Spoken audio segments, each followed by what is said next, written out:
nice. How's that good? Alright, let me go to the other view.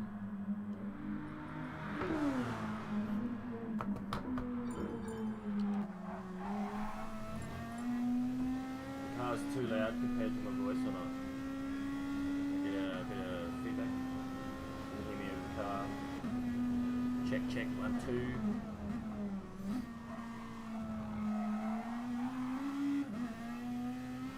Away you go.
G'day mate, how you going?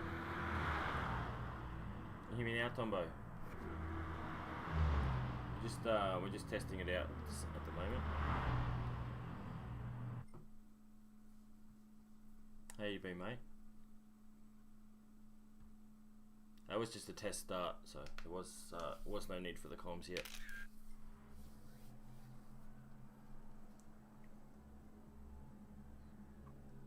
Yep, got me? Sweet. All good then.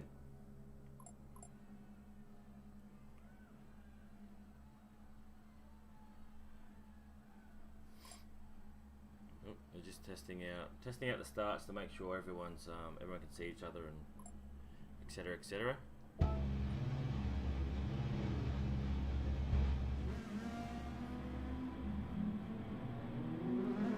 A little test start when it comes to Gran Turismo service. Thanks, streaming life is good, mate. It's good. It's been an adjustment. Won't lie. It's been an adjustment. I'm normally the guy that goes out, does 10 hours a day and then comes home and then goes to bed. It's, shifting the dynamic between me and the missus, where she goes out and makes the coin, and I'm the stay-at-home dad / streamer. It's been fun, but it's been an adjustment.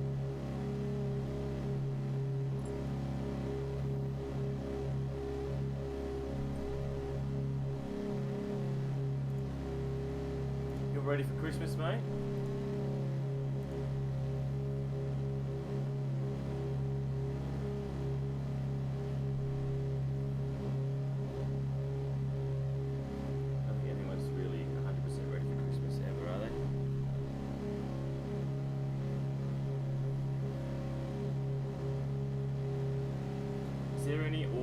Double ups anywhere? Is anyone hearing any echo, whether it be my voice or whether it be the game audio?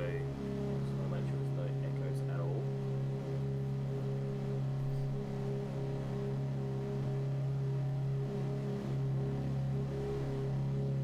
Should be fine according to all my settings, but you never know.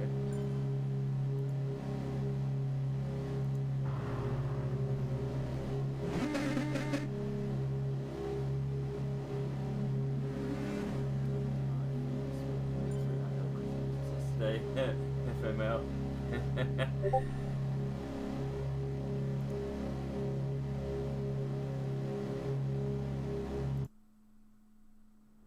No echo. You're a bit quiet though. Oh yeah, I didn't want to come across too loud. That's all right.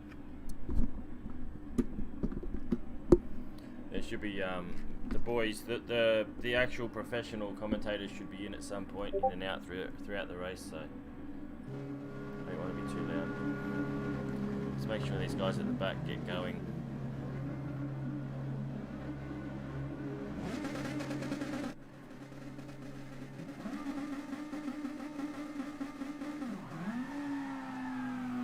Look at that. Nobody's got a grid glitch. Oh wait, yes we do. We got one. It's always bloody one. Unless he just wasn't ready. Oh no, he's good. Wasn't a grid glitch, he just wasn't ready.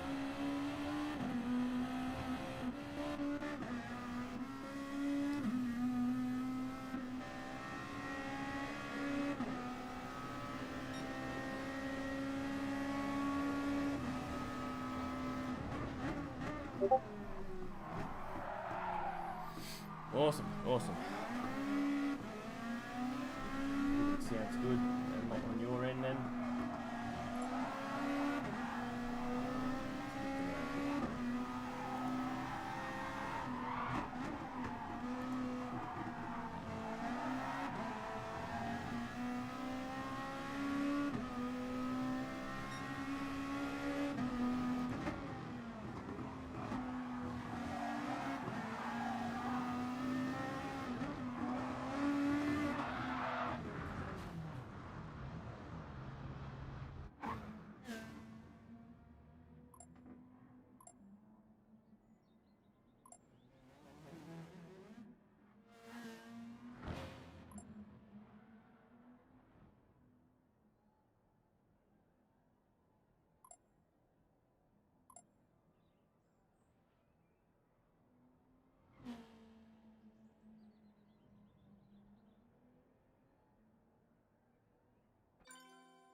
it should be kicking off in about 13 minutes, I believe, 9:30.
No, it starts at 9:30.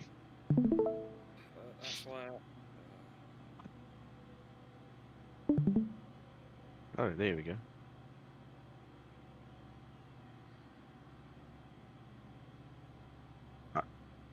Yeah, I'll be back in a sec. If you're using Streamlabs Kenti, right click on the view and click create source projector or output projector. And then stream that to Discord. So click on the actual screen itself. And then go projector.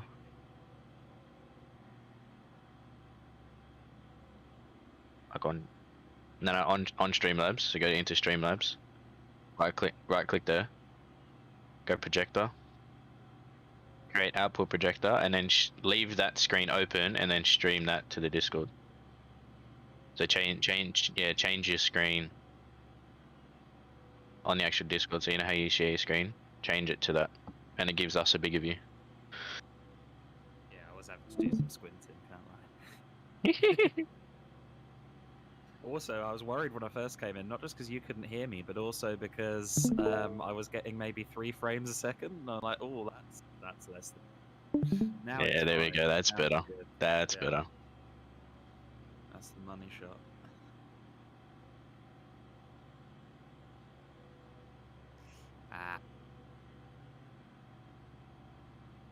Yeah, no, you don't have to watch that screen. If you just leave that screen open in the background, it'll still stream to us, but you can play around on anything else.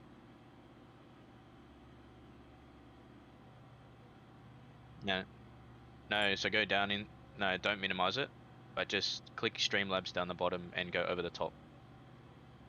And then you can do whatever you need to.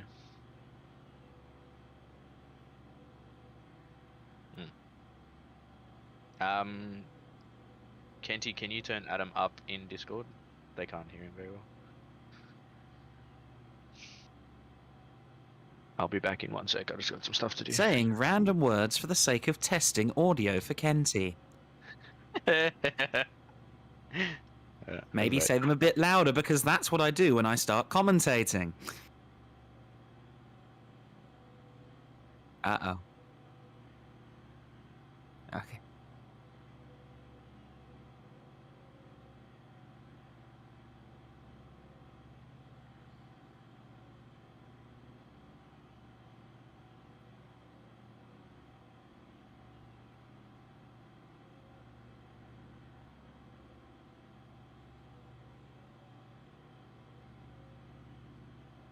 Oh, wow. No, no solution.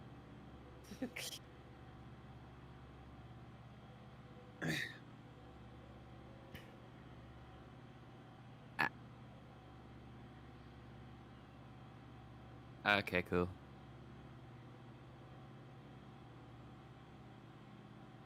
And so, are you going to be quote unquote in the box or not? Okay. I just didn't want to throw to you and you go, I'm eating a pizza.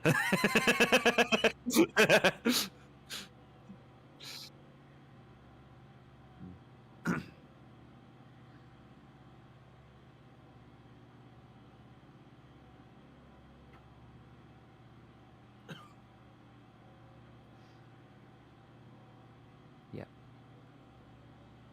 So are we live now? We are live already, aren't we? Yeah. Excellent. Well, I thought I was arriving super early, and then I found out the race was starting half an hour earlier than I read that it did, so I must have read that wrong. And there we go, the final starting. So we are about to get started with the Croix 1500. 139 laps across the races of this mighty circuit. And, well, just moments away. And if you're, for example, DJ here in the box with us, if you're any of the co-drivers watching on at the moment, I'm sure your blood pressure has just gone up a few notches. You see there, Speedy Tyres, Viper Z on that front row, the two fastest cars from qualifying, or at least the top six shootout. Of course, Viper Z was the driver that set that fast time earlier on. Speedy Tyres wasn't in the car in the shootout yesterday. Let's see how things get underway here then at Croix, I should say.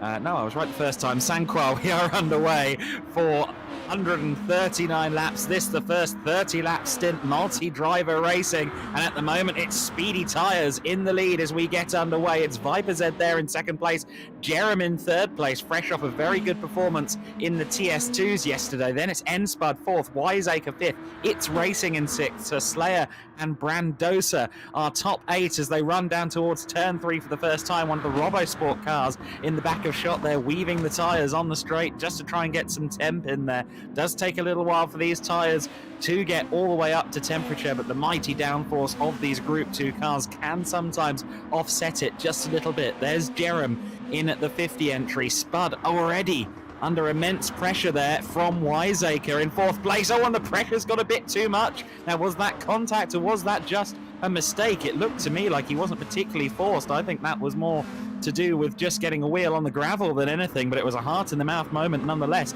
and it's actually one that's caused Wiseacre more grief than Spud, because I think Wiseacre tried to redress, and in all of that, It's Racing has managed to get himself up into fourth place, so the driver who started at the back of the top six after the shootout yesterday has already made up two positions up into fourth place. The driver that's really one of two main protagonists in the championship battle up into fourth place. Of course, the car that leads the championship coming into this race is the one at the front. Speedy Tyres entry, of course, normally driven in the main series by Dis Wood, who we'll see on track a little bit later. Woodsy currently leads the points, and I believe that Woods would need to come outside of the top four with It's Racing winning this Croix 1500 if he wants to stand a chance of taking a title win for It's Racing Esports in what is his final race as a top flight series competitor before he hands over to our man in the box here, DJ, and Mint Matt, who of course will be in the 95 NSX a little bit later on. It looks like the top three already fairly spread out then in the early going, but It's Racing having to deal with a lot of pressure there, DJ. Yeah, it looks like he's having a lot of pressure there from Enspud, who obviously qualified in front of him, but another drop there would be Sir Slayer. So he qualified pretty well up the order last night, and obviously its racing started down in 6, but we got a long 30 laps to go, which will be roughly about 2 hours, maybe just underneath. And yeah, it'll be definitely one to watch out for, but its racing's really getting hounded here by Enspud in that Lexus, but I wonder how strong Spud's Lexus is compared to its racing's down the straight. So we always know that the Lexus has been very strong in a slipstream, so we'll just wait and see. It's going to be very interesting to see how the GTRs fare here as well. Of course, no GTRs in the top 6 shootout, but the Nissan is sometimes a very strong race car. I certainly remember some of the RoboSport cars over the years being very strong here on Gran Turismo Sport in the touring car series. And this is the leading GTR at the moment, SDRT Wiseacre in 6th place, following Spud. Of course, the 2020 Trackstars Touring Cars champion hasn't quite had the same form in the year 2021, is still mathematically able to win the championship, but it would effectively require a mound of disconnects and misfortunes for both of the top 2 cars, for Spud or indeed the Pit Lane Esports 24 car, to be within a hope. Little Blacko down in 13th place and off the back of the pack. That's interesting. That is very interesting. For Blacko. Yeah, so that is a safety car. So haven't even got to end of lap 2 yet, and we do have a safety car, but the safety car is working a little bit differently here. But I mean, ideally, if that was me, I kind of wouldn't have called a safety car, because the field wouldn't have caught him by the time we got to the question is, was there contact? Was there contact between Blacko and Coming For You, do I wonder? Is that why the safety car has been called? Because my understanding, correct me if I'm wrong, is if it's a multi-car incident, it's a safety car. However, Coming For You doesn't seem to have any damage, so I think actually Coming For You may have had a solo incident on his own. So, interesting that Blacko has triggered the safety car here then, but we do have the first safety car at the race, not even 2 laps in within the first 5 minutes. Is that a sign of things to come? We'll have to see. Speedy Tyres is going to be resenting that, because he'd already built up quite a lead over Viper Z in 2nd place. I think It's Racing could be quite happy with this, because he already made 1 great start, and if he can capitalize when we go back to green flag, then maybe he can get himself up into the top 3 earlier on. Obviously, It's Racing, a very well decorated driver within Trackstars, but the qualifying sessions before the shootout and realistically just data tells us that Matt will likely be the quicker of the 2 drivers in that 95 car. And if It's Racing can make upward momentum, get up the leaderboard before he hands over to Mint Matt, then that could bode very well for a extremely good result, if not a win, here at the 1500. Yeah, it's definitely going to be one to watch out for, but I think, as you said there, Mint Matt is obviously the faster of the 2, and obviously it goes the way with me and Viper Z, so he is obviously faster than me, but I kind of wouldn't really count out It's Racing at the moment, but obviously we've got the sole Lexus up the front, who's the lead running Lexus at the moment. But yeah, this safety car restart's definitely going to be one to watch out for, because when they come back around again, Speedy Tyres will have control of that field. So whenever he goes, the rest of the field can go. So I don't know about you, but if I was Viper, I'd be sitting as close as I can to Speedy, try and not let him get that bit of a gap there, because as soon as he gets that gap, he's just going to pull away. But it looks like he's got that car turned in really, really nicely. Yeah, absolutely. So the safety car has now found the pack, and they are all going to bunch up before we go back to racing. It is RoboSport at the wheel of the safety car, and we'll have to see whether his safety car laps are significant come the end of this one. I think we're going to have someone else hopping in at some point, so Robbo doesn't lose his entire day to safety car duties. But Trackstars' very own Burnt Mylander has certainly done a good job in the road-going GTR over the years, and don't let the looks deceive you. If you are new to this kind of Group 2 style of racing, or if you haven't looked into what Group 2 is in real life, these Class 1 machines, these GT500 spec machines like this GTR we see on circuit now, share quite literally nothing with the road cars these days. Very different engine, very different sizing and everything. Realistically, aside from the headlights and some badges, there's not a lot of common parts between the two machines. These Group 2 cars really are prototypes with road car style bodies on them, and you can really sense that actually even with myself driving in TS2 yesterday. You can really tell like these cars are not far away at all from the LMP from the LMP1 cars that we run in the endurance series. The corner speeds are very close.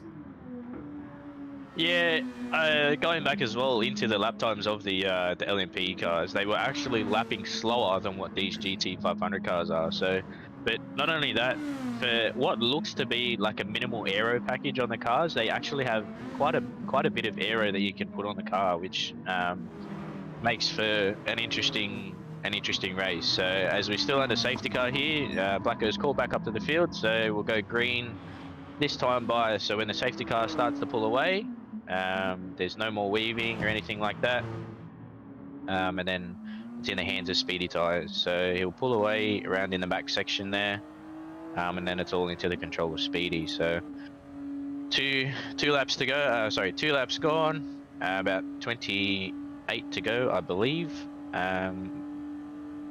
It's been a bit of a rocky start there at the moment.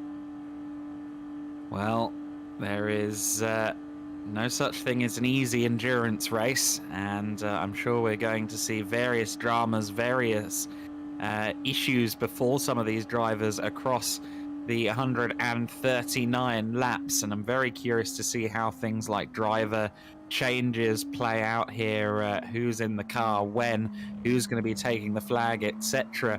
If you were listening in to the TS2s yesterday, you will have heard Diswood shake DJ down for the information as to who is going to be finishing the 24 car. The answer is the man who's going to be starting, or has already started, the 24 car, Viper Z.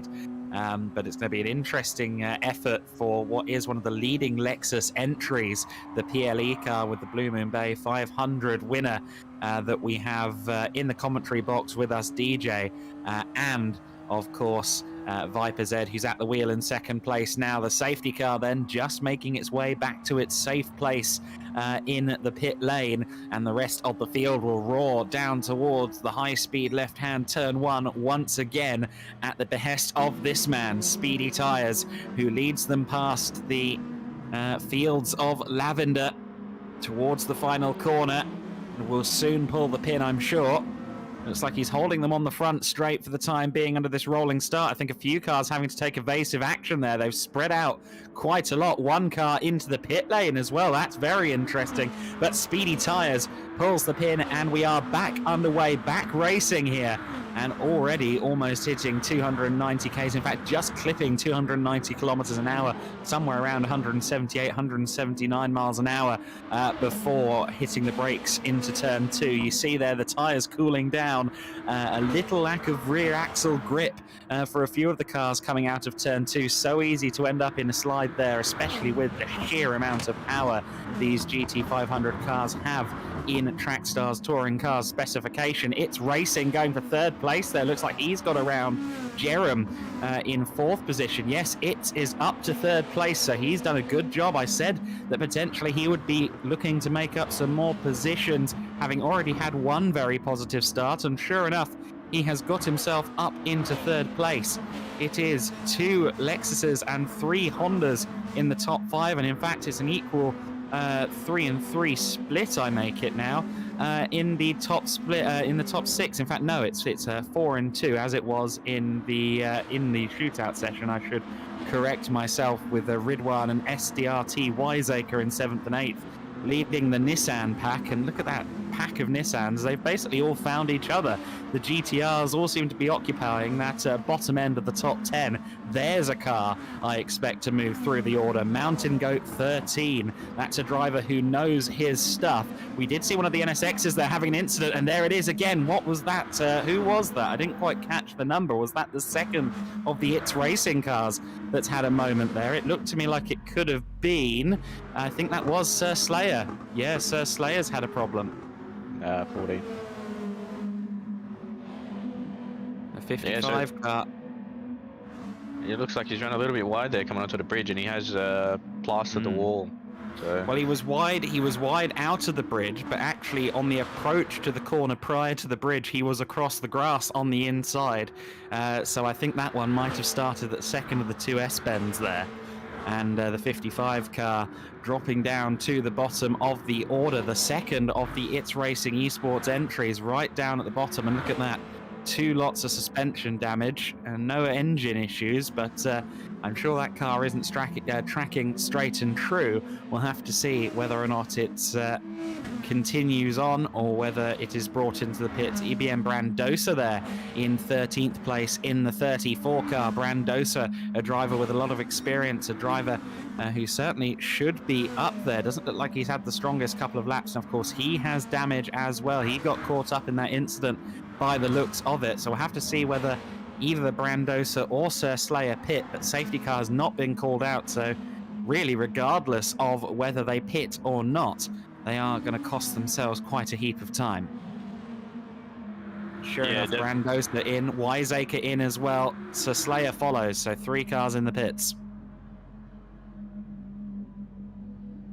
Seems like it was a bit of a train of action there, but yeah, no safety cars happen here. Obviously, if you do have aero damage, but if it is, say, a multi-car accident, and 2 or 3, maybe even 4 cars do end up getting involved in spinning and stuff like that, obviously it's play as it goes, play to the situation. But yeah, no safety cars, just go. It is a long race, and you will be able to get that spot back eventually. And we are running this format a bit differently to what we ran the Kyoto 500 and the Bathurst 1000. So what we did is we ran those in free run.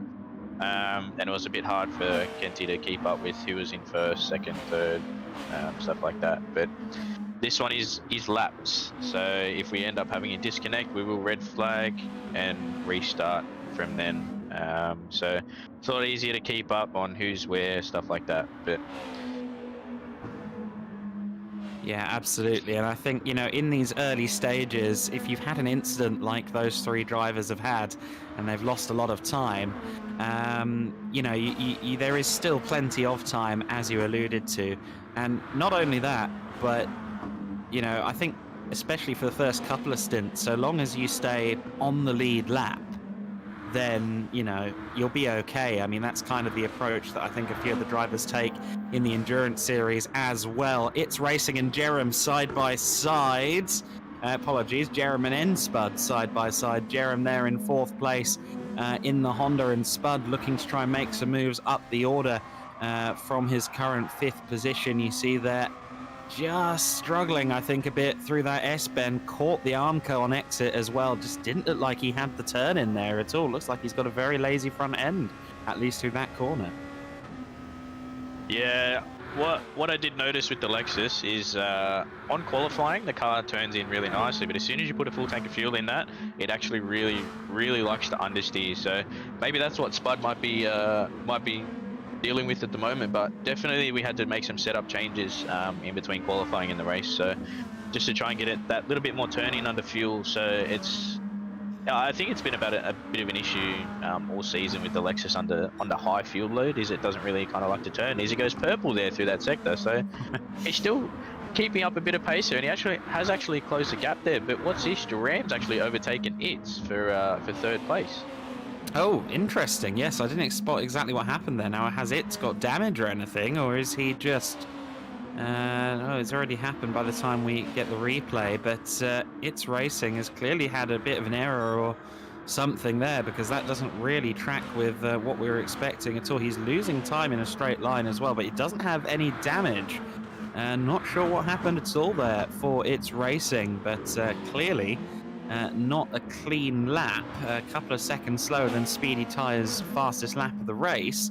But Jerem went from being under pressure from Spud to getting up to third place very quickly, and now Spud is pressuring It's Racing. So It's Racing, who made a great start at the beginning of the race, has not seemingly got the car hooked up anymore and is now coming under threat for fourth position. We saw SDRT Wiseacre declaring engine damage there, but he's done that towards the end of the lap. So one would suspect a safety car isn't forthcoming. And look at this 3-car scrap we have for fourth place then, and it's between the 3 manufacturers, the Honda of It's Racing, the Lexus of N-Spud, and the Nissan GTR of of Ridwan F1. And just getting loose there was It's Racing. He didn't quite get to the apex in time, and N-Spud didn't need a second invitation. He is up into fourth place. Was there contact between them there? I didn't think there was. No, I think It's Racing just got a bit of... It's has just tried to go back for it there. We'll get a replay of this, and then we'll go and see what It's has managed to do there. But yeah, It's Racing just missing the apex. Easy to do at that section of the circuit. Let's see where they stand now. Order is the same, and It's Racing has again had a gnarly moment there, and he's allowed Ridwan through into 5th position. So the Nissan GTR up into P5. And the RoboSport Racing crew will be happy with that. But look at It's coming back with the straight line speed of the NSX back into 5th place, but Ridwan not making it easy for him at all. And after such a positive start, It's Racing is seemingly just kind of struggling with mid-corner grip more than anything. Twice in just a few corners there, we saw him struggle. Yeah, it looks like he's really got that rear-ended that thing loose as there, as we see him go 2 seconds down. So it's lost a little bit of time there, but now he's just kind of got to reset, get his head back in the game, and try and take it to Spud, because we know that It's Racing is a very fast driver. But yeah, back on your call earlier, with Wiseacre, he doesn't run the risk of getting passed by the field, so yeah, that's, exactly. Obviously, that's unfortunate there for him, but yeah, that's obviously it is a 3-minute lap, so put it under safety car and you waste another 5 or 6 minutes. So yeah, it's just to eliminate that process. Yeah, it's a good way of officiating it, I believe, to make sure that doesn't happen. I remember earlier in the season at Dragon Trail Seaside, we had, I think, maybe an average of a safety car every 3 laps in the 3 sprint races, and it wasn't the most fun thing I've ever commentated on in the Trackstars commentary booth. So this should really allow for flow and strategy, and indeed building a gap to all be hugely important in this 1500. As much as a late race safety car can make things interesting, it can sometimes cheapen things. Let's not talk about Abu Dhabi. Viper Z in second place then, with Jerem in third. Then there's quite a gap back to Spud, who has lost a lot of time over Jerem in that fight with It's Racing. It's Racing in fifth ahead of Ridwan, and Mountain Goat in seventh. Then it's seventh. Then it's coming for you, Punts down in 9th spot in the 47, the sister Mash Spuds racing car, of course, regular season or teammate to N Spud. Colin T24 there in 10th, rounding out our top 10. There's Mountain Goat, the very, very young driver, and still got a lot of time to learn, develop, and enhance his skill set at the wheel of a virtual race car, but already one of the quicker forces in the game. He's made up some good places so far in the 17, and I wouldn't mind betting that he'll be knocking on the door of Ridwan before long. Yeah, definitely. He's definitely come a long way since joining the series. Obviously, he did take a win at Laguna Seca. I do believe that was his debut in main series, but yeah, he's definitely been... Yeah, so on his debut, he did win at Laguna Seca, but he did a very nice showing there. But Duram 50 makes a bit of a mistake there coming onto the bridge, so he's really being hounded there by N-Spud. So just tucked back in there. He's lost what was 2.7 seconds, about a third of a lap ago, and suddenly he's behind Spud. So an error there, but one that miraculously hasn't given him any damage. Typically, if you make a mistake coming onto the bridge, you end up with at least a bit of a bent suspension or something like that. It hasn't been the case, and so now we've got 3rd, 4th and 5th place all within slipstream range. Can Jerem close in on Spud before the end of the straight? You see the time ticking down on the left-hand side of screen. They're side by side. But look at that. It looks like there's some good legs on the Lexus in the hands of Spud. Kind of matched him at the top of the rev range there. And Spud, all the way around the outside, just about manages to hold on to third place. Jerem, I thought, was going to quite comfortably fire past the Lexus there, but it wasn't to be, and it's racing an interested spectator there in 5th place. Yeah, Spud did a really nice job there, but I can tell you this is we really have the Lexuses tuned up as best we can to try and take it to these Hondas, and it looks like Spud's got something special in that Lexus to take it around the outside. That was a very nice move there, but it looks like as soon as Duran pulled out of that slipstream, he kind of didn't really make up as much time as what I'd expect.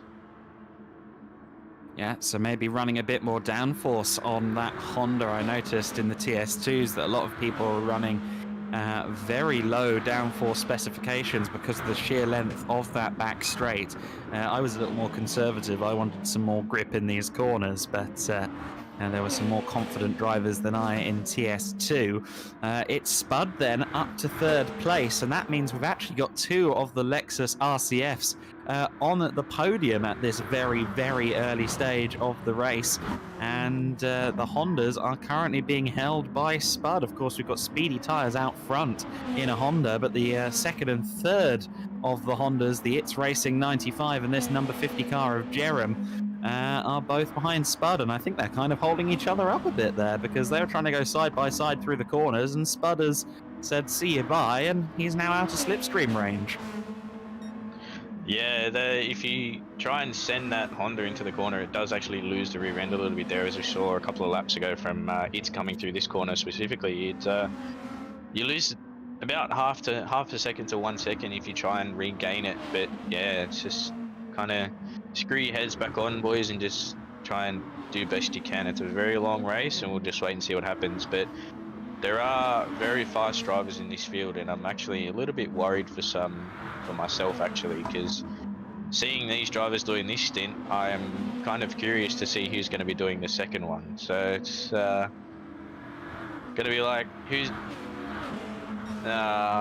depending on who jumps in what car. So we'll wait and see what happens there. But yeah, it's going to be interesting to see the driver changes in each car. Whether you're tuning in on the Trackstars YouTube channel or over on Shane Kenty's Twitch, thank you so much for joining us here for the St. Croix 1500, one of the crown jewel events of the Trackstars Touring Cars season, and the longest race of the season as well. It is the title decider, and the car we see in 4th place there, It's Racing, is 2nd in the championship.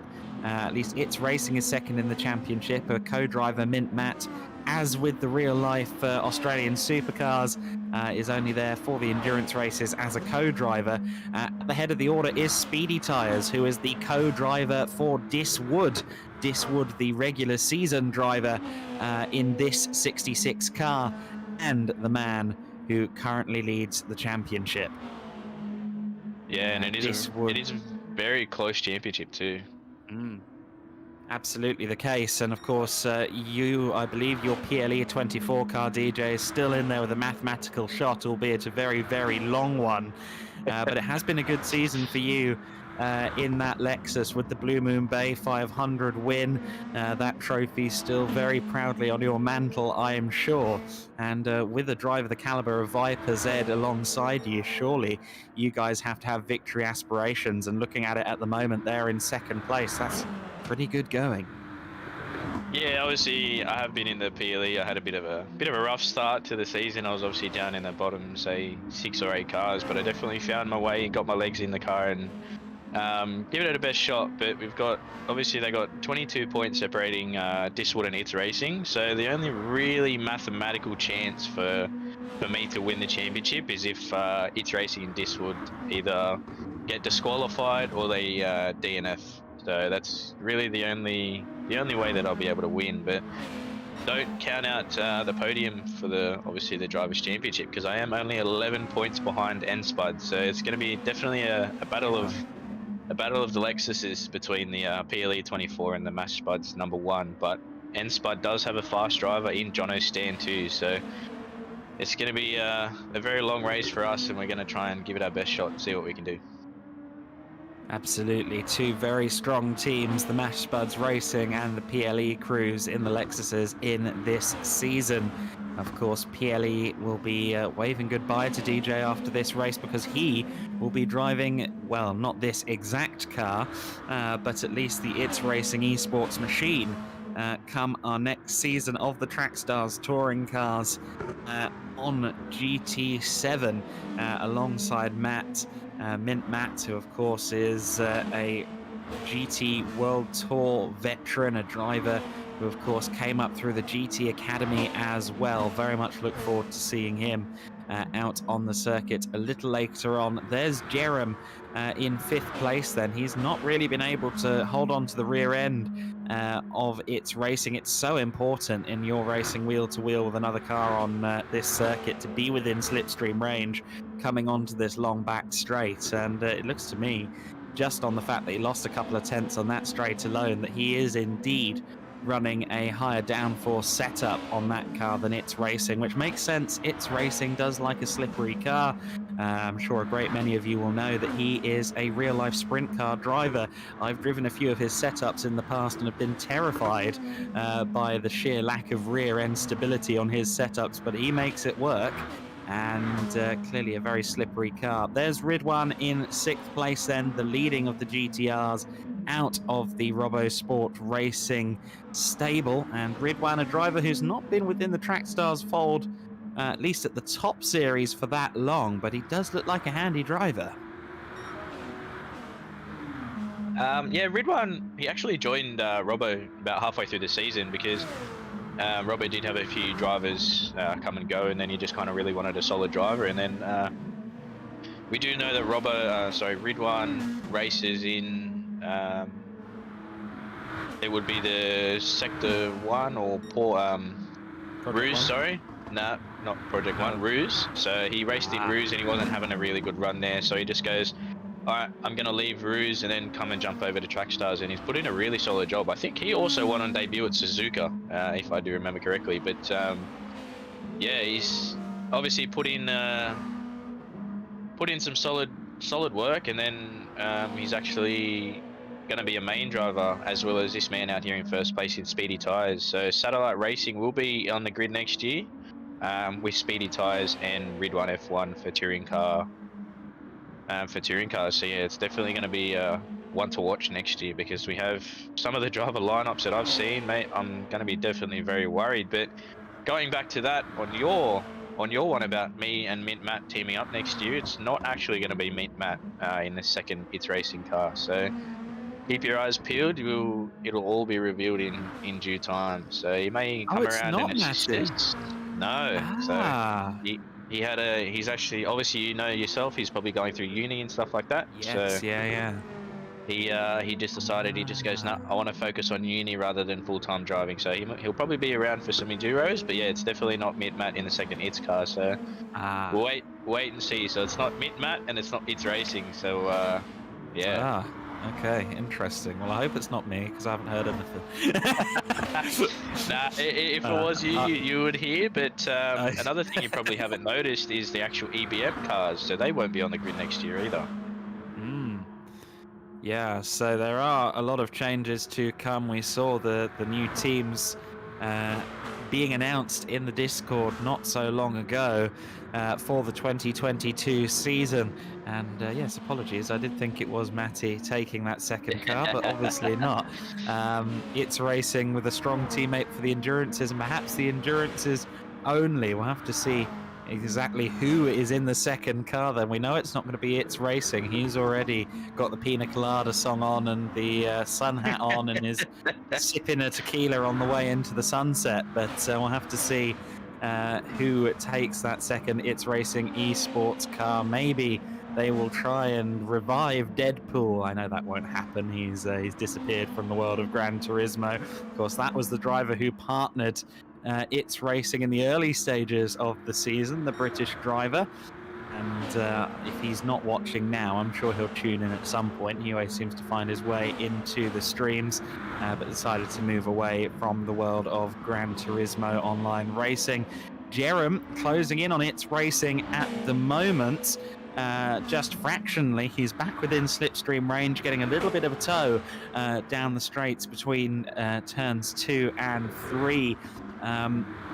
Really interesting, this circuit, with how sometimes it feels like a purpose-built track, other times with the Armco so close, and even sometimes road markings, it can feel like an alpine road or indeed a street circuit. It really is a mixed bag of a layout across this almost 3 minutes, isn't it? Yeah, I'm not too sure how you were yesterday in the TST, but I actually looked for some like shadows and parts on the Armco and stuff like that for my braking markers. So it's definitely an interesting track. Obviously, it is a fictional track.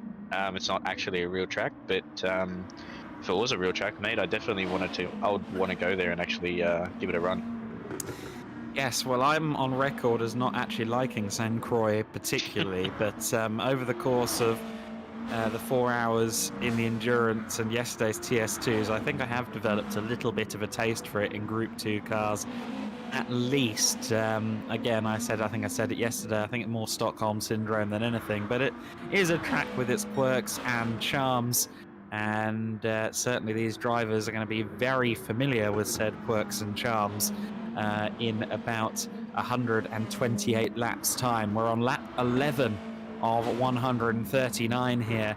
Lap 11 of 30 for this stint. Each race within the game is just considered one stint of the greater overall race, and for viewers familiar to the Endurance series, the scores and times and distances between cars are kind of calculated in the same manner, aren't they, for this?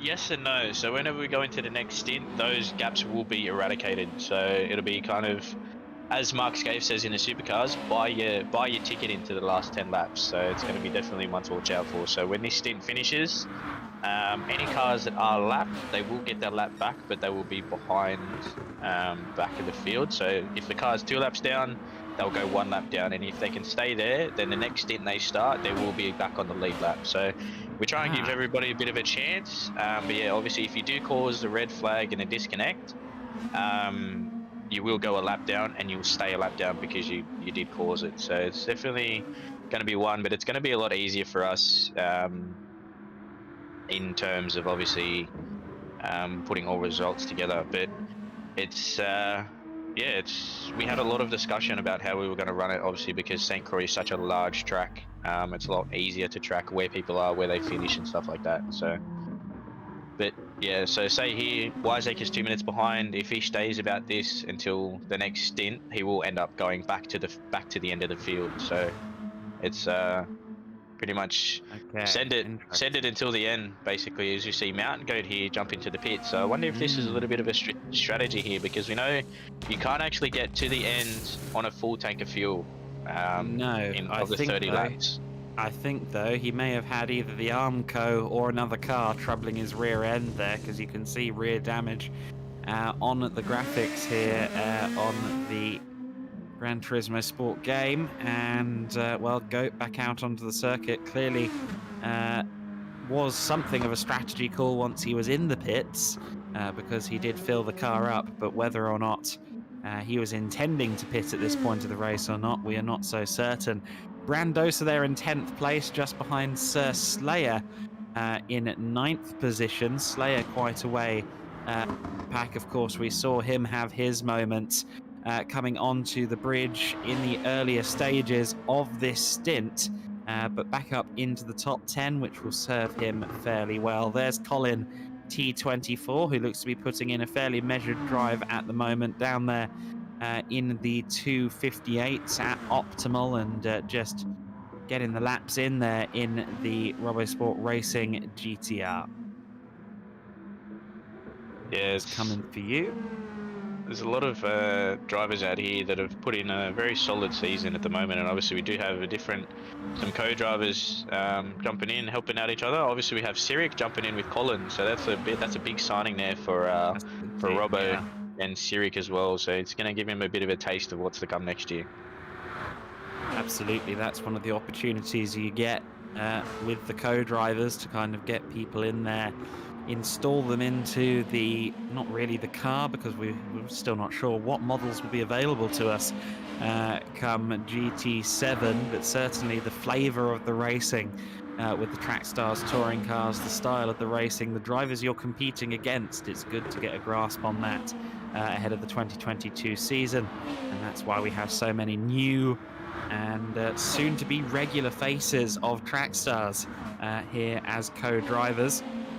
It's that battle for third place, which hasn't really become any more spread out. Spud is still there just ahead of It's Racing and Jerem in 5th place, and Ridwan still lurking in 6th position as well.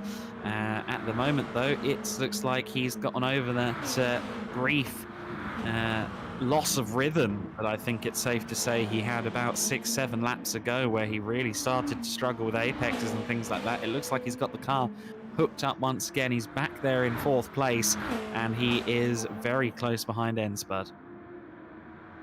Yeah, it just shows there that Enspud's put in some solid laps there, and he hasn't really let Itch close that gap. But we see here, they've actually dropped about 13 seconds off Speedy tyres. So Speedy's pulled a really nice gap there to these drivers. So that'll give him a bit of a leeway in the pit stops there. But he's putting in a really nice, solid drive there to give the keys over to Diswood when he jumps in 27 laps time. 17. Oh, right? 17. Sorry. Sorry, I've been awake since 6 o'clock. Yeah, so I don't know what that means. What time is it over there at the moment? I don't know. 10 past 10 in the morning it is. It's nothing. It's 11 o'clock at night here, mate. You got a couple more hours to go, mate, yourself. Yeah, I'm very aware, as I'm sure some of my neighbours are as well, living in an apartment. We'll have to see whether or not I get yelled at any point. Spud there looks like he had quite a moment coming out onto the bridge. He didn't get damaged, but he did get a wheel on the grass. He's still incidentally on for a personal best lap at the moment, so he's clearly nailing it up to that point now that he's at the half tank mark, but he's really lost his rhythm. You saw him clip the Armco there for good measure, still no damage. However, he has fallen down to 4th place. He's going to want to get into the slipstream of It's Racing now as they go onto the back straight. It's a good run onto the back straight for the Lexus. The Lexus that's looked quite good in a straight line, and now we see this all-out drag race, and It's Racing is just inching ahead ever so slightly, I think, but it's still super close.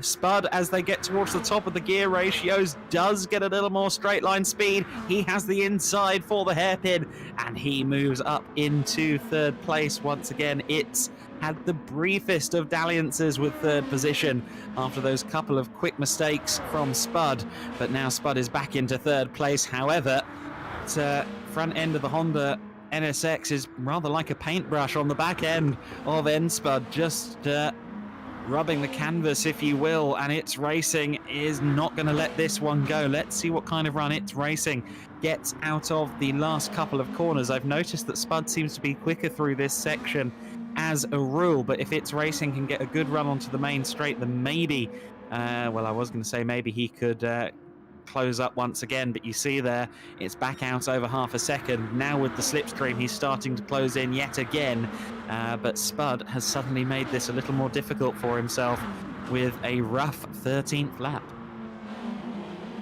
Yeah, it's a bit of a mistake that can really cost you, but then obviously you made a bit of a redemption there coming onto the back straight. But I would have really thought Spud would have kind of pulled away a little bit more out of that slipstream, but it really wasn't. It's Racing goes for a nice move down here on the inside. They don't touch, which is really good, but it's a bit hard to try and get the run into the next corner, because considering that hairpin is really, really tight. Yeah, Spud was clever there, just kind of took a longer axis around the corner, made sure he had the car straightened up so he could punch the throttle earlier, and managed to stay ahead of It's Racing, who continues to lurk behind the Lexus for 3rd place. This is a great battle, and Jerem is there as well, very much ready to pick up the pieces should they shatter at all, and we'll have to see if It's Racing has a line of attack. He seems to struggle in some of these mid-speed corners. In the mid-engined NSX, of course, in the real world, the GT500 NSX is now front-engined. but thankfully we still have a mid-engine version here in the Trackstars touring cars, and that is the way we like things to be. Let's has been front engine for a couple of years now, Kenty. Yeah, I know. It's not fun. There is historic precedent back when they were developing the HSV010 ahead of the 2010 season. They did actually have a front-engined NSX development mule, but as for having a full-blown front-engine Honda NSX car in Super GT, to say I'm on the fence is putting it mildly. It's racing there in fourth place with another NSX for company in the form of Jerem, and now, one lap later, It's Racing isn't trying to go for third place. He's going to have to try and hold on to fourth position, but with Jerem up the inside, surely the position will go the way of the 50 car, although It's Racing very quick on the outside line. They're still side by side. I think Jerem might yield. Yes, he does. So It's Racing holds on to fourth position. And this is a great kind of seesawing battle for third through fifth place, isn't it? The driver in fourth just seems to constantly ping-pong between trying to get into third and holding on to fourth for all he's worth. Yeah, it was a bit like that until Spud got out in front into third, but he's jumped out into third and kind of holding his own. But as we see here, the tyres are starting to wear out now, so I wonder if we're going to see drivers start to pit there. As I say that, It's Racing jumps into the pit, so look at that. That's the timing there. So he's 14 laps gone, and we've got 16 to go. I can't math. I hate doing lap maths. He's pitting for a new fresh set of tyres, and more than likely about roughly another, I'd say 30 to 40 litres more fuel. So we'll wait and see what he comes out with. I think he's probably trying for the undercut here, isn't he, on Spud? If he possibly can, he's going to try and throw some qualifying laps at the NSX now. Let's see if It's Racing can achieve that. That's moved Jerem up to fourth place, of course. It's also moved Widwan up to fifth, and coming for you back into the top six. It's Racing has come out in eighth place. So It's is really the first of the main contenders to pit of his own volition. We see there that Brandosa and Sir Slayer have also come in. Yeah, I'm interested to see how long it takes the likes of Speedy Tyres, Viper Z and Spud out of the top three to come in here, as we are now at mid-race distance. I'm very interested to see how long it takes them to bite. Yeah, I think that Speedy and Viper are pretty far ahead at the moment. Obviously, Speedy does have a bit of a gap over Viper, but they might be trying to run as long as they can and do a little bit of a splash and dash at the end, rather than hanging on to that full tank of fuel. So looks like It's Racing's done a bit of a 50-50 here, so he's gone nearly about half race distance and then chucked some on there. So I wonder if he'll try and use the tyre grip that he's got at the moment to try and close that gap a little bit. Obviously, as you said, to Spud, and maybe even take a couple of seconds out of Viper Z. Absolutely. So we'll have to see quite how this one ends up working out. There's Jerem in a fourth position then, and not quite a second back from Spud. It's just a few hundredths over that 1 second marker. I do notice that Spud's car, seemingly more than just about anyone around him, has that little bit of extra final drive, seems to get 2 or 3 more kilometers an hour, maybe less than that even, towards the end of that long back straight. And when you're side by side with the car heading into that braking zone, that little bit of extra oomph at the end of the gearbox can come in very handy. Yeah, I noticed through the year as well that the Lexus actually performs a little bit better under lower fuel load. So it's I'll be waiting to see the time differences between them. But you can see here that Speedy's done a 256.2, and then Jerem's holding around them, say mid to high 57s, low 58. So maybe he doesn't have as much pace as what Speedy's got. As I say that, he does a low 57. So yeah, maybe he might have done a little bit of setup change, but yeah, it's very interesting as Coming For You puts in a 257.3, so he's doing a very nice job there in the sister PLE 405 there. So I think they're in a good shot for a top 5. in the number 405. So we got Budsy jumping in as well. He put in a very stellar performance at Bathurst, keeping it in the top 6 for all of his stint. So.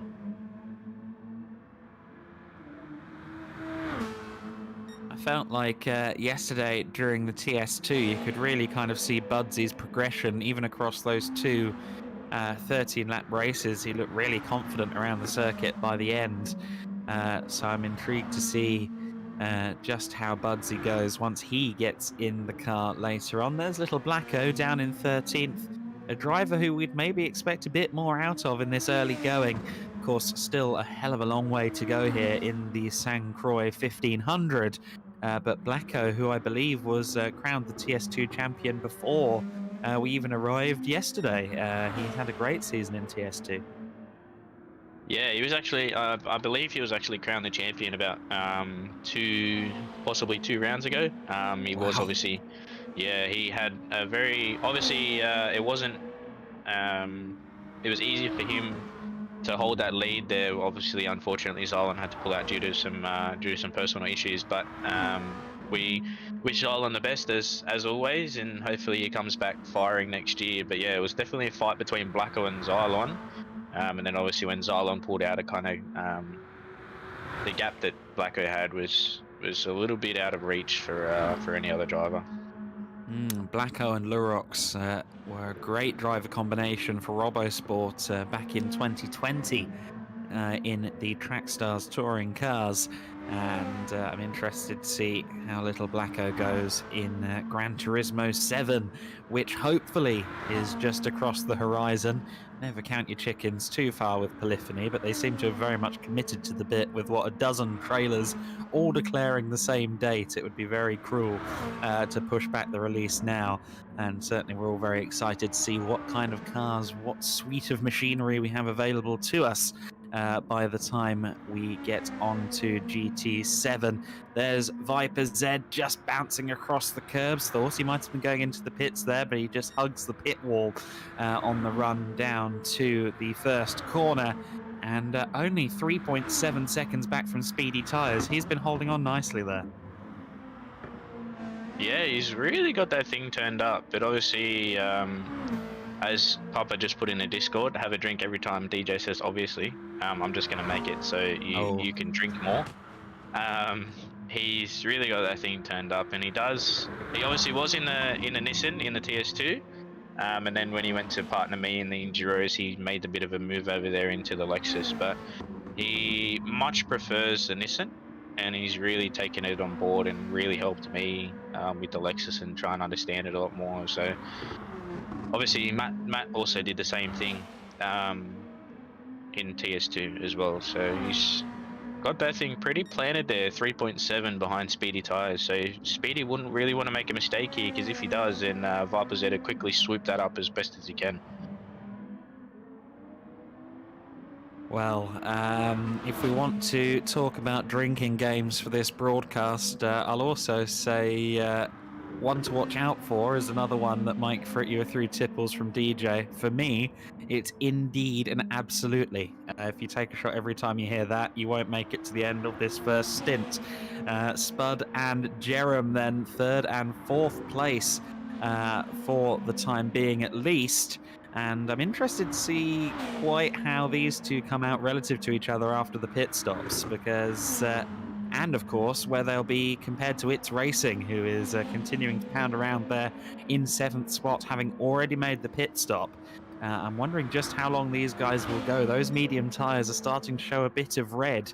Of course, the tyre wear isn't all that high in this race, therefore they can last quite a while, these medium tyres, but you don't really want to run around on a worn set of mediums for too long, because the time loss simply isn't worth it. Yeah, I'd say that, but if you actually look here at the lap times that they're still putting in, they're actually still holding roughly about the same lap time. Obviously, when they get a little bit more worn, they obviously may lose a bit of time. But yeah, Jerem makes a little bit of a move here down the inside of Spud, but I wonder if Spud's going to go for a little bit of a over-under here. Possibly so. They're side by side, and Spud looks like he may have just about held on to the third position. Yes, just about for the time being. Being on the outside of the circuit there, coming out of the hairpin, doesn't seem like the worst place to be. In fact, either hairpin, you can get some really good drive, can't you, out of those hairpins, as Speedy Tires is into the pits. So the race leader is in, as is Viper Z. Now, will Spud and Jerem follow suit, or will they keep going?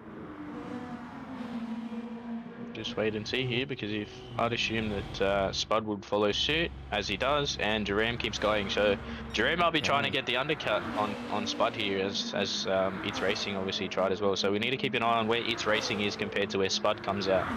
Yeah, absolutely. So that's the one to watch. Here is It's Racing, just going past the lavender fields into the final corner, and let's see.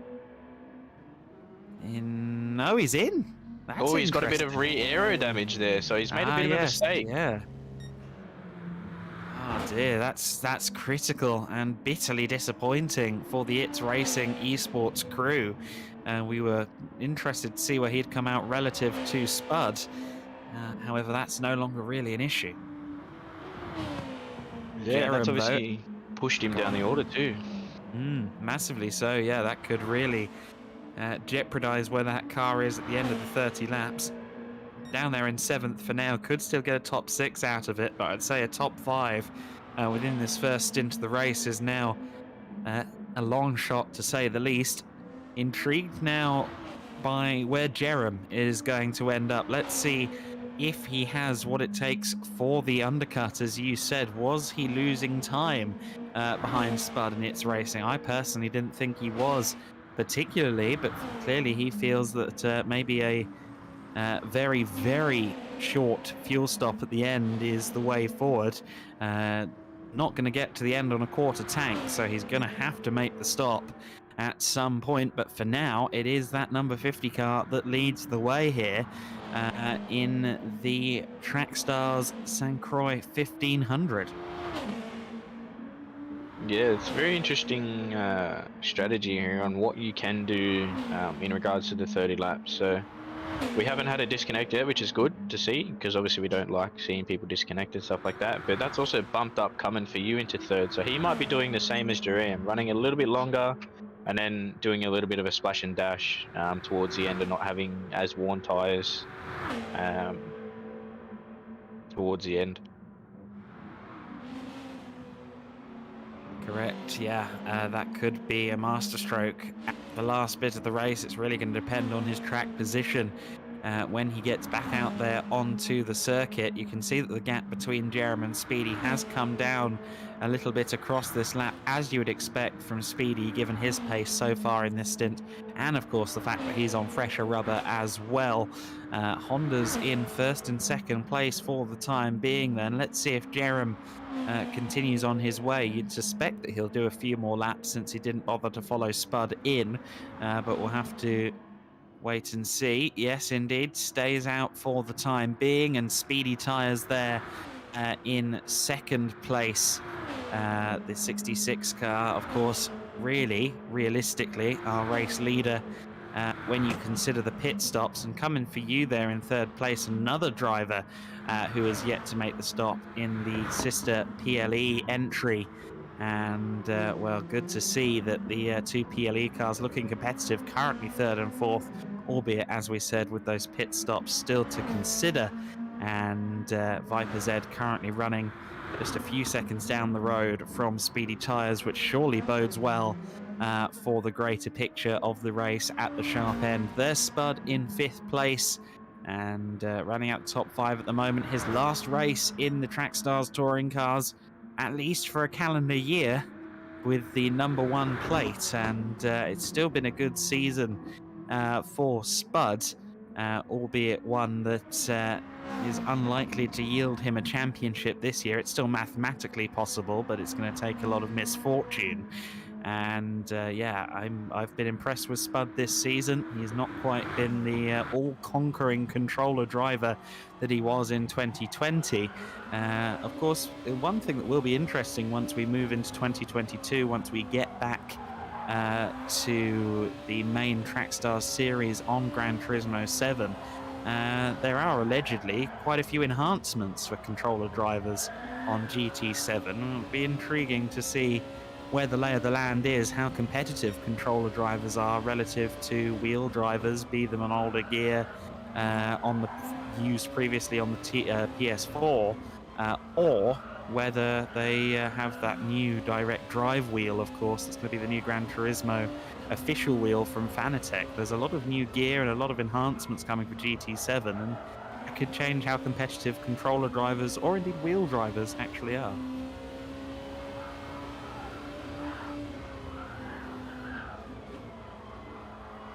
Yep.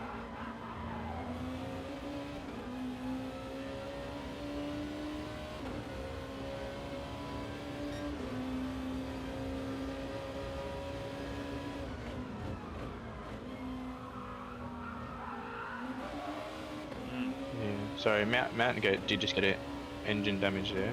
But I just want to see where he is. Yeah, Mountain Goat I think is already in the pits with that engine damage, I believe. If we can check. 15th place he would be, or 14th place he would be. No, Goat's in 11th. Yeah, so he's already pitted, so... Yeah, okay, so he was safe. Yeah. Did I see some damage down there from, say, Wiseacre or someone? No? Oh, that's all good. Punch is down there, so...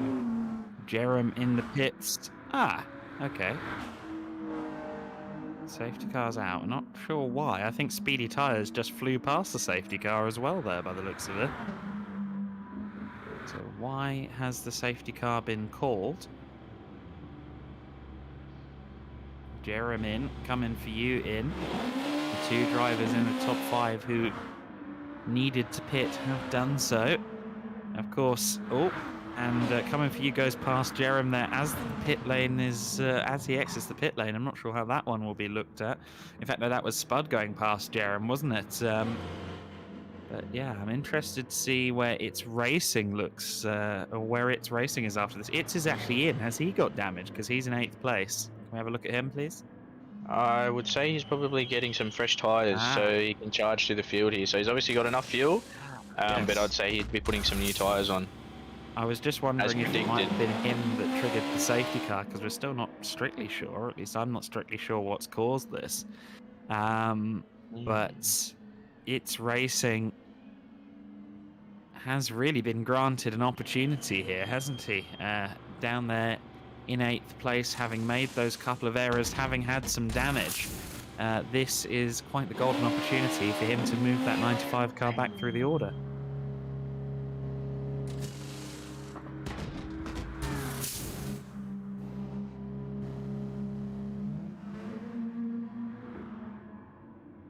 Safety car's waiting for the leader. He just missed the leader, I think. That's the issue.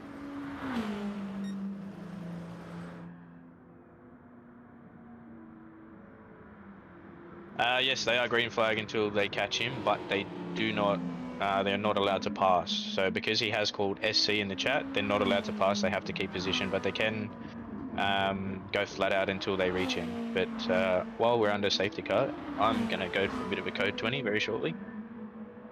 I'll be back. That's what code 20 means. Okay. So then, the... now is this the reason this... Yeah, I don't know. I didn't spot engine damage before, but... Oh, that's interesting. Jerem was behind him as well last time we saw Spud, so... That's very odd. Maybe so, yeah, that's very interesting.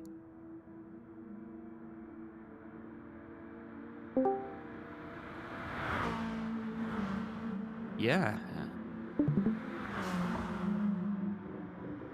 Yeah, he's going to lose time there. He's going to be down there with its racing by the looks of it.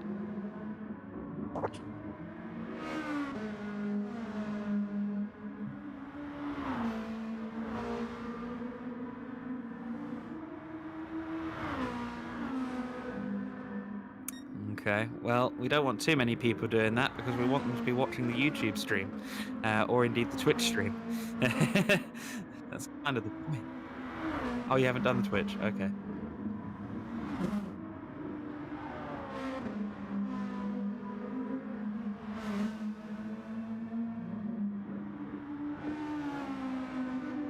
Be naked.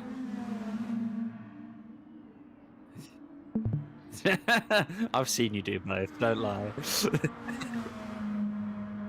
I've seen you do both on stream, come on. Spud and Ridwan, yeah, in. You reckon to get to the 40 litres, I suppose. Yeah, I think he could do 8 or 9 laps on 40 if he fuel saved a bit, but 10 might be a bit much. So Ridwan comes back out in 8th, just behind Spud. Yes, the safety car has found the leaders. The field will now bunch up, and it's racing as it stands up in 6th places already.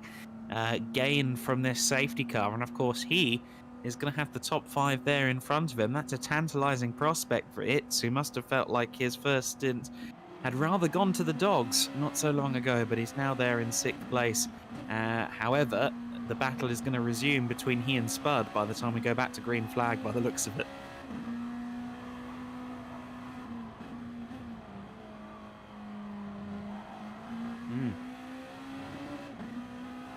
Very long way to go.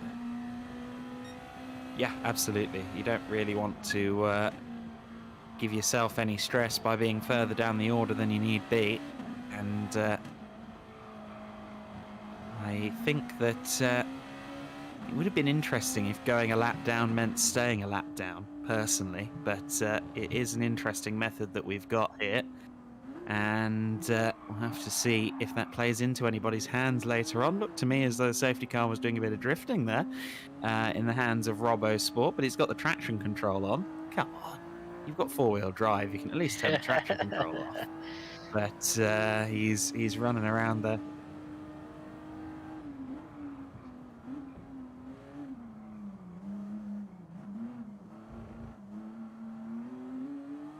That would 100% be me.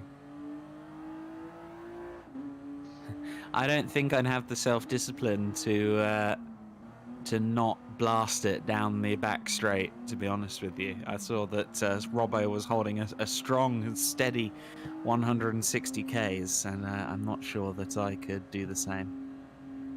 Yeah, safety car will be in this time, so that's just about... Yeah, most of them. Yeah, Punts. Yeah, I think Punts must have had some issues then to be down in 14th.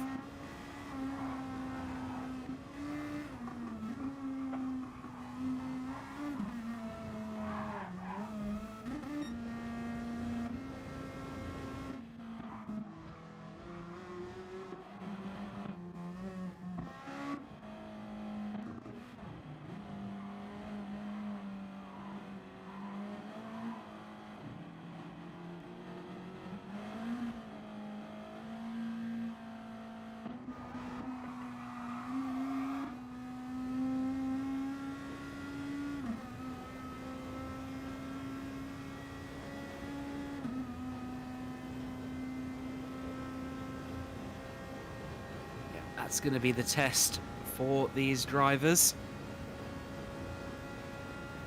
Not quite close enough, no. They will still benefit, though. I mean, Wiseacre was 2 minutes back before this most recent safety car, if not more. So he's still gaining a bit from it, but maybe not as much as he'd have liked. Very true. The old adage exists for a reason. 8 laps to go then. We're about to start lap 22 of the race, or of the stint, I should say, and Speedy Tyres is back into the rightful lead. Again, they fan out as everyone tries to anticipate the green flag, which has now waved, and Speedy Tyres leads the pack once again. He's still weaving to try and get some heat into the rubber Viper Z there in second, then it's Jerem coming for you. Colin up into 5th place, just ahead of It's Racing. And look at that, It's Racing and Spud hounding each other. We've seen that so many times across the categories here in Trackstars, and it's happening again, ladies and gentlemen. It's the classic It's Racing versus Spud battle that's been going on for a somewhat most of the year, but It's Racing going down the inside here of Colin, making that move stick and trying to take that position away from Coming For You as well, but Coming For You keeps it pretty settled there. Got a little bit squirrely out of the corner, but now he's got the pressure from It's Racing, so we'll see if he can keep his head high under pressure and hold that 4th place off.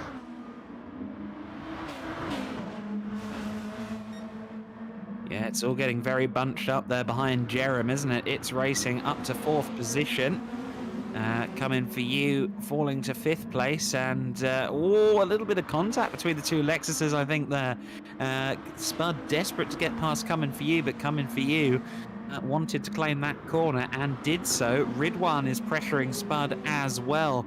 And running out the top 8 at the moment is Sir Slayer, who has also benefited from this safety car. Of course, Slayer had that big problem right here in the early stages of the race, and he's now back up there among the leading protagonists. Oh, a little bit of a glance at the barrier there for Mountain Goat. Lucky boy, absolutely right.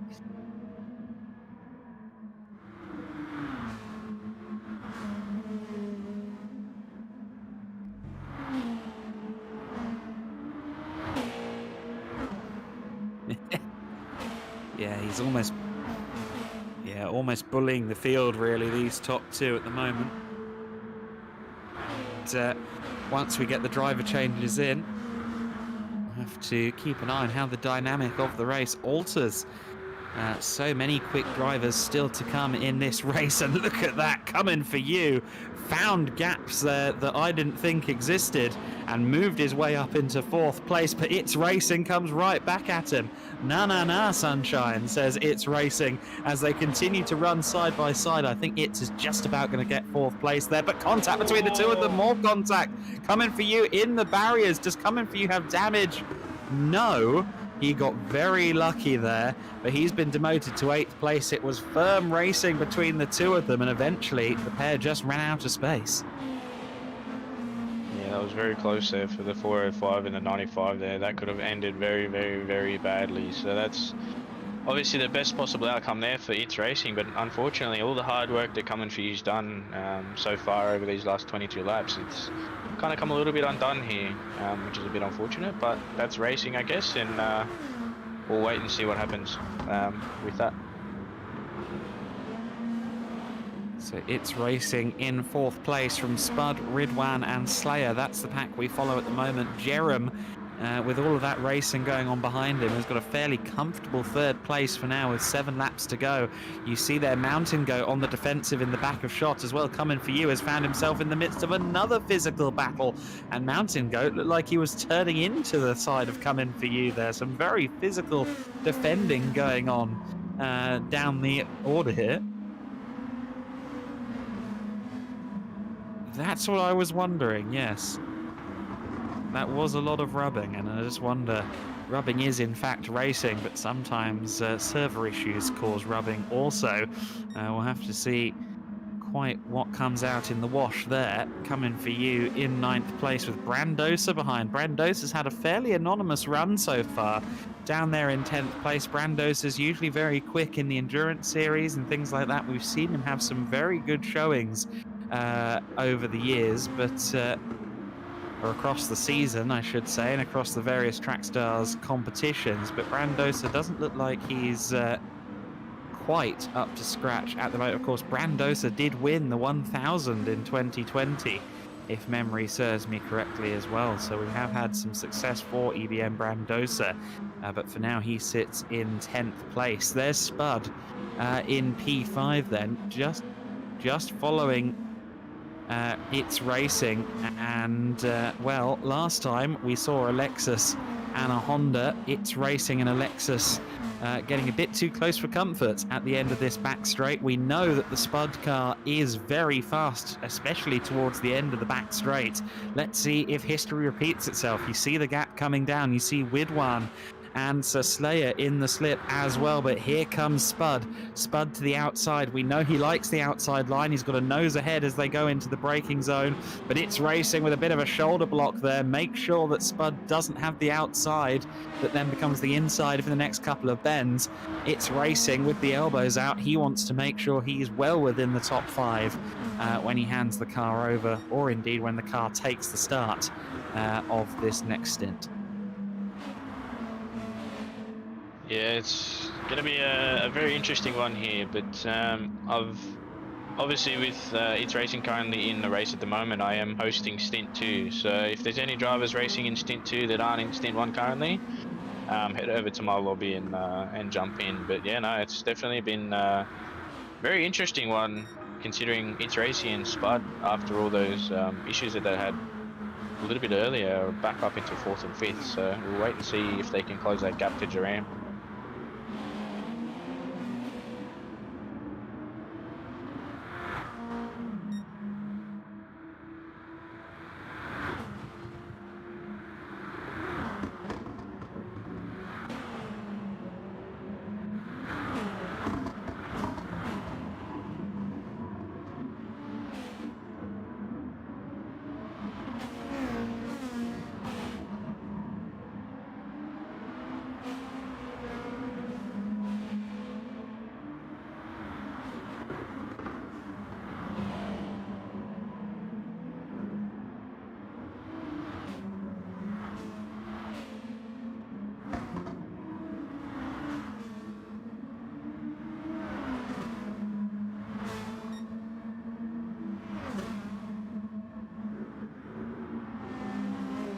Colin was in 5th. Colin was in 5th, and he has really fallen through, hasn't he?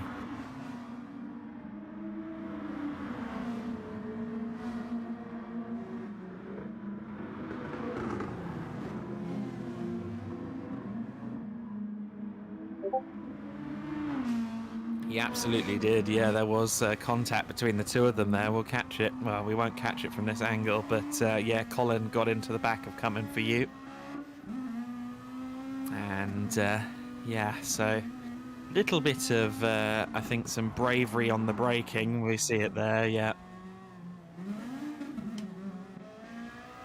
And Wiseacre made use of that one.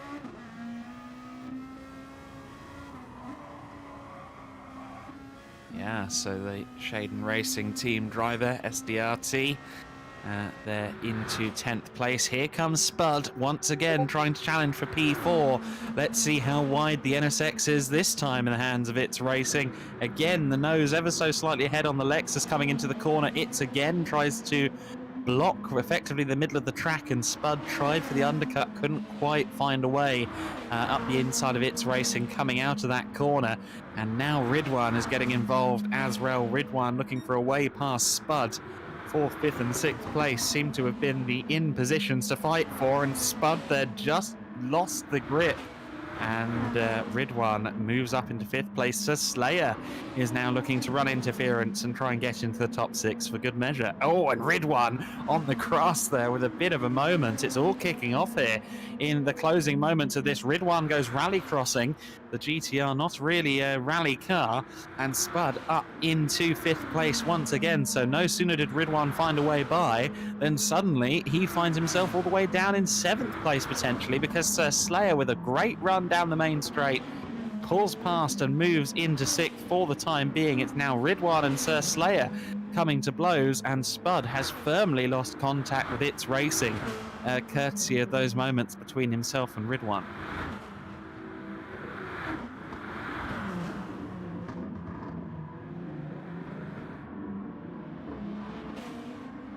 Just a little bit of contact, but they continue on their way. It's a physical battle between the Honda and the Nissan. Sir Slayer and Ridwan. Sir Slayer, of course, in that 55 car in the sister It's Racing esports machine. This is the lead car, the 95, or at least we did just briefly look at the 95 there, in 4th position. Doesn't look like he's going to get anywhere near Jerem before the end of this one without an error. for the number 50 Honda, but for now the 95 It's Racing esports car back up into 4th place. And I think when It's Racing came in to make that second pit stop, he wouldn't have thought he would be this high up the order come lap 25. Yeah, it's showing that those fresh tyres there is Sir Slade gives us a bit of a headline flash saying hello, but maybe those fresh tyres are really paying off to It's Racing. So that stop there was definitely crucial coming into the last final stage of this stint.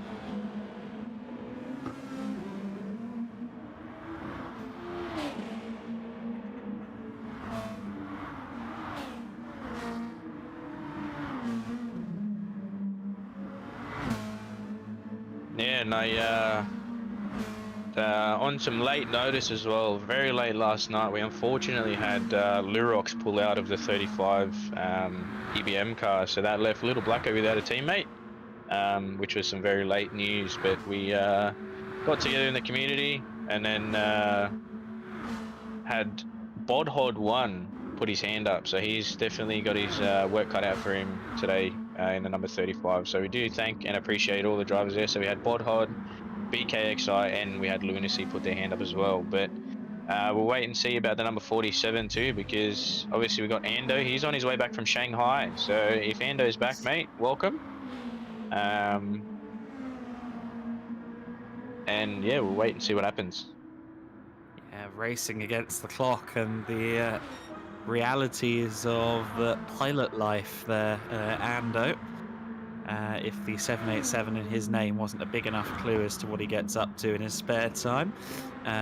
Viper Z in second place there, with Jerem just behind him, just under 5 seconds, or just over 4 seconds, covering the top 3 then at this stage. And Speedy Tyres will be bitterly disappointed by that, because he had such a lead, particularly over... Oh, and is that Speedy off? Speedy Tyres is off there, was it? No, someone else going off. Yes, it was Speedy. Speedy had an off there. Let's see if we can get a replay of that. Most unusual to be that far offline. What happened to Speedy Tyres? I thought I'd seen that in the background, and well, my eyes didn't deceive me. He just missed the breaking point by a country mile there. I think just a moment of concentration lapse, and he's got himself damage and dropping down the order now. He's under pressure for second place now. Jerem is right behind him, and he has suspension damage, he has front aero damage, and he is off the lead. Yeah, that's going to drop him back there, which will also escalate Jerem and It's Racing up into second, third, and fourth. So that's... I wonder where this is going to put Speedy, considering we just came fresh off a safety car restart. But yeah, it's definitely going to be an interesting one. But on that note, fellas, I am going to have to leave you guys in the comm box, because I need to go and get me head bit screwed on for my stint. Oh, okay. Interesting. Okay, so there you go. Viper Z in the car that leads the race now.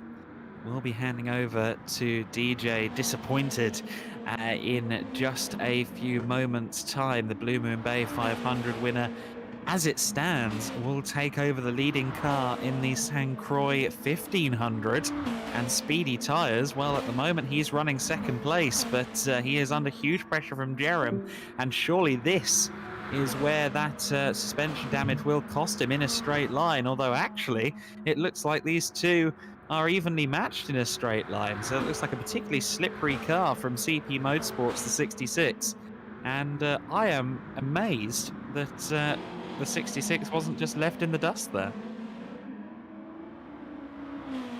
Yeah, absolutely. Well, he's lucky that it was so minimal, because that was a proper clonk on the barriers. I think we've seen a couple of people get lucky. We saw Mountain Goat drive into the Armco on the bridge and get away with it scot-free, and now Speedy, albeit having to drive a very wide Honda, holds on to second place. It's Racing is now challenging. He's up to third and up to second. Spud is also in amongst it. It's getting very interesting here. Five cars fighting for second place at the same time. 4 Hondas and a rather bullied Lexus. And look at that, Speedy comes in. Speedy decides the damage isn't something he wants to drive around, and that puts everyone up a position. And look at Spud now, he's up to 3rd place, and Jerem really has lost out there, hasn't he? Because he was running in 3rd and he's down to 5th place, even with the Speedy Tires car in the pit lane. And It's Racing, well, we said he was going to gain more than likely from the safety car, but I don't think even he would have thought this much. That car is up to 2nd place now, ahead of Spud in 3rd, and Jerem and Sir Slayer contesting 4th place back there.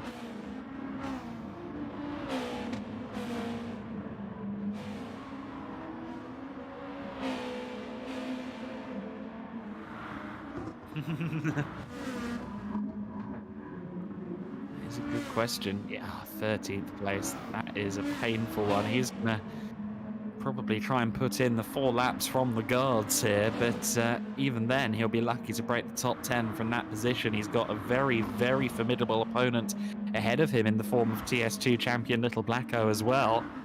So that's not going to be easy. And yeah, that is a big blow to Speedy Tires, who's trying to look up the inside. And I'm sure Diswood is watching with bated breath, if not a little bit of disappointment. Don't get the drinks out yet, Woodsy. We've got a long way to go. You don't need to drown your sorrows just yet.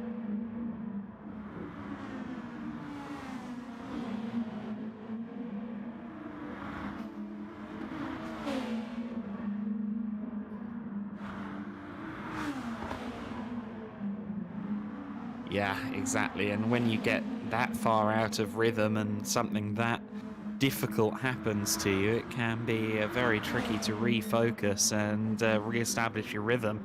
It seems as though Speedy has the car fairly well hooked together after that pit stop. And let's see if he can get past Little Blacko. Blacko there getting a little bit sideways on corner exit. So much power in these cars, over 700 brake horsepower in the spec of the Trackstars Touring Car Series, and we'll have to see whether this is where the move is made. Surely we saw just how quick that car was in a straight line up against Jerem when the car was damaged, and you see there that Speedy already has the nose ahead. He has the inside line. They're actually about even as they run towards the braking zone, but surely Speedy Tires has 12th place. Oh no, Blacko trying to go all the way around on the outside. Speedy Tires just lighting up the rears. And actually, Blacko is holding strong here and making it difficult for Speedy Tires, but eventually he had to yield there.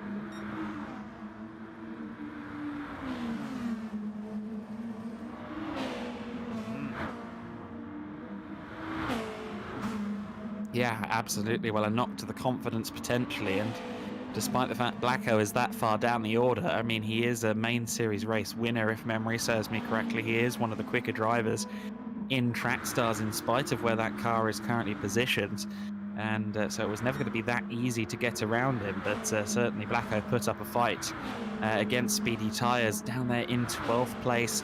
Not the conclusion to the first stint that we were expecting.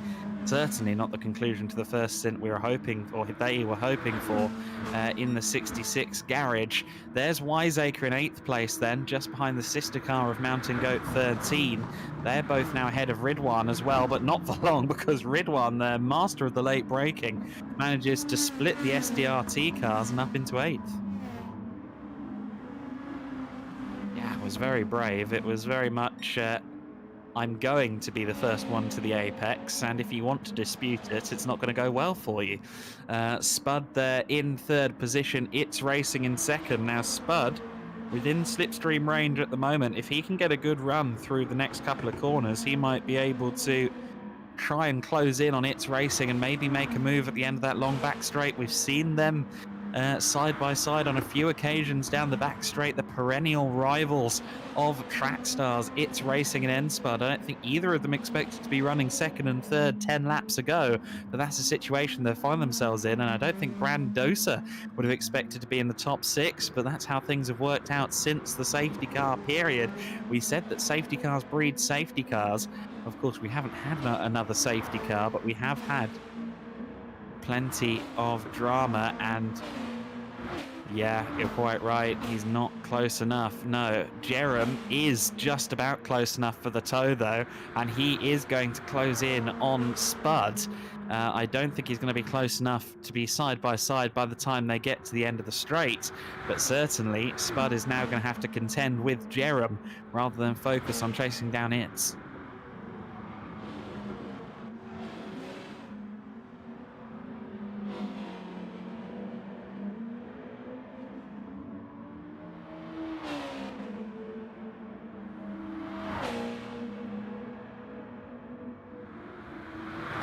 Another driver whose race to this point, or stint to this point, has been a roller coaster.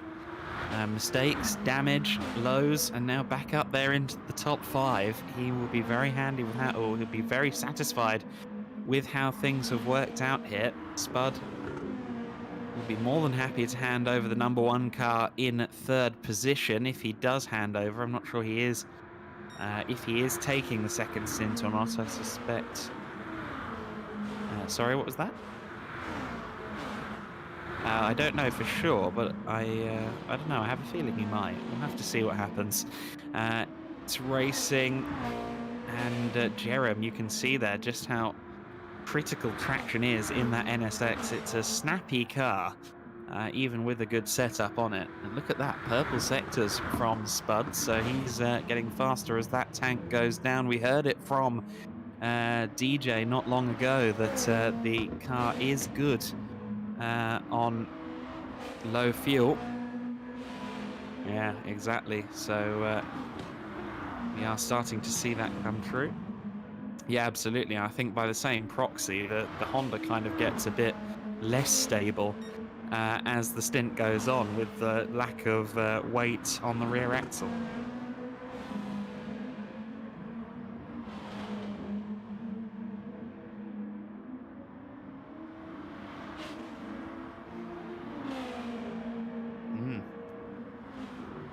Oh, absolutely. Building on a good run yesterday in the TS2. Was up there with Nightwalker 964 at the sharp end of the order. And Jerem. Oh, Spud with an error there. Spud with damage. Oh, dear. No engine damage, no. So no safety car for that one because there is no engine damage, but that has been costly. Just asked too much of the front tyres, I think. Yeah, just too quick into the corner. Yeah, standard San Croix kind of mistake that. We see a lot of that. Yeah.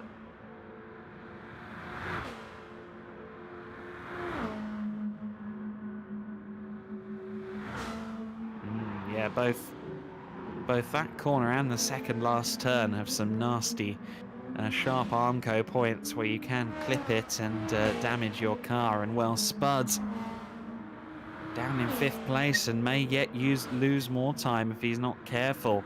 I think he might just have enough of a buffer over the chasing pack, but that is hugely unfortunate for him.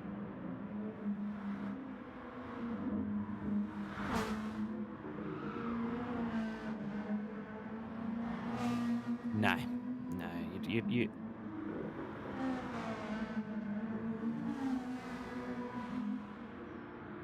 Yeah, he continues on his way, but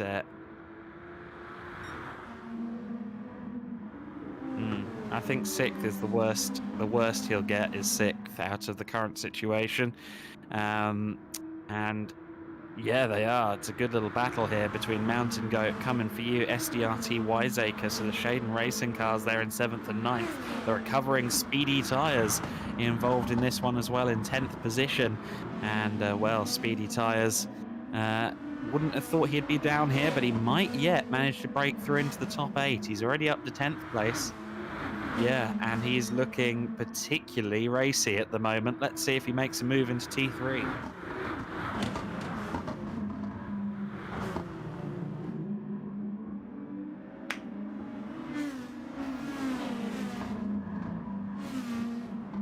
absolutely. Yeah, absolutely. Wiseacre there.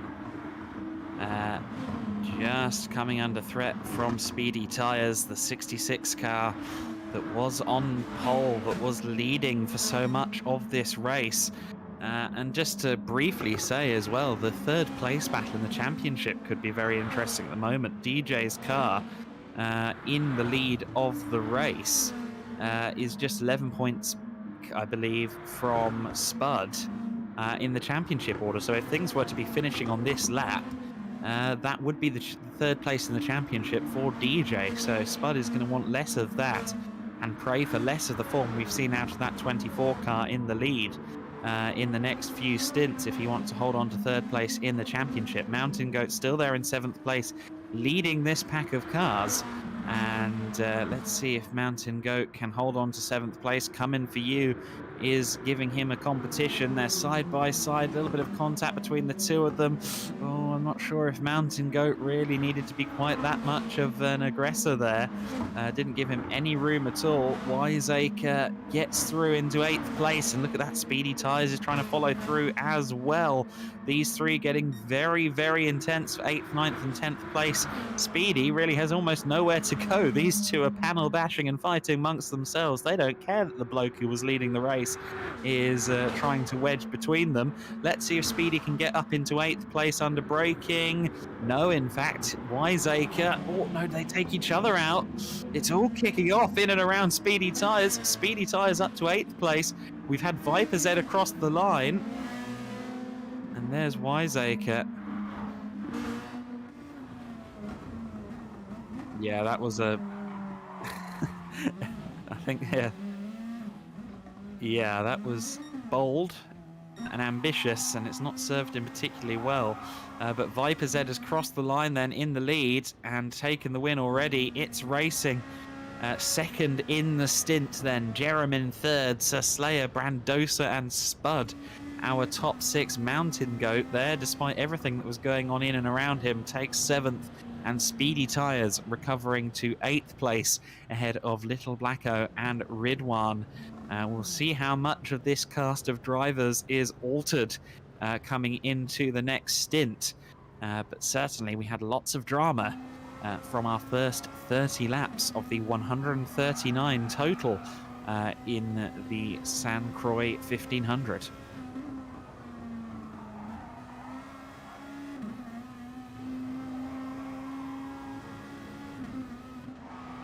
Yeah, very rare to see Spud make that kind of error. Punts hasn't had the best of runs either, has he? Down there in 14th position. He didn't get a chance to close in on the safety car either. And a penalty for good measure right there at the end, courtesy of some rally crossing. But down in 14th place is not where he'll want to be. At least he's on the lead lap. He doesn't have to worry about being given the lap back or anything.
They're not all 30.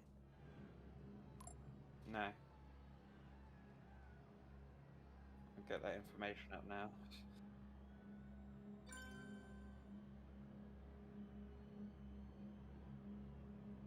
Yeah, I was just finding it. So next race is 27. Then race 3 is 20. Race 4, 24. And the final one is the big one, 38 laps for the final stint.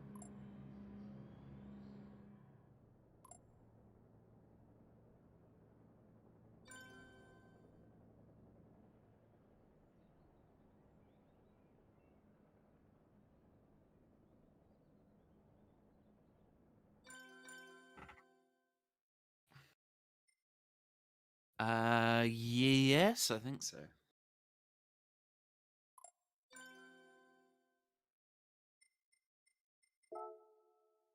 That's a joke. It's the safety car.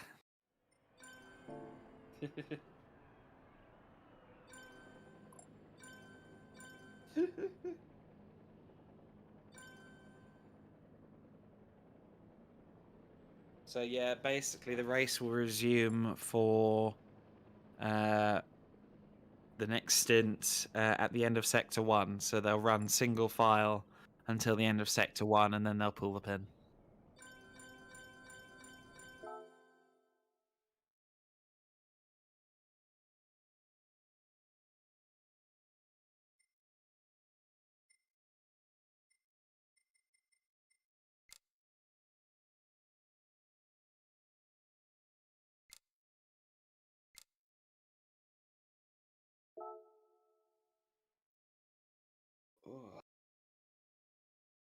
It's DJ that's got the lobby. I think he's already opened it, he said, so it'll be somewhere in there. Yeah.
Yeah, Matty, who won the 2015 Core N24, which is Core, a bit of a UK precursor to what is now Trackstars. And later that year, after winning the N24 in that group in 2015, of course, he went on to win the GT Academy. Had one of his first races, if not his very first race, at Castle Combe in 2015 over here in the UK, and got to meet him then. He's always been a very bright chap in the paddock, always been very friendly, very easy to talk to. And whether he's in the real world or he's sim racing, he's one of the quickest guys we could ever wish to see in a car. What was that? Sorry. Ah, yes, Ando. Ando's in. Okay. Fresh from Shanghai.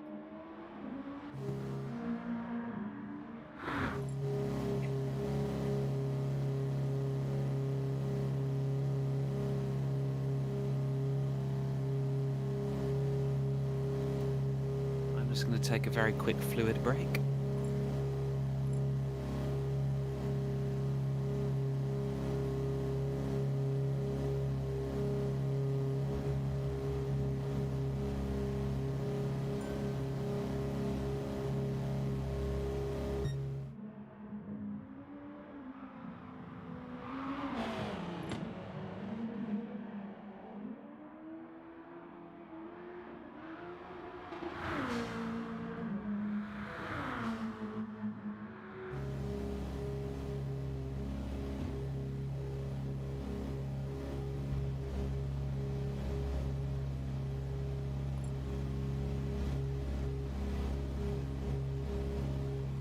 Yep, the toll cart.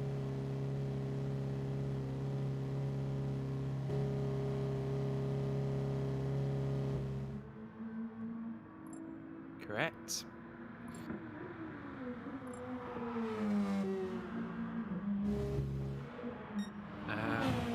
It's on the Discord.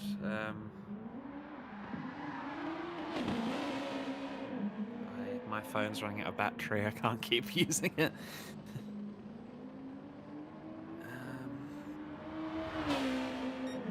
Could plug it in. That would be what a sensible person would do. But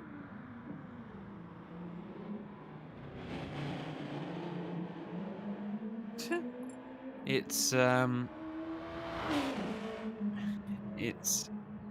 it's in the TS in results standings. Yeah, if you go in the TS results and standings, you can see all of the driver A, driver B pairings. The starting order, so you can see who's with who.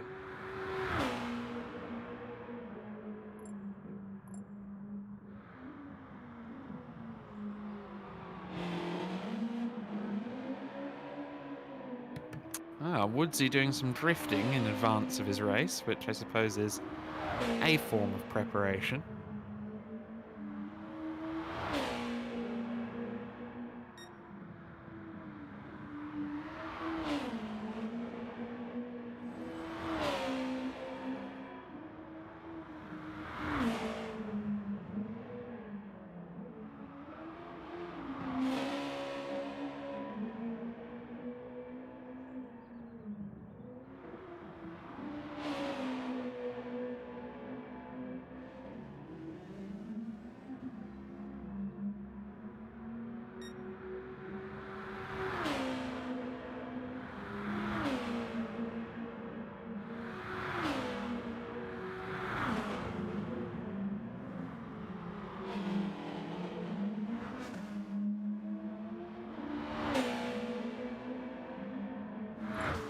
Yeah, you see the top. Yeah, just to say the top 6 have different times from the rest because the top 6 shootout, of course, was different from qualifying. So that's why 257 is up there in 6th.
Hello?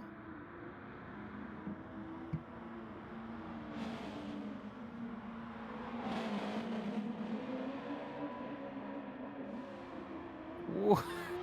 I love Woodsy's approach to free practice.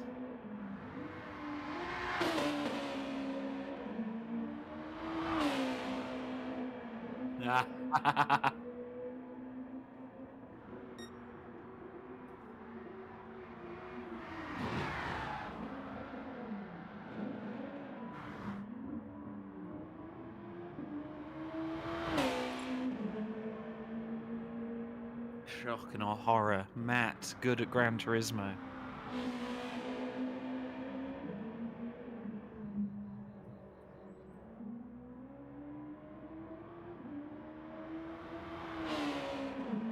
Next, you'll be telling me that the 2022 Australian Grand Prix won't happen. Spoilers.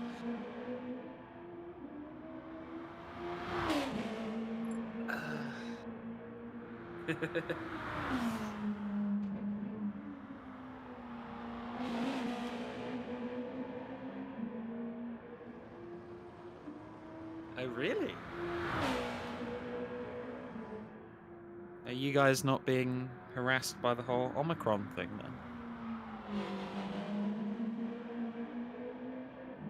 then? Fair enough.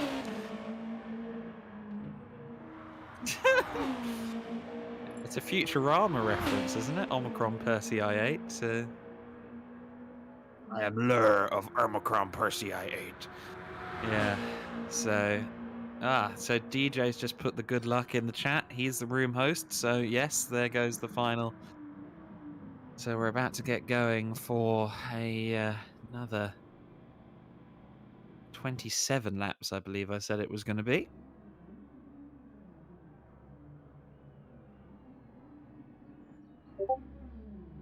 And there we go. So rolling start. They won't get started properly until the end of Sector 1. So that's between T2 and T3.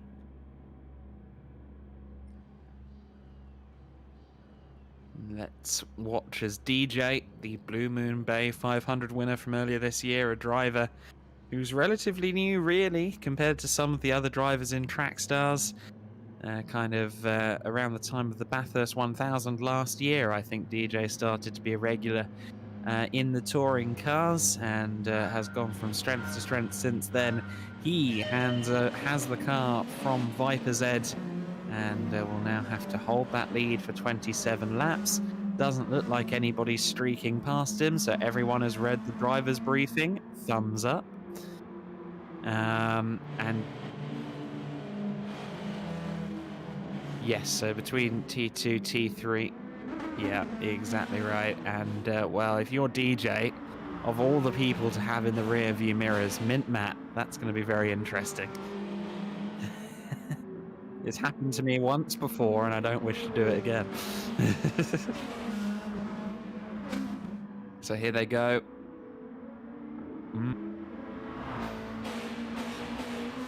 I would be surprised if he ran the same setup as Itz, but we'll have to see. They will ask him. I believe Itz is going to come into the commentary box shortly as we are underway. And the second stint of the St. Croix 1500 is underway. Looks all fairly orderly, actually. Yeah, they're all fairly orderly as they get underway. And DJ turning into the point of the second sector split now, which I believe is somewhere around here. And just being pursued by Mint Matt Nightwalker there in third position. In the car that was under Jerem's tenancy earlier on. We had a driver off in the background there. Not sure who that was, but someone had an off further back in the pack. Broca Lily in the 34 car. Now I saw someone skate across the gravel trap there. Or across the grass, I should say. And I think Broca Lily may have been pushed because rear damage and going in frontwards kind of suggests that he got a bit of a tap from behind. So a few dramas in the early going. Gabans is there in fourth place, of course, in the 55 car.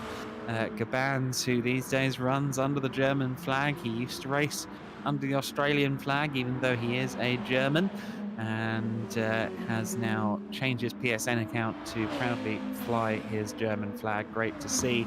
And he is just ahead of Diswood, who has had a charging first few corners, obviously, because he is up to fifth place already. So Diswood looking to make amends for the last few laps of Speedy Tyre's stint.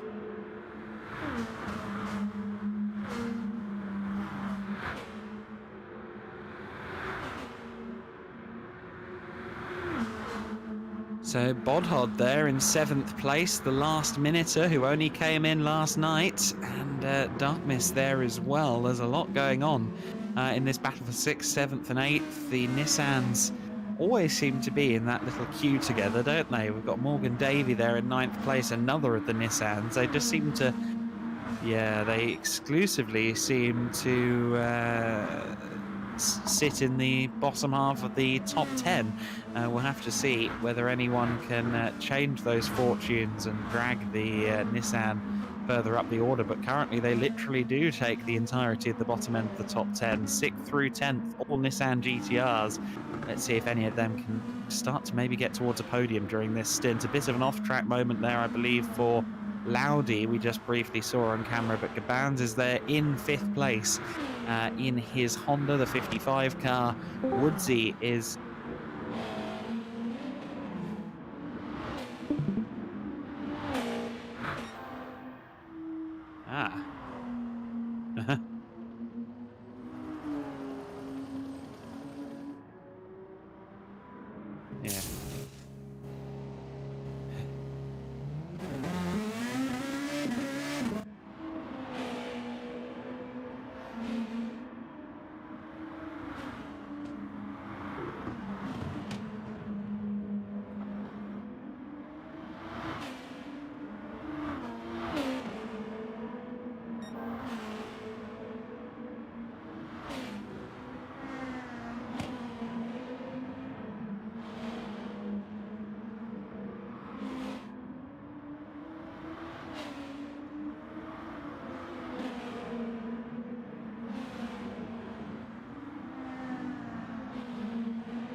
No, absolutely not. The Honda is a strong old car in a straight line. We saw that towards the top of the straights, towards the higher end of 6th gear, at least Spud's car seemed to be quite strong. But we'll have to see how DJ and Nightwalker fare. No surprises that Mint Matt is already clear by 2.4 seconds. Matt driving off into the distance as he does in almost unmatchable style, really. He's always been right up there at the sharp end of the Australian Gran Turismo community. Was at one time at the sharp end of the Blancpain GT series as well. Here comes Nightwalker, though, diving to the inside line.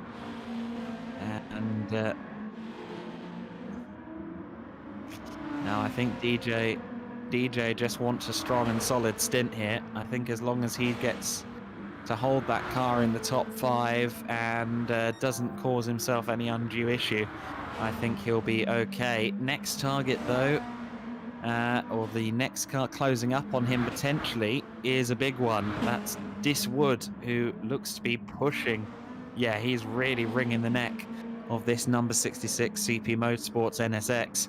And he'll want past DJ fairly quickly. He will have seen that his car was ahead of Viper Z for practically the entirety of that first stint, and he's going to want to continue to pick up where Speedy left off before that outbraking moment into T3 that cost him so dearly.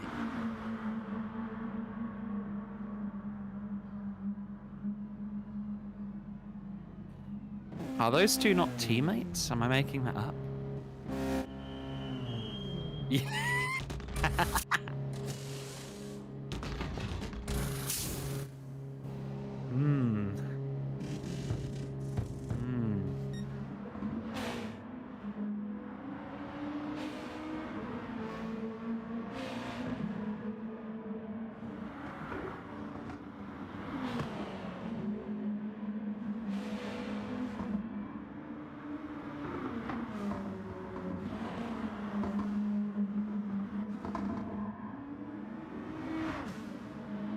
Yep.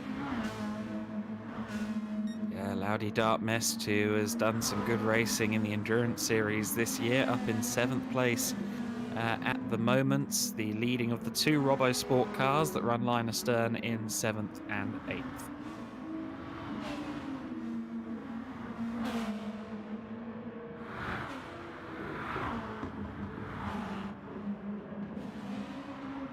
Oh yeah, Woodsy isn't going to wait and bide his time. He's going to want to be up there in the podium positions. He will be going with a head full of steam, trying to chase down Mint Matt if he possibly can. Woodsy is a very quick driver, a driver who puts a lot of grind and effort in to be as quick as he can in this Honda.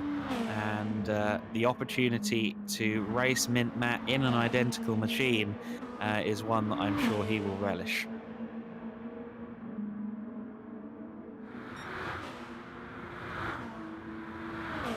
Yeah, didn't get the best of runs through that long sweeping right-hander by the looks of it.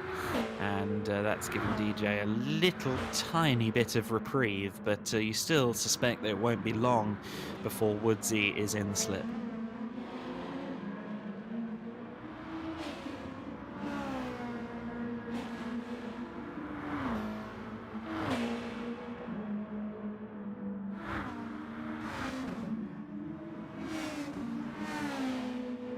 Gabans has dropped down then. Gabans down to 7th place in amongst the GTRs, and Sirik gets through into 7th there. Sirik, who raced yesterday in TS2, so he's got his eye in a little bit with the qualifying and the TS2 quali as well.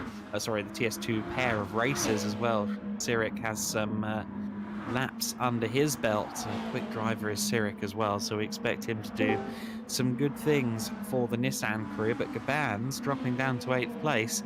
That's interesting. Not the kind of performance I'd expected out of Gabans in the early going, but there's still a long way to go.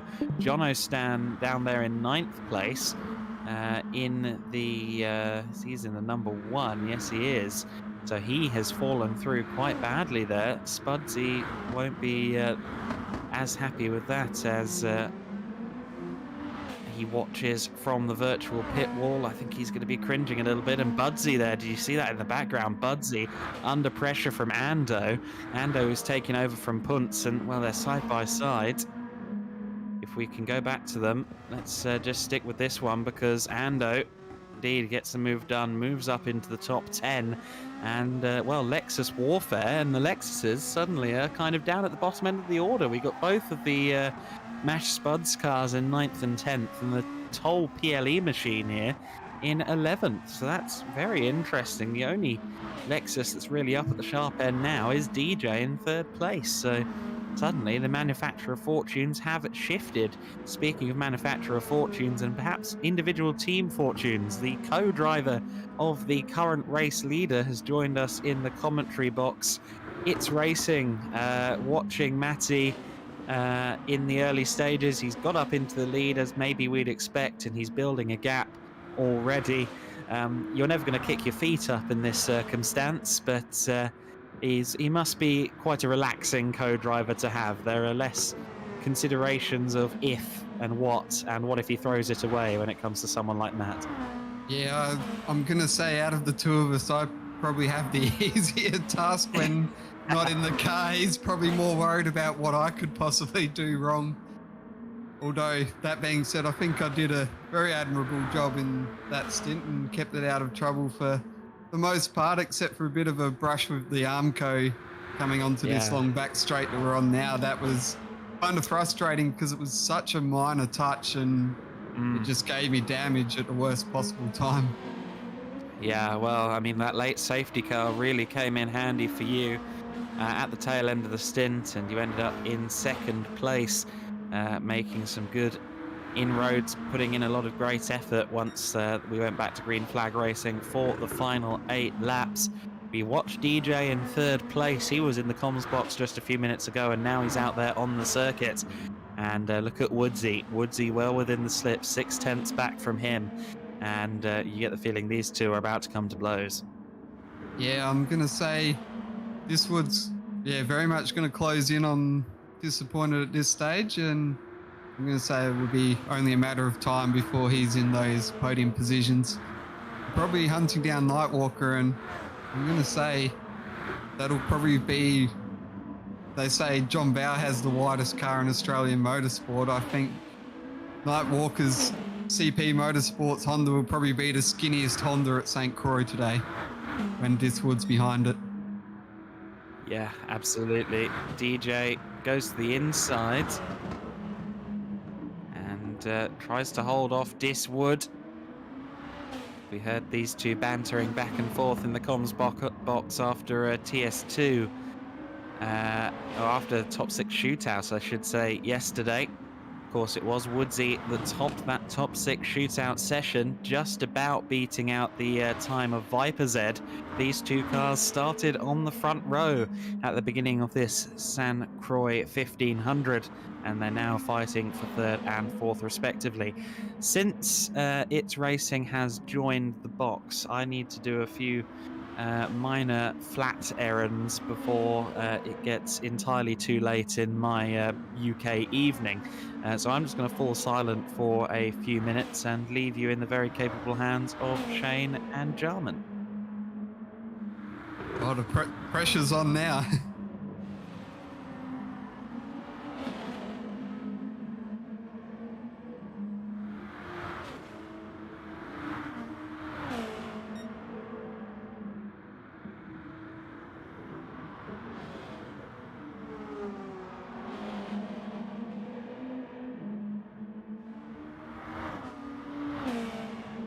Yeah, I think obviously the low aero, I think we're sort of going with that game plan as well, just to counteract what this would possibly can do. If he gets in front of Matt, then Matt can get past a bit easier if need be.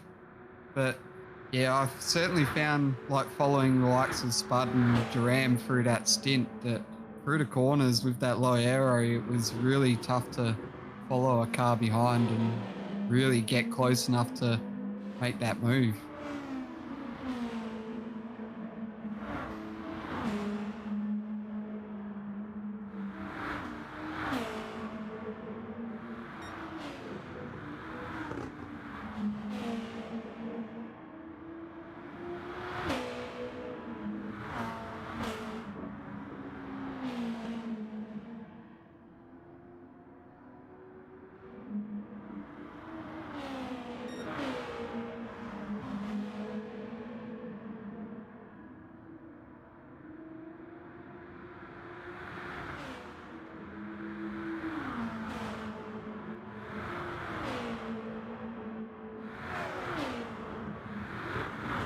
Yeah, I'm going to say the best bet for this wood is really going to be down this straight here into turn 3.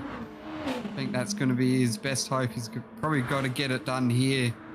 Otherwise, he's probably going to have to wait another lap.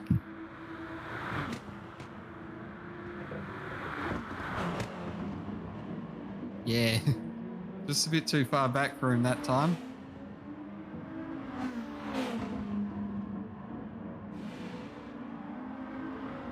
Although, no, sorry, that was a bit of an optical illusion. I thought that Disappointed would run wide there, but there wasn't enough Armco barrier to suggest that he could.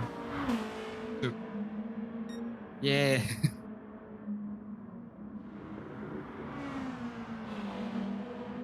I'm not sure whether the variable or the fixed cameras or the standard cameras are actually the better option. It's a bit in between for both. Usually the variable sort of gives a bit more of a hack racing view.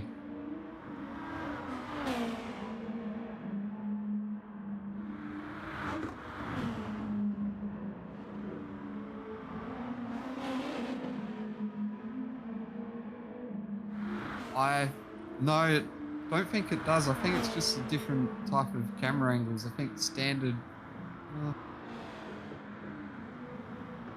Yeah, I think the standard probably fixes a bit closer on one car at some points, so you do miss those battle packs.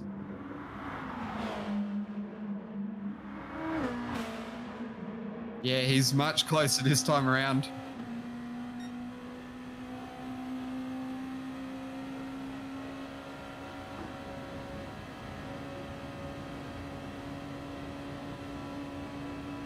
Yeah, I think in DJ's case, you probably say, well, I would say you concede the position a bit, sit behind, follow in, but this was just outbroke himself there a little bit and just allowed DJ to come back at him. But I think DJ's probably got a bit of a wise head at the moment, knows that it's a very long race, and if you get too caught up in a crazy fight and stick yourself in the fence, then it's a long way to come back from it, and it will make Viper's Head's job a lot harder later on in the race.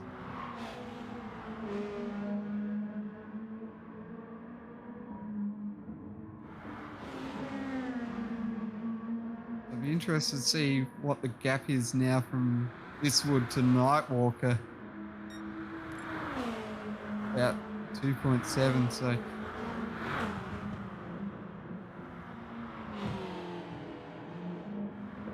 Yeah, I do see that Loudy Dark Mist has put a engine post up, so I just saw that briefly in the chat. I think he's in eighth ninth spot. He got into pits anyway, so I think they'll continue on in that case. He's able to get into the pits quickly enough and doesn't affect too many drivers. They'll just keep playing on, keep the race going as much as possible. I'm sure he'll come out probably about back half of the field, but still, yeah, still not miles out of it.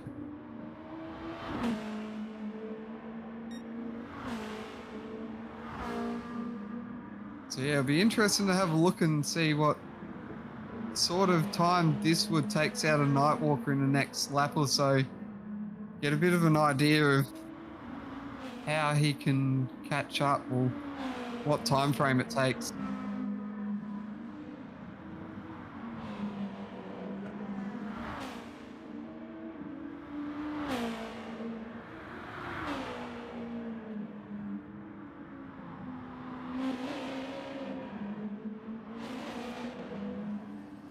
I would say that now that Diswood's clear of Disappointed, that he'd probably start pumping in, I'd say, the mid 56s quite easily. So yeah, I'm going to say probably maybe 2 or 3 laps it'd be before he gets to Nightwalker. And then be interested to see what kind of a fight Nightwalker puts up.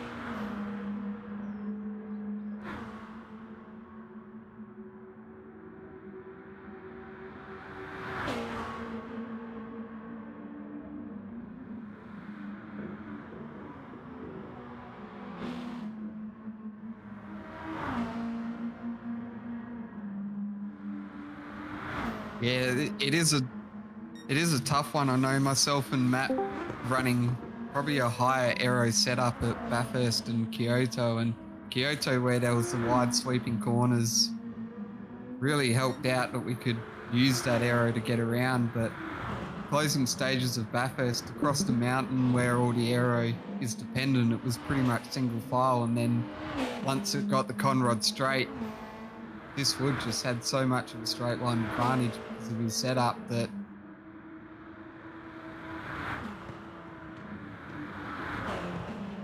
yeah, I'm gonna say probably about that 2 lap stage.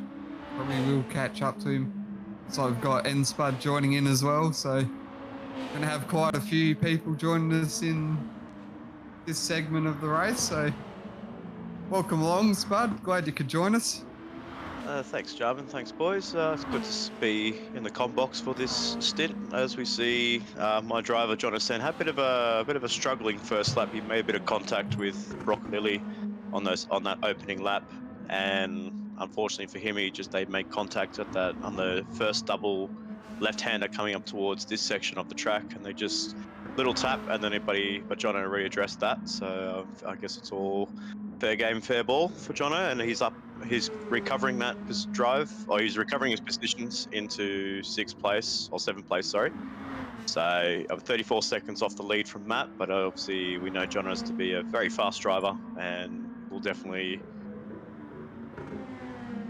Yeah, same here with Ando as well. So Brocco's in the pits. I'd be interested to see where Ando is on the track as to...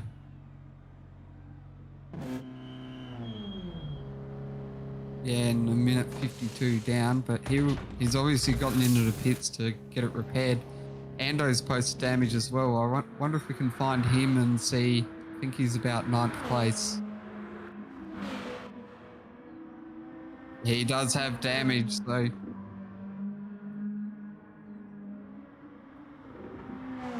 Yeah, that'll be a line ball call. I think we'll probably leave that to Disappointed and Rubbo Sport, who are in the room. They're the officials in control at the moment, so we'll see whether those guys make the call from here.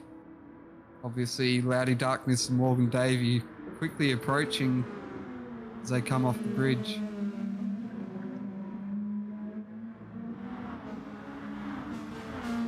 To wait and see. Well, Ando was the late comer to the Trackstars, to the Mashabuds racing team. Obviously, we were supposed to have Captain Risky driving that number 47 alongside Punts, but unfortunately Risky had a bit of work commitments, so we got a late draftee in Ando. Flew all the way from Shanghai in the early hours, and obviously made it home this morning. And we gave him a tune just to play around with the car, and looks like he was doing a solid job there in the 10, but unfortunately with that engine damage, it'll just drop him back down towards the rear of the field.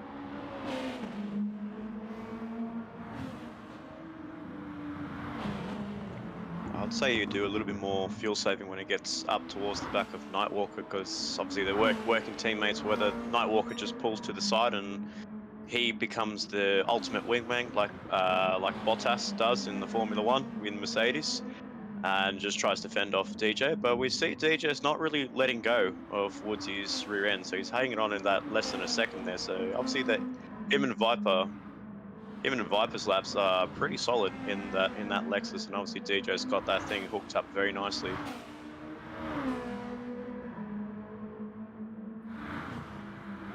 Obviously his fastest lap in the Lexus so far. Woodsy set at 56.9. Obviously that's probably catching up towards Nightwalker, and I guess the fastest still so far is Matt with a 255.4.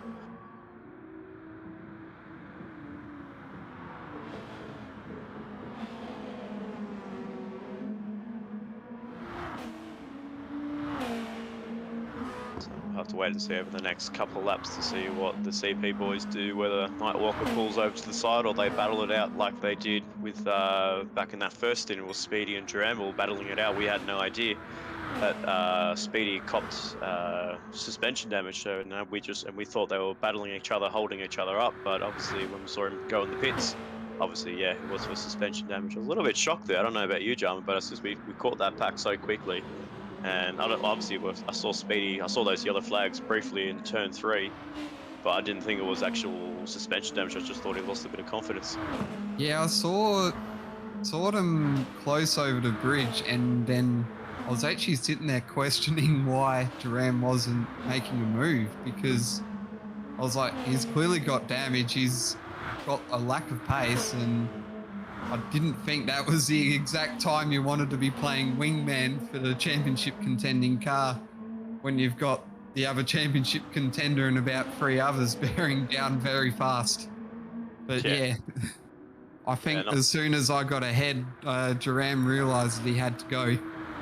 Yeah, exactly. So I feel like, yeah, well, Speedy did what he could. I mean, unfortunately, obviously, if you do catch damage on the very early stages of the lap, it does really hurt a fair bit. I mean, I was fortunate enough to get my damage on the entry of the bridge there, but it was only 2 laps to go, so I couldn't pit in the pit box just to fix it up. Otherwise, I'd lose too much time to the guys behind. So I hung it out. Got 6th place in the end. I was really catching the 95 on those last couple of laps, but I guess the pressure got to me, and I whacked the wall, whacked the armco on the bridge. Yeah, I was certainly trying to put the pace up as fast as possible and try and keep that pressure on. Obviously, you were probably trying to apply the pressure on me as well and force me into a mistake, and I was probably trying to do likewise with my pace, and it was a really fun battle actually, even if we weren't completely side by side for a lot of it, but even just that time stuff is still very fun to do. Yeah, your braking performance on that car was pretty strong on the back straight. I was just, as soon as I got ahead, and I thought, okay, I could maybe if I brake a little bit deeper, I might be able to get him. And then you just decided to brake it at the same point, drift the car wide, and then it hit the apex. I was just like, no way. how do you do that? Well, it probably did help that I knew where exactly I needed to brake, and obviously I don't have the slipstream propelling me a bit further along, so I can be a bit more I didn't have authoritative of where I'm braking.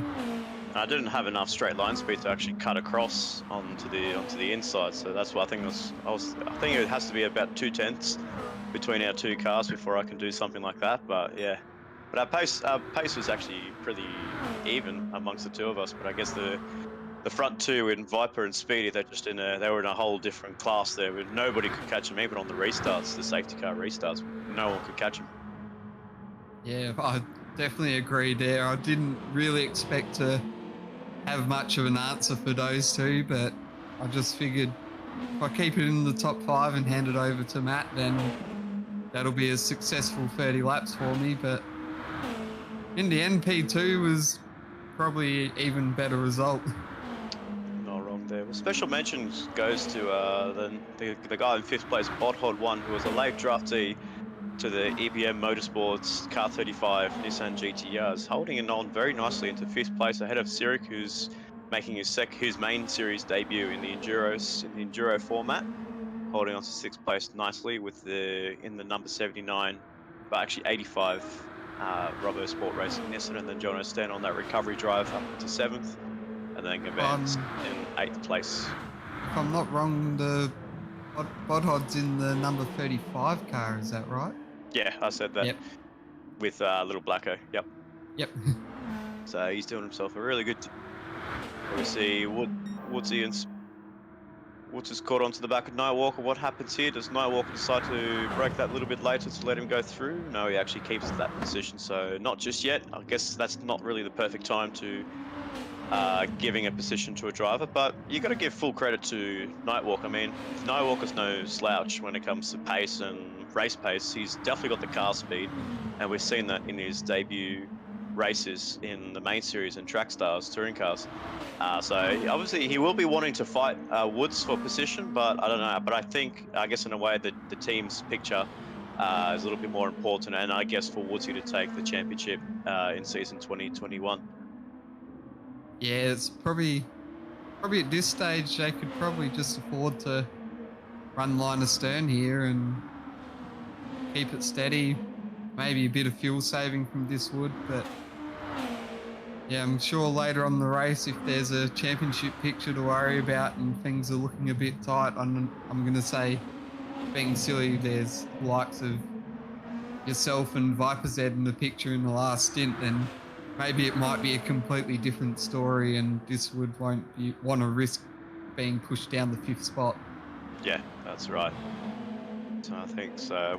I guess in a way, well, the dirty air does really kick in with these cars, especially when you're getting really close. I noticed when I was catching you, and probably you noticed it as well, when you're catching up to the back end of my car. I think it gets to that roughly about that 8 tenths through a corner, then it just drifts out to like 2 tenths, 3 tenths, and it gets pretty effective when it comes through those corners. But I guess with the low downforce that most of the drivers will be running this morning, wherever you guys are watching on the Trackstars YouTube channel.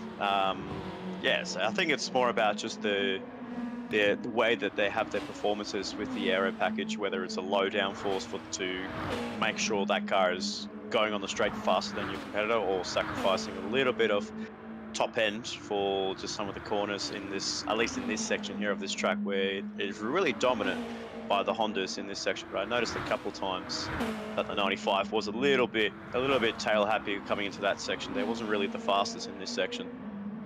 No, I'll be honest, I've struggled a lot through those final 2 corners during the whole week, so I probably shouldn't be admitting my weaknesses on a live stream though. It's okay. I've already told everyone about them during the last. I'd pointed out the last 2 corners during that stint. Just want to point out, it could also be the middle of the night, not just the morning and the afternoon.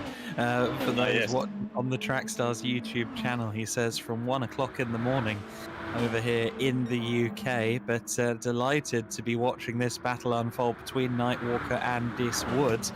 And, well, I mean, last time I looked at the screen before coming back on the mic on lap 4 or 5, Mint Matt was about 6 seconds clear of Dis Wood, and look at that gap now, over 20 seconds between the 1st and 3rd place cars. And, well, Nightwalker, building on yesterday's very positive performance in TS2, has a few laps in his pocket and running nicely there in 2nd. Yeah, I'm just looking at that fastest lap from Mint Matt. It's nearly approaching the pole time from last night. The pace that he's putting out. The interesting thing was, even with Matt's time, he set that lap 2 laps ago. He's nearly matching the times that Viper did towards the end of the stint here. So that just shows how much of that tune that Matt's got on his Honda is really, is settling into the car nicely. That early in the race, you can actually set yourself a 255 or a 254. And he's doing that quite consistently there. So I wouldn't be surprised if we see a 54 in, say, the next 2 to 3 laps from Matt.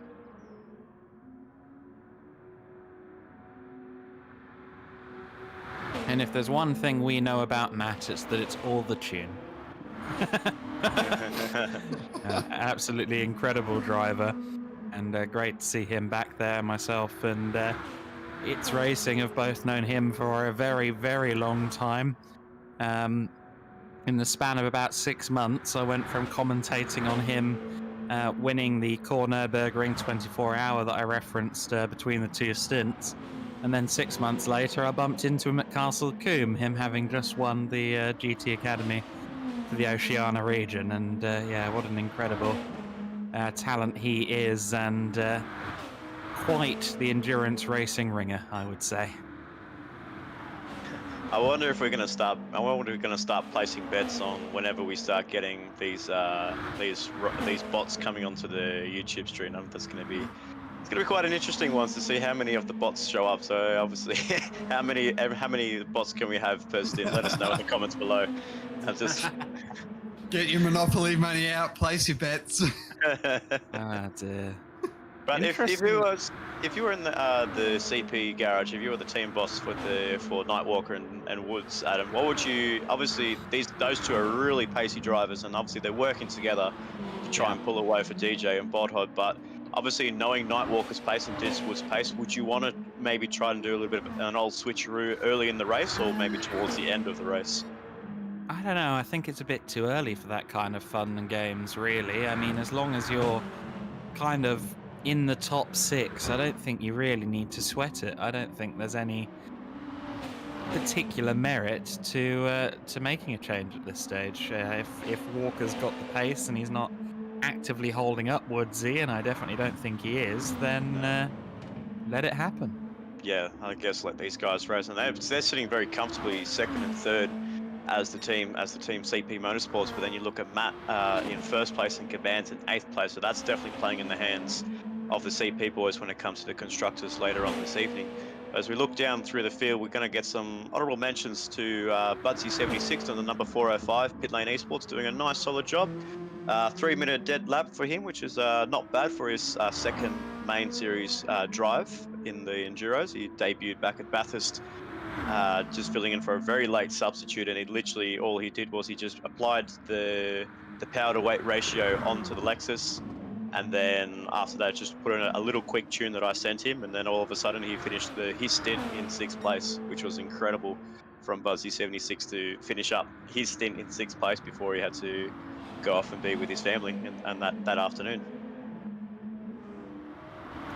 Yeah, Budsy's definitely a quick little driver. Interested to see how he looks come 2022 in the new year of Trackstars. Of course, we're sending off 2021 in style here with the finale of the Trackstars touring cars, the Croix 1500, a circuit that if 2 weeks ago you'd asked me how I feel about it, I'd have placed it firmly in the bottom 5, maybe just above Alsace.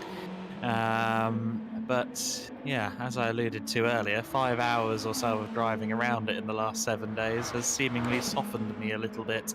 It's a circuit with its challenges and its quirks, obviously a very long track, and there are some sections of this circuit that when you do get it right, and I think we're going through one of those sections right now, when you do get it right, it really does feel rewarding.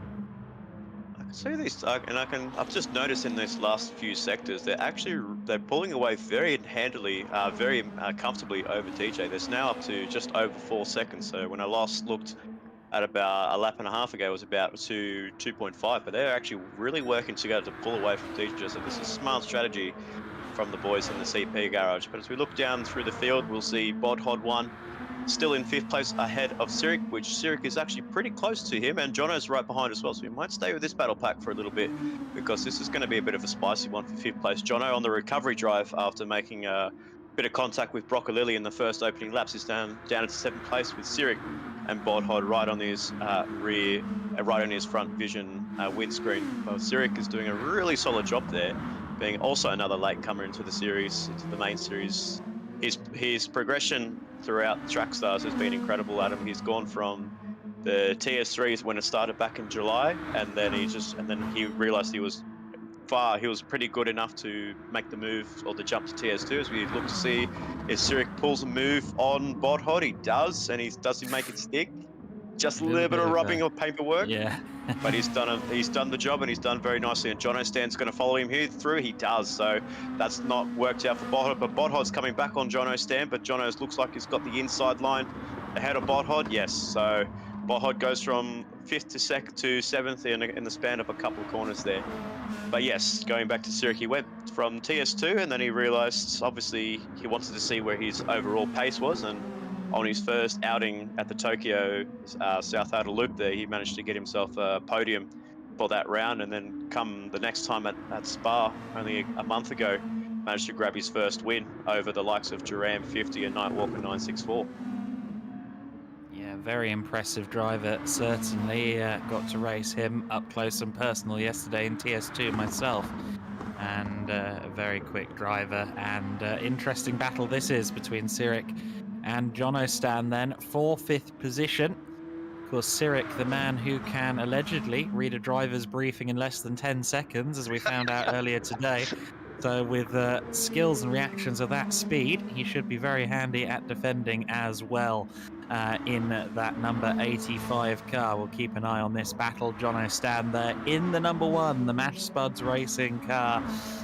Come the 2022 season, it seems unlikely that that number 1 is going to be on the side of your car, Spud, but certainly the last couple of seasons in GT Sport for you and the entire team have been really very successful indeed, with yourself, Punts, Jono, and the rest of the cast and crew at Mash Spuds Racing. It always looks like those Lexuses are at the sharp end, or indeed the Toyotas, or whatever else you find yourself in. Yeah, it's been a good couple of years working in the Trackstars Racing Series community. As you see Woodsy jump into the pit lane, so he's going for a bold undercut on his teammate at Nightwalker. I wonder if DJ's going to follow him through. No, he doesn't, so he stays out for another lap. But yes, so essentially we've had a great couple of years working with Punts. I noticed at the start of the year Punts' pace was really strong, and he was taking the likes of.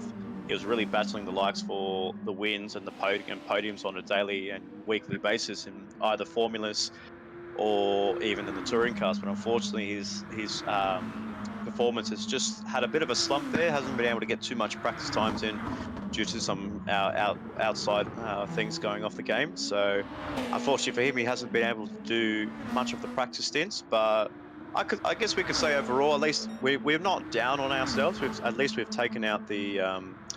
We're very happy to take out the teams in the Formula Trackstars, as well as last weekend, as we see my driver Jono Stan making a lovely move on Sirik there. That's a nice textbook move there by Jono Stan into 5th place. So a nice recovery drive once again. He's going to hold on to 5th. He's going to try and set his own laps there with about 13 laps to go. But going back onto the endurance as well, obviously, yeah, we just to round up the season, and for Punts himself, obviously he has been a bit down on himself when it comes to performances and, you know, overall just, you know, finding the advantages of the track and not finding the grip levels that he wants. But for him to actually walk away with the championship this year, he was pretty happy with that, and obviously as a team, we fully support him as well as our other drivers as well coming into 2022.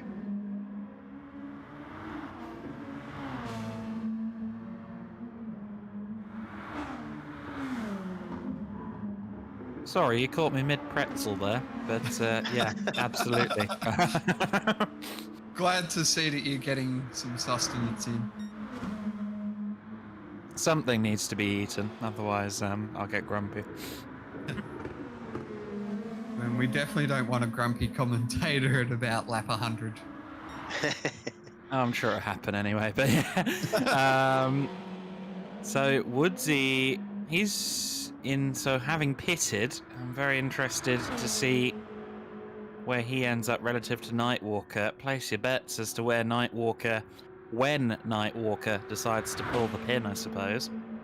And I guess with this clear air that Woods has got, he's able to really extract the power of his 66 NSX there, as we know in the top 6 shootout, and even in the qualifying, that car was on rails, and it was definitely the fastest car as we saw in the previous coverages. But we'll have to wait and see how it is race pace. Does Nightwalker come into the pit lane at this section? No, he doesn't. He's going to stay out for another lap. On tyres more than a dozen laps old, Matt has just set a time good enough to get front row in the top 6 shootout. More on demoralising news at the top of the hour. That pace is scintillating from Matty. He's finally cracked into the 254s there on lap 14 of 27 there, so that's phenomenal. And then his backup lap was at 55.1, so the consistency that Matt's got is incredible. So hopefully, for a guy like It's Racing, has obviously no pressure with you, my friend. Obviously, you've got Matt that's going to put the car possibly, well, obviously, hopefully no commentator's curse, on the front row of stint 3, and hopefully for you guys be able to have a clean running in stints 3 to 5. Yeah, it's going to be fun 20 laps coming up. probably about half an hour to an hour's time, I'd say. So So who's hopefully I'll taking the just flag, Jarman? Who's taking the flag? I could keep that a well-guarded secret, but I think that would be pretty obvious who's going to take the flag. Let's just say that we've done the calculations, and with my 30 laps in stint 1 and the 20 laps in stint 2, I'm 3 laps over to minimum 47. So that should tell everyone everything they need to know. There you go. Yeah. So good luck racing Matt in the last 2 stints. Well, any time that a driver can race against Matt, that it's always a privilege. Obviously, you said that yourself, Adam. That whether you've raced him or or talked with him, he's a really fine gentleman that he obviously can get along very well, very nicely. Gives you some good car advice, and I guess in a way has really pushed the 95, and as well as I guess Jarman can agree as well, that pushed him to certain limits that he couldn't find, that he wouldn't be able to find, finding those extra few tenths or half a second lap speed wise. Yeah, it was just so interesting to see Matt up against some of the drivers that I lined up for the charity race I did during the first lockdown last year. You know, up against the likes of David Perrell and real world aces like, you know, touring car winner Jake Hill, Charlie Robertson, Alex Brundle, you know, every bit as quick, and sometimes not often on the Gran Turismo platform he was quicker than those star names. Yeah, he's certainly a uniquely talented driver. Beat Ollie Webb as well, if memory serves me correctly, on that event. As Nightwalker comes in then, so this is the critical bit then. Let's see where he is relative to Woodsy. DJ in too, so Mint Matt, the last of the holdouts really from the sharp end of the order. And look at this. Woods has put in a very phenomenal 2 laps undercut here, and he's going to jump his teammate very comfortably there. So that's worked wonders for the number 66 to get himself up into second place there. Obviously, don't think it's going to be enough to try and close up to the 95, but he'll do everything he can. And obviously, we all know Woods as being a very capable driver when it comes to lap speed, but also I see there in 4th place Jono Stan hasn't pitted yet as well, so he might be a bit of a dark horse come later on. He might be able to, he looks like he's got himself a good amount of fuel on his car left. Obviously his tires are a little bit worse for wear, but I guess for a guy like Jono, he might be one for DJ to keep an eye on. Maybe if he decides to pit with, you know, probably if he says with 10 laps to go, if Jono pits, then maybe DJ might have to look back instead of looking forwards. But as we see Broccolilli actually come through with an engine damage, so we have to find where Broccolilli is on relative to the leader in Matt. So Broccolilli is right down the back there. So Matt's there. I believe that is Broccolilli down a lap, and I think a full safety car might have to be called here. And on that cue, I'm going to jump out as well and set myself up for stint 3. Oh, okay. Goodness me. Yeah, so interesting there. Jarman, of course, running his final event as a full-time driver, as the safety car is called. And even then, his competitive streak is such that he's not letting his ego get in the way. He knows what he's got in a co-driver with Mint, and he's letting him do the bulk of the driving today. Exactly. I'm actually a little bit surprised to why maybe Jarman might not be able to do the final stint there. Obviously, he wants to do those laps for the final time and just maybe wave the checkered flag there, but I don't know. I guess he has a capable driver in Matt, so he doesn't want to take any risks of being a lap down or causing damage on his final laps there. But as we see Matt coming through the pit, looks like he'll be coming into the pit lane. Yes, he does. But all this gap that Matt has built, a 53-second over Diswood, is all gone after this safety car. And then we look at the guys like Jono Stan as well. So this has actually helped Jono Stan as well. Yeah, no, it's going to help a few of them. Matt into the pit lane. Of course, it hurts Matt more than anyone else because he's suddenly under threat, where he's basically just kind of checked out and disappeared into a different postcode for the last I don't know, 15 or so laps. He built that lead quite quickly and never really looked back, but now he's going to be under threat again. Absolutely right. We'll have to wait and see. Obviously, wait for these cars to bunch up. But as we see, the safety car picking up Matt at the exit of turn 2 there, and obviously these boys will be hurrying themselves along. With John Stan will definitely be looking to make a pit stop here, and maybe he might be able to short fuel that car. We'll have to wait and see, and then save under the safety car. He's coming into the pits right now. So I want to see, relative to Bodhod, he actually might be jumping Bodhod, so this won't be a loss for John O'Stan. So keep an eye on that number 1 to make moves in the next 9 to 8 laps. Yeah. No, very good point. There's going to be a lot of moving and shaking before we go back to green flag conditions, and very intrigued to see who capitalizes off of this green flag. I think maybe the likes of perhaps Cyric, Morgan Davey, they could be drivers that take advantage of this. Very quick, capable drivers. And there is just kind of almost like that renewed spring in your step as a driver when suddenly, you know, you've got the visual of everyone who's ahead of you being right there for the taking. It can really kind of just, you know, reset you, refresh you. You're no longer kind of just getting to the end of the stint. You're, you know, it all beckons ahead, and suddenly you're more willing to push. Absolutely, and I guess, and these drivers, they know they're going in for a 9 to 8 lap sprint towards the finish line around this 10.8 kilometer circuit. So sprint really turns into a marathon for these guys. So it is a very long track, and for Matt to actually pull that gap from a 52 second to basically nothing now, Matt's going to lead the pack, come through with so many more laps, with more laps to go. But still, whether it's going to be Matt versus Woods coming into turn 2, or it could be the other way around. We'll have to wait and see when the leaders bunch up.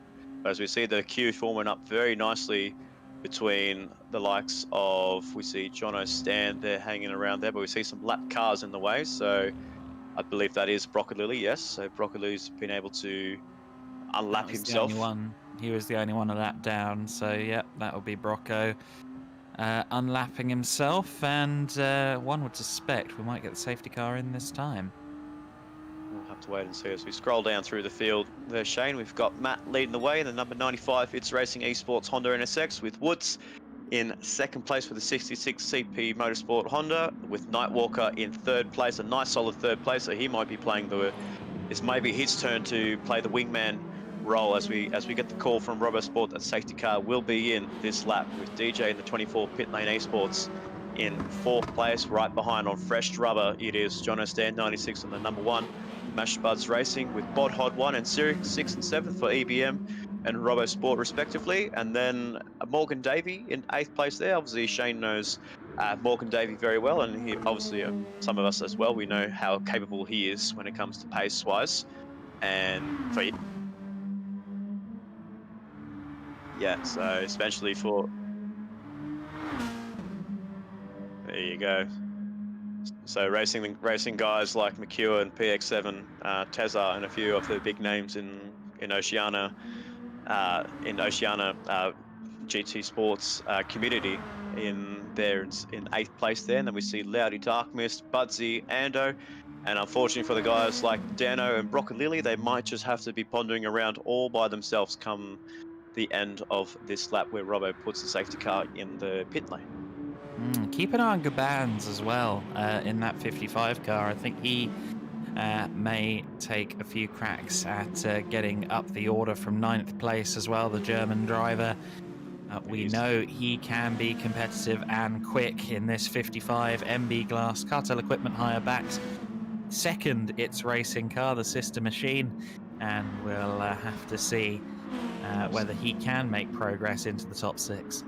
Absolutely, he's not afraid to throw shades when it comes to drivers being aggressive to him, because if you be aggressive to him, he'll do it back to you straight away. So for all our drivers here, watch out for, I guess for the guys ahead, watch out for Cabans. But obviously now coming through to the final couple of corners, it is going to be Matt leading the pack with going to be, I believe there's going to be 8 laps to go. Yeah, so then the field now effectively under Mint Matt's control as they come around the final corner. let's see when he pulls the pin. There's a trio of Honda NSXs in the top 3. Disappointed. DJ will be looking to try and rectify that. Perhaps Jono and Bodhod as well. We are back to racing conditions, back to green flag racing and full speed. Diswood is going to try and capitalize here. Diswood knows that this might be his only chance to get past for the lead.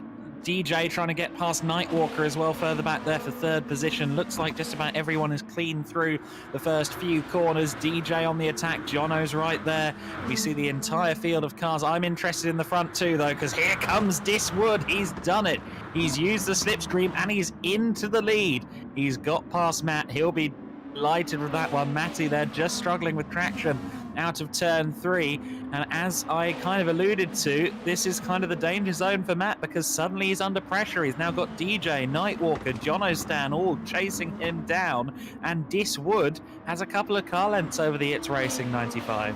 As we saw there, we saw DJ make the move on Nightwalker 964 on the exit of turn 2 as well. So another great start for DJ. He was side by side with Jono Stan on the opening lap there, but obviously the overlap for Jono didn't work for him, and he's still stuck in fifth place there. So there's a big pack here with Woods leading the way ahead of Matt, DJ, Nightwalker, and Jono in the 5, with Bodhod and Cyric Steels keeping their positions, and Morgan Davey in the top 8. So this is very unfamiliar territory for Matt here, and with Diswood right ahead of him, so we'll have to wait and see what's going to happen between Matt and the rest of the field, whether Matt's going to drag the field with him to catch Diswood, or it's going to be more or less trying to come through. As we see Jono Stan actually drop a position there behind Bodhod, so something happened to Jono on that previous few corners there, so he's now down back into 6th place. So he's with the fresher tyres along with Matt as well, so we'll have to wait and see come around onto this main long back straight.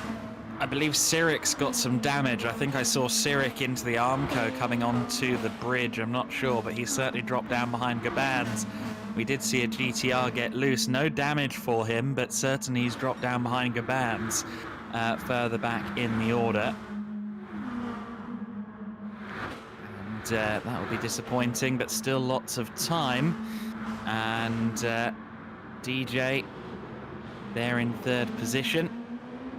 He's really trying to make those brakes on that Lexus. Yeah. He's trying to outbrake a Honda, which is not really unheard of when it comes to a Lexus outbraking a Honda with the strong brake disc that the Hondas have compared to the Lexus. You can brake those extra couple of meters to 5 meters more ahead of the front engine rear-wheel drive Lexus and Nissan GTRs.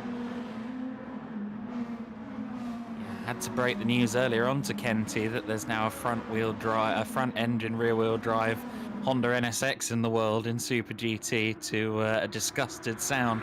We still have the mid-engined car there in 2nd position, the original version of the Class 1 NSX that was debuted as a concept car in the 2014 season, following on from that wonderful HSV 010, the Whaling V8, V10 of the early 2010s that replaced the original NSX, the Mark 1 NSX. So many exciting cars have been in the Super GT category. Of course, we get to see some of the older ones these days here in Trackstars in TS3, the 2008 spec cars, the SC430 Lexus, the original NSX, and the original version of the R35 GTR Super GT car as well, which of course debuted in 2008 and only saw its retirement earlier this year, last month, and will be replaced by the new Nissan 400Z, the latest Fairlady Z in the world of Super GT next year. Be interesting to see whether that car is in GT7.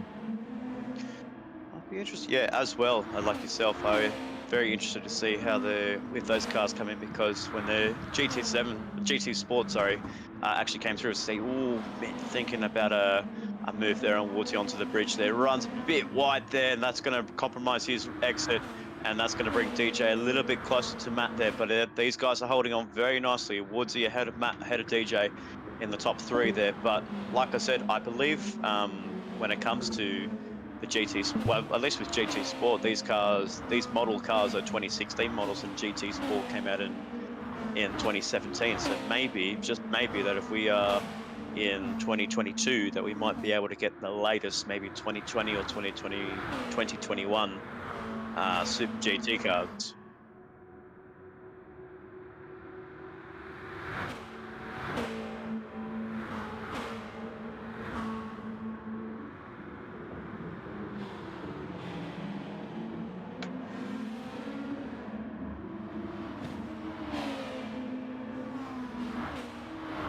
Yeah, that's right. It'll be good to see. Like, hopefully we get some more touring cars in it. Hopefully we might be able to get some of the old classic DTMs onto the game.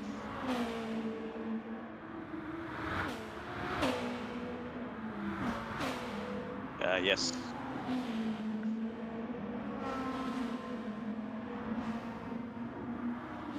Interesting indeed. I don't know how they would class, unless they class.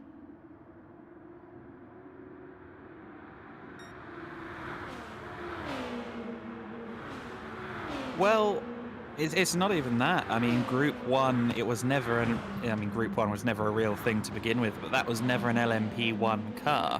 It was a GT1 car, and in fact, the GT500 cars of the late 90s, the likes of the Castrol Supra, the Pennzoil GTR, were technically built to some more lenient versions of the GT1 regulations. So it makes a lot of sense for those late 90s GT cars like the F1 GTR, the more advanced, the long tail F1 GTR, and the CLK LM to be Group 2 cars. That would make a lot more sense.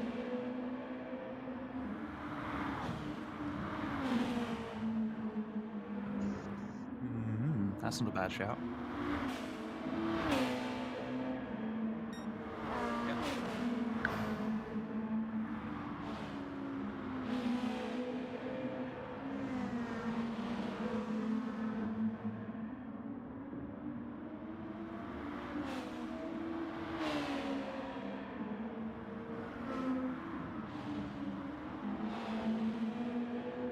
But I have noticed recently that obviously with all this FIA nations and even some of the manufacturers as well, we've seen the world of tuning be enabled for these categories. So obviously with the news that GT7 is going to be heavily focused on that tuning aspect, so I'm wondering if obviously coming towards the end of the life cycle of GT Sport, that maybe we're going to start moving into that tuning aspect, and obviously get all the drivers that are playing GT Sport ready for GT7.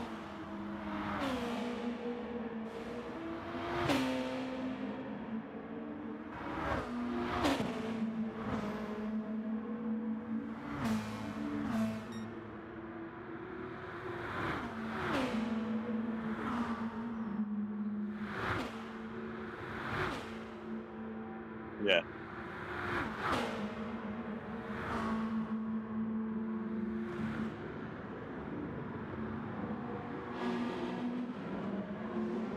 Yeah, absolutely. We've seen Nightwalker hassling the back of DJ there for third place there. So obviously it was a bit of a same tale for the number 50, either hanging onto the back of a Lexus car. So he was familiar with the number 1 Lexus, but now he's getting familiar with the number 24, which we hadn't seen all day until stint 2, where DJ steps into the car. No bad hate on DJ, but obviously his teammates just that little touch quicker than him. But obviously, I guess in a way, if you have a talent like Viper in that car, of course you're gonna have a quick stint and a quick race car. But we see Jono just hanging around there. He's around about 1.7 behind, so we won't count him out with about 6 laps to go. So he's just probably just hanging in tightly, just letting these guys battle it out a little bit more and then maybe make the move later on. With Bodhod still holding on a very strong position there, so full credit for the latecomer Bodhod 1 to actually be in the car this afternoon and actually be participating in our Trackstars MP Glass 1500. Yeah, absolutely. It's a brave man who...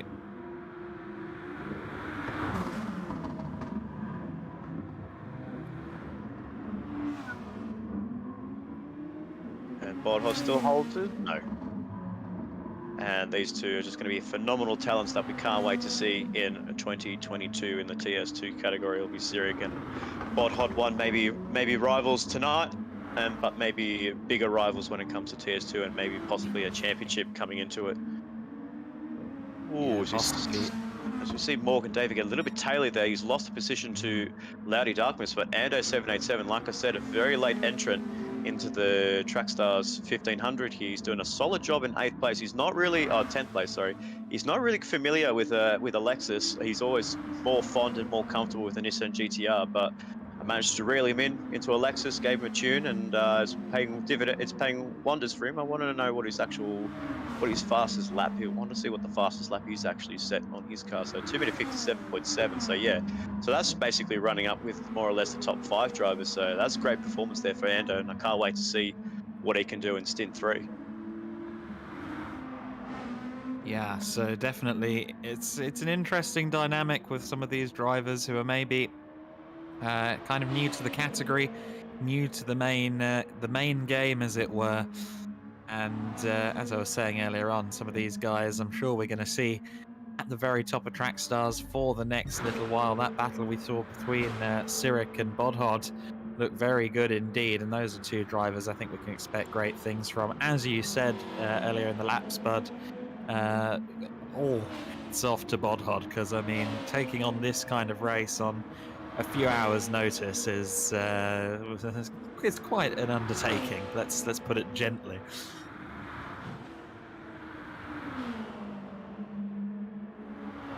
But go on.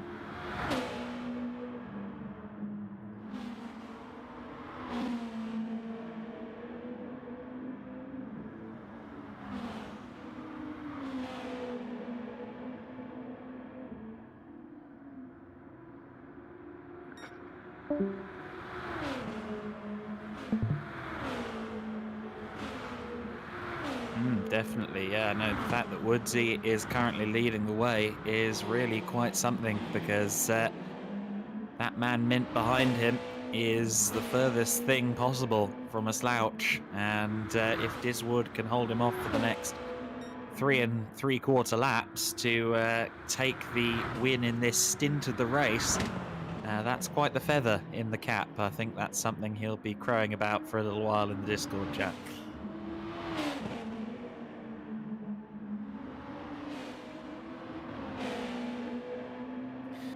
Possibly so, but I mean, that last lap of 2:55.0 is, only a tenth off the best lap of the race, which is actually with Diswood now, that 2:54.925. And look at that purple. So no, I don't think he is looking for after his tyres that much. He's very smooth, Matt, but no, I think he's going at full tilt right now by the looks of it.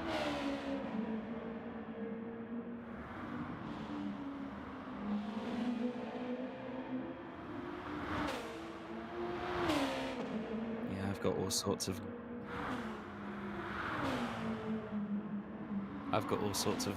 gain. Yeah, I've got all sorts of gain knobs and stuff like that on my mic as well. If it's easier to just turn me down, I can do that as well.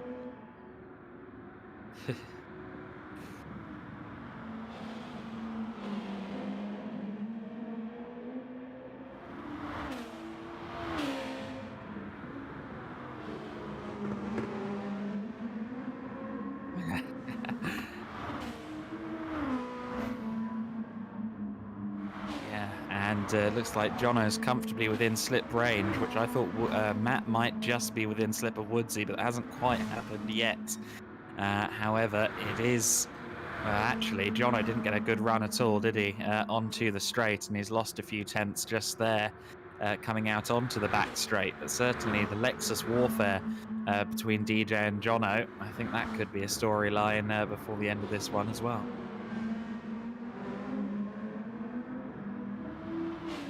Oh, don't. Ah, dear. That's all I've had all week.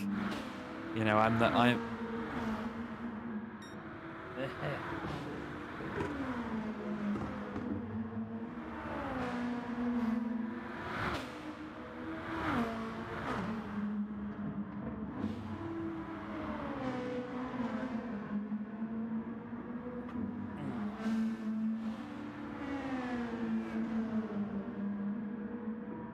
Yeah, there were so many different factors at play. Yeah.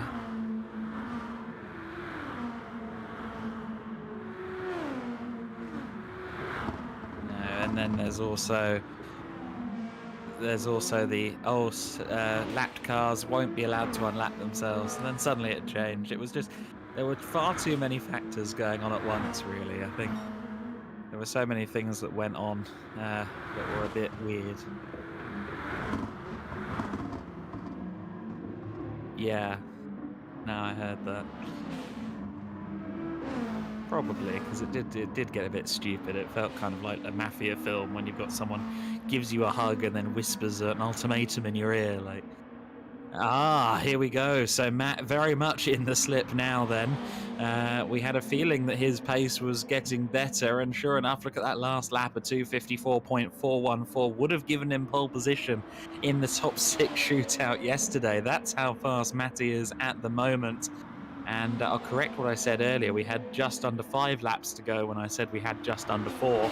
We now have about 3.5 laps remaining here on lap 24 of 27. And look at this, Matty having a look to the inside of Woodsy as they get ready for the bridge. And Matt there just fighting the car on power application, but didn't put a wheel on the grass, which is a critical mistake that you can make so easily coming onto the bridge. Just approaching the all-important sweeping right-hander before you get onto the back straight. Just glancing the Armco potentially as they run back now down the back straight, and surely this has to be Matt's time. Matt is in the slip and he is closing on the back of Diswood. Now, is Woodsy going to go defensive here? Is he going to try and fight off and hold off Matt Simmons?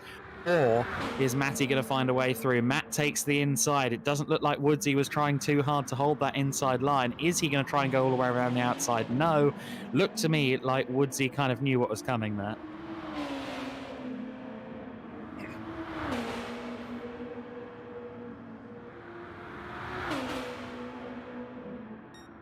Yeah, I think Matt was just kind of defending and stuff from the likes of Walker in the early stages, and had a couple of half slides and stuff like that out of a couple of corners that cost him a few tenths. But now that Woodsy has fallen back behind Matt, the regular order of this race has resumed.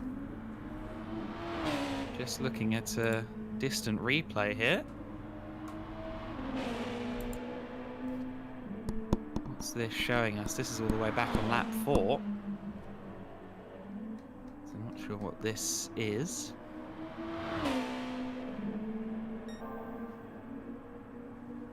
Answers on a postcard. I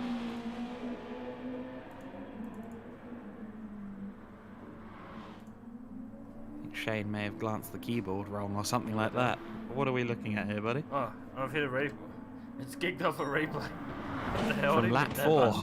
Yeah, lap 4. What's going on there? How the fuck did I accidentally hit the replay button? Man, how did it give you something from 20 laps ago? That's interesting. Okay. So then Woodsy. I'm trying to get my mic working. They're saying in chat they can't hear me. Well, I can easily turn myself down. No, it's not that. It's not that of... you're too loud compared to the cars. It's just my mic's not fucking picking up. Right. Okay. Like you're hearing me from my boom mic on my headset. Right. Oh, it's working now. Is it loud enough? That's the question. Is it loud enough? I'm trying to figure out which microphone to select. It's working now. Thank you. Fuck me. Pro streamer. Alright, let's have a look through the field now. There's a bit of a gap there. We can glance back and see the other battles. We have Jono Stan in 4th. DJ slid back to 5th. Oh, he nearly hits the bridge as well. What happened to Woody? He got taken, mate. Mint Matt got him up the inside. Cyric in 6th. We have Loudy Dark Mist in 7th. Ando 787 in a slid behind him. He may be able to make something happen down the straight in a minute. Walker Davies in 9th. Budsy in 10th. Bodhod 11, all with a bit of a fishtail into the sandpit. Dano's Bodhod's at just the been in back the whole pits. time, which is obviously not his track. Bodhod's just been in the pits. His last lap was a 3:38, so Bodhod has fallen down the order, unfortunately. Picked too early and his tyres weren't holding up. And then Gabans and Broccoli. I would have expected Gabans to be higher than this. He must have had. Well, yeah, look at that last lap. 3:31.6, so he's been in the pits as well. I said that I thought Gabans had potential to make up places with that safety car, but it's proven to be the other way around. He's lost positions. Yeah, I think you're right there, Brocky. Woodsy's no point arguing over it when he can give the car back in second place for the third stint. Sorry, not worth binning. Yeah, absolutely. There's only so much fighting that's worth doing at this stage of the 1500, and to be fair, starting second for Speedy won't be that bad. I'm sure that Speedy and Jarman will have some good fights when we go back to green flag. At the end of this stint, we are on the penultimate lap of the second stint of the Croix 1500 here. And the next stint will be a little bit shorter. It will be a 20-lap stint, I believe.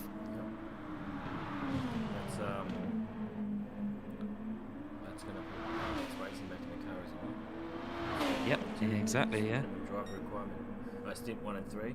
His minimum requirement laps done. 47 laps is the requirement, and he'll have done 50, so that'll be him parked. So yeah, 20 laps, 24 and 38. The remaining stints. Now that 20-lap stint, I am interested to see whether anyone just does the full stint on the tank of fuel, because I would think it's possible. Quite easily, actually, I would suggest. I think one could get a good 21 or 22 laps out of the car with a little bit of short shifting and other crafty fuel save strats. And Dis Wood there. Oh, that was... I think your sound was appropriate there. Yeah, almost death, exactly. That was a little bit sketchy, to say the least, for Woodsy. He's clearly pushing on, but that was a close one. Of course, we saw Speedy Tyres lose so much at the end of that first stint in this very car, with that outbraking himself into the third corner. And Woodsy will be hoping to just get the car to the end in a strong, solid, handy second place.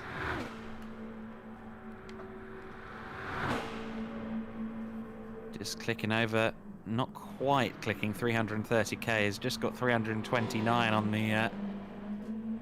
the HUD before applying the brakes, and it does amaze me. Just don't know if you've driven. Have you ever driven these Group 2s at Trackstars spec? No. Kenty? No, not at full power. Yeah, they're pretty beastie. The only thing I've driven these in is daily. Okay, yeah, no, they're very different beasts between the in-game BOP and the over 700 horsepower that they run here in this spec. Wildly different cars, even the TS2s that are slightly more detuned. They're still well above the in-game BOP and can be very extreme to try and handle. It's certainly a series that requires a lot of the driver, particularly in this endurance race format, and I don't envy anyone doing that last 38 lap stint. That's going to be quite the test of driver resolve, I reckon. There's Ando. He's the only one within draft range. Well, he's not even. Yeah. He was. He's still close behind Loudy Darkmist, and Ando 787, fresh from Shanghai apparently. That's no small feat at all. Ando, great chap, very fast driver as well. As Spud alluded to, he's a bit more of a Nissan GTR guy when it comes to his Group 2 selections, but yeah, so he seems to be doing well with the Lexus for the time being. He's put in a solid stint here. He's never troubled the top 5, but Ando has gradually made his way through the order up to 8th place. May, if he gets lucky, find a way into 7th, but as it stands, I think good job done well for Ando in his first stint of the Croix 1500. And the purple Mash Spud's car, the Alta Pack backed machine, currently running in 8th position. About 30 seconds up the road, though, race leader is about to take the flag. There's DJ in 5th, Jono in 4th. So DJ's fallen all the way back to 5th place now, and that's not great for him. However, I'm sure Viper will be back on form once he gets behind the wheel of the car a little later on, although I think DJ might be, I don't know if he's doubling or not actually, I didn't think to ask him. But DJ certainly running that car nicely in this stint. 5th place will be a decent result for the PLE guys as they continue to will on this RCF Lexus, which has been pretty potent so far. Well, if DJ does the next one, that'll be his 47 laps. Exactly, that's what I think he's going to do personally, and then hand it over to Viper, but we'll have to see whether that proves to be the case. Let's see Matt across the line, because he's just coming around the last couple of corners. Be good to see the leader across the line. Here comes Matt. Perfectly does it, not a single inch of track remaining, doesn't end up on the grass coming out of the last corner, takes the flag. On lap 26 too. Oh my god. The first 53.8 we've seen so far. Or first 53. There's only been one 153 in the build to this event that I know of, and that was Matt in the qualifying before the top 6 shootout. So Matt's really in a class of his own on speed. Woodsy takes 2nd, Nightwalker 3rd, Jono Stan in 4th. Disappointed DJ takes 5th ahead of Cyric. Loudy Dartmist beats Ando to the line in 9th place. Morgan Davey for the Shaden Racing team, a good solid 9th place for him in this second stint of the race. Then it's Budsy who will come across the line in 10th position ahead of Bodhod, who seemed to have some late dramas there. There's Bodhod in 11th. He'll finish ahead of Dan and Gabans.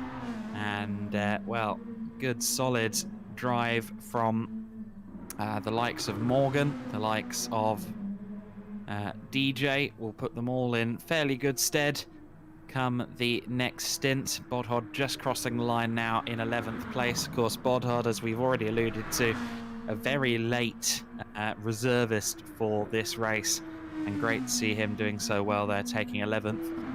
Throwback Bottle-O colours on the Shadon car.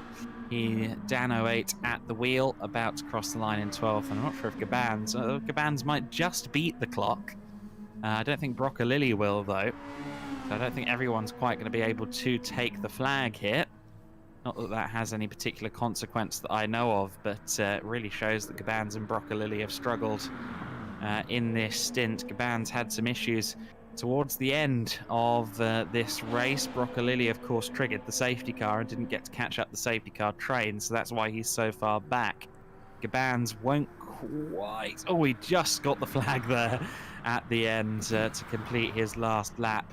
So Gabans takes that 13th spot. The 55, the sister car to this, winning Mint Matt driven 95, has some work to do. Gabans will be hoping he and Sir Slayer can work their way up the order before the end of this one, but what a drive from Matty. Just typed, I should have practiced. Oh, I think that might be actually, that might have been the automatic finish message. That's funny. Some of the messages you get at the end are pretty good. Yeah. Oh, I'm sure that Spudsy will have made sure his co-driver practiced. I don't think he'd have it any other way. So what? Who's got the lobby for the next one? Is it DJ again, or are you back to tickets? I'm not sure. DJ says I stink. He'll get good. Good old DJ. Hey, he was mixing it up for quite a while then. Oh yeah. Oh dear. Got a creaky chair. Oh, Ando's left, Jono's left. Who's, let me just find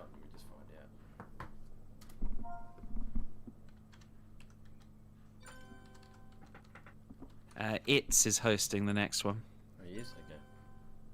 Yeah. Alright, let's go find It's Racing then.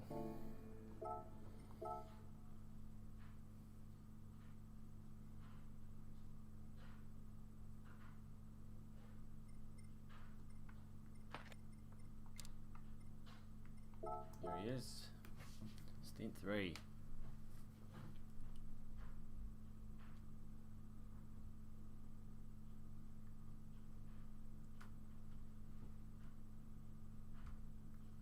That's a tasty livery.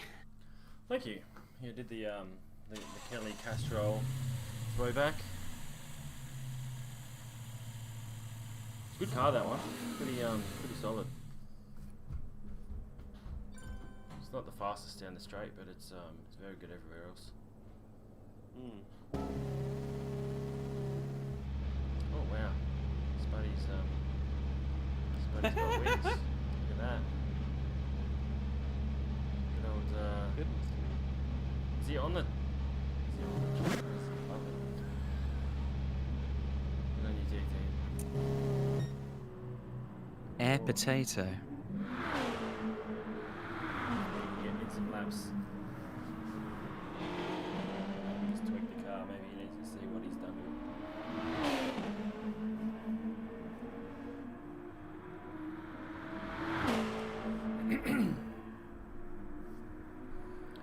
So as we get back in the correct order, while we wait, one comes out and does a little bit of practice. Mountain goat a bit hard on the loud pedal.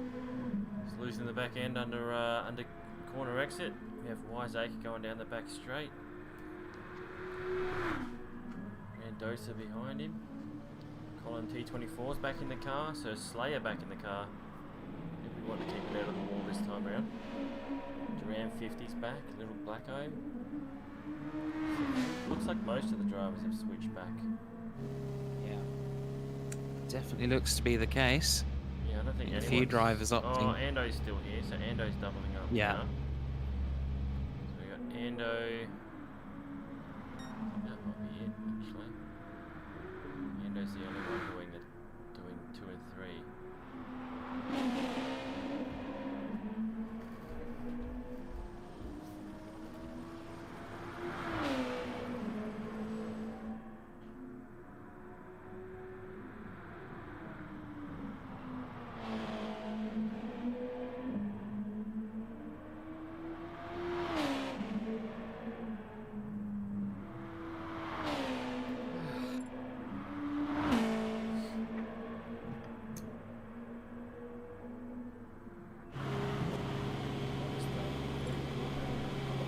Again, so I don't have to move for a while. That's good thinking. Oh well. Yep. Oh, well, you Yeah. Yeah, I just looked at mine and realised it was empty. Clever lad. Prepared a little better. Run and get some squash in a bit myself. But yeah, so we are just awaiting this third stint of the race, and as you said, the only real carryover from stint 2 to be Ando. So Ando will be running this one as he did earlier on.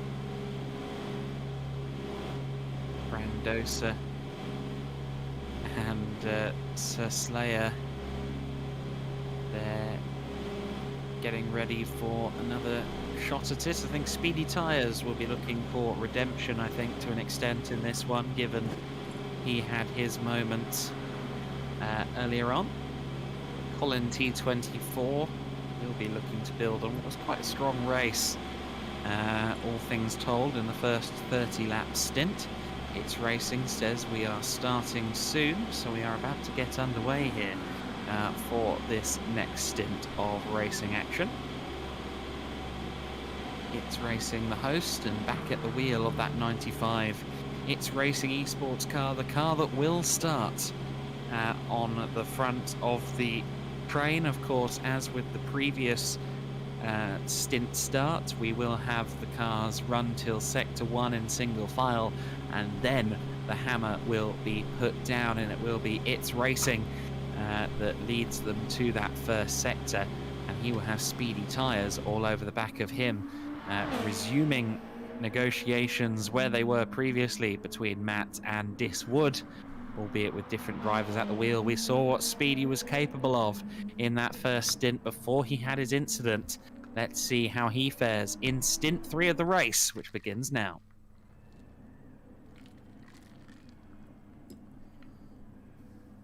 We'll see the full grid for this one, the positions in the race as we get ready for stint number 3. There's Jerem doing very well in third for the number 50 CP Motorsports crew. Viper there in 4th place. Viper there in 5th place, just behind Spud, the 2 leading Lexi.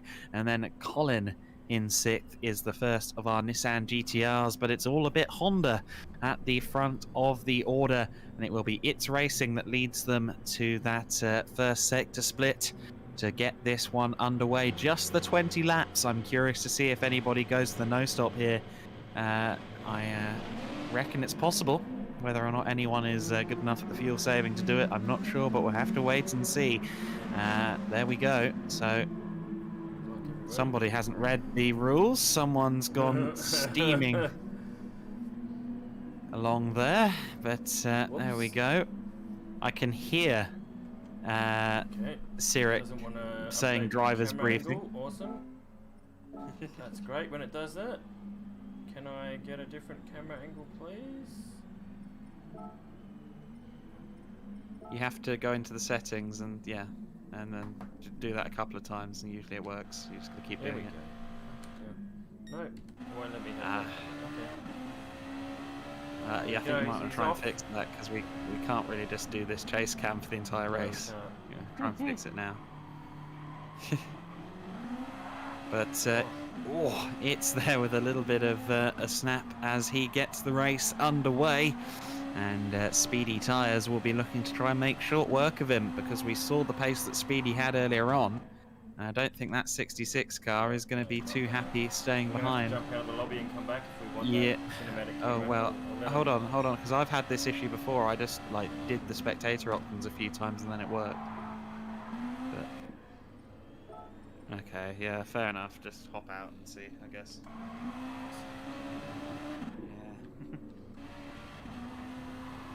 Get it done. No, I'm gonna have to jump out and back in. Otherwise, we won't be able to see shit.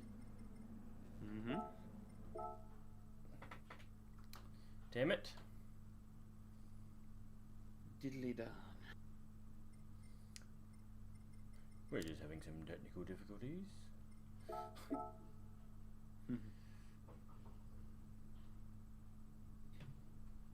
It's alright. A few minutes before a race at the Saxon Ring in Germany in October, my co-commentator plugged his phone charger into a wall cable, into a wall plug, and managed to take out our entire commentary setup. Wow. All of the screens, all of the mics, and everything. And the technicians had to just from that, just overrode everything and burnt a fuse out. So that was tough. Here's a move then, potentially for the lead. Speedy Tyres, we said he was going to make short work of it if he could. And sure enough, Speedy didn't want to hang around behind It's Racing and gets through into the lead of this stint on what is lap 1 of 20.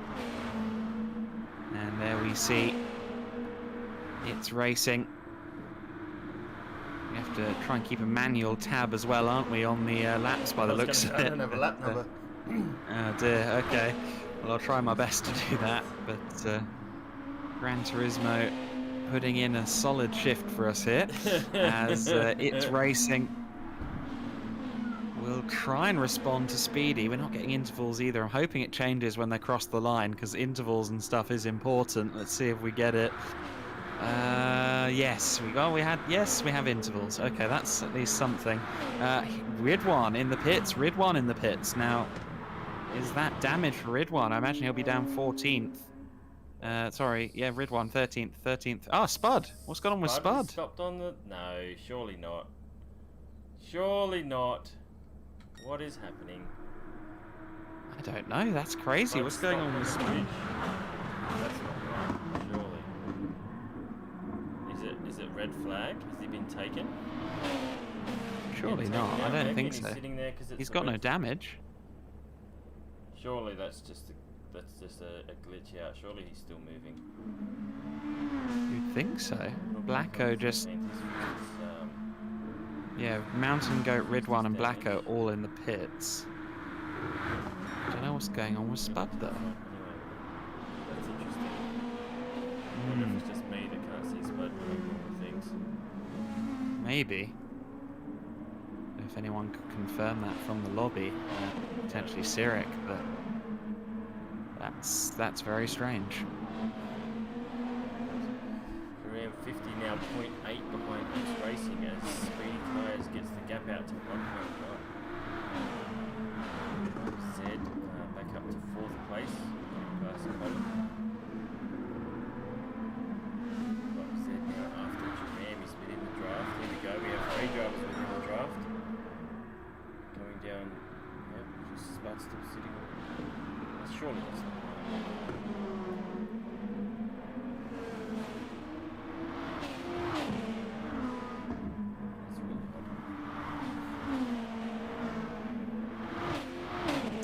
Yeah, not seeing anything in the YouTube comments Yeah. suggesting either way, but yeah, so that is intriguing. Jerem, though, they're in 3rd place and homing in on the back of It's Racing. I don't think he's going to be close enough at the hairpin to cleanly get through. I think they're going to maybe be side by side at the apex. In fact, no, Jerem wasn't even close enough to try and dive up the inside. So It's Racing holds 2nd for now, and there's Viper Zed, the man who qualified the RCF on the front row and had a solid first stint of the race. Back at the wheel now. And just a little bit of a kick up of dust there from Viper Zed as they ran through this sweeping final section of the circuit. And I expect Viper to be up there in the top 3 before too long. We know he's a very fast driver, very, very capable driver, and I wouldn't mind betting that Jerem will have to have a very wide Honda before too long, and there's a good battle going on potentially for 5th place as well. Colin's doing very well in 5th, I must say, as the top GTR at the moment. However, he seemed to just be redressing there. Seemed as though Colin was letting something go there. I don't think that's a penalty burn, so interesting. The Wazaki car for the race as well. Yeah, and then you've got Coming For You and Brandosa getting involved with Colin now. 3 wide as they run towards turn 3. If you want to be anyone right now, you want to be the driver on the inside, Brandosa. And Brandosa gets it done. Does he? Yes. Just about covers the inside off there. Doesn't overshoot the corner and moves into 6th place. Coming For You in 7th. And just like that, from 5th to 8th. In almost no time it goes Colin. I see a report of some engine damage there from somebody as well.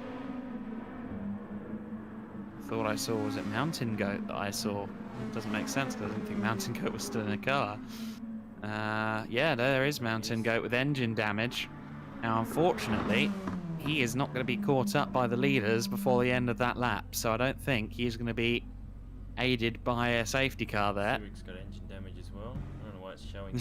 Is Cyric, wait, is Cyric the safety car? Yes. Oh, there you go. That makes sense.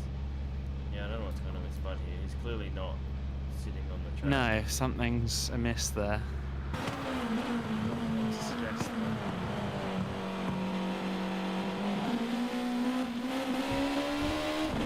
Whether it's worth just continuing on for this stint or whether it's worth just resetting everything, I don't know. Okay. That might be Shane going off to ask that very question. Meanwhile, Jerem running in 3rd position. just ahead of Viper Z. I said that I thought Viper might soon make a move. He's not quite close enough. Look at the tenths and hundredths of a second wiping off that gap between the two of them, but Viper wasn't quite close enough on that occasion. The two of them run. It's outside my door. I just tell them to go play elsewhere. School holidays now, everyone's home. Of course, yeah. You upside down lot and your summer Christmases. It is weird, Don't get it. to be honest. You know, it's Yeah, well, because the thing is, you get all of. and we got fucking snowmen ornaments everywhere, and I'm like. Well, that's what I was going to say. Is I assume. It's only a couple Yeah, of like- places in Australia that even have snow. Like we only get snow. We're a kilometre above sea level. We only get snow for about 3 weeks. And it's not Just in like Viper December. was. Viper, I think, served a pen just there, further back. I think Viper. I guess it is pen burns on the main straight. I thought it was only on the bridge, but that might have just been for the endurance last week. Or indeed, I just read the endurance briefing wrong. But Viper's definitely served a pen there, pulled off the racing line and backed off for a while. And so that has cost him quite dearly in his quest to try and chase down Jerem. Yeah, back to 3 second gap. Yeah, I mean that's not impossible. No. It's definitely not ideal. So they're on lap 4 of 20. So you know what? I reckon they can make it because end of 5 laps would be a quarter of the race. And we're nowhere near a quarter of a tank yet. So Well, yesterday in TS2, albeit with less power than these cars have, 7 laps on 30 litres was quite easy. So one would think 20 on 100 is quite easily doable for these cars. I'm suspecting we won't see that many pit stops, if any, that aren't purely to fix damage, etc., etc. should be plenty of interesting laps in the last couple though. Normally they'd be pitting every 15 for tyres, having to make them Yeah. stretch 20. Oops, some lag there for Wiseacre. All over the shop, at least on my end, and cool. And Brandosa there in 6th place, so good that we've got 2 of the Nissans, well, in the top 6 on our screen. We don't know where Spud is in actuality relative to everyone else. We'll have to find out that information, hopefully before split 4, or stint 4 I should say. He's still on the bridge for me.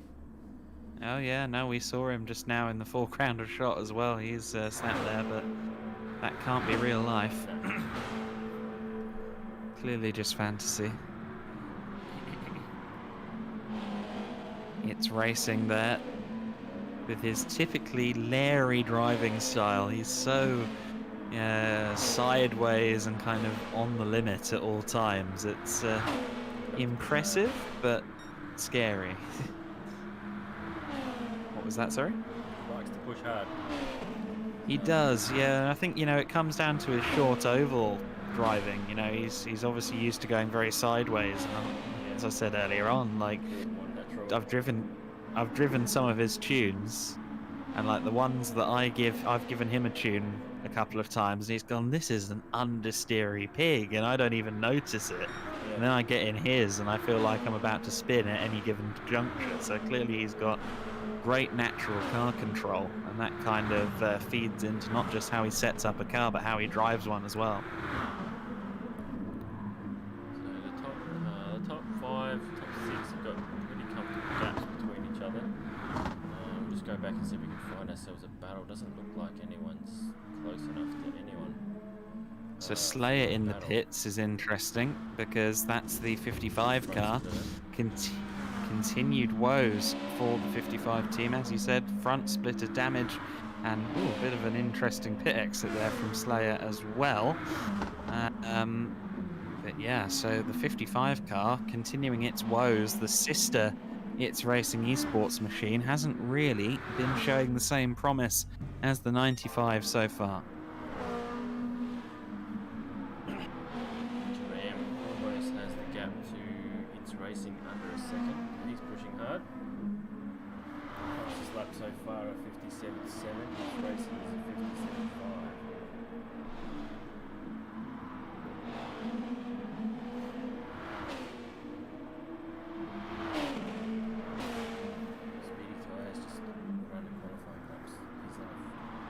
2:57, 57.4. The current fastest lap in the race, lap 4. Speedy was really exemplary in the race.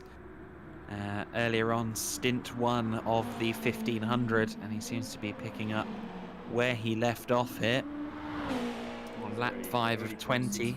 Stint. Yeah.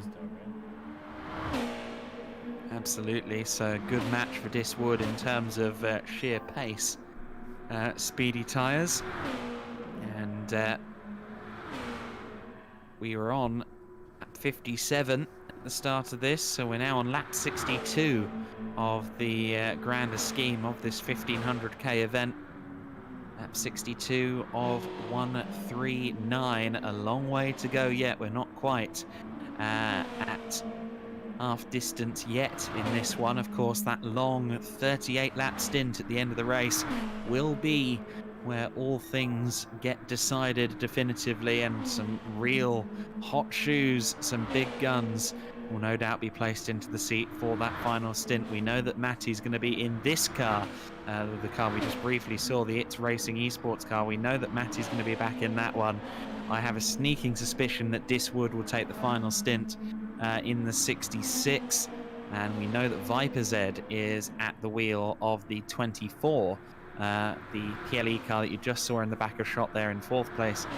Viper, who's in the car now, will also be in the car at the end.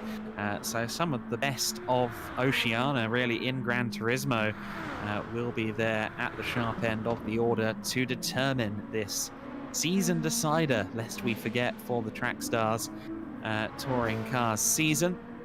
And we know for a fact that as it stands, if we were to wave the flag right now, Diswood would be the Trackstars Touring Cars champion of 2021. It's Racing needs to win this, and he needs Speedy Tyres and Diswood to be outside of the top 5, really. So as it stands, it's going to be championship glory for Diswood, but we've got a long way to go before that is anything like cemented.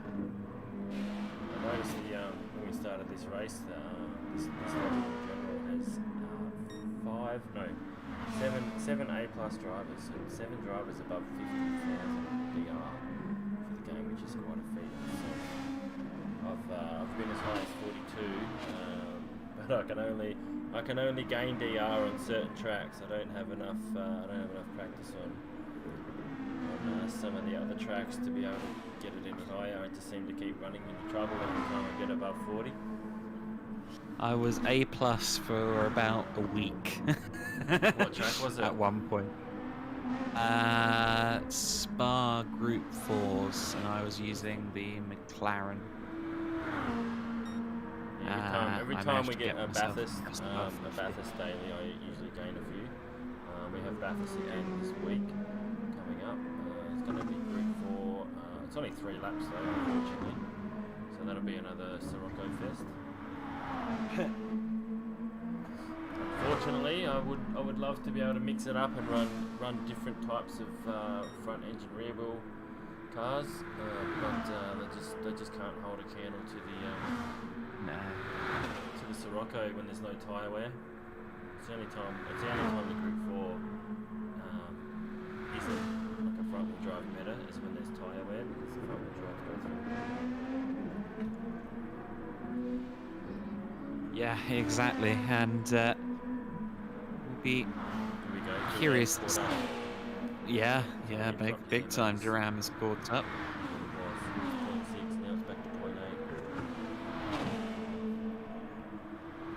See whether Duram. We'll have to see whether Duram can close in on it. We know this is where he's at his weakest. Itz has confirmed this himself. We've seen it ourselves in the first stint of the race. Those last 2 corners, Itz does seem to lose a bit of pace, but he was actually quite quick through there relative to Duram on that occasion. Look at Viper Z. He's closing in on these 2 as well. Look at 2:58.4 for Jerem. What was Viper's last lap, if we could take a peeky at that? 2:57.3. So yeah, he is closing in. I thought it looked like he was, and the stats, the numbers, they don't lie. Viper Z knocking on the door of a podium if he keeps it up like he is currently. Of course, he looked like he was on that podium hunt before and then had to burn a penalty. So that 3+ seconds that he had earlier has already been halved, and I suspect that in the next 13 laps we may see him get past Jerem, or at least challenge Jerem very hard for that 3rd place. Mountain Goat in chat's asking why there was no safety car. I believe it was because it wasn't going to put you in the way of any cars.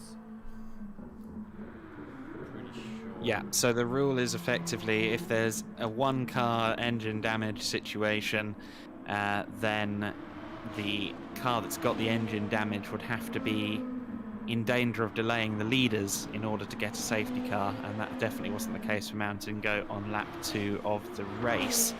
If it's a multi-car incident, there are several cars piled up on each other, then that will also trigger a safety car, so that's why Mountain Goat's incident did not cause a safety car, period.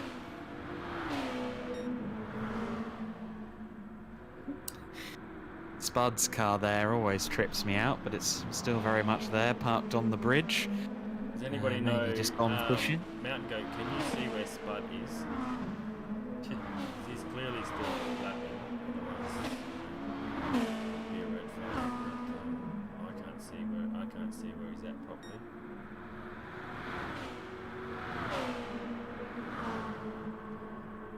No, so Jerem's lost it now. He's back to 1.1.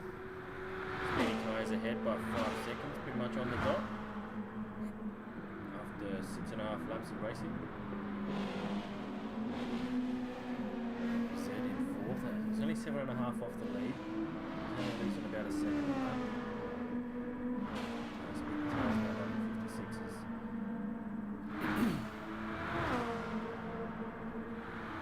We have Absolute. 5th.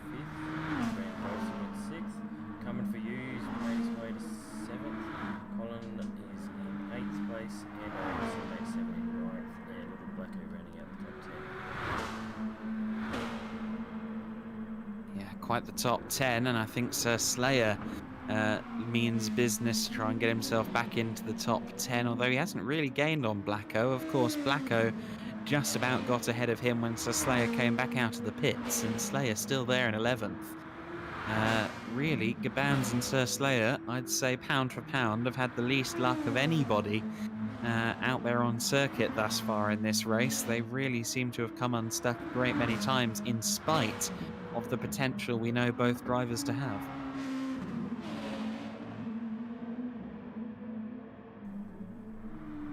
Blacko there, the TS2 champion, crowned quite a few events ago now, and a former frontrunner in the main Trackstars Touring Cars series. We look forward to seeing what he ends up doing for 2022. There's Jerem in the 50 with Viper Z behind him. Viper Z under that 1 second marker now and almost in the slip. So I think it's only a matter of time before Jerem has to get on the defensive. Viper with a 256 last lap. Jerem with a 257.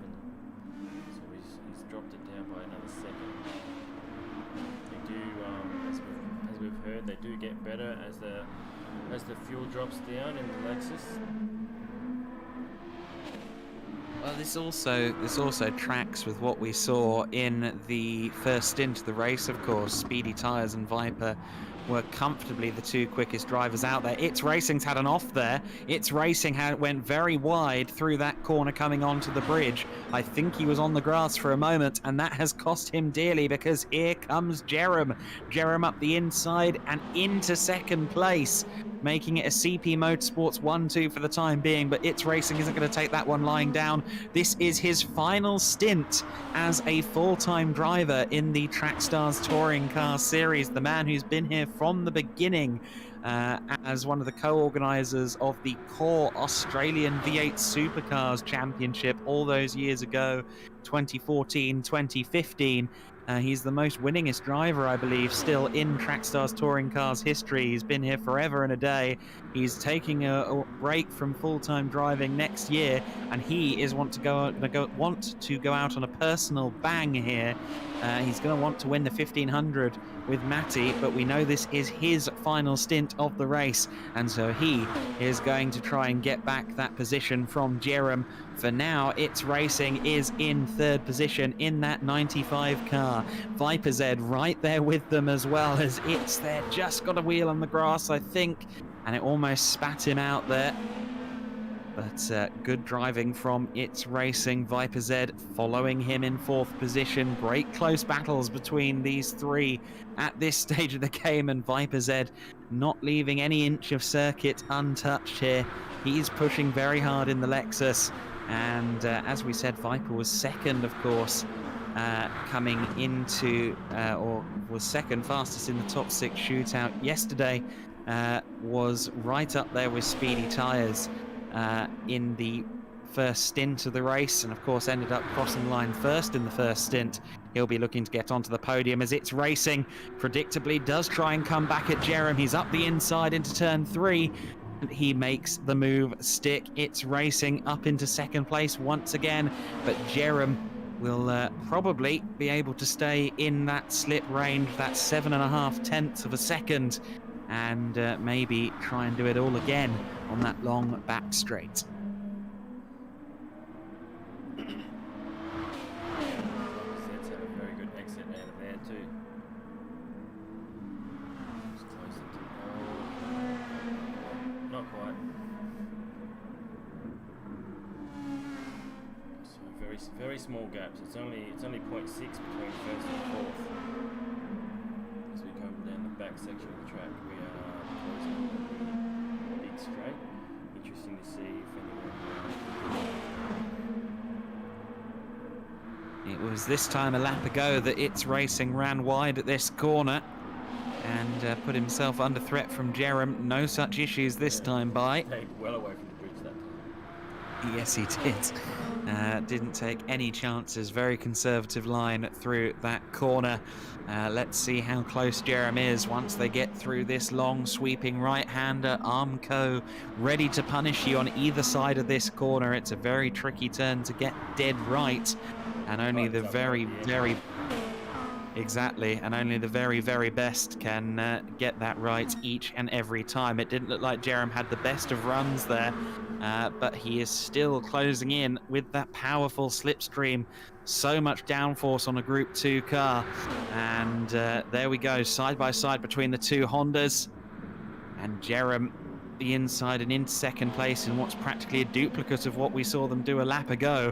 However, this time Viper is much closer to the back of It's Racing as they come through this final section. Now, I think Viper is a little bit stronger in this part of the circuit than It's, even though he is in a Lexus. We'll have to see how close he is when they get onto the main straight. You saw there, just more composed and a little bit smoother through that particular S-bend, and Viper all over the back of It's Racing. It's Racing doesn't like this section of the circuit. He's confirmed that to us in the box, and Jarman will be pushing on. We're about to start lap 10 of 20 here.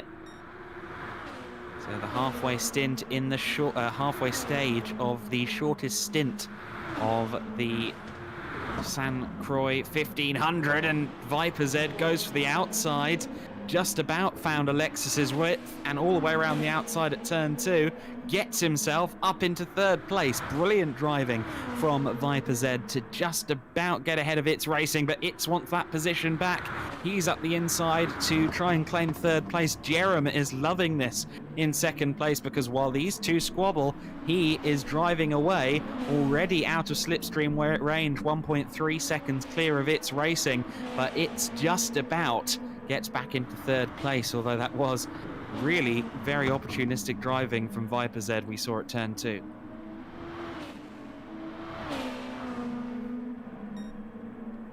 Let's have a look back through the field a little bit. We have Warazaka holding 5th, Brandosa with 6th, coming for you in 7th, Colin in 8th, Ando in 9th, Little Black Hotel, Sir Slayer.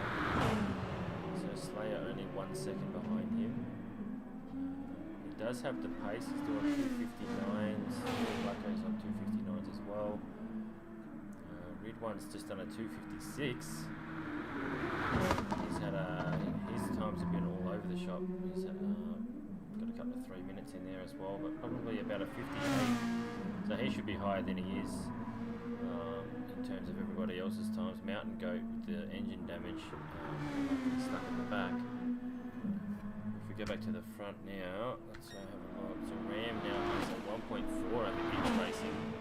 And Viper Z has dropped back now out of the draft range too, so he's back at 1.2. We're on lap 10 currently, so we're halfway through the race almost. And Speedy Tyres with a comfortable lead, 8 seconds over Duran 50. Just out there on his own, cutting laps.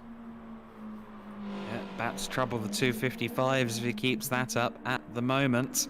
And you see there, as they approach the end of lap 10, he has just over half a tank to go, so he has no reason to pit during this stint, and I suspect that will be the case for many of the others as well. It seems like something happened to Viper Z while we were looking through the rest of the field, because he was still right on the back of its racing when we looked away. By the time we came back to it, he had fallen out of that slipstream range, so I think Viper Z may have had a slightly poor run through a couple of corners or something of that nature, because now he's given himself work to do again, work that he's already doing. He's back under a second between himself and its racing, but that's not going to help his case. That was very close indeed. He did extremely well and was extremely lucky not to go front first into that barrier.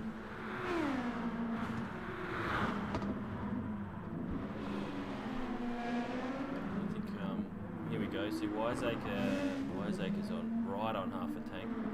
I don't think anyone's under half a tank yet, so everyone's going to make it, unless they start stomping on it. But yeah, looks like there is no reason for anyone to pit unless they're really hating the tyres. But even still, it's you know, getting more tyres now is not going to give you 30 seconds advantage either. So. And I think, now I think Viper Z, come the end of this stint, may come in very handy indeed. That NSX, traditionally a bit more tyre hungry, naturally, given it's a mid-engine car. And so by lap 17-18, I'd expect him to maybe have a bit more tyre than some of those ahead of him. There's not quite a lot of difference, I think. There isn't, is there? No. The right rear is slightly more worn, but it's still only just as worn as every other tyre. So it's, yeah, he's managing that well. Let's have a look at Pitts Racing. He's used a little bit more. Duran 50 is a little bit less. Speedy, yes. Yeah, so it's pretty. There's not a lot of tyre deg here with the current settings. But yeah. After about 15 laps or so, we'll start to feel it a little bit. Viper Z's still holding the 1 second gap. He wants that podium.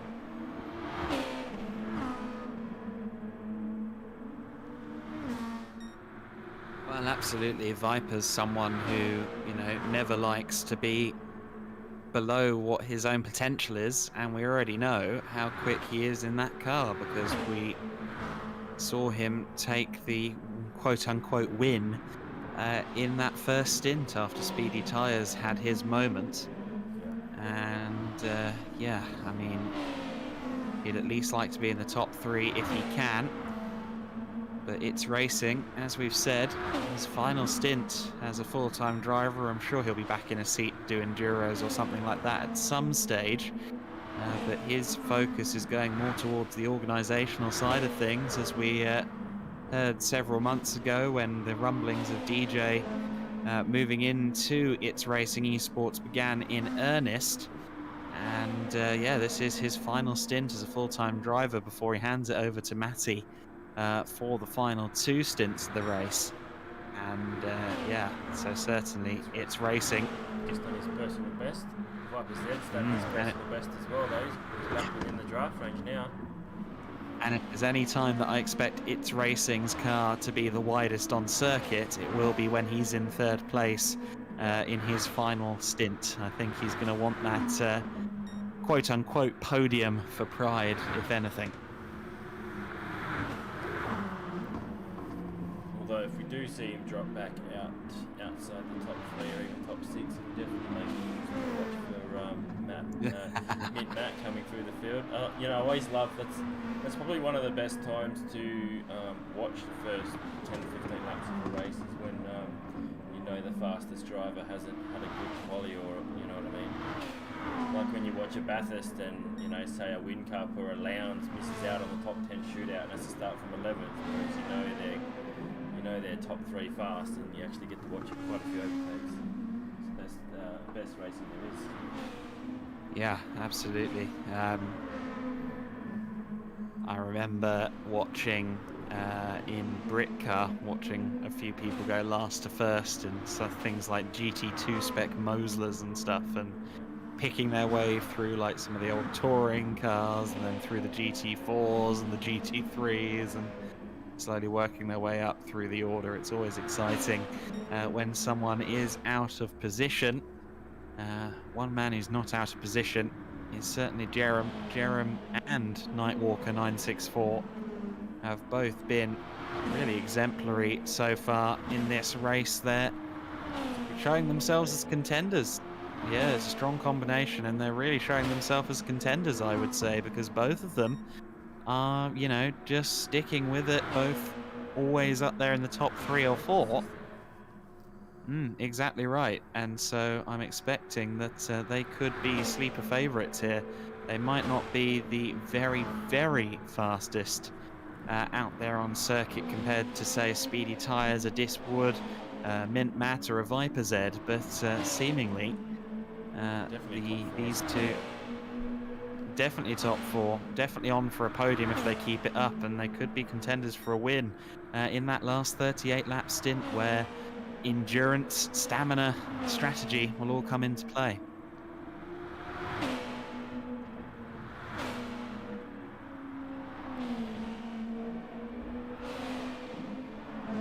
Let's just tune into the broadcast. Hello, Master, how are you?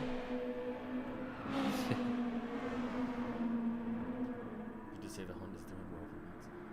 The Honda's are good when they're not hot. Yes, the Hondas were considered very OP at the start of the Trackstars season. I don't think anyone will thank me for remembering that, but that was the case. And it does vary from circuit to circuit, the balance, of course, and they do seem to be strong here at St. Croix, but we're seeing particularly those top Lexus teams, you know, right there with them. I must say Wiseacre is doing a great job, as is Brandosa. Neither of them, as we look back to them, have lost particularly much time to that trio of Jeremitz and Viper Z. So the little GTRs. Last 6 laps. Oh. 57, low 57s the last 5 in a row. Yeah, he's doing great things there. Great things for him in that 35 car. And Wiseacre doing a solid job as well there. Also batting around the low 257 in the last few laps. So that GTR, while it hasn't been at the sharp end all that often here at St. Croix, I do think that especially come that last 38 lap stint, we may yet see a GTR in podium contention. That'd be good. See 1, 2, 3 different mates. So mix up what we were expecting. Yeah, absolutely. What was it? Pushing hard. Yeah, you can He's see, keeping can't it you, the under a body 7, language. just outside the toe. Yeah, the body language of that RCF, it's certainly one of a car that's being ringed by the neck. It's smooth. I'm not saying the lap looks scruffy at all, but you can tell that he is really trying, and now he's just outside of the slip range. A good run through this corner would help him immensely, but the mid-engine balance of that Honda helping its racing through the corner, and Viper remains... One by the end of the straight. Exactly. Viper Z remains just outside the ballpark that he wants to be in. No, he didn't. He actually, it's it's pretty neck and neck down the straight. He started at 0.83 and finished at 0.83. I would have thought the NSX would have taken off, considering we know that Well, this race is running less aero, unless he's given it a bit more. Possibly so. It does look a bit more composed than it did in the first stint, to my eye. But in general, it seems that the Lexus comes good kind of towards the anything above 280k. The Lexus seems to have a little bit more in the gearbox to me. But yeah, they are fairly evenly matched cars in this current configuration. This circuit in particular does seem to suit the Honda. But they are balanced. There have been times where other cars have come on strong. It's Racing for now, though, is going to be watching that ticker on the left side of the screen and ruining what he sees. Viper Z is in the slip. Those last couple of corners proving costly for it yet again. And Viper is now going to have the task of his life from turn 3 through all of those sweepers to stay with the Honda and stay in slip range. Does struggle with full fuel, but he's well under half a tank now. Lap 14. He's got enough to get to the end. But he's slowly working on the back of its racing. It's been about 0.6 since turn 1. If he can keep it at 0.6 when they start the back straight, he may actually get in under the wing and really take effect.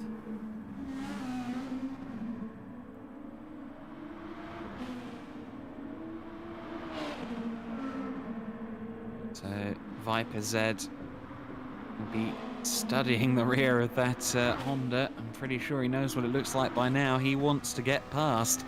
Let's see how he does in these few corners. We ride from behind him. Yeah, a bit cautious on entry, but then quite scraggly on. Up a little bit there, but Yeah. No, but it looks to me that we're going to have Viper Z potentially in slip range, although he's run it wide there. He's just about salvaged it, but look at that. That's back to 0.8, just before the straight. Yeah, you can tell he was trying hard, couldn't you? But he pushed it a bit too far under braking in the slip. But he's got a better But I don't think racing. it didn't get a exit at all there. I think had to just avoid the Armco coming out of the corner, and here comes Viper. 330k is well in the slip. It's going down 4 tenths, 3 tenths, not quite going to get to 2 tenths. He's not quite close enough, but he's right on the back of It's Racing now. Battle for third, firmly on. This is his best section too, right? He seems to make up time on it specifically, yeah, because it doesn't like these last few corners seemingly. And here we go. Strap in, ladies and gentlemen. Viper Z is pushing. So Slayer outside the top 8 at the moment. Check back in with him in a sec. I just don't want to miss anything between these two. No, and just round the final corner. And Viper, perfect exit, absolutely perfect. And here he comes. Closing. He's not quite going to be close enough for T2, is he? He might give it a go. We'll have to wait and see. No, not close enough on that occasion. Start lap 15 now, 6 to go.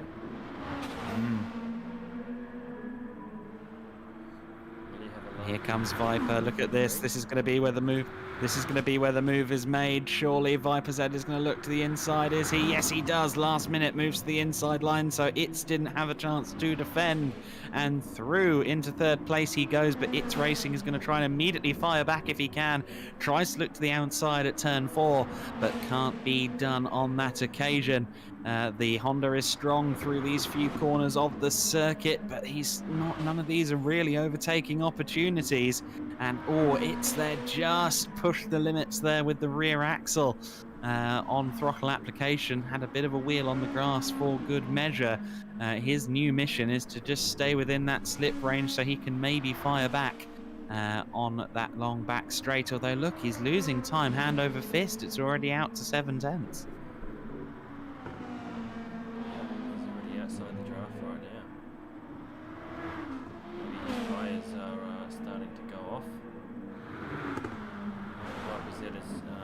Viper Z is used a little bit less tyre. I think the car handles a bit better than the NSX with worn tyre, so maybe it's struggling to hang on to it a little bit. Well, this is what I kind of alluded to earlier on, that once the tyres do start to get into the red in the NSX, it does become a very different and very difficult car. We saw there, though, that Viper, for the second lap in a row, really struggled coming off the bridge there. And again, didn't look like he got a good run out of that corner either. So suddenly It's Racing is in the slip. I don't think he's going to get close enough for a move into the next corner. Viper Z thinks he might, though, because he's going defensive. And the gap is closing. This battle isn't over yet by a long shot. Does It's Racing look to the inside? He's not close enough. So no, he stays back for the time being, but third place still very much under discussions, let's say. And we had Ridwan saying that he had engine damage. I'm curious to see where Ridwan is on the circuit. 10th. We can try and find him. 10th place, okay. 10th, Slayer 11th. Ridwan has damage. Yeah, that was what I was saying, that he has engine damage. He declared that in the chat, and he's not close enough, though, to get lapped. Ah, Speedy Tyres in. Speedy Tyres in. No damage. No damage. That is but he's very coming in. interesting. Is he predicting a safety car, maybe? Well, if he's Ram's predicting gone a past safety and car, stayed out.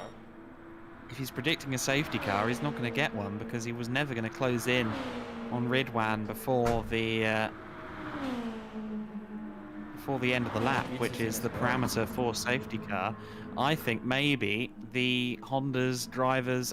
It's with engine damage. Engine damage for It's Racing, so It's has had a problem there. I'm wondering if that's the second last corner that he struggles with so much. But nonetheless, It's Racing with damage there, trying to respond to the overtake from Viper Z. If there's no safety car. No, absolutely not. That's going to drop Matt further down. No, the Safety out. car is That's why out. they're That's pitting. interesting. Right, so That here doesn't we go. Hamilton, match with the- Duran has not come in for tyres. That doesn't really match with the regulations, to be honest with you.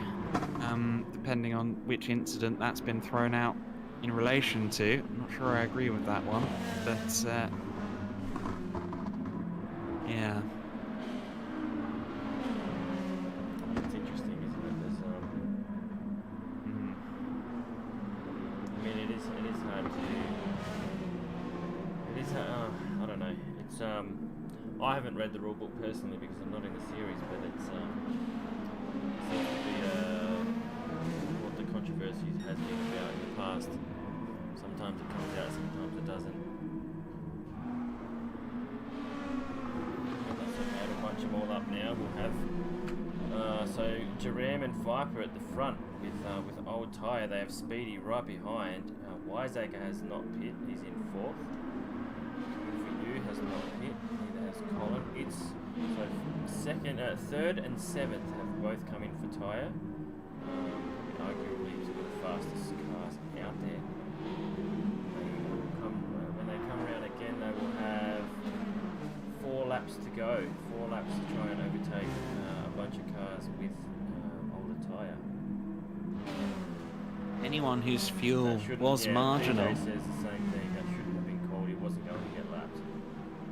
Yeah, that was Yeah, a poor if choice. Mountain Goats wasn't called, then that one should be called. So now we have different safety car operators here, so they may see it differently. Something we may need to work on maybe is consistency, but it's okay.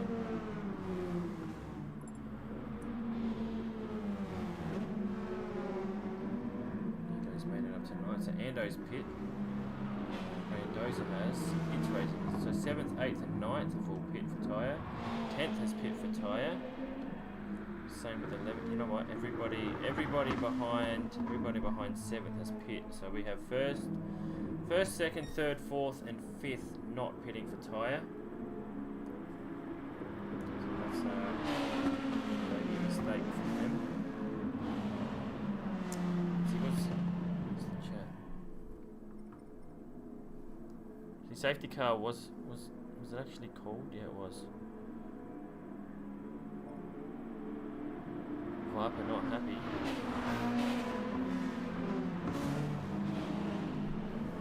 Yeah. So the only reason the safety car should be called is if they were going to be caught or if it was a multi-car incident. Yeah, that's what I said. Maybe it was I mean, multi-car. I called it as soon as I saw the engine damage for Ridwan. I said, well, he's a minute and 13 back and he's on the bridge. He's not going to get lapped, so there's no need for a safety car. But Yeah, but then it's had damage as well.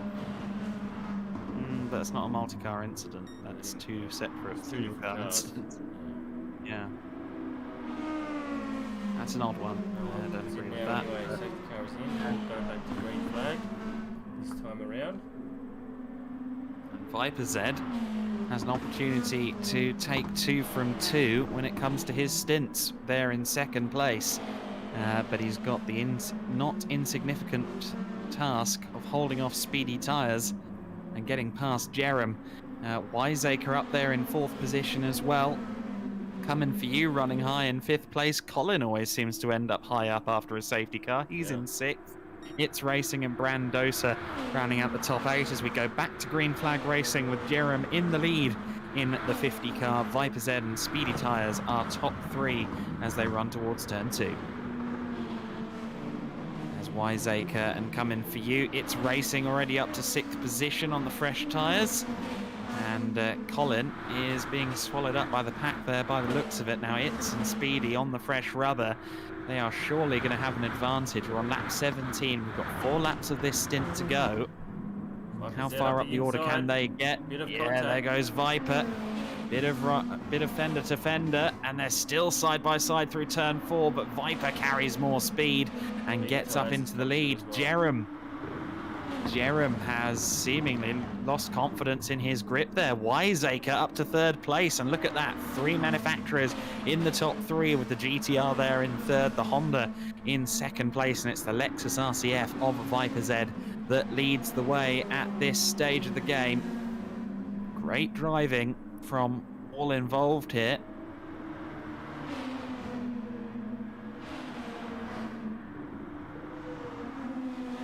And look at Jerem, he's under pressure from It's Racing back there in 4th place now. It's Racing is about to make a move for 4th position. If he can find a way through on the fresher rubber. Expected the Hondas to struggle towards the end, and looks like Jerem is proof positive of that one. It's Racing the overlap on Jerem. On the outside. Side by side. Yeah, absolutely right. And Brandosa behind them in 6th place will be looking to pick up any pieces. He could get the slip here on both of them. And side by side between the 2 Lexuses further back, Ando ended up in the wall there. And I think he's got damage for his troubles. Yes, he does. Ando, or was it Ando who got... Someone had damage there. I didn't see who it...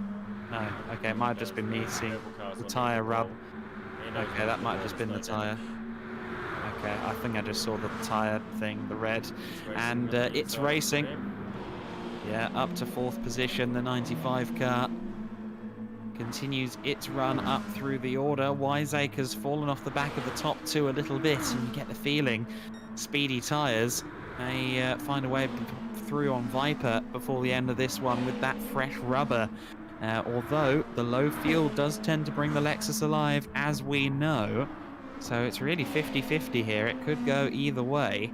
But at the moment, Viper Z actually looks pretty comfortable out there. Yeah, Speedy's got a lot more fuel. Well, not, I wouldn't say a lot more fuel, but a decent amount more fuel. And there are certain things that we're not going to see until the final stint. For instance, Viper Z is yet to go up against Matty today. And we know that's going to happen in the final stint. There's going to be a lot of questions that are currently unanswered that will be answered in that final stint. We know that Matty in the Honda should be a pretty pretty intensely strong combination. But we'll have to see whether Viper Z can challenge Ando going at it still. He's seemingly very embattled. Ando 787 with Sir Slayer trying to go around the outside of him at turn 4. We saw it work for Viper Z. Doesn't quite work. Or no, it does actually. Sir Slayer did just about manage it. Yeah, I thought he was going to struggle, but he just about got there. Oh, a bit of snap oversteer there on the NSX, but he gets up into 7th place. Finally, a little bit of form out of the sister car for the 95, the 55 It's Racing esports car, up to 7th place and running well at the moment for Sir Slayer. Is that under attack now from Speedy? He's got it down to half a second. They will have, they're on lap 18, they will have 2 more laps this time around. Speedy tyres running a little bit wide on the bridge entry, so he's lost the toe. You want to get that back before the final, before the back straight.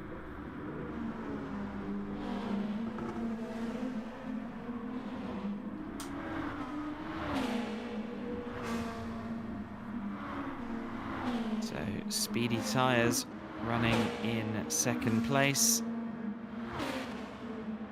But for how long? I must say Wiseacre's doing a great job here as well. He's not really losing that top 2, is he? In the Shade On Racing Team GTR, Wiseacre's had a very solid stint. And if he can hold on to that 3rd place, I think that's extremely well deserved.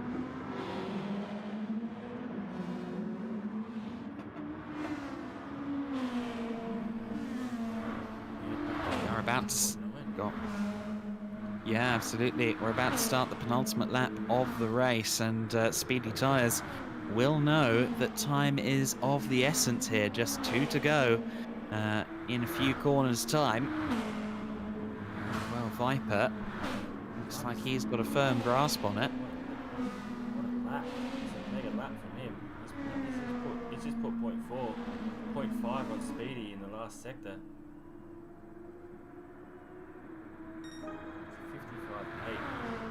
255.876. That's a very, very good lap time. His best lap, only 0.2 off the fastest lap.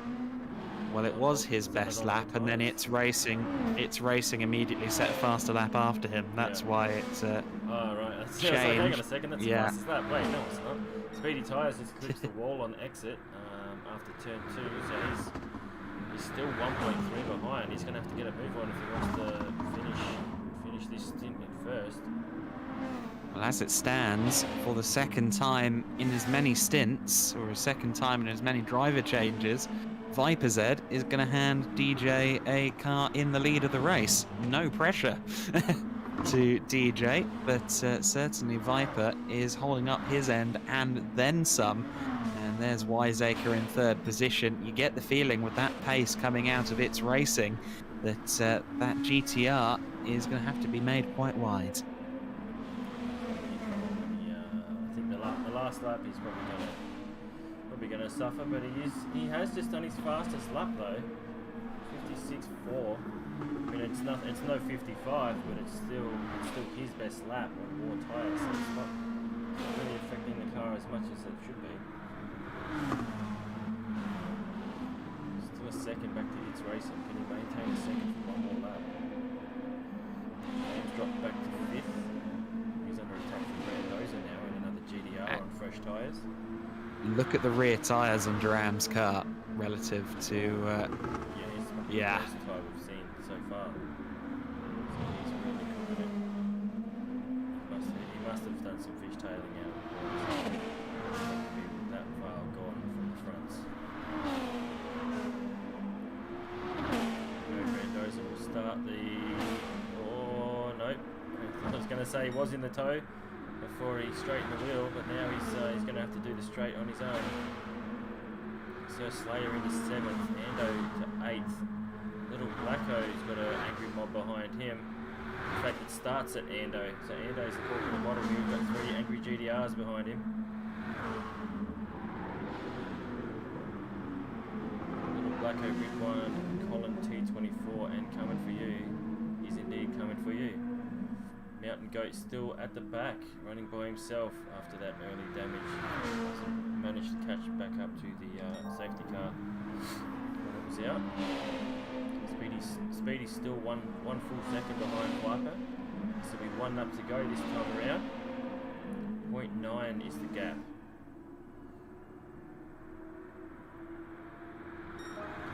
Z make these tyres last one more?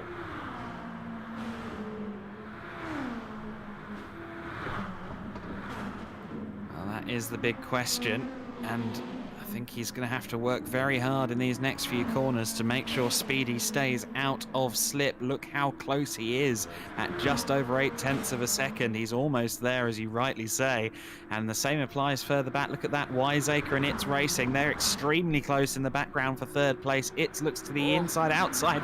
Oh, that got very close, and contact between the two of them. He's done a second move. He's done a second defensive move. He was going to go right, and then... Hang on, let me... Before we... They're going to replay that? No. What can we replay? What it looked like to me was... It's Racing was trying to get down the right-hand side, and because Wiseacre had moved over to cover it, when Wiseacre moved back to the left to take the corner, it looked like It's Racing stayed there, and then Wiseacre tried to shut the door again, and that's when he's clipped the front and eliminated himself. I don't think that's anything bad from It's Racing. I think Wiseacre's just moved over and he eliminated himself. And here we go. Was Z still 0.9. Yes, he's going to be wanting a good run through these next few corners. On a couple of occasions in this stint, we've seen Viper be a bit too ambitious with corner speed at the next corner. On a couple of occasions, that cost him. Absolutely. And let's see, they're at just about 8.5 tenths coming into the turn. And there it is. He's got it, but he's hit the wall as well. Yeah, he hit the wall. So that's not enough really damage though, but it is still a second gap. Yeah. He's suffered as well coming out of there. Oh, but look at how quick he carried a lot of speed through that turn coming onto the back straight, but he's still not quite within the true slipstream range, but he's getting there, isn't he? And now, just as they get over that 300 kph, the Lexus's strength starts to show, and Viper Z just has a few corners between himself and the flag in the stint. We've got side by side for third and fourth, fifth and sixth. Wiseacre dives to the inside for third place. Can we see that, please? Oh, just about stopped the car for the corner, but didn't quite get past It's Racing. I thought he was going to go straight on, as he did a little earlier on today. Looks as though Viper Z, though, is going to take the flag for the second time in as many races. Let's make sure we see these two across the line. It'd be good to see It's across the line as well in his final full-time stint in Trackstars touring cars. Viper Z around the final corner and will take the flag for the second time in as many stints for Viper. He crosses the line first ahead of Speedy Tyres. Here comes It's Racing. He will take third in this stint, his final stint as a full-time driver. Matt will now take the flag and the final two stints of the race. Blacko there crossing the line in 8th ahead of Ando, Ridwan and Colin. And then further back coming for you, who was in the top 6, so he clearly had a poor run to the flag there. Mountain Goat in 13th. And of course, the one thing we don't know is where Spud actually is in amongst all of that, because on our screen, he stood on lap 1, as he has been for almost, over an hour. So quite where this car actually is coming to stint 4. I think that's going to be a mystery until we get into the next lobby, which will be hosted by DJ. Mountain Goat across the line now for 13th place, but Viper Z then leading in the 24 car at the end of stint 3. He'll hand it over to DJ. Speedy Tyres in second place. He'll hand over to Diswood. It's Racing hands it over to Matt for the final two stints of the race. And Wiseacre there in 4th position. That was a super run from Wiseacre. Brandosa, Jerem, Slayer and Little Blacko are top 8 at this stage of the race.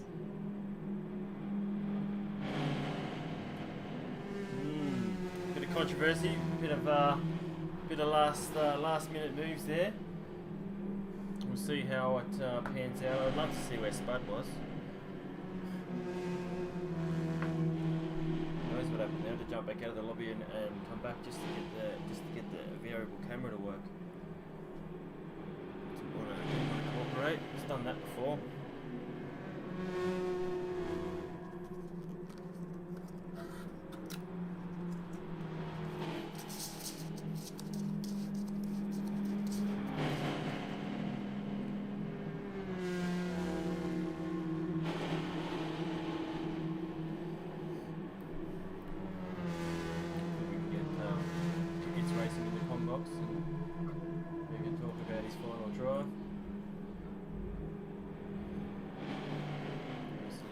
Yeah, inside of what he's going through his mind, chasing all those cars down.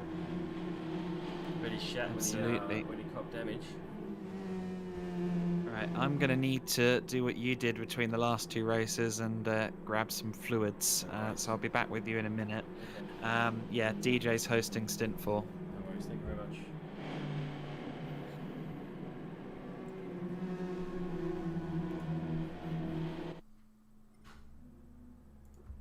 Thank you everyone for joining us. That was the end of stint 3. We have 2 to go, 2 stints left in this 1500 kilometer multi race. We'll have some driver changes coming up in a minute. We'll just have to safety is. We'll have to go and find DJ's lobby now. What if the race results tell me where Spud ended up? No.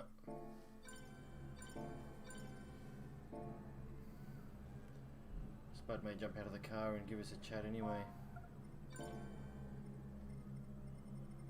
is Spud?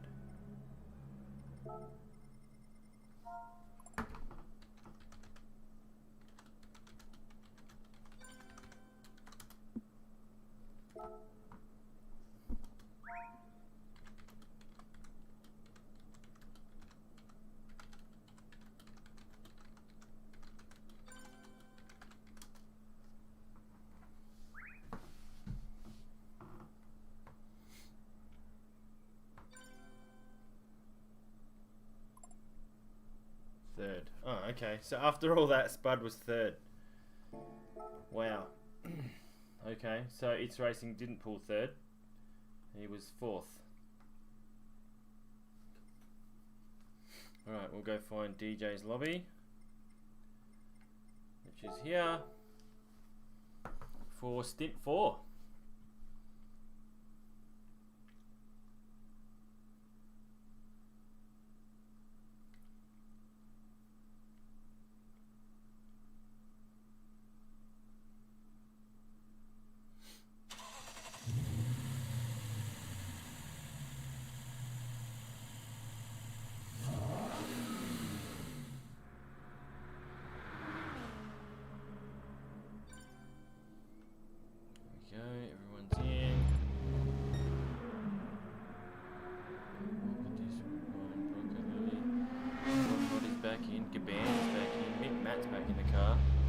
DJ, Naughty Darkness, Budsy, and Nightwalker, and Woodsy.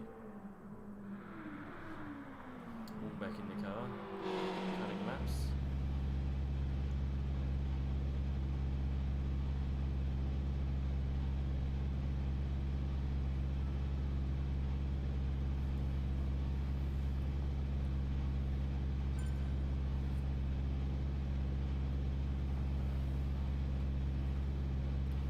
Spud's staying in. Let's have a look at Spud, make sure we've got him solid this time. So I think Spud was the one that was up in the air prior to the race start. Maybe that was a hint. We should have both jumped out and back in again. Might have fixed it. Get him solid this race and in the right position. This race is in again. He must be doing the safety car maybe. We could get Spud ticked in so we can check the connection.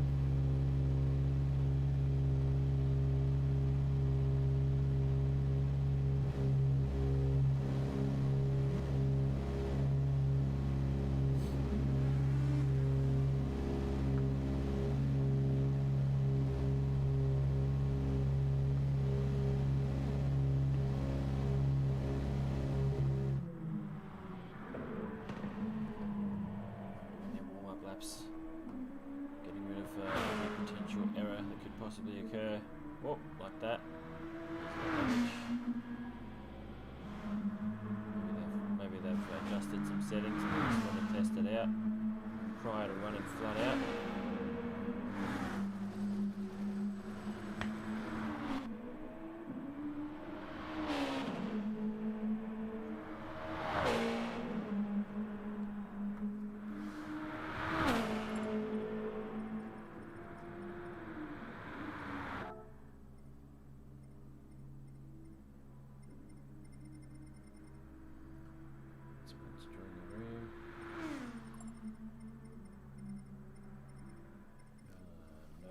hasn't.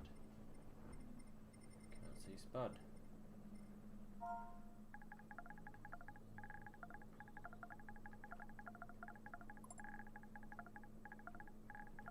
I don't know if you can hear, but the Trackstars mascot Neil the cat is with me. Yeah. Yeah, my cat was meowing as well. I had to mute my mic before. It's the one time he's been vocal for a long time. It doesn't usually bother. He's too lazy to even be vocal, but before he was like, he literally jumped up on my desk right next to the mic and started meowing away. I can't see Spud. The last message was Spud has joined the room, but I can't see him at all. Right, I would suggest that you... I jump out and back in again. I think you might just want to reset the game, to be honest with you.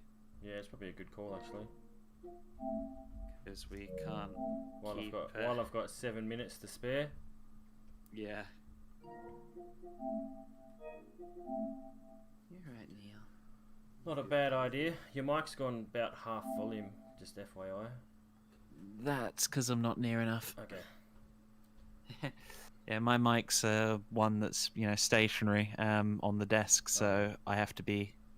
Yeah, that's one thing. It's I need proper to upgrade. commentary mic, so I'm yeah. still running the little blue snowball. It's basically entry level mic. I need to get something decent. Oh, now. well, for this I have another microphone that I have in my actual studio, but this is just a Blue Yeti, which is pretty good. Kind of my backup mic.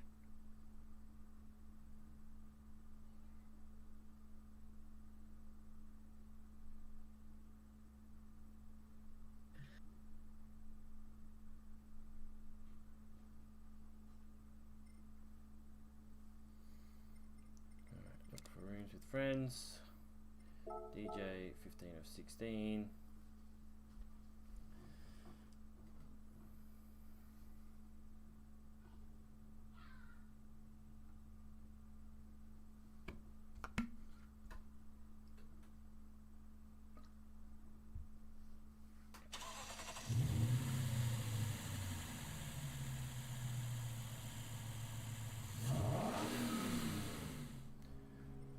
Do I have a Spud?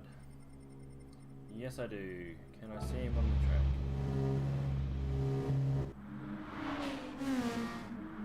Okay. Looks like we're good. Moving and everything. Yeah, no. It's like going around corners and shit. Alright. Crazy. While we've got a couple of minutes, I will relieve myself. I'll be back in a minute. Yes, commentary is both thirsty and fluid work.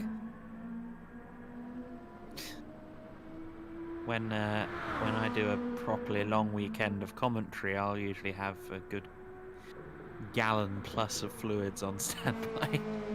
And that's got more to do with being fat than being a commentator. Maybe it's both. But there's Budsy. He'll be looking to continue some good work from Coming For You, although Coming For You did fall back towards the end of the stint, you saw. Mint Matt will be pretty glad that safety car came out towards the end there, because that helped him and its racing. And we'll see what Gabans can do as well. Gabans hasn't quite shown his potential today. I don't think either Sir Slayer or Gabans have really had solid stints so far. We know they're capable of so much more, and we are getting into the thick of it. Stint 4 of 5, so crunch time is now.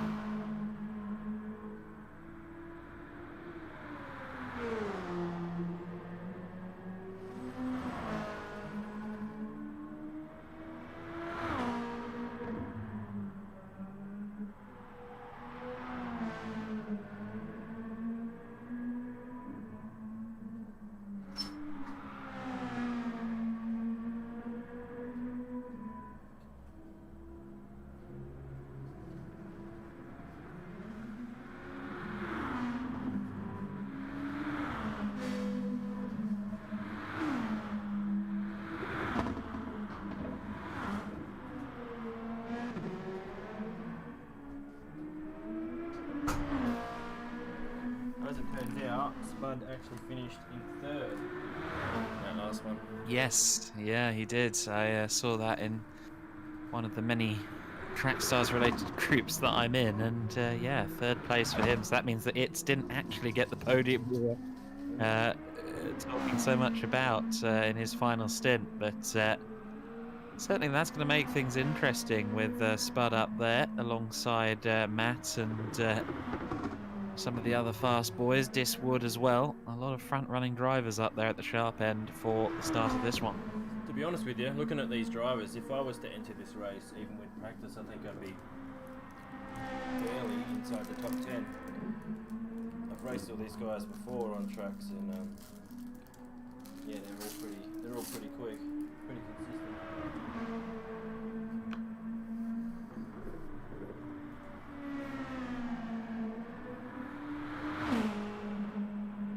I'd be much better at Trackstars if you weren't all on the other side of the world. If I didn't have to wake up at 5:30 a.m. to do endurance and stuff like that, I think I'd be a lot better. Oh, there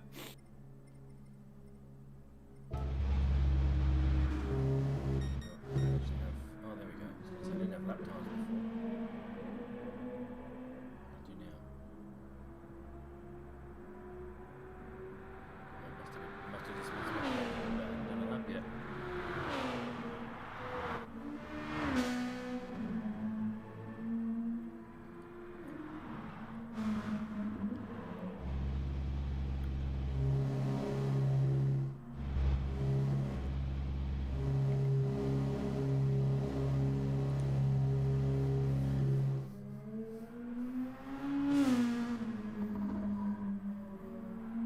I'm currently munching down some chocolate-covered pretzels. Apologies. Hey, I'm eating too, don't worry.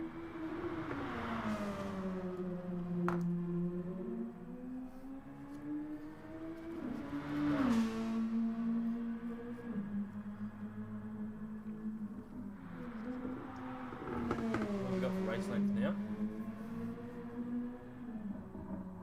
I believe this is another 27. Oh yeah, and then a 38 you said, yeah? Yeah, 38's definitely the last stint.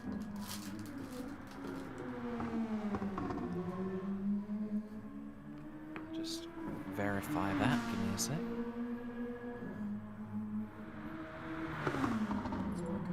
Yeah, he's doing alright. Trying to get himself... Oh, here we go. Finals underway. 7 seconds. Darn it. I was enjoying my pretzel. That's fine. Okay, so we are about to go racing. I was going to look up the lap length, but we'll see it in a second anyway. So I'm going to stop that search. And we will get ready for the penultimate stint of the race. For the second time in as many stints for DJ, he has a car that's on pole position. As with the Blue Moon Bay 500 earlier this year, it's Diswood behind DJ. We'll see if Woodsy, or how long it'll take Woodsy to find a way past DJ. If he can, I'm sure that Lexus is going to be made wide.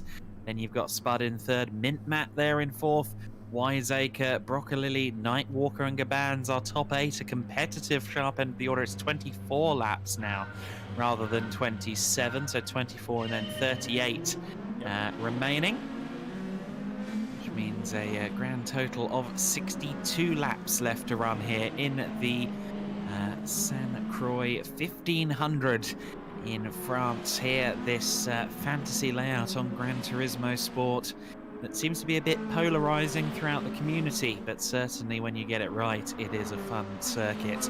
And DJ is going to be hoping he gets it right off the line at the first, at the first sector split. We will go racing for the 4th time in the San Croix 1500. And the pin is pulled. We are underway, and DJ will lead them off. Let's see if there's any moving and shaking through the order. And Matt there in 4th place hasn't been able to find a way through in the first few corners. Wiseacre there having a bit of a slide further back.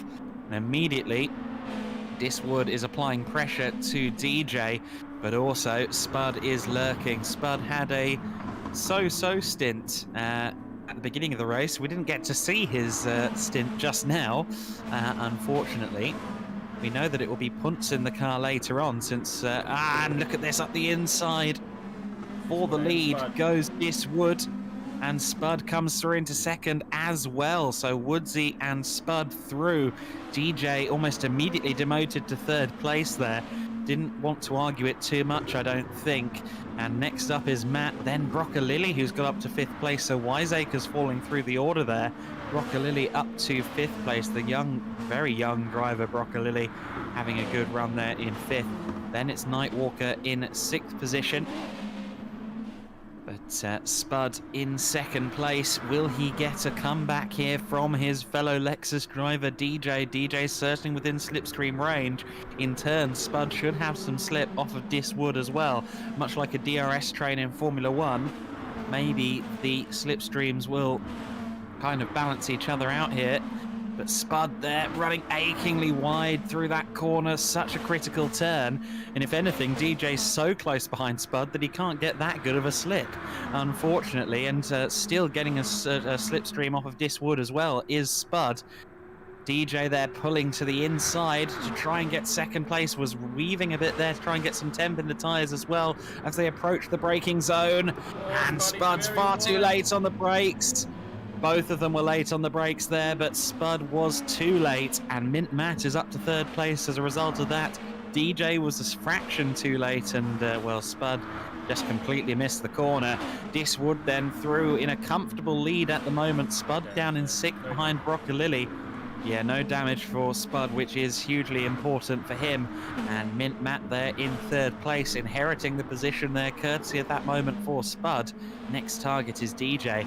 And Diswood will be hoping that DJ's Lexus is very wide indeed, so he can try and build a bit of a gap over Matt. Nightwalker's made himself up a couple of places too. He started outside the top 5.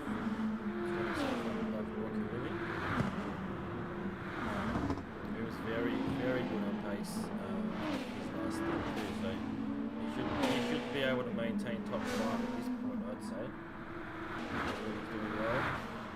The highest of the GDRs, but he's under attack. Spuddy's coming back at him.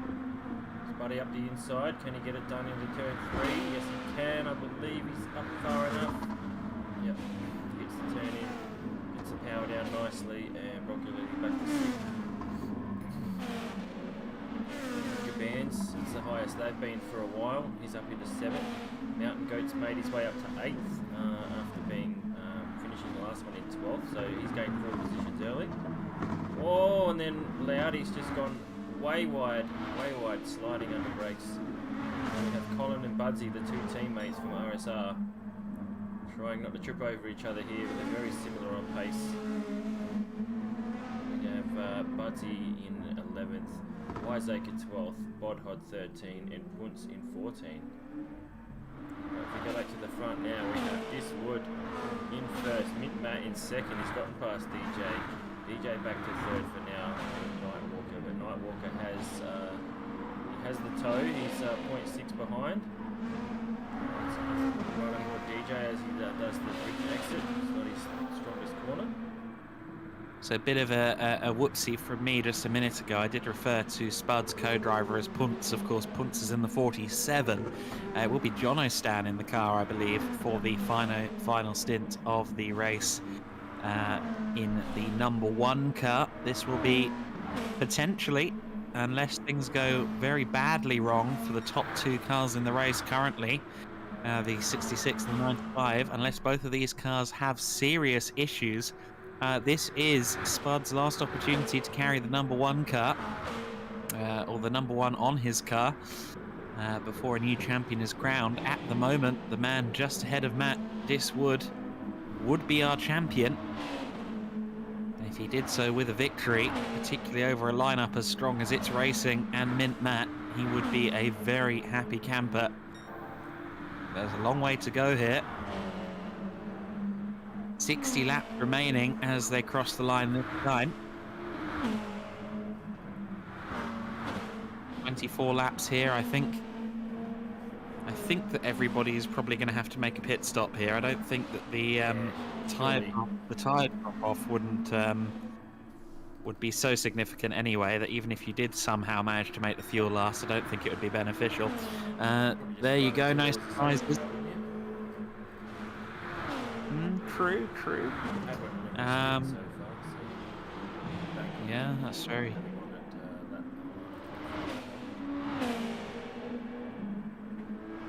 Yeah, that's a solid point there. So we'll see what happens in that regard. No surprises that Mint Matt has the purple lap at the moment. He's not at the very apex of his pace for now, but of course we are still on high fuel. DJ fighting Nightwalker here for third place. Nightwalker trying to go all the way around the outside, and those two leading on him. Just about. Yeah, exactly. Nightwalker would have probably... Yeah, Nightwalker probably would have ended up looping the car there if it wasn't for DJ being alongside him, if we're being realistic. But certainly that was a close moment for Nightwalker, who wants to try and find his way into third place. There's Spud in P5, recovering from that excursion on the first lap of the race. He'll be ruining that one. Not often that we see those kind of mistakes out of Spud, but the slipstream out of Woodsy just kind of hindered him slightly. We saw there just touching the gravel trap as well coming out of that corner, and that's exactly what he did in the top 6 shootout yesterday, actually, that left him kind of where we expected him to be on 1 lap pace. Here comes Matt then. Yeah, Matt's within the slipstream range quite comfortably. 2/10 purple near as makes no difference as he crosses the bridge as well. 56.7. I know, it's crazy, isn't it? Yeah, Matt's a different breed, but I don't think Woodsy is going to let him by without some duress. I think things could get very interesting. In fact, didn't have a very good exit. No, exactly right. Woodsy got a good exit out of the all-important corner before this long back straight, and has to settle for second for the time being. DJ just about holding off Nightwalker as well. There's Broccoli in 6th place. Gabans just behind in 7th. As you say, that 55 car running stronger than it has for various points of this race. I'd still expect that car to be a solid top 6 contender, but it hasn't really shown that so far today. There's Loudy Dark Mist, who tends to be a handy driver in the endurance series, certainly, and is doing a good job here for RSR in 9th position. We know that Colin is not going to take the flag in that 10th place car because he's already on his 3rd stint of the day, and there's a minimum of 47 laps for the drivers to complete. Each driver on each team has to do 47 laps at a minimum, making sure that no one just does 1 stint and goes home and leaves a quicker driver to it. Matt then just in the wheel tracks of Diswood as they run towards turn 3. Is he going to be close enough for a move into T3? It would be very marginal if he did dive up the inside. I don't think he's going to. No, deciding that discretion is in fact the better part of valor, and continues to wait for Diswood. But I think Woodsy is going to be sweating as he goes over the bridge this time, isn't he? Because it's not looking like it'll be long before Matt is close enough.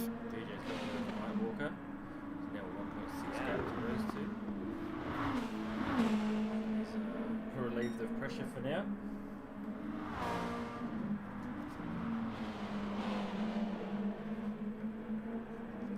He will be greatly encouraged by the form that we've seen out of Viper Z so far today.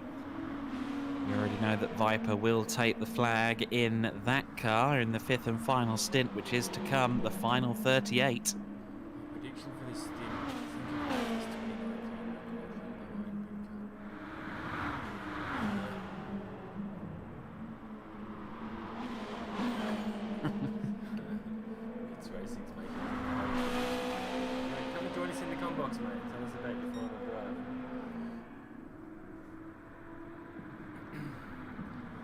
Promise I won't disappear as soon as you arrive this time.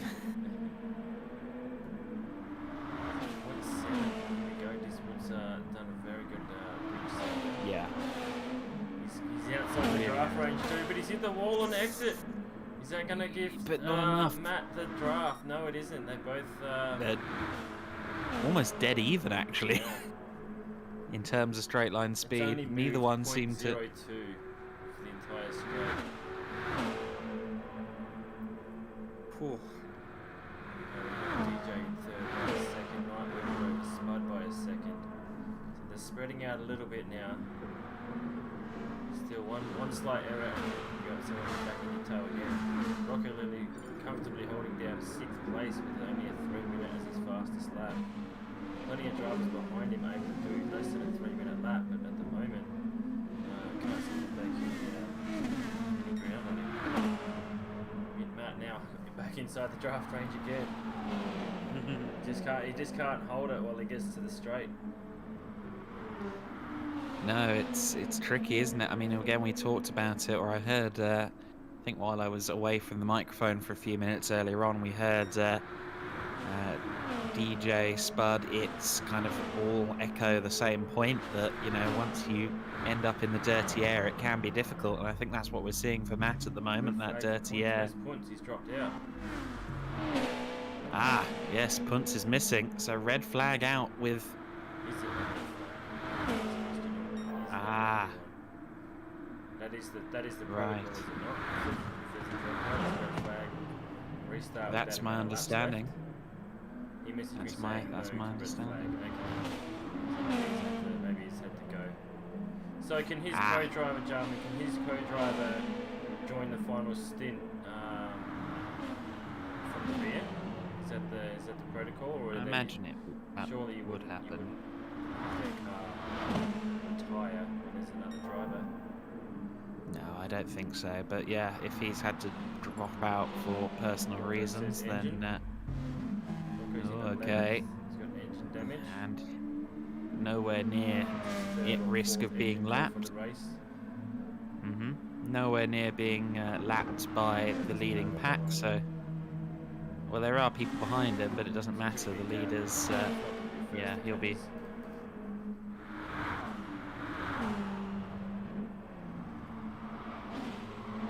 Try not to talk over you over there. It's very hard to cut. No, you're fine. very easy to cut someone off on Discord comms. No, you're fine. I wasn't worried. But yeah, no, I think that. Yeah, he is. He really is. I think that that dirty air is playing havoc with Matt.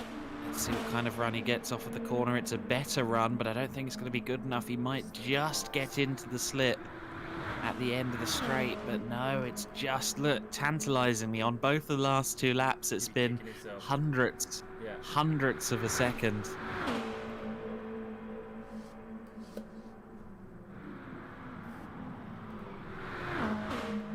Fascinating stuff. DJ and Nightwalker. Yeah, Nightwalker's looking to make it 3 Hondas at the top of the order if he possibly can. Of course, rear gunner for CP Motorsports as well in the current landscape, with teammate Diswood in the 66 at the head of the order. DJ there running in 3rd place. He will want to give Viper Z as good of a starting position as he can possibly achieve coming into the final stint. We know that Viper's capable. Viper has taken the flag on both of the stints he has run so far, but as I mentioned earlier on, the critical thing is that Viper hasn't really had to butt heads with the likes of Diswood and Matt yet, and that's going to be very intriguing in that last stint of the race. Here we go. Mid's got him. Oh, he did have him. That was down to 0.3. He clipped the wall. We get a replay of that. It looked interesting there, as if maybe he misjudged it slightly. That was strange, but there's that 3rd place scrap. Spud, I think, maybe just biding his time. I don't think he'll go on the attack until those two end up side by side. We've seen it before when there's a 3rd car kind of just lurking nearby, and those two end up. Yeah, exactly right. We've seen it a lot, haven't we? So I wouldn't mind betting that Spud is just kind of keeping half an eye on the same thing happening again. So close to the ball on the exit of that one. And if anything, you know, he'll be hoping that Jerem doesn't make mistakes because, he'll be hoping Nightwalker doesn't make mistakes because, realistically, you know, he needs Nightwalker to get in amongst it with DJ to try and claim the 2-for-1. If Nightwalker just falls into Spud's lap, then DJ's going to drive off, and that's not what you want. Practice one. I prefer it the other way around.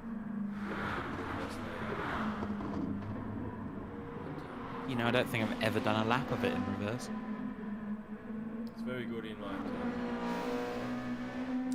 the group 3, group 4 sort of category. You know, like a bit more like stock production car style. Because we try and replicate the supercars over at PLE, and it feels very much like a Gold Coast, if you know what I mean. It's right there, lots of right here, 90-degree turns. It's kind of in spirit. It's kind of like what we'd have today if the likes of Reims and circuits like that were still Some wiggling. running. Yeah, some wiggling there. DJ's trying to cover off the inside. Nightwalker has a nose ahead. Is DJ going to be brave enough on the brakes? He certainly is. A little bit of touch between them, but fair driving between the two, and DJ just about holds on third for the time being. That Nightwalker is not going to take that one lying down. This is a strong section usually for the NSX. Let's see if he can get close enough. Spud there just kicking up some dirt. Goodness me, that was interesting between the two of them, but DJ just holds it off for now. But yeah, what I was just going to say before is that it's kind of like a modernized version of something like a Reims or a Rouen or a Schleiser Drake, like a real kind of old school road circuit, European road circuit, which, you know, obviously we don't see much of that anymore anywhere in the world, much less here in Europe. And it's kind of cool to see what it would look like if maybe the FIA got their hands on Rouen in 2021. I'd love to see any more Australian tracks in the game in the future. Yeah, it would be good to see. Mint-Matt has taken the lead of the race. Yes, he has. Okay, interesting. Missed that one. Let's see what happened. He's done. He's only done. Did a I think that might have been 57.1. quite recent. Oh, there we I go. think that must have been quite recent. 55.7 from Mint-Matt. Yeah, that'll do it. That is the lap time that comes with slip all the way down the back straight, I reckon. Yeah. So yeah, Matt has DJ managed under to attack. claim the lead. Three-way And battle for DJ, third. yeah, coming under fire as Nightwalker and Spud harass him. The PLE car being made as wide as humanly possible. Nightwalker there in fourth place. Spud just stalking in fifth position. I think we might end up with a very close run towards that hairpin at the end of the back straight. You know, they're all very, very close at the moment, and if they hold strong through the next 3 or 4 turns, we might even see them go 3 wide through the onto the bridge they go, and Spud and Guys like Nightwalker don't were do it both again, Spud. You don't yeah, want to. just That's the testing thing. the If you're too limit. far, like if you're too close to the car in front, the little aero wash catches you off guard, and it happens so quickly. You can't stop it. Oh, Nightwalker doesn't want to wait for the straight. He wants it now. That's going to compromise Ooh. both their exit speeds. I bet you Spud is in the lead at the end of this. Oh, maybe not. No, I think it compromised Spud more than it compromised DJ, to be honest with you. That attempt from Nightwalker, but Nightwalker still closing in. I don't know why Spud's not in the slip there. Obviously not wanting to try and get past yet, by the looks of it. Nightwalker goes to the outside line. We've seen it work before, but DJ making sure he didn't have the room to work with that. Very late turn in, not leaving him any option. Still giving him plenty of racing room, but yeah, not turning in early, letting them get the overlap, the crisscross.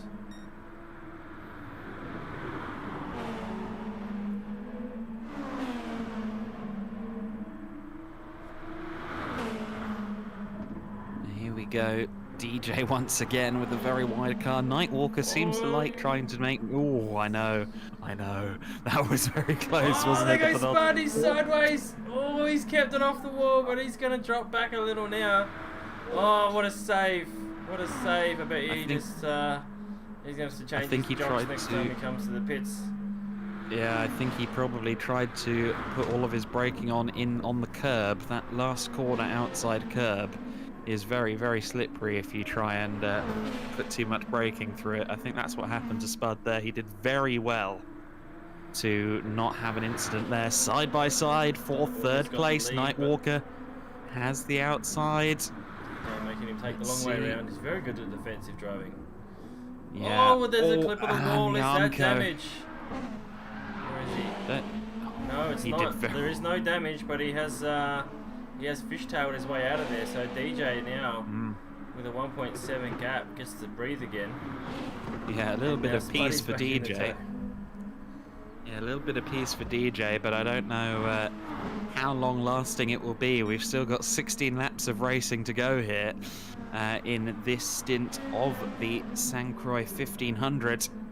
And I get the suspicion that these three will meet again before the end. Yeah.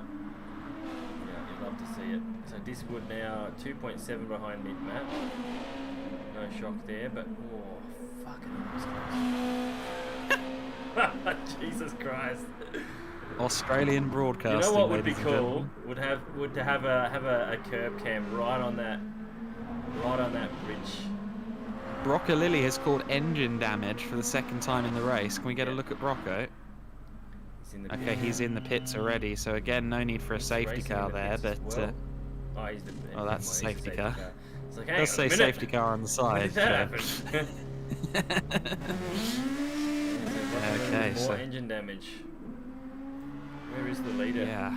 If that keeps it up, there might have to be a safety car because he's only in sector 1 now, and these boys are one sector to go before the end.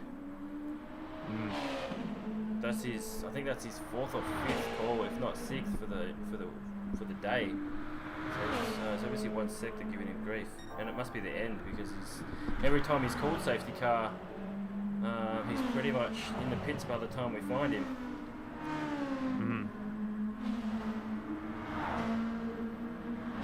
So this is round 22 of the Elite Brake and Mechanical Trackstars Touring Car Series.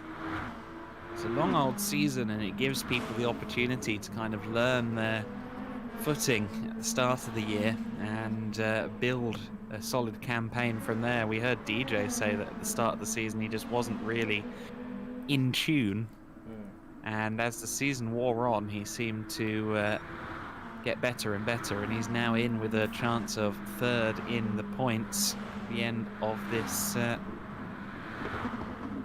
race. That would be a big achievement for him. Of course, he won the Croix 1500. Mountain Goat is in the pit lane. That can't be a scheduled stop this early, can it? Mountain Goat is in. No. Yeah, thought he might have some damage. Take this opportunity for his last fuel top up and fresh tyres. I might want to try and come back in again now. But at least he's gotten to lap 8, or lap 9 even, so a third of the way into the race. He should be able to go 16 laps on one set. Yeah. The only time he come back in again is if there was another safety car.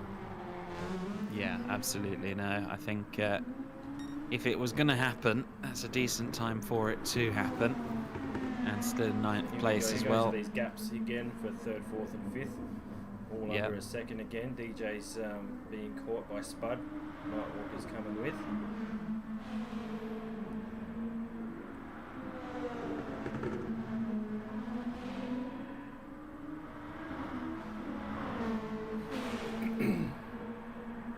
So Spudsy running through the corner before the bridge. We've seen him get a bit wide. He made sure that he wasn't anywhere near the Armco there coming off the corner. Kept the steering on for a few milliseconds more just to make sure he wasn't in any danger of clipping that Armco barrier. So easily done. Sometimes when you are a little bit right there, the grass can grab your tyre and drag you Yeah. to the left, and you know, cause all sorts. The same with Monza turn 1. As you're coming Yeah. out of it, if you touch the sand on the right, it drags you into it. Yeah, 100%. It's can be tricky. Not quite in slipstream range then. On that run down the back straight. Short Disappointed safety DJ. car. Ellis Lynn calling safety car. Why are you calling safety car for? Do we have someone else with damage or?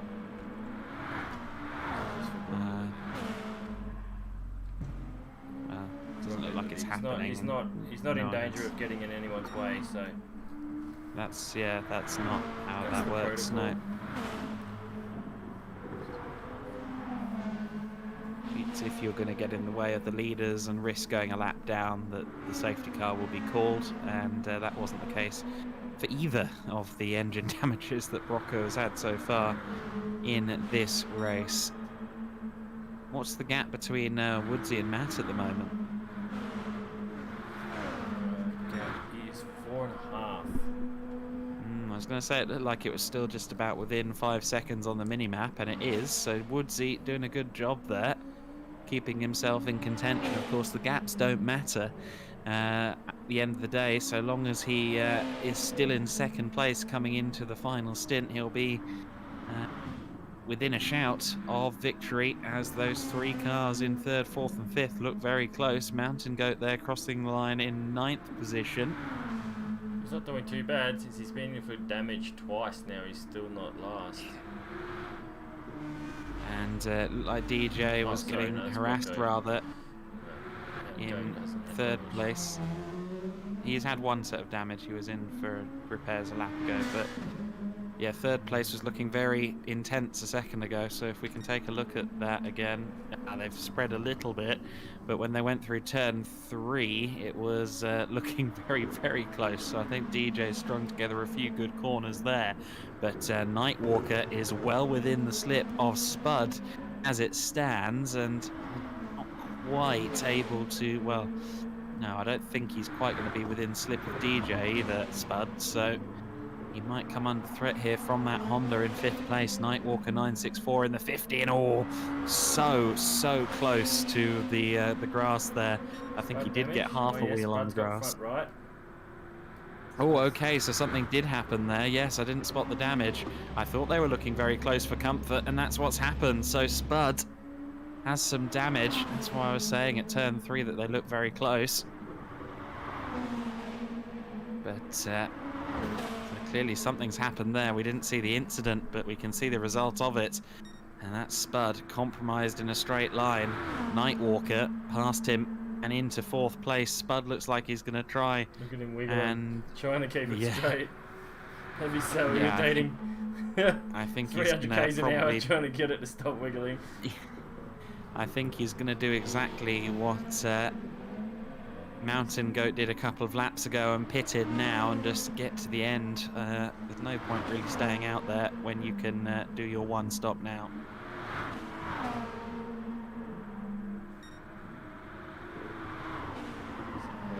Red flag, you sure? Who's calling for red flag? Oh Lobby's no, gone. there it goes. Disconnect, someone typed disconnect incoming. Jarman said, uh-oh, disconnect incoming. I don't know how the room is still going. Oh, did it shut ages ago, did it? Uh-oh.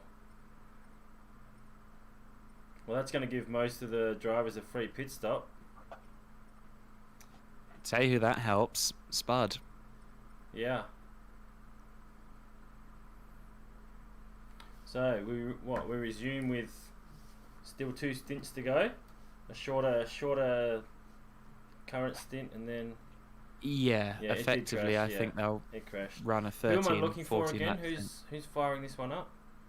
It's It's racing. Alright, I'll wait for it to pop back up. It wouldn't be Gran Turismo if we didn't get a DC at some point during a full day.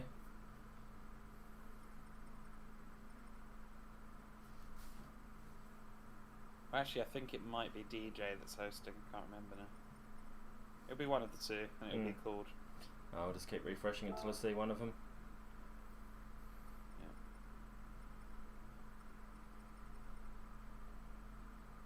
All drivers got kicked, yeah. Bro, my PS5 just fucking shut off. Is that DJ?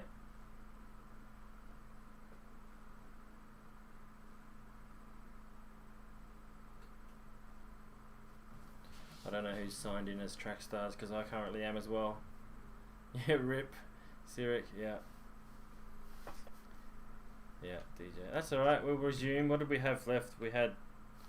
14. That was lap 9 or something, wasn't it? So we'd have... Lap 9. It was lap 10. It was lap 10, so 14 to go. 14 to go in this race. And then a 38 stint after.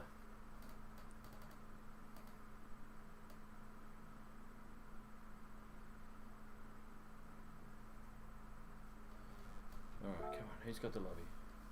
So am I waiting for DJ to reset PlayStation, I think? Yeah.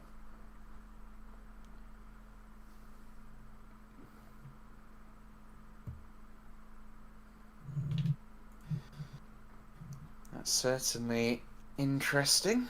Yeah.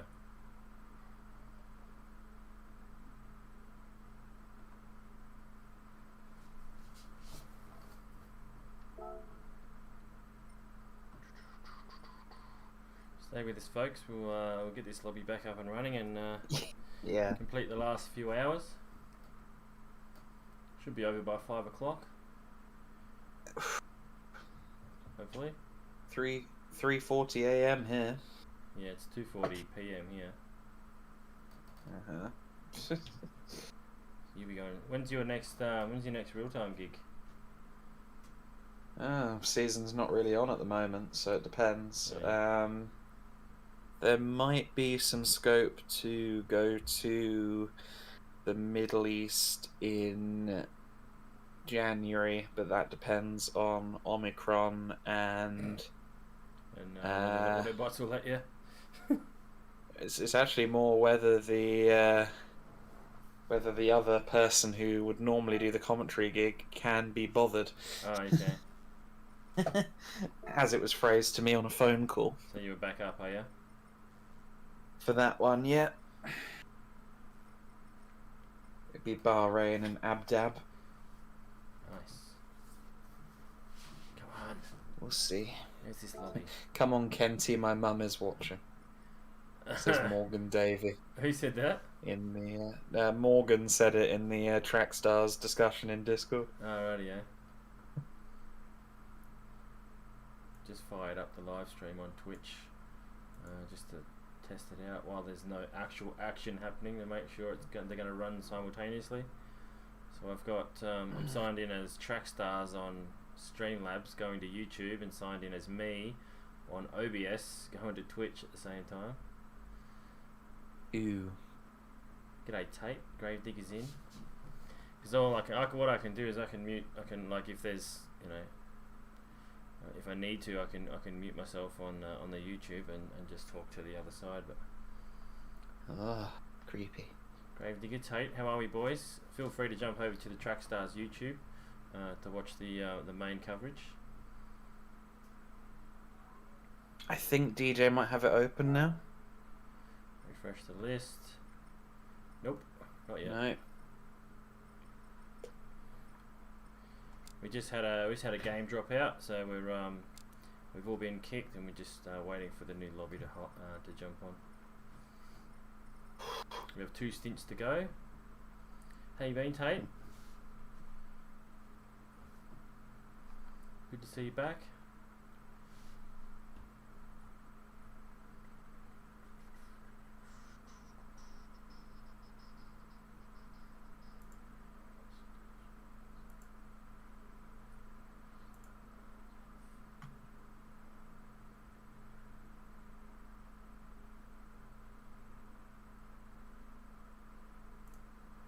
G'day, Master. How are you, dude?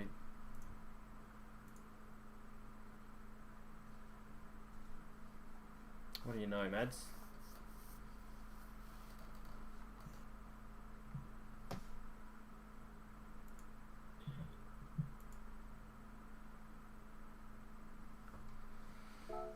What's going on, Deej? Get that PlayStation turned on. Let's go.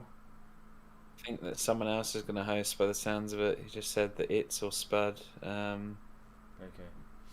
will host, so I think they're just trying to work that out among themselves at the moment. Coming for you, says Spud's internet will do great. Yeah. Off his potato I Wi-Fi. remember his endurance. We did endurance at Monza earlier this year, and it didn't go great. Yeah. He was bouncing around like a wild thing for a lap, and then the whole room went Yes. went bang. Oh dear. Brazzy, how are you, But mate? no, Welcome in. I'm really interested for GT7. Regards what the car list will be. I think I read that there's like 100 cars we don't know about Yeah, right now There is. because There's 100 that haven't been announced yet. yeah, I'm really. I think there are just a few like really important cars from certain eras That have that to could come make back. so many more sim leagues possible. Yeah. Like if you had a Ford Sierra RS 500 and a Mercedes 190e Cosworth, Yeah. you've basically got the Group A spectrum with the Yeah. M3 Okay, would be good. and the R32. That would be good. I think a Lotus Cortina would be exceptional to have with the Mini and like the early Mustangs and stuff. So you Yeah. could do like a 60s touring car. Well, I'm hoping we Um, get any version or any version of the Camaro, so that we can finally run 2 cars from the supercars era, because at the moment we've never had yeah, both cars. Like Mhm. even when we had the Ford, the 2000 Glen Seaton Ford Falcon, there was no Commodore to go against it, and even now, yeah, there's the Camaro ZL1 road car, but the Mustang road car is a mile away from it in terms of performance. So you can't even run them against each other there. So we've had to run the Mazda Atenza or the Yeah. M4 in Group 4. In general, I think Aussie cars need to be represented a bit better. Well, they've had our track forever. Like, why give us our greatest track we've ever had, and not give us the cars that go around it? You know what I mean? It doesn't make sense.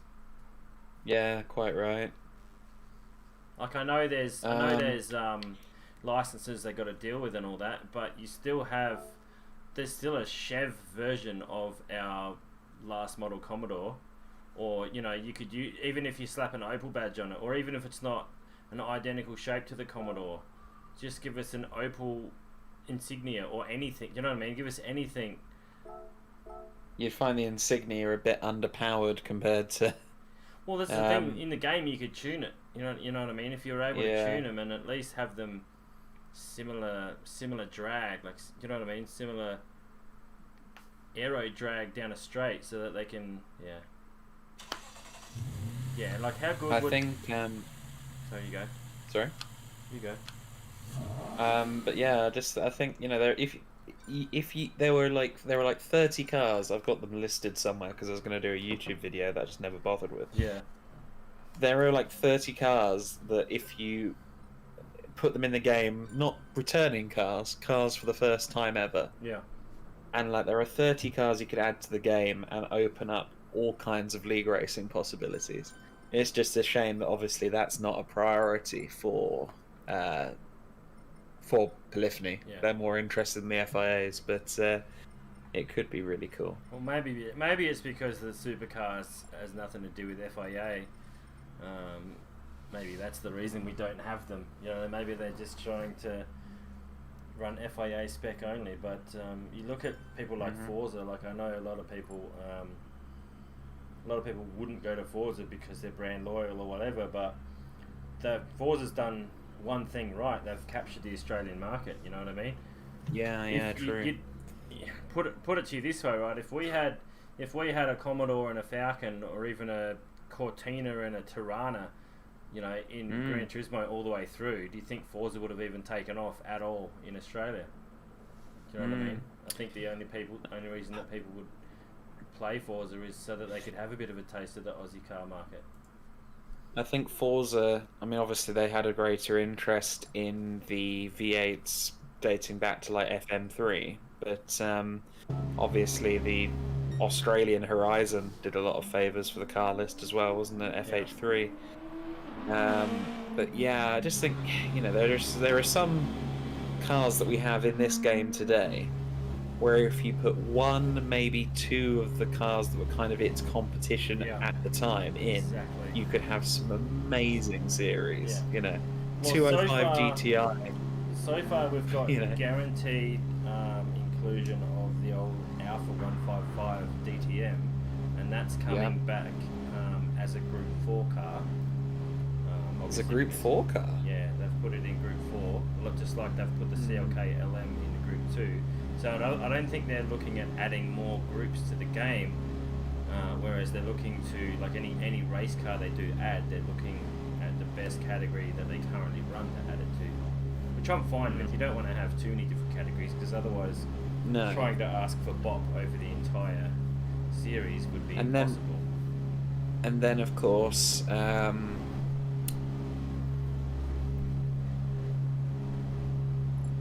like the performance points and stuff are back, which will be useful for lobbies and stuff as well.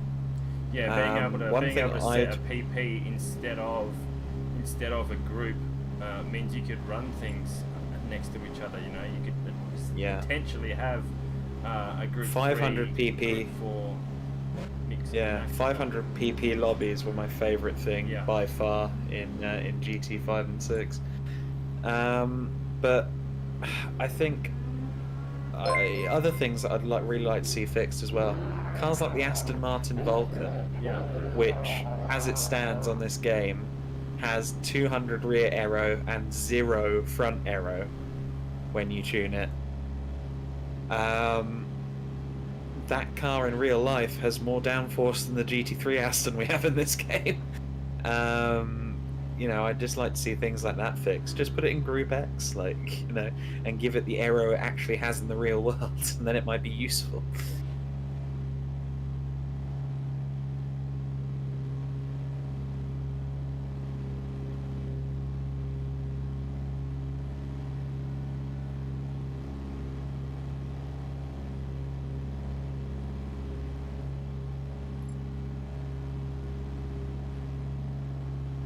Raw?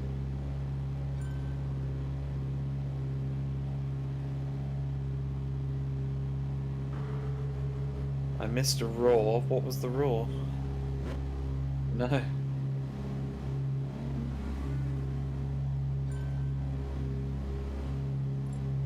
Oh.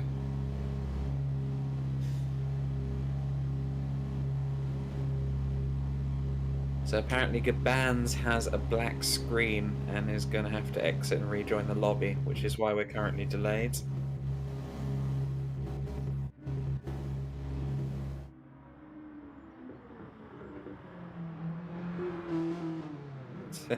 I would suggest hosting if I wasn't halfway around the world.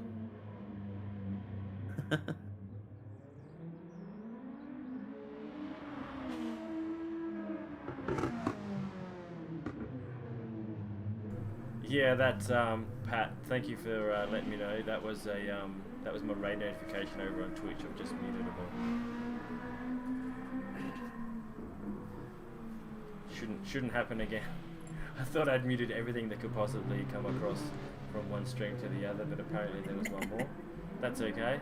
We've nutted it out before the action recommenced. Everyone's doing some circle work while they wait. Gabans is back in now. So no black screen, obviously he's driving around the track. Solid. Let's hope that we can get this show onto the tarmac.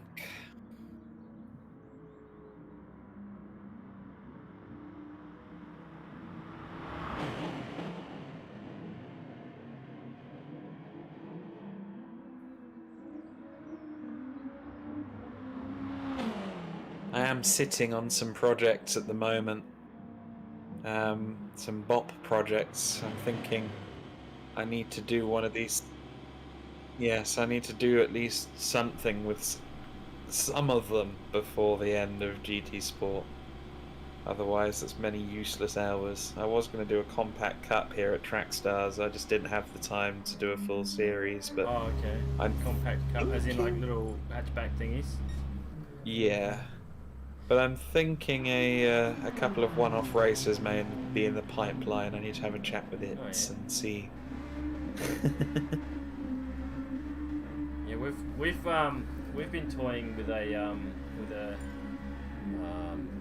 Camaro ZL1 championship. It's just the hard part is trying to get the thing to brake without the back end overtaking the front. Trying to get a tune that works has been. I think I've got a decent tune for that car. I'll send you some. There's plenty of people that have a tune for it, but I can't seem to get it down the hill at Bathurst without the rear overtaking the front. All right, here we go. We're back on.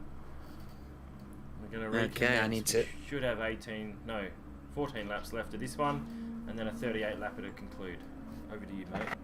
It's away. I thought you were going to say we had 18 cars in the lobby. I was going to say the game really is broken. So we have a full. It was only 14 actual race cars, right? Or was it 15? Oh, no, 15, 14. Yeah, 14 actual race cars. Right, here we go.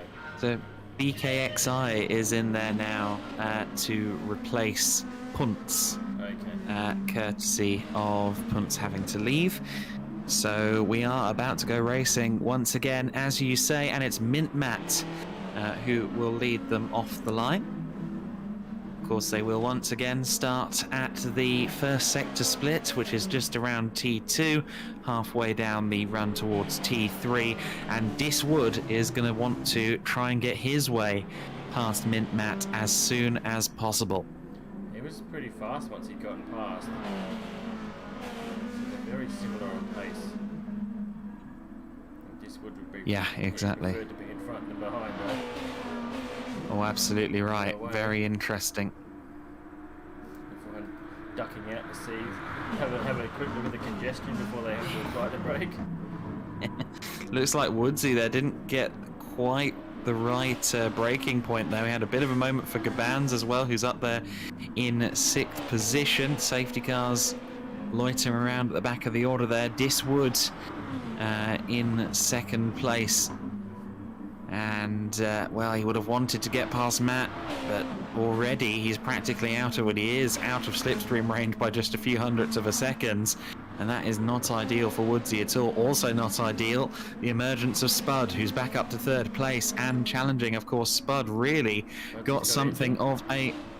Yeah, and not in a position where he's likely to be put not likely to get a safety car out of that one if it was a one-car incident as well.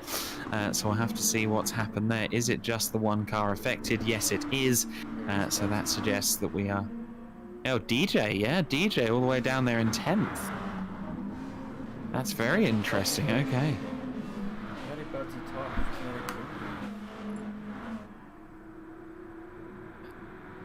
Engine. So Buzzy said engine about to go spinner. Oh, okay, so I think he's maybe saying... I don't know what's happened here then. I think someone's just left the race, because... I can't see Budsy. We had 15. Budsy in the race. He's typed a message and then left. Well, that's silly, because I'm not going to red flag it because he's left. Start last in the next one, apparently Sirik said. Oh. So he's basically got spun and maybe got blue screened. Sometimes if you hit the ball too hard, it blue screens, yeah. Really? Yeah, it happens at Bathurst, over the top of the mountain. There's a couple of places on a couple of tracks that it does it. If you hit the wall too hard in a certain spot, it's just dead. This game. So, Woodsy's down to 4th place then, with Nightwalker and Spud ahead of him. And Spud in 2nd place.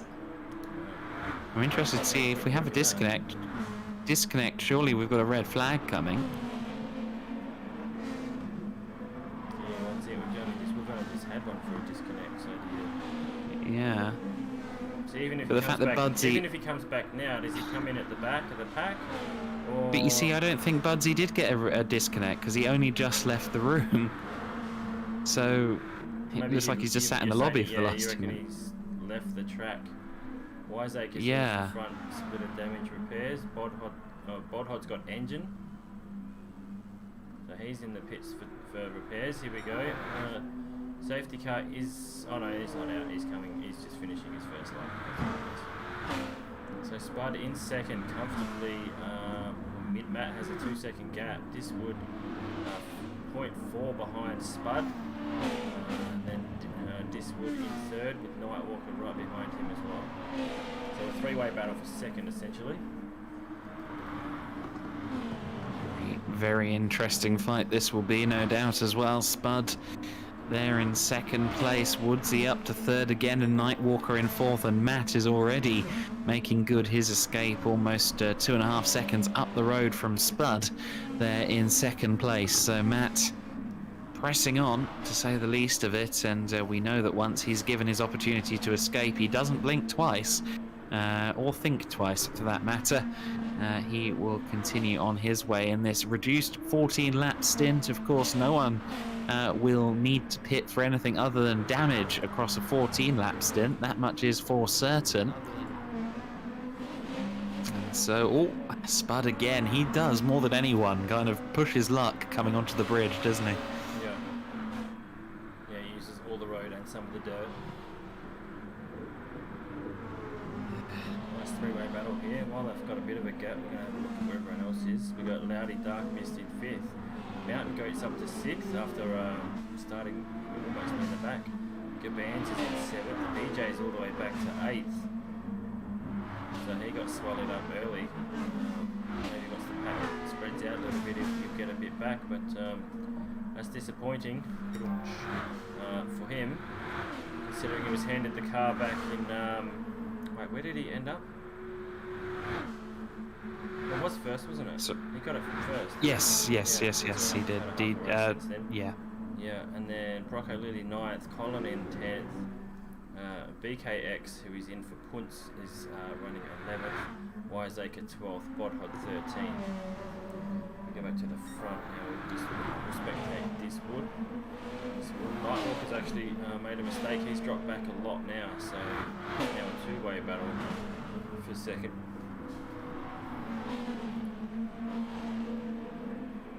DJ's a lap down. Just a reminder, DJ's a lap down now. Oh, okay, well there you go. So DJ is a lap down due to the disconnect on his part.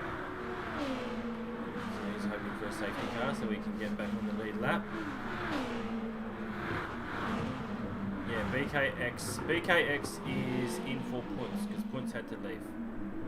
Yeah, so taking over the 47 car on late notice. There's that bot again in chat. Oh, BKX is 5 laps down. Oh, right. So because okay, I would have put him at the back on the lead lap. I guess that's what it is. He had to leave. It wasn't a disconnect. He had to physically leave for some reason. Yeah, and the race persisted. Yeah, it's a difficult one, but we'll see what happens come the end of the race for that car anyway. Woodsy, though, still right there behind Spud. He's going to want to nail these next few corners and maybe try for a move into the bridge or coming off the bridge, if not down that long back straight. Such a lengthy straight. Really does remind me again of circuits like Reims and Rouen, where those huge long straights that were characteristics of circuits like that. Mete in Belgium as well, a very famous road racing track for motorcycles in Belgium. Nowadays just a supermoto facility really, but as a road circuit it was very famous indeed. Lots of great history to uncover if you look at the particularly in the 60s, 70s, 80s when it comes to road racing. Spud there and Nightwalker both grazing the Armco there. And Spud will not have wanted to lose any hundredths of seconds there, really, will he? Because that's given Woodsy the opportunity he needs. And watch that time come down. The hundredths of a second are being peeled away.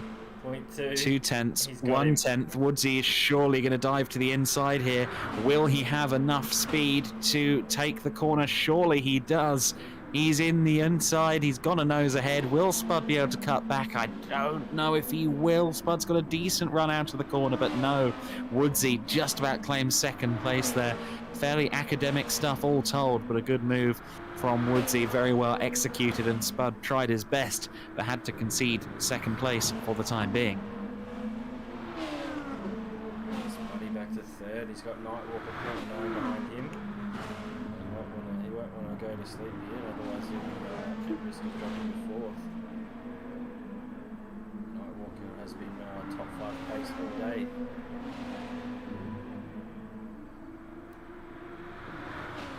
Be interesting to see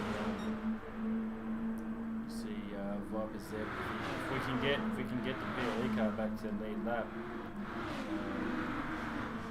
Hopefully see that battle between Matt and Viper Z, but at the moment, being lap down, it's going to seriously hinder the action at the end of the race. He's already six seconds ahead. There's not many people that can take it to him, especially not once he's out in front. No, there's only maybe a dozen people on Earth.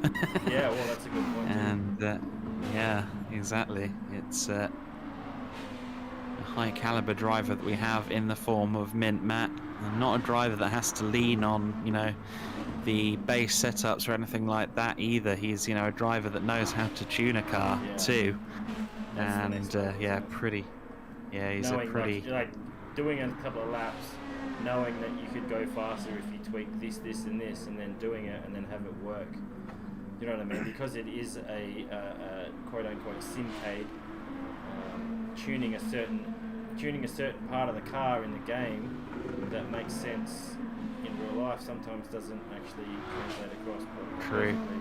It's all about trial and error. And who's got the most time to put into it? Well, I remember last week here at San Croix for the Endurance Series, I did 2 hours in a Porsche, which I was scheduled to do, Porsche 919. Spent about an hour trying to tune that up, and I thought, well, the car's okay. I had far too much downforce on it, but it was fine. I was then called up very last minute to do the second 2-hour stint of the race as well in a Toyota TS050. Guessed the setup, having never tuned the car before in my life, and was immediately 2 seconds quicker, which I feel like is the stupidest way one could ever be. Spend an hour on a tune and be 2 seconds slower than complete guesswork. Yeah. So that was one of the things we had with Project Cars. We went over to play that, Project Cars 2, for a while. And the setups, like the standard setups, were not the fastest, but it seemed like everything you touched made it worse. So it was all about trial and error. There were so many different settings you could adjust in that game. So we kind of very much so. Very in depth. Wasn't as big a play base either. Morgan Davey on Mountain Goat. Where is he now? He's currently sitting in 6th place. He's only a second behind 5th too, so he's it's about the highest he's been, really, at any point in that cut. He's had quite a few laps now, so it doesn't take him long to dial in. But you could definitely write him up for a top 5. Are you finishing the last stint, Morgan, or is he going to the end now? Who's doing the last stint between you two? Interesting. I know Morgan's about as quick as they come too. Morgan, you know what? I reckon Morgan could even take it to mid-Matt. Morgan beat McEwen in our last race around Bathurst. So that's if anyone can beat mid-Matt, it's Davey. Even though it's not Bops, it's not. I believe I am. Okay, so there you go. So Morgan will be in this car at the end. So if Mountain Goat can get him into top 5 contention, we could see Morgan near the front as well. Yeah, absolutely. Well, he'll be fingers crossed for Morgan. Morgan will be fingers crossed that Mountain Goat gets to the end cleanly, even on the Morgan and just Goat on are the different third row. entries. Oh, Goat's with Oh. Dano, Morgan is with Wiseacre. Yes, Okay. that makes sense. Yeah, I Where's thought I Wiseacre? just Wiseacre is 11th. Oh, okay. So Morgan's got his enough. work cut out for him then. yeah. No, I thought so. I just didn't want to. I wasn't sure. But yeah, so Spudsy in 5th position for the time, 3rd position. Sorry. The moment then he's let go of Woodsy. Slide there Wood. on the brakes. Yeah, 2 seconds back from Wood. She served him quite well. I think he pitched that into a slide. It was kind of like a WRC corner entry, really, wasn't it? It Bit of an Irish gained him a whip little there. time. That's pro wrestling you're thinking of. Irish whip? What was I thinking of? Scandi whip. Scandinavian flick. Scandinavian A Scandinavian flip. flip. That's the Yeah. one. I'm getting my fucking The Irish whip is when you grab someone's arm in pro wrestling and throw them across the ring. Oh shit. Here we go. The Jim Buddy's Ross under attack track. now. Night Walker gaining 0.5, 0.4. He won't be able to do it on this corner, but you'd want to think that Night Walker was able to stay with Spud to try the next lap. DJ is going to be desperate to get himself up the order as well, down there in 8th place. I still don't really know how he ended up that far down, DJ, but he's desperately going to want to put Viper Z in a decent position. Viper has led at the finish of every stint he's done so far, and Viper really needs to be in prime position for that team to have a shot at a win.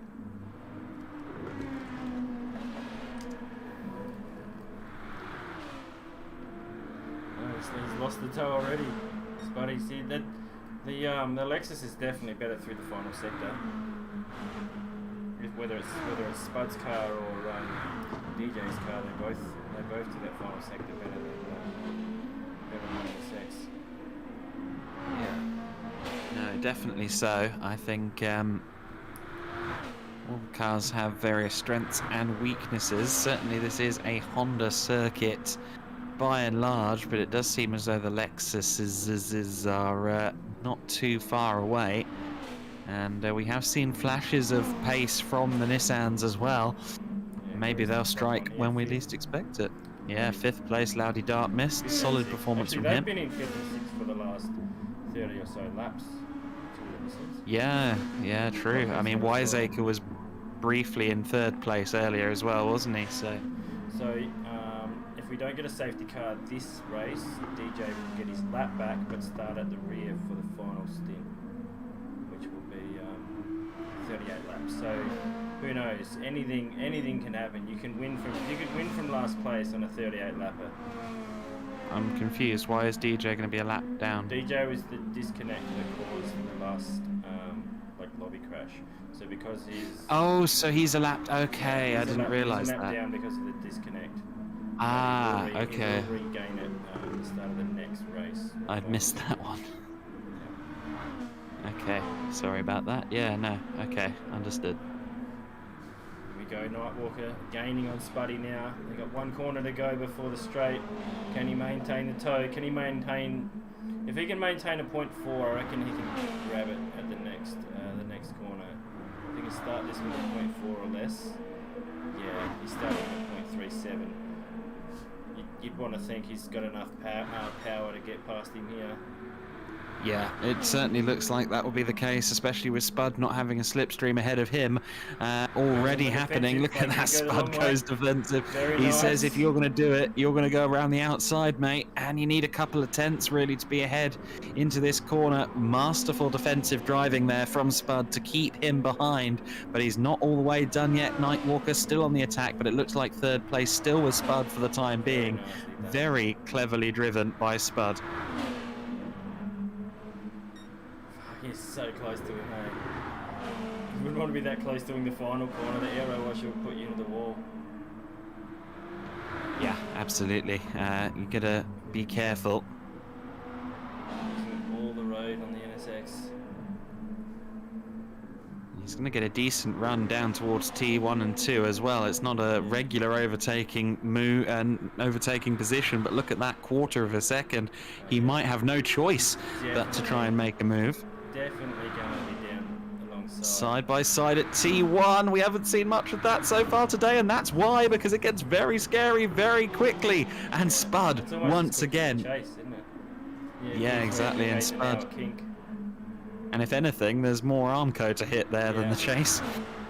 Those two still side by side, heading into T3. Nightwalker with a better run down towards the hairpin. Later on the brakes too. We've seen them go around the outside here, and he's done it. Very well done. He's got the inside for T4. He managed to avoid the wall that he clipped a little earlier on in the race. And gets up into third place, but Spud looking for a way to try and get back through. Both of them taking that corner nicely, but for now Nightwalker is through. Spud is going to need to gather himself and mount a response ASAP. So let's have a look. The tyre and fuel on these two are almost identical. Diswood has used a lot more fuel, probably about almost an eighth more fuel than Nightwalker. I mean, it's not going to matter on this 14-lap section. He's on the charge. He's still maintained 5 seconds to mid Matt, so he's doing the best he can. He's doing 57s. We've seen him run a 55 on low fuel. But Audi Dark Mist in 5th, holding strong.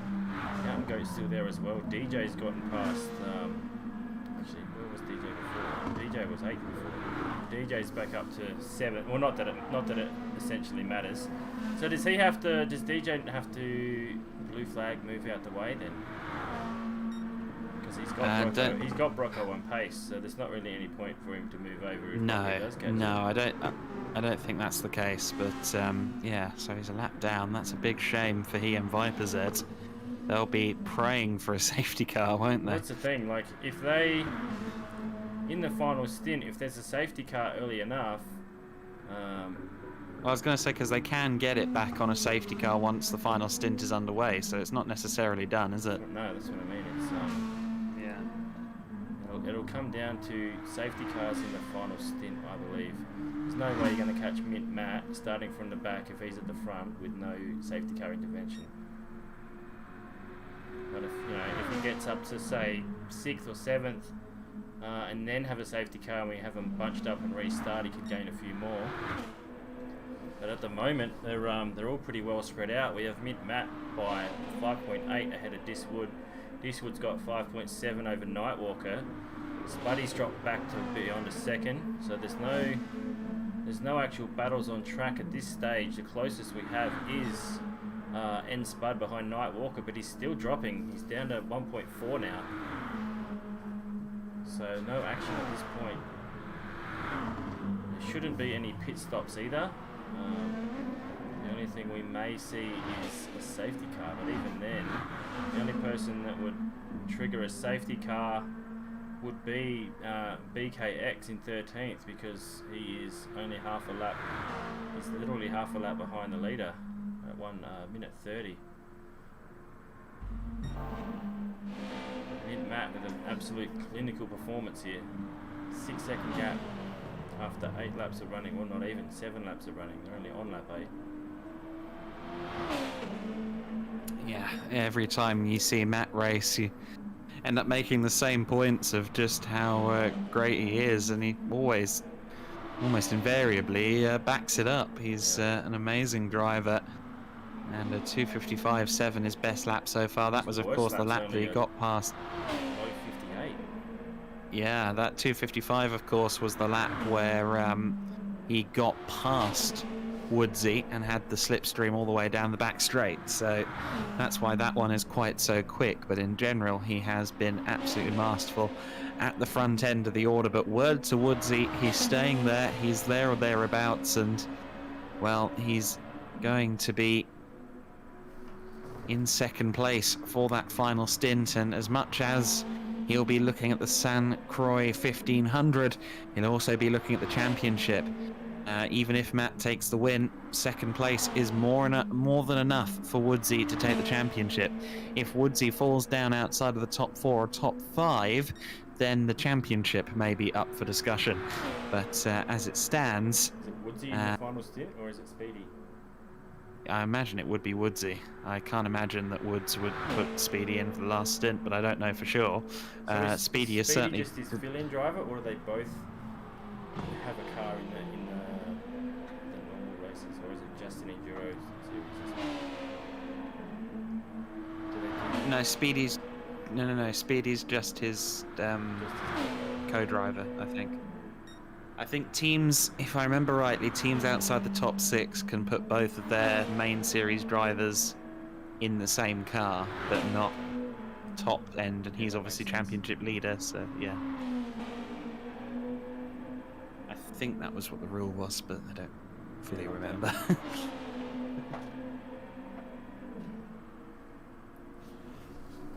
Oh dear. The stage of the early morning where my 24-year-old bones start to ache. It's not good.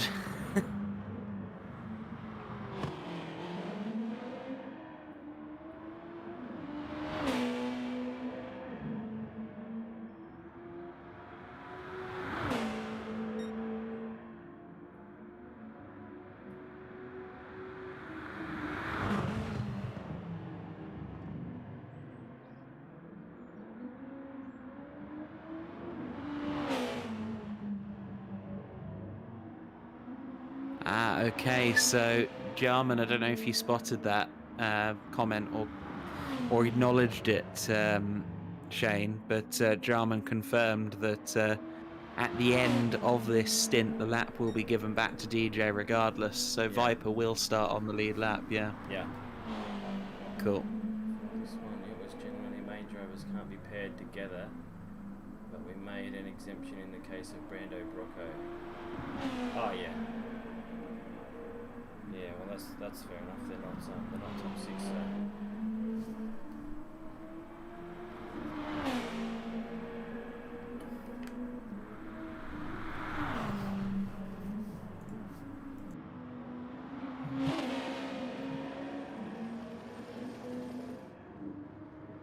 So just over 5 laps remaining in this stint. And that advantage for Matt is only going up. And soon it will be crunch time. 139 laps total in this race. This stint brings us up to lap 101. Nice. And then there will be a 38 lap decider. Going through the order, we have Mint Matt currently leading 8.6 ahead of Diswood. 6 second gap back to 3rd, Nightwalker. Spuddy's up to 4th. We have Loudy Dark Mist in 5th. Mountain Goat's made his way to 6th. He's doing a very nice run for this stint. And then we have DJ. He's currently a lap down, but he will get his lap back at the start of the next stint. He will start from the back. Brocco Lilly we have 8th place, and Colin T24 in 9th. Gabans in 10th. Wiseacre 11th. He will hand the car over to Morgan Davey for the final stint. Bodhod 12th, and BKX driving for Lurox. Lurox had to go, so he stepped in the car for him, just running laps, getting used to the car, and then yeah, Mint Matt with a 254.8 for his fastest lap. Lap 8 of this stint. We're right on board. Let's try and find us a battle. Who's closest here? Goat behind Loudy Dark Mist. Here we go. So the Goat is 1 second off and looking to close that gap. Yeah, they've been pretty close, really, for the last 6 or 7 laps. He hasn't been able See to if Goat. make much of a dent in that lead. No, it seems like they're very evenly matched at the moment, and see what Mountain Goat can do. Loudy is a quick driver, and he's proving it here today. Good result at the moment as it stands, with 5th position coming into the final stint. Must be a relative of Nicky Lauda. Yeah, maybe it's Probably Matthias's son. not, you know. Yeah. That would be cool to have a PSN. it's a loudy anything really. There you go. He's got it within a second now. Can he do something out the back end of this lap?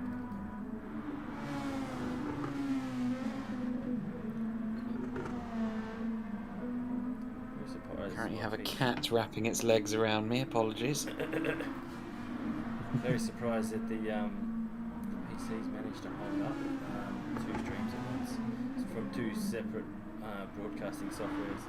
I haven't got the frame on one, and it hasn't even gone into the yellow yet. Mine would cry if I tried to make that happen. I actually had the PC crash on me a couple of weeks ago. Turns out the fan was so caked in dust that the air wasn't getting through the cracks, so I had to vacuum it out. And now it's running smoothly again. Yeah.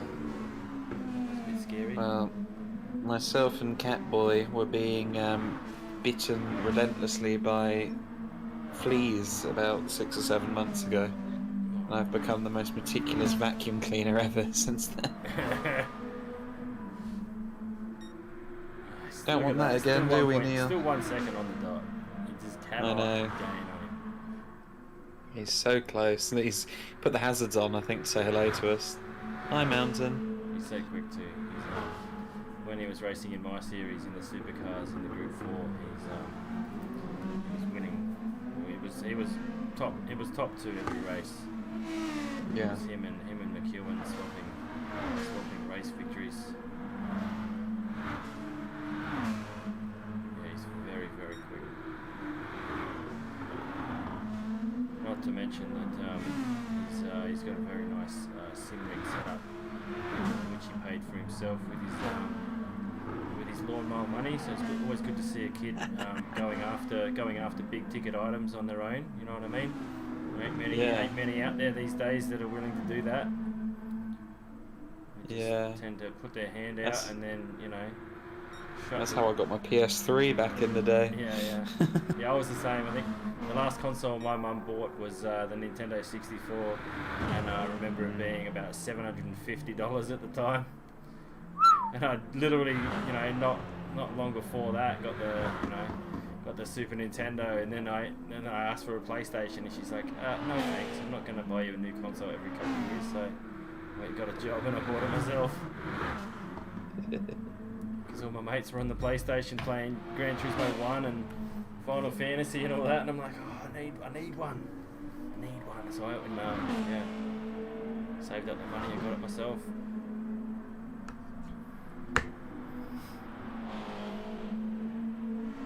The race fairly spread out at the moment. Then you do just get the sense that everyone's trying to avoid errors, trying to avoid safety cars. No one wants to hit the wall now.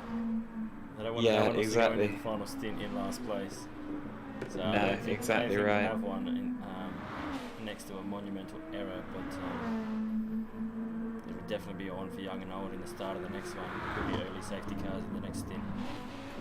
Oh, I think it will very much become no holds barred in the final 38 laps. If you don't make placings up early in the next one, you know the leaders will just run away with it.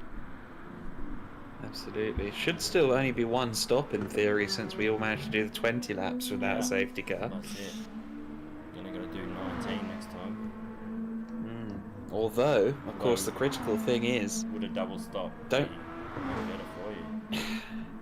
Well, true, but I mean, you've got to remember as well is that when there was that late safety car in the 20-lap stint, that point the NSXs were starting to really struggle with grip, because once the tyres get into red, it's worse for them. And so potentially, if they want to do a 1-stop, they're going to have to suffer a lot of grip loss towards the end of each stint relative to the front engine cars. Yeah. I'm just going to duck off to the toilet, mate. I'll leave you with it. Who do you want to watch? Okay. Watch Goat and Loudy. They're the closest, aren't they? Okay. Right. Oh, actually, DJ's catching Goat too, so DJ's. there you go. Back in a sec. So DJ a lap down, but still selling good pace out there, and he's going to be doing his darndest to get involved with this one as they stream through those S-bends. Spectacular San Croix circuit. Mountain Goat there just clipping the grass. Coming out of the penultimate corner, you have to be careful. No clipping there, that was just rally crossing coming out of the last turn. You can get away with that without costing yourself too much time, and it looks like Goat is maybe speculatively looking quite defensive there, which he doesn't really need to do because DJ's a lap down. This could play into the hands of Loudy Darkmist if Mountain Goat becomes preoccupied with DJ. We'll have to see what happens. If I were Mountain Goat, I think I'd probably make it easy for DJ and see if he can bring me closer to Loudy Darkmist. That's the position that counts at this stage of the race, because DJ is a lap down officially right now. No matter what DJ does, his car will be at the back of the grid for the 38 lap final stint of the San Croix 1500. So that's what would be my strat if I were Mountain Goat. Get DJ past and latch onto the back if you can. See if he can bring you closer to Loudy. We'll have to see what goes on in these final 3 laps, or 2.5 laps really, for Mint out front at this stage. Mint, a very decorated driver in the sim racing world, of course, in addition to his real world accomplishments, and he will be eager to get a San Croix 1500 trophy. There are physical trophies for this event, of course.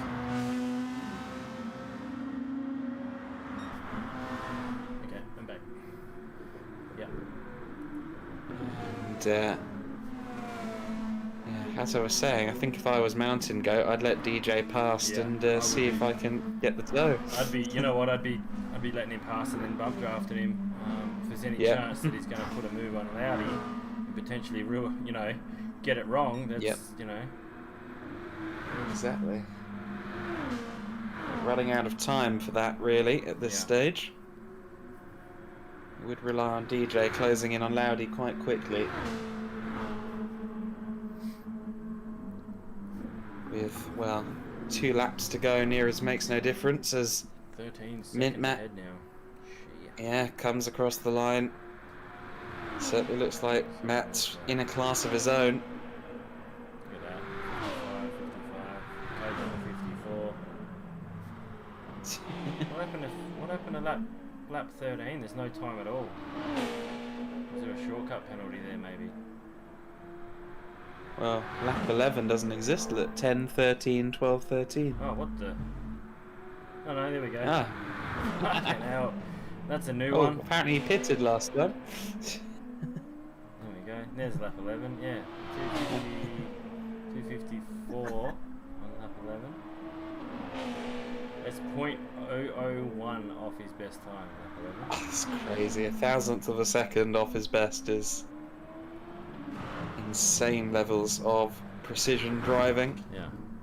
He scored 1 second. Nightwalker's still third. He's been top 5 all day. Him and his teammate, they are in with a shot at the end of this. Yeah, Nightwalker and Jerem have been very consistent. Yeah, and I reckon, you know what, I'd probably class them as one of the best combinations. Yeah, If you were 100%. getting equal points for each stint, I reckon they'd be almost fucking first in points for the day. If it was to run out like that, they've been top three every finish so far. We have Spud in 4th, Loudy's in 5th, Mountain Goat still chasing, but DJ's within the draft almost. Absolutely. Doesn't look as though Mountain Goat's going to chase down Loudy Darkmist, does it? But DJ still pressing on, still pushing on. All he can really do is continue to do laps and hand that car over to Viper Z. Yes, on the lead lap, but at the very back of the field. Yeah, it's gonna be good. It's gonna be good watching Viper Z come through the field. You know what I mean? Being a top 3 100%. pace contender, having to start at the back. Worry about that after the first few corners. We'll want to see what goes on between Mint and we suspect this would Yeah. on the front row for the first few corners, but that will definitely be one to watch as the field spreads, seeing just how quickly Viper Z can work his way through. As again, he's taken every checkered flag he's raced so far today, every stint he's won. Yeah. So he'll want to make it 3 from 3 for his stints. Taking Yes, the DJ is racing St. for a Croix bit of pride in this 1500. stint. Yeah, probably, Jarman. Probably, mate. Yeah, DJ definitely racing for pride at the moment, and pride, and maybe to spite his PS5 a little bit more after that Someone said, you sure you don't have a disconnect. reskin PS3? This is the dropout earlier. He'll be in third last in front of me. 405. No, no, that 3, that third last. that symbol that looks like a 3 is actually a Japanese 5. Yeah, Just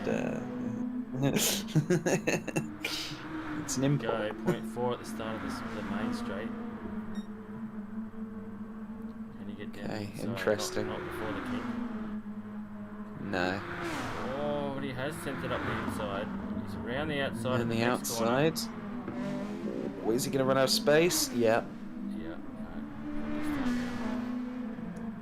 It's not No, quite he's gonna enough have to- aero toe advantage. No, and he's the not going to group be close threes are enough, the surely. The big gainers in the toe. Yeah. Oh, look, Oh, up he the sent it inside anyway. into T3. Yeah, He he's sent gone it for it. anyway. Oh, Bit of a wiggle. Tyres I must think that be, was a. in pain. I think that was weaving rather than catching slides, to be honest. I think that was a sorry. sucked in and got past you. Yeah. I think that's what that was. I don't know. We'll have to hear it from the man ourselves. Look how later. much time they've lost to Loudy though while they're arguing. He's down to 3 I know. seconds back now. Yeah. It's still Mountain Goat doesn't really. He didn't really need to defend. He's still starting from 6th in the next one. Exactly right. Yeah. Let's see. And scarily, The last stint it will be number 24 and 12th on the lead lap, 47, 13th. Oh, that's right. Yeah, he won't be starting last because he'll still be 4 laps down for the purple match. 47. Yeah. Yeah.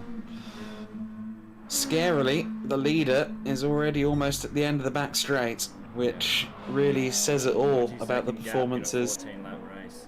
So he's Yeah. just done his fastest lap of the race on lap 13. So the fuel impacts the car more than the tyres do. And this would have been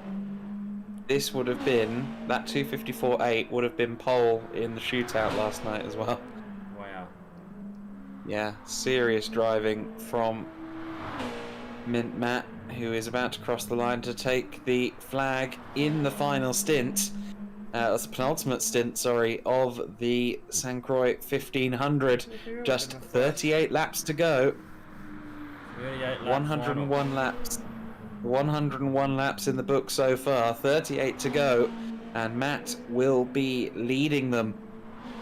Diswood is going to cross the line in second, ahead of Nightwalker 964, which means it is an all Honda top 3 coming into the last 38 laps of the race. Spud holding strong there in 4th position. Loudy Dark Mist will eventually cross the line, we suspect, in 5th place in the race. Meanwhile, of course, DJ will cross the line 6th, but he won't be starting from the very back. He'll be It's starting Racing Honda still 13th. gets quick sector times in lap 20. Alright. Yeah, crazy, isn't it? How the little tyre wear doesn't really affect the car as much as the loss of fuel. DJ's 6th, Yeah, it's essentially. weight So versus Mountain wear, goes 6th, isn't it? Collins 7th. Wiseacre 8th. Yeah. What's he doing? He's giving the... Never mind. His car's got He a did really a slow handbrake. bus line, whereas Gavin's is still flooring it. That's weird. Brocco Lily... He just did a handbrake, mate. Oh, is that what he did? Yeah. Handbrake it. Brocco Lily finishing in, essentially in 10th. Yeah. So he will hand the car back to Brandoza for the final. 405 will be at full send on his final stint. I think everyone will be on full send. I think we may have a couple of safety cars in the next one, just quietly. I suspect it might be the case. Where do you get a penalty here? Do you get are you getting like wall collision penalties in tracks like this? Because they've increased the wall collision penalty to like an instant second and a half in dailies now. You just brush it, even if you pushed into it, second and a half, Right. instant. It's funny because the week they added that, they also made one of the daily races east outer loop. So it was, you know, I mean, whether they were just doing that to test what they did, but yeah, it was pretty chaotic. You'd be watching, say you're in 10th place after one lap, everyone in front of you's got a big ass red square above their name. You can't see a bloody thing. Everyone's got a penalty to get rid of. If I can gain my 13 laps, that would be great.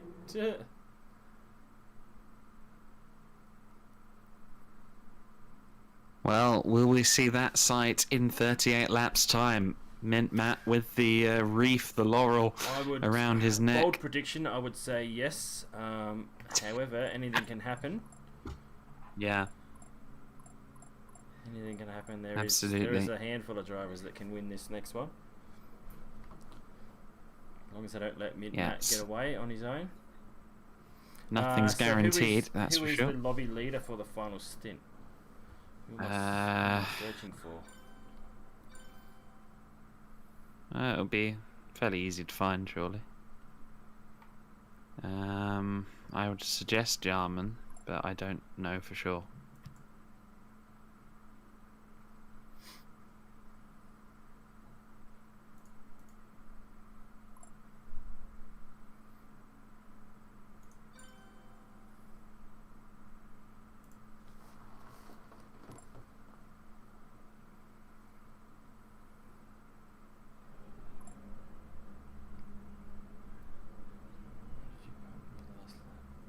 That's it.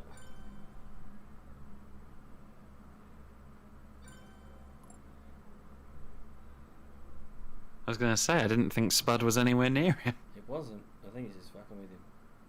No, it's DJ, look, he's changed it. He meant yeah, he's DJ. tagged the wrong person. Yeah. That's it.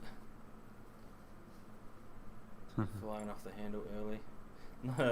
Loudy's like, I've got the popcorn out. I didn't touch you on my screen. It's not like it matters. It's not for position.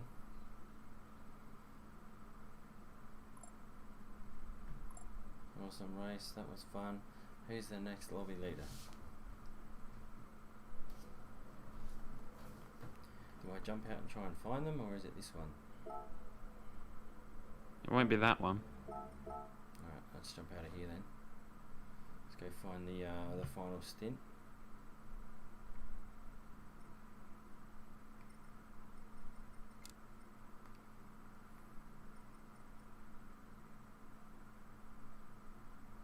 No one's done a stint 5 yet then.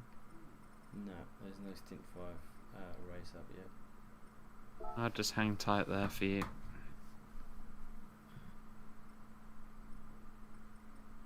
Okay, so 47 is 4 laps down, then 405 is 13 laps down. Oh, really? So, Oh, yeah, we dropped out of that one, did we? The Colin T24 apparently. car. So the 24 car will start in 12th. There you go. Interesting. Excellent. All right, Mr. Burns.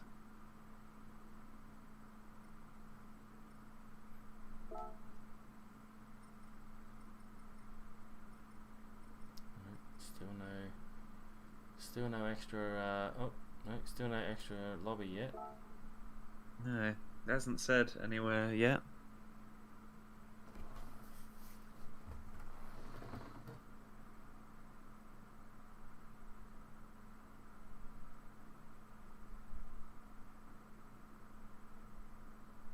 wakey organisers. I'll just send German a message. Final lobby host? Question mark.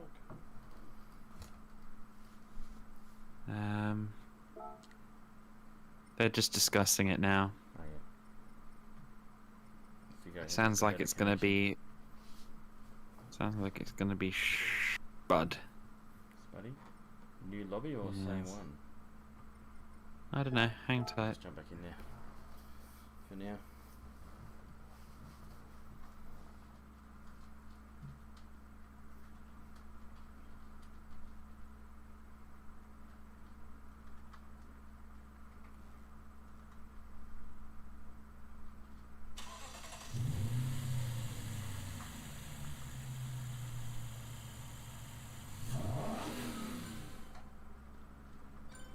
Everyone's leaving. Must be Yeah, start- so it sounds like they've everyone. just DJ's gonna host. Yeah, Roger. by the sounds of it. So yeah, I think it's because sounds like DJ words. It sounds like Spud is gonna have to replace somebody. Don't know who. In this final stint, so he can't host if he's driving.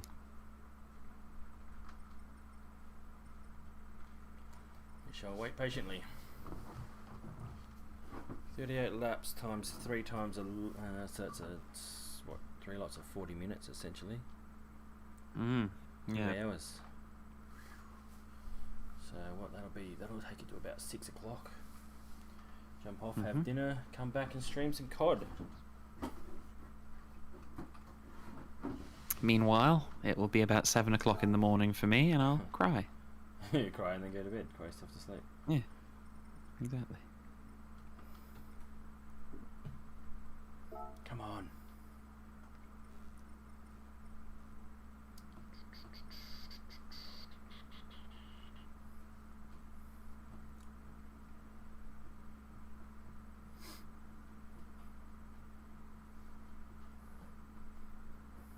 I think DJs should be up. By the sounds of it. Nope. Negative. Damn it, DJ, I had faith. He said he was making it now. I had faith.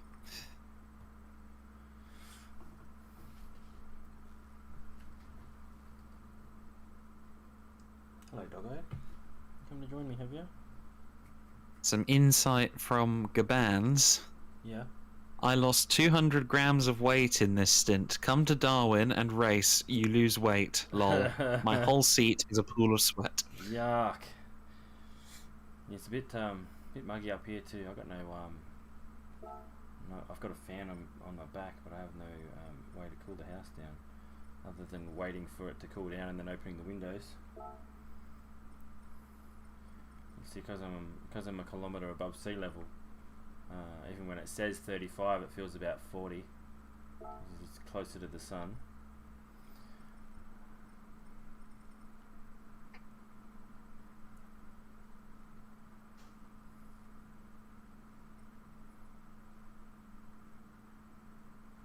Oh, we got someone in the chat. Who Racing's is back in the this? com box. Ah. Hey guys, thought I'd join you for the Sweet.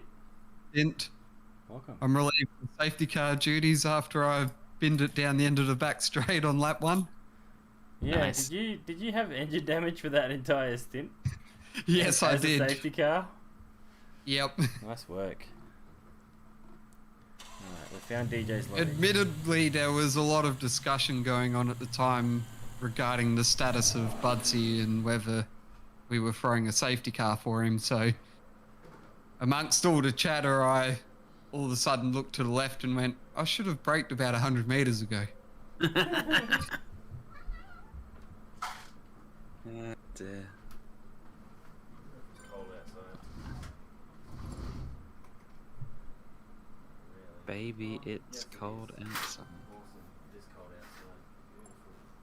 It's freaking cool air back in here. PC doesn't overheat. Meanwhile, here in the United Kingdom, it's currently 8 degrees Celsius. Isn't it always? It's always fucking freezing over there, freezing and rainy. Sad face. You know what? I actually prefer it, to be honest. I can't stand heat. No, I don't like the heat either. I don't think I'd last very long in Australia, to be honest.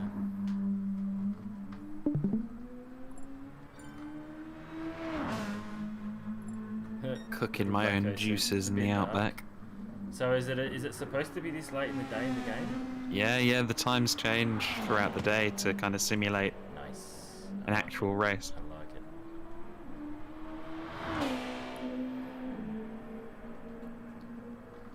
The good thing is See, the cars I read the driver's briefing. You see that? I know what's happening. You weren't even racing. I know. You've done a better job than probably 75% of the field.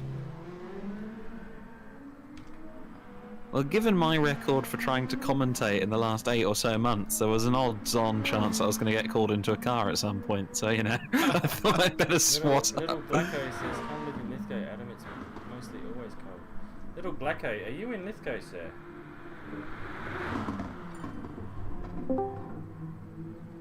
Reminds me, I better Making get the friends. chat comments up. Blacko, I wonder where... Are you talking about the fact that I'm in Lithgow or the fact that you're in Lithgow? That's interesting. Oh, he I was. have myself a co-driver for an Enduro here. Ooh, and Nürburgring 24-hour entry? Yeah, little Blacko. Yeah. You are you Ooh. serious? Alright. Might have to fucking get your number, big fella. Ooh. If I can go for a beer and discuss a future discuss a N24. future enduro, like actual driver swap enduro. Yeah, that's Yeah, what we well- have for the N24. Yeah. Myself and a guy called Heaven Pride are setting up a Nürburgring 24-hour. It's going to be local teams only, so Yeah, I used to live there. You moved into town now, but interesting. All right, that's wicked. Good to know. yeah, September next year there's a local teams only N24. 24 though. That's a long fucking time. But that's why you have three or four people in the one spot. Yeah. Yeah, you'd want at least 3, wouldn't you? Yeah, three at a minimum. 4 or 5 is probably desired. You'd have. You if say had that. 3 though, you'd have 2 people out. You on the say barbecue, that, drinking though, beer I while believe- stuck in the car. Can I just say, I did a 24-hour sim race for charity last month that was also on site with driver changes, etc. And one guy did the full 24 hours on his own in a VR headset. Get fucked. What the How fuck? is that possible?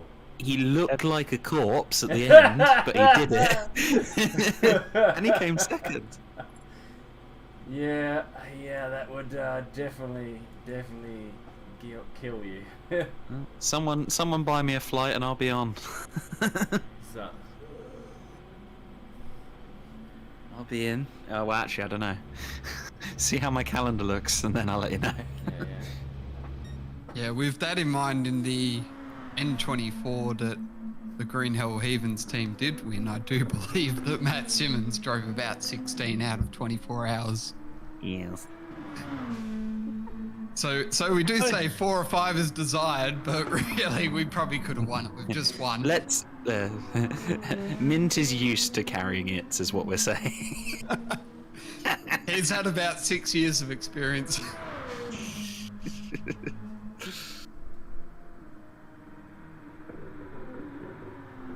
I was very Amazingly enough, disappointed. he still comes back for more. I was very disappointed watching back the TS2 that you spotted the Neil decals on the rear wing end plates, but you didn't notice the Cat Speed Performance decals. Yes, I did, but I actually thought that was like a legitimate company. No. it's performance as in PURR. Performance. Well, at the speed it was going, it did read like it was spelt properly. Fair enough. No. That's just myself and a fellow cat owner over in the UK do a league on Mondays, and that's our team name.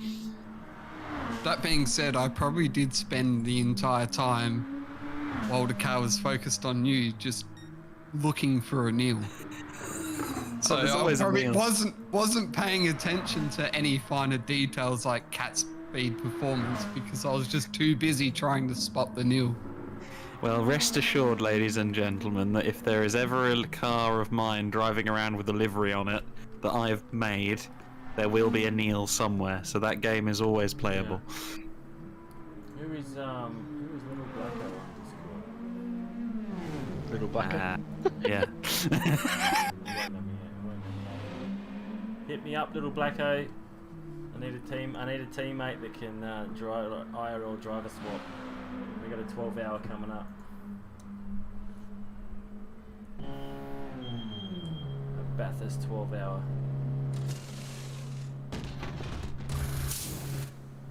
How long to the start, mate? Trying to set the grid. Oh, here come the bots again. Yep, every hour on the hour, mate. We get them Here bots. come the bots. It's literally every hour on the hour. Can you not ban? All I can do is put them in timeout and 300 minutes. or hide the user. They seem to just end up coming back anyway. Guess it just goes to show the popularity of Trackstars at the moment that even the bots want in. Yeah. Bots are going. We track bots. We track bots to race, and obviously Matt and Viper are one of those. I knew that was coming. And I did see a comment from Brandosa earlier saying I can be a bot, and I'm going to respond to that and say I hope he is a bot next year in the touring car series, Yeah. and just leave it at that. Are we all good to go, I- my friend? I think it's just dropped some news quite quietly there. Interesting. Do that while Shane friend's lovely unicorn. Another GT sports streamer. As Just far went as to I go find know. Little Blacko, and was like, you know, we're gonna start this race. So let's do that later.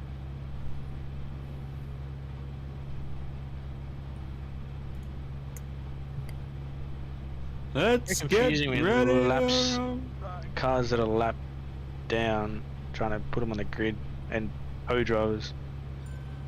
Yeah, so obviously. Right, here we go. Big Okay, team. here we go. Action time. So, the final duel, the final 38 laps of racing, 101 laps in the books to this point. But now things get serious. We're in the dusk.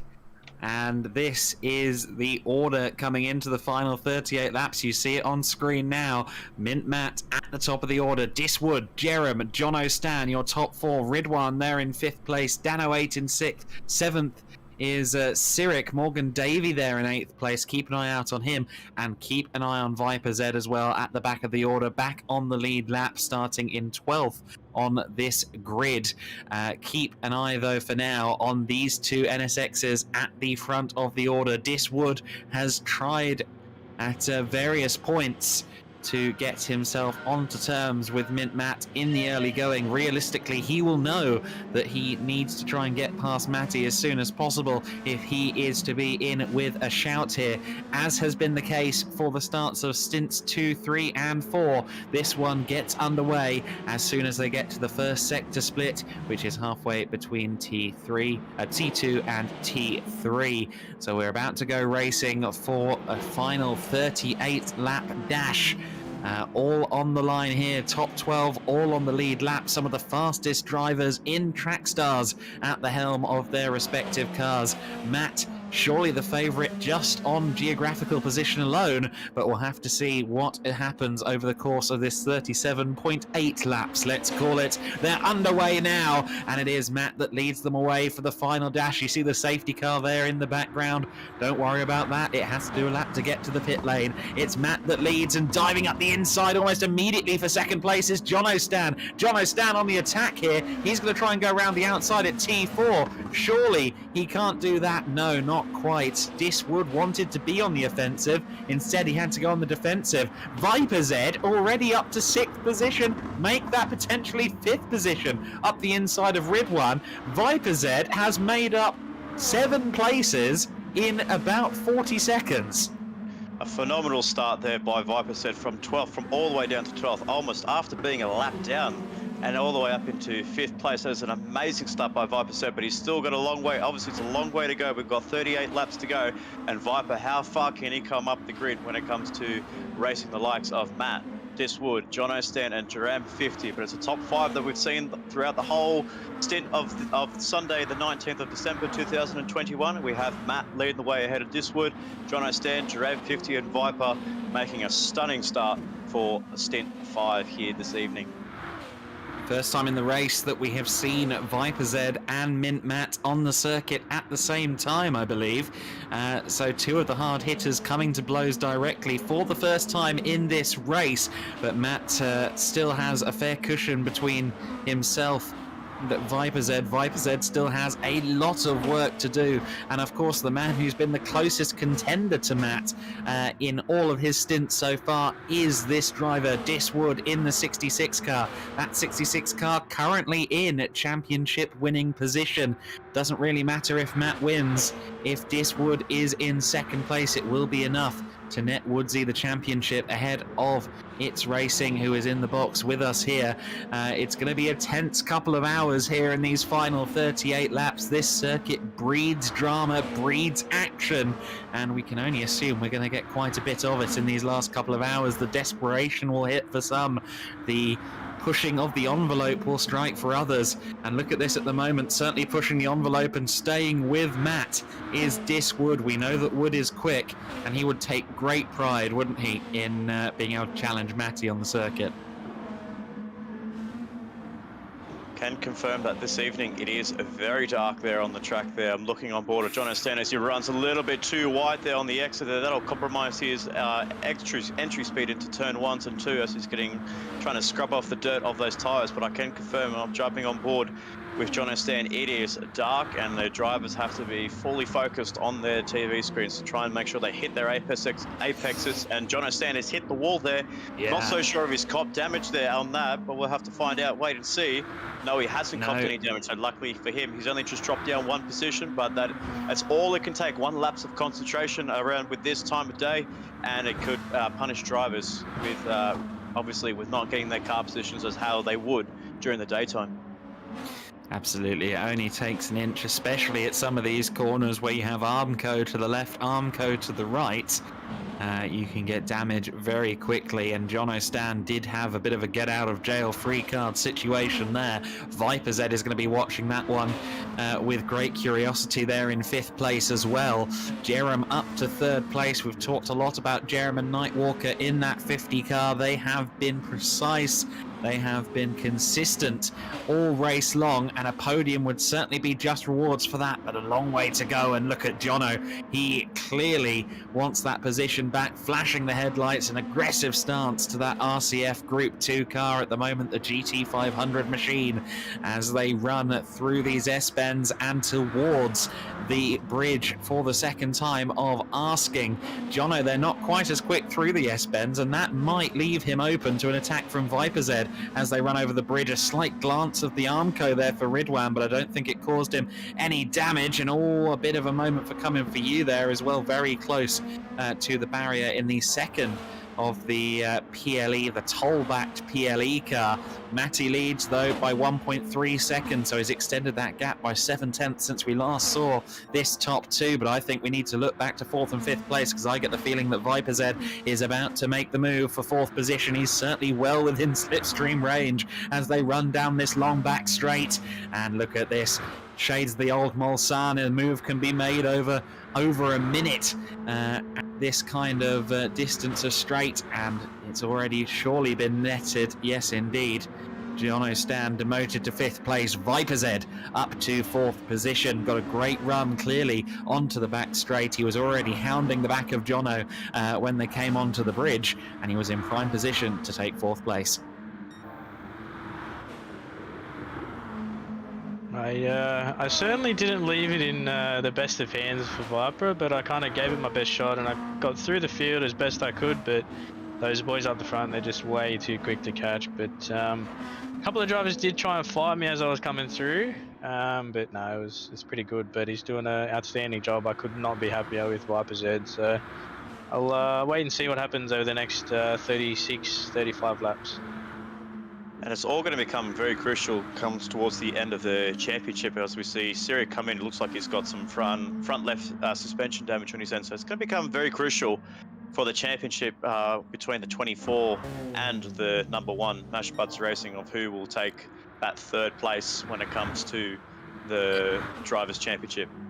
DJ, did you do a second lap in the safety car? Yeah, I had engine damage, and then I went to fix it, and it just spat me out again, and I was just like, yeah, don't worry, I'll go around again. Yeah, I went a bit too hot into turn 3, and I went all the way down the end and hit the wall. Okay, that explains that. So there's Sir Slayer up to 6th place. We've said that these two drivers, Sir Slayer and Gabans, a team that have so much potential. They've struggled at various points in this race, though they're up to 6th place at the moment, which is a decent looking position, but they'll be wanting a top 5 out of this. Both drivers know they are individually capable of top 5 results in this series, so combined there is absolutely no reason they shouldn't be aiming for the same thing. Ridwan, they're just ahead of Brandosa. Morgan Davies actually been demoted down to 9th place for the time being, so Morgan not really on the pace at the moment, seemingly, in that GTR. Well, he's not far off. He's only about 1.2 behind EBM Brandosa, and give or take, Morgan Davey was a last-minute call-up for the Shade On Racing number 26. So I would say he's still doing a stellar job. He's on lap 3 of 38, so obviously he just needs to get a little bit more comfortable with the cars. But I guess with the drivers ahead of him, they are more comfortable with their setups and with their driving styles. But on the note of the 55, I have to say that I've seen out of the stints that I've been doing, with Gaban's stint, I've noticed he's been struggling just a little bit of just trying to get the tweaking of his tuning, and the way that he drives the car is very different to how Sir Slayer drives the car. And it's kind of a bit of a thing where usually your co-driver is just performs that little bit extra compared to the main series driver. So obviously a bit of a role reverse between Slayer and Gabans there, but obviously Gabans decided to give Slayer the keys to the final 38 laps, and he's doing a stellar job in 6th place, holding up Brandosa, who's actually made the move on Ridwan F1 for 7th place, and then Ridwan, and then we see Morgan Davey and Dano rounding up the top 10. Yeah, absolutely. So an interesting little pack that is around the 7th, 8th place spot. Woodsy, 3.2, 3.3 seconds back already from Matt. So Matt, as one would anticipate, just as soon as he had the opportunity to have the lead and be out of the slip, he's worked to continue building that gap, but a long way to go here across these 38 laps. Pit strategy, etc. will all become key here. Safety cars, one would have to assume a safety car would come at some point during this 38 laps. We had them in the first 3 stints. Didn't have a safety car, but of course we had a full-on red flag in stint 4. So there must be some kind of pause, some kind of tightening of the order at some point in this 38 laps. Precedent suggests, and it looks like Sir Slayer is having to hold off Jono Stan for 5th place back there. If we have a look at them, yes, Jono Stan diving up the inside. We've seen him do that once before, and it's worked again, although putting someone in the barriers there, and I don't think Sir Slayer was happy about that, because you saw the flashing of the headlights there. I think that was excuse me, and yes, well, that was certainly an NSX's width-ish between Jono and the barrier. I will say that Jono Stan dropped back down into 6th place because he had to burn himself a half-second penalty, which he burned through the corners and then just did a dummy burn on the main straight. So that's why he's a little bit further down the field compared to where he was. He was about only a couple of seconds behind Viper Z. Yeah. So he just had to burn a penalty off, obviously probably catching that onto the last few corners off the back straight. So Jono Stan's still got a bit of work to do. He's still behind the 24, and like I was saying, that 24 and number 1 are really in the thick of it when it comes to the championship. So it's basically, it's going to be a battle between the 24 and the 1 of who takes 3rd place. So it's Yeah. 11 points in favour of the number 1 car, correct? I think that's the... Yes, correct. Okay, so yeah, not much at all. That could be very intriguing come the end of it. And there is Viper Z in that 24 car, just behind Jerem, in the slip of Jerem as well. Not going to be close enough for a move at the end of this straight, but certainly making up time. 4/10, 3/10. It's going to be probably just over a tenth of a second between them by the time they get to the corner. Is Viper going to go for it? Yes, he is. I wasn't expecting that. I didn't think he'd be close enough. But the Lexus pulling strong down the back end of that long straight and quite comfortably up into third place without any real peep of retaliation from Jerem. Viper up into third place. I remind you, ladies and gentlemen, if you haven't watched this entire EBM Elite Brake and Mechanical Trackstars Touring Cars season finale, the San Croix 1500, every time Viper has been on the circuit so far today, he's crossed the line in the lead at the end of the stint. Can he make it 3 from 3 and take the checkered flag when it counts? He's got quite the adversary up ahead of him in the form of Diswood, and then quite the mountain to climb in the form of Mint Matt. But if anyone can do it, surely Viper Z is one of the leading contenders. Well, you can also say that Mint Matt's gone 2 from 2 today as well. So at the end of this, Yes, one of indeed. them's going to be defeated. Yes, Or quite maybe right. both of them even. That's true. Yeah, it could end up on a tie for them, and a new challenger emerging. We'll have to wait and see. Oh, DC. no. Oh, another disconnect again. What on earth Yeah. is going on? I don't know what's happening. Is your PlayStation gone again? There's not. Oh my god, it is. What the hell, mate? Who gave me a PS3? I just want to point out I have access to a chat where DJ was like, "Nah, it's all fine, mate." Like half an hour It is. ago. I believe it's going to be the turn of It's Racing to do it. I'm going to have to fire it up again. Nah, my PS5 is back on. Yeah, but what if it goes off a third time? Let's not repeat the same thing again and again. We'll get. I'll go set up a lobby. So if DJ calls that red flag, or that disconnect? I'm the what safety car. I'm the Oh. safety car. You're in the 24. But I also no, I'm not. Viper is. It's me causing it this time, not That Viper. would be incredibly harsh, Spud. I like your thinking, but no. I'm kidding, DJ. It's all good.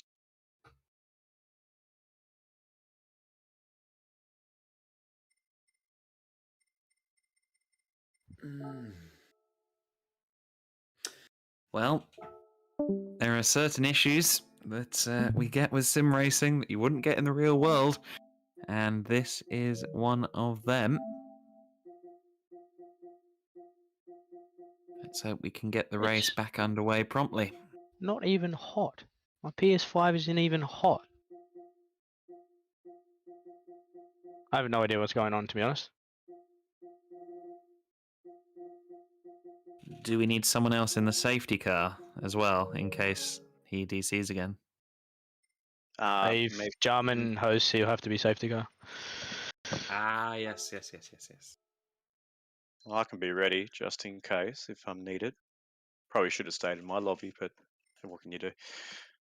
Oh no, I've honestly, it's never done this before, which is very weird. So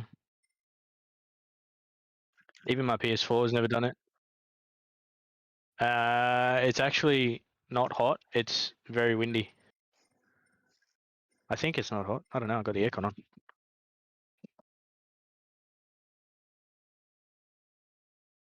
No, that's mean. He It's wouldn't my, be here, it's would my- he? Yeah, I was gonna say I wouldn't be here if my internet dropped out. It's my PS5, it'd be on, and then all of a sudden the screen goes black, and then the PS5 stays on, and then it turns off. Yeah, like I've never seen it happen. Yeah, maybe I got to reinstall everything again. That's well, that's okay. We don't have another Trackstars race. That's exactly. We don't have a Trackstars event till next year. So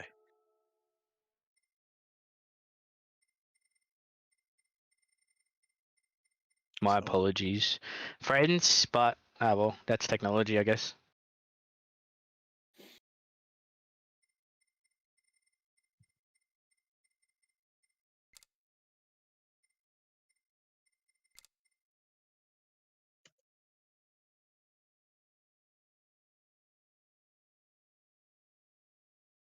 I am going to quickly grab a banana.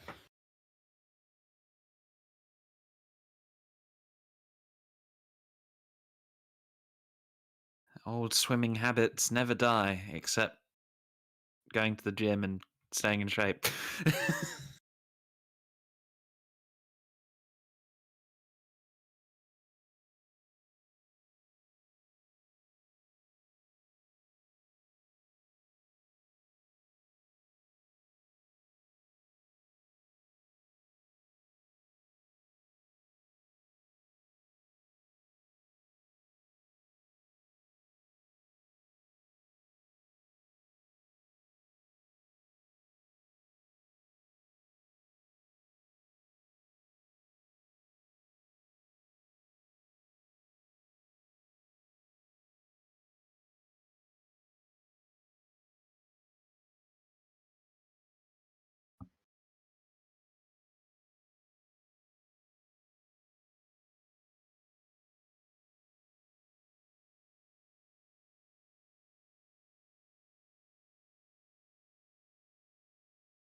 Five. There's 33 to go. Yeah.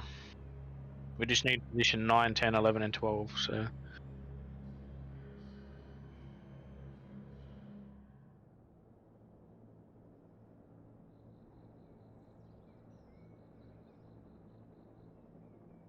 That'd be negatory, good sir.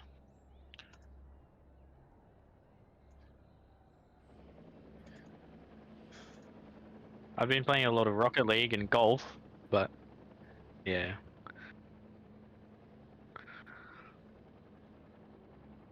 I played a little bit of the new map, like, oh, Warzone wise, no, I haven't played the new one, but I played the actual thing.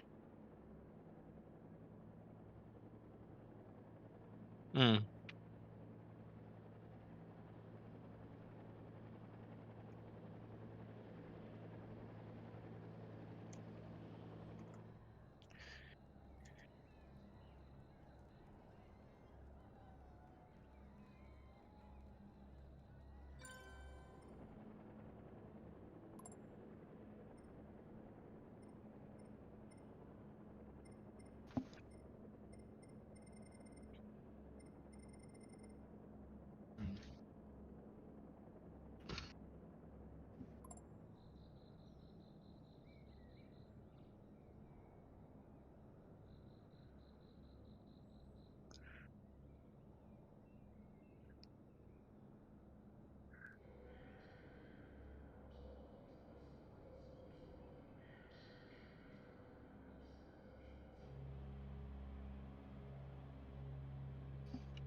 So even though now we've got ourselves a another red flag restart, it'll be interesting to see where Viper said lines up when he is battling the likes of Woods and Matt on the restart. It'll be very interesting. I've noticed on the restarts with the Lexus cars, they actually tend to warm their tires up just that little bit faster compared to the Hondas, where they just get a little bit taily. So and when they comes down to the braking zone on turn 3, we can actually just try and they actually just try to actually outbrake, and we can actually like get a bit more traction compared to the Hondas as they are very tail happy. So it'll be interesting to see where Viper comes out of turn 3 if he sticks it up the inside of Diswood, as we saw in the opening laps when Jono was ahead of Diswood on turn 3.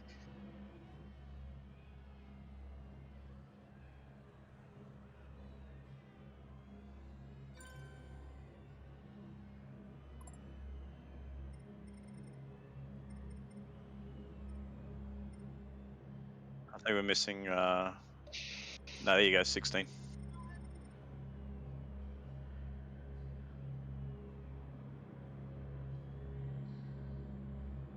So coming for you, we'll be slotting into the back in the 405.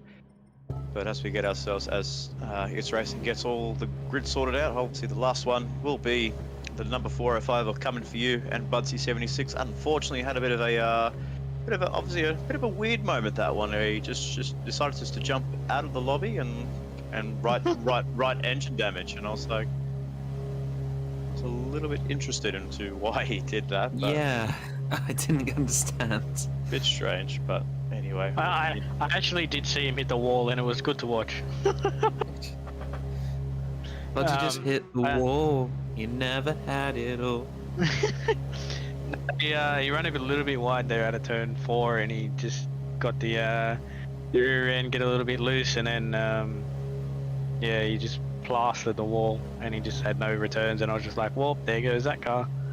And I think because we didn't pull a safety car out, he didn't get a bit, I don't know, might have got a bit pissed off, but obviously the rules are rules, and we can't be going around safety cars for 10 minutes, so well, I don't know, I'll give him a chat, have a chat with him and see what it is.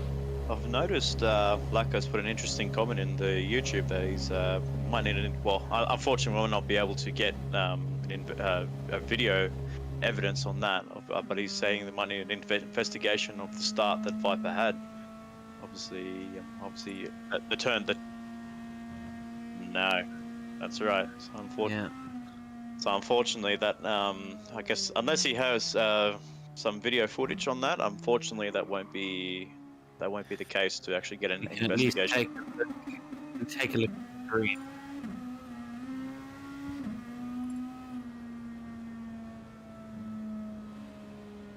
Or at the very least, one can look at the footage and see if we can see anything on the stream going back. We were looking at the front, but we might see something. Anyway, 33 laps to go then. And the order has changed significantly. 3 of the favourites now in the top 3. 5 A-pluses in the first 5 spots on the grid. Matt will lead them again. 33 laps of racing to go. One thing this does do is cement a one-stop. I was wondering if anyone who was too aggressive on the tyres would maybe be forced into 2 stops across the 38 laps. That's not going to be an issue now with 33 to go. Matt will lead them again, as has been protocol in all of these restarts. The race will get started there on the first sector split between turns 2 and 3. Woodsy there in second, Viper Z in third, Jerem in 4th place, who's been so consistent and quick all day long. Jono stand there in 5th position. We must keep an eye on Jono. He was looking very attacking before the lobby issues that we had a few moments ago. Sir Slayer there in 6th place.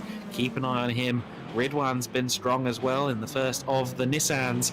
We're just a few moments away from 33 laps of racing to decide the St. Croix 1500. As the car's lining up the grid, 140 kilometers down the straight, Matt's going to take the lead of this pack, of this angry 15-car pack, and we are racing. We've got Matt at the lead of the race with Diswood right behind. We're going to have to keep an eye on Viper Z. Does he go for an inside move towards the Hondas? No, he's actually a bit further back here, so he's actually lost a reaction time there, not the fastest reaction he's got there, with Jono Stan actually getting right up close to the back of Duram 50, but everyone looks to be going away very cleanly. Cyric looks like he's had a bit of a shaky start there, but still as we go, it is Mint Matt versus Diswood versus Viper, Duram and Jono Stan rounding up the top 5. Ridwan's actually moved up a position there into 6th, as we've seen Sir Slayer actually. Looks like he's dropped down the order as well, outside of the top 10. I can't see him on the screen there. Oh, as I see someone go for a bit of a drift there coming in towards turn 6. But we've still got our leaders ahead. Still the front 3 as always, and the top 5 still line astern. Yeah, very close between the top 3 who've already built a gap over the chasing pack. Viper Z will want to see that time between himself and Woods stay under that 3/4 of a second marker. He'd like to stay within the slip, and he'll be praying that Woodsy does the same for Matt, but that's already proving not to be the case. Matt has already built a second. Sorry to butt in there. Jono made a beautiful move there through the S's before the bridge there. I was just watching his replay. It was an excellent move there. I don't know if we might have time for a replay. It might be a little bit too late, but he made a move. Yes, there you go. So that was the exit of the first S's, and he made the move stick. Duram just ran a little bit wide, and Jono capitalized there and just got that straight line speed of that Lexus going through first hand onto the S's. So well done for Jono, and now up into 4th place. And now Jerem is going to try and slipstream down the straight to try and hold on to that back end of the Lexus. Jono Stan, hello doggo in the background. Jerem not close enough to make a move into the hairpin. Jono Stan holds on to 4th place for the time being. Ridwan's up to 6th place, so he's had a decent start, and he's just welded to the back of Jerem at the moment as well. Would be good to see a Nissan in the top 5 towards the end of this race. Obviously, you've been keeping an eye on the stream throughout this whole stint, Adam. Obviously, which of the Nissans have you actually seen that could be a potential, like a top 5, or could possibly upset one of these front runners if it was the case to be? Obviously, we know Ridwan as to be one of the fastest drivers, as he debuted in the RoboSport racing camp back at Catalunya at Circuit de Barcelona. He actually went on to win that round and taking a clean sweep in his first outing in the main series, and a clean sweep race 1 and race 2 and race 3 as well, with fastest lap and pole position. I mean, Ridwan has to be a favourite. It's 6th. Oh goodness me! So what's happened to Matt? Can we have a look at the damage on Matt's car, just in case there's been a moment that he certainly had an issue? Does he have damage? Let's see the replay. On board with Woodsy here. Do we see the issue for Matt? Yes, he just outbraked himself. Does he have damage? That's a critical thing. That's the question we have to answer right now. If we can go back off the replay and take a look. Yeah, there is damage. Damage. That's huge. That's a massive moment in this motor race. Viper Z is through into 2nd place. That is massive. Goodness me, what drama in this. We said Viper really went into Armco as well there. That was so close for Viper. Very close indeed. Yes, we said that anything could happen in this last 33 laps, and this is not something we expected. The near infallible Mint Matt with an error here in the very early going. Things like restarts because of disconnects, etc., can really affect your momentum, and that's what's happened to Matty. I don't think he's going to limp on, is he, with this damage, or is he just going to try and limp on to the point where he can get a 1-stop out of it? I think he's probably going to pit. He's going to have to pit because he's got a gaggle of cars right behind him, in Jono, Duram and Ridwan all coming towards him. And obviously, I'm not so sure. I think usually with the steering wheel, it is a little bit easier to maintain, easier to drive compared to a toggle stick on the controller. So maybe Matt might be able to hold on, but I think if it's going to be safe, as Jono just drifts through that corner a little bit wide, that opens us up the opportunity for Duram to make a come through, but he actually stays behind. So I think if I was in Matt's stake, it's a long race, you would have to come and pit, because look at that, all the cars are coming through very easily. He's losing time thick and fast, so he's going to probably drop down well outside the top 10. Not only not only that, would you? I don't know about you, but would you be putting that to maybe possibly some fatigue as well? Obviously, he did just do a 24 lapper, and now he's got a 38. So that's going on about 2 hours, just over 2 hours. So do you reckon that might be maybe a little bit of a fatigue there, or? For your average driver, your average player, yes. For someone who's a conditioned racing driver and athlete as well, I don't think so. I think that's just a plain, simple error that can happen to a driver. I don't think it's purely stamina. I think that was just more the breakup of momentum and things like that, to be honest with you. Now we've seen Brandosa make the move on Ridwan there, so Mint-Matt just holding these guys up and actually letting the front four disappear, so the guys like Ridwan and Brandosa aren't going to be able to get closer to these guys, and as we see, as we predicted, Matt is in the pit lane, so it's going to be a very long stint, well outside the top 10, and he's got a very long charge ahead, but if we know a driver that is very fast on a undercut lap, it's going to be Mint-Matt in number 95. Well, it wouldn't have been impressive enough to just start from pole position and disappear off and take the victory. He's made it difficult for himself. He's thrown some additional curveballs in for his own performance. He's now got 30 laps to try and gain back that pit stop. If anyone can do it, as we say, it would be Matt. But it's going to be very, very difficult indeed. As is so often the case, the bottom half of the top 10 seems to almost exclusively be occupied by the GTRs. Brandosa has gotten ahead of Ridwan, so Brandosa now the leading GTR. In fact, yes, he is the leading GTR. And, well, he's got a lot of endurance experience in the Trackstars Endurance Series. He's one of the guys I'd expect, if he has a solid run, to be up there. And if I remember rightly, he won the 1000 last year as well, if I'm not completely mistaken. That is correct. He did win the 1000 alongside Speedy Tyres in the branded EBM/Robert Sport Racing Nissan GTR.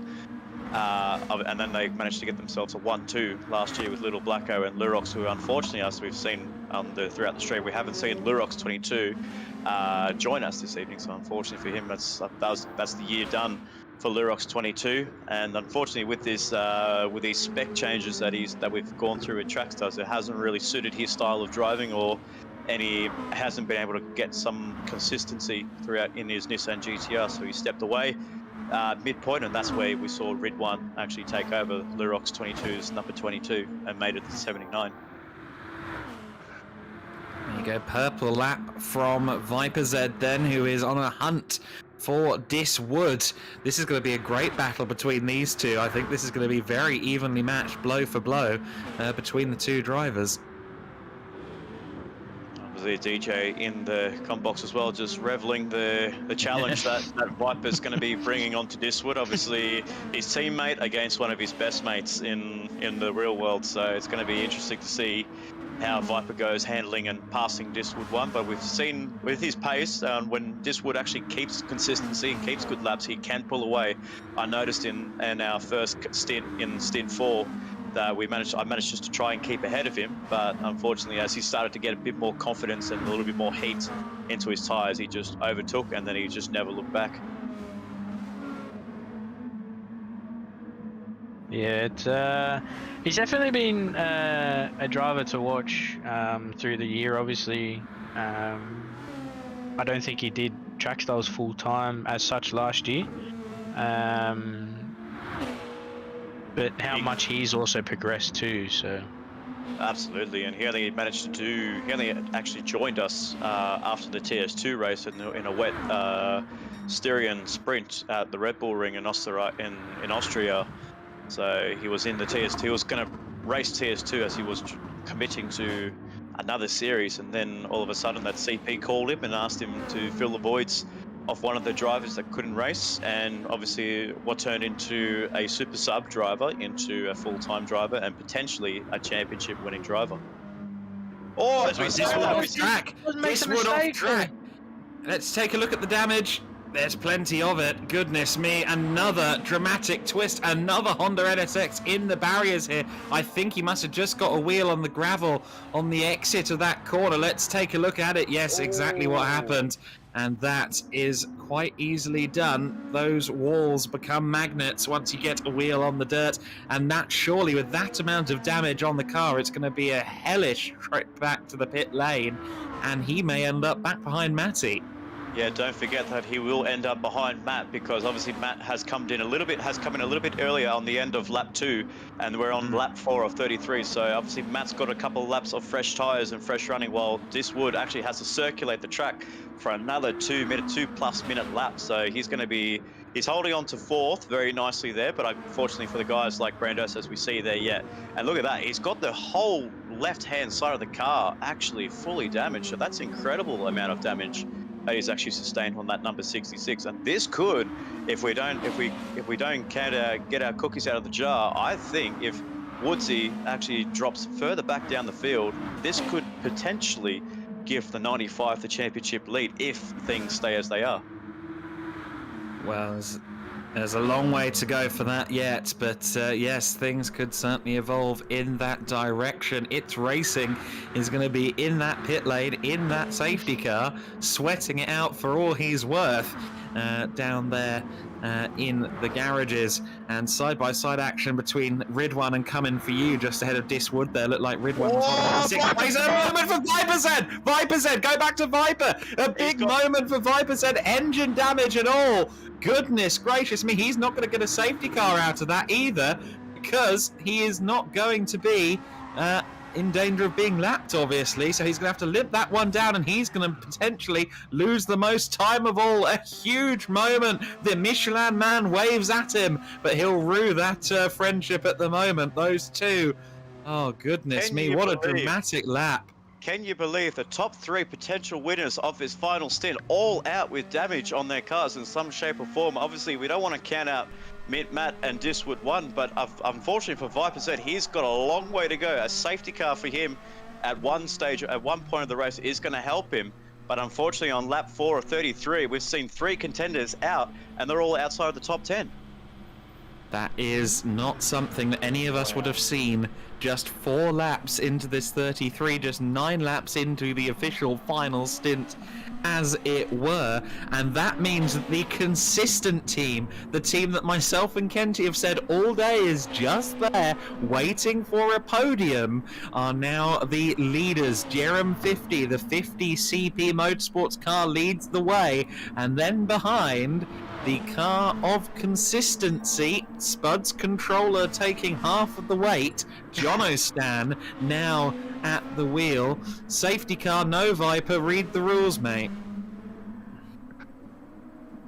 Unfortunately for a safety car, for him it's not possible, because unfortunately for our safety car protocols is that the leader has to actually be able to close up to the driver that has sustained damage. And unfortunately for Viper Z, he was the leader of that race, and he managed to crash it out there. So unfortunately for him, he's not going to be able to get a safety car, and he's got a very long drive ahead. Hopefully, when things goes heated under that helmet under Viper Z, things can get pretty ugly for Viper Z, and it can, who knows, well, obviously he doesn't want to ruin the chances of DJ's championship implications there, but obviously he will be a very frustrated man if the safety car is not called.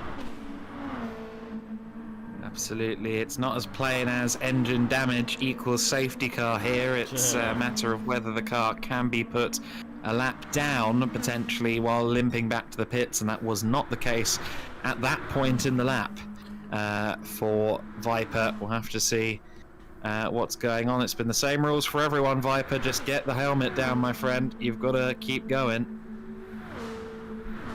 And you can see there through the chat, he is not happy at all. Obviously, just not getting the things we see. BKXI, oh, he's just trying to wrestle that Ford. Oh, no, that's BK. Ooh. BK is just trying to wrestle that Lexus RCF in here. And well, unfortunately for Viper Z, if he keeps typing away, it might not be 12 seconds anymore. But out of those 3 drivers, we have Matt that's actually leading that pack of 3 drivers. So I wonder, considering that Matt pitted earlier, I don't think he's going to be able to get to the end, unfortunately, with a full tank of fuel, and maybe with fresh tyres, he might need to come in unless a safety car is called, because unfortunately for him, he's that luck of leading the race and actually having the 2 drivers in 95 and the 24 in Viper and Matt, unfortunately, so far, they're not going to be able to make it to the end, taking the victory. I think it's the time of day, being less grip, maybe catching them out. It could be the case. That's good. That could be a factor in it, but it's obviously, like we said as well, that sometimes with this settings, it's actually quite dark for drivers to actually see and find their braking zones, and the track conditions change as well. That braking at certain points of the track can be earlier or has to be later. I've noticed in the when I did the previous stint at the 10 past 3, they actually had to brake just that little bit earlier to just trying to make the car turn in because it just didn't have the grip as it did on the 1320 settings. I think I noticed the opposite. So I struggled for grip in the 1320, but 1510 I had a lot more grip, which obviously helped me punch through the field. But I think what happened with Viper there is, with obviously the tune that we've got, you can kind of be pretty committed there, but if you get on the gas a little bit too early, it does drift out very, very far there, and he looks like he may have just stayed on the gas when he was on the grass there, but obviously, without seeing the telemetry and stuff like that on what he did, I can't obviously say, but I think that's maybe just a little bit of overconfidence. But full hands in Viper, there's still 26 laps to go, so I don't pass him up the opportunity at all. We still pit stops and obviously safety cars. There'll be a safety car, surely. There's the precedent. The data so far suggests that something will come at some stage, but nothing yet. There's still a long way to go, though, as we say, in this one, and it's Jerem that leads. I don't think that car has led, apart from maybe a pit cycle here or there, all day long. They've always been there or thereabouts. They've always been massively consistent. This is a very deserved race-leading car, in my estimation, in the hands of Jerem 50. Jerem and Nightwalker, who are right up there at the front of the order in TS2 yesterday, fighting each other. Teammates today, and currently right up at the front of the order, with Jono Stan lurking in second. And Nissan in third. You would say those drivers have been up at the front too, leading the way in that midfield pack, just outside of that top 3, but they've actually just kept their cool heads, and they've actually kept their cars on the track, and we see them 1 and 2, and both cars, out of through all their consistency and hard work, they've earned those spots from 1 and 2 up by unfortunate mistakes by those top 3 runners. But for Jerem 50 and Jono to be 1 and 2, the number 50 and number 1 in the front 2, it's nothing we've seen today, so it's all brand new for these drivers, all brand new for Jerem 50. He's used to leading that TS2 races last time out in the TS2 last night, so obviously he's not going to have the much pressure out of everyone trying to keep Jono Stan, who is a multiple Formula Trackstars winner and also podium getter in the touring cars at Bathurst. Oh, and at Blacko there. Oh. That's a disconnect, surely. That is a disconnect for Blacko there. So if this is a disconnect, is that a disconnect, or would it just be insane lag that he's got? Just watch someone else. It's the kind of lag you had at Monza, Spud, before you disconnected. That's true. That is very true. That's what I'm expecting here. Ooh. Hopefully it doesn't get all the drivers confused. He's got damage. Oh, no, he doesn't. No, it's even the damage is fucking on enough. I'm going to stop watching him just in case. But look at this, boys. There's Matt. It's actually he's 24.8 behind Jerem 50 in 8th place. So he's on the charge. He's not given up on this title chance. That he's in 8th place, and Diswood is outside of the top 10. So this is gonna. So I think in the championship implications, he needs to be. The car number 95 needs to be 4 positions ahead of the 66 to actually take the championship away from the CP Motorsports driver. But it's early days, lap 7 or 33, it's anyone's game, but Matt is on the charge, thick and fast. Well, I hate to say it, but typically in the times that I have been broadcasting races involving Wood, sometimes for him, errors breed errors. I don't want to see the same for him here. I want to see him pick through the order and be up there to fight for the title. But potentially, if that habit shows itself again, Blacko, we said we weren't going to watch Blacko anymore. Oh, just saying to pick yourself. But yes, I do wonder whether maybe Woods' rhythm has been sufficiently disrupted here that he's just struggling to find the pace. Well, that 2:57 was a good time, so hopefully he's back on the money now. But it is so difficult, isn't it? Especially in these specific circumstances, to get your head back in the game. Absolutely, and these guys will be definitely have to be thinking about a second stop here because, like we said, they're not going to be able to make a one-stop work. I highly doubt I'm going to see any of those guys as Jonathan just runs just a touch wide. There are certain fine margins where you can take that line onto the grass and it won't spit you onto the barriers, and you'll greet the Michelin Man on the right-hand side, as DJ and myself have found out numerous times over the years whilst we've been playing GT Sport on this track in very powerful Group 2 Honda NSXs, the 2008 model ones. So we've had some good times here, but obviously it's good for us to share it on the track together, but actually racing for a championship as well.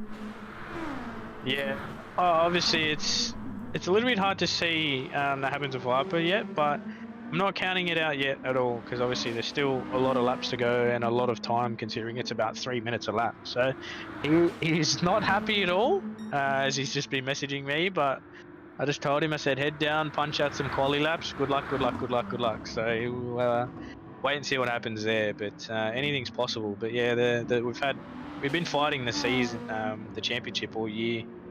Obviously, I think it was pretty much after Fuji, roughly, because the first part of the season I was kind of nowhere to be seen, but after that it was on for young and old there. And obviously the points reset after Bathurst, Jono runs a little bit wide there onto the grass. You definitely don't want to be doing that too much, but yeah, the points reset definitely shook things up. And then obviously I had a really bad run at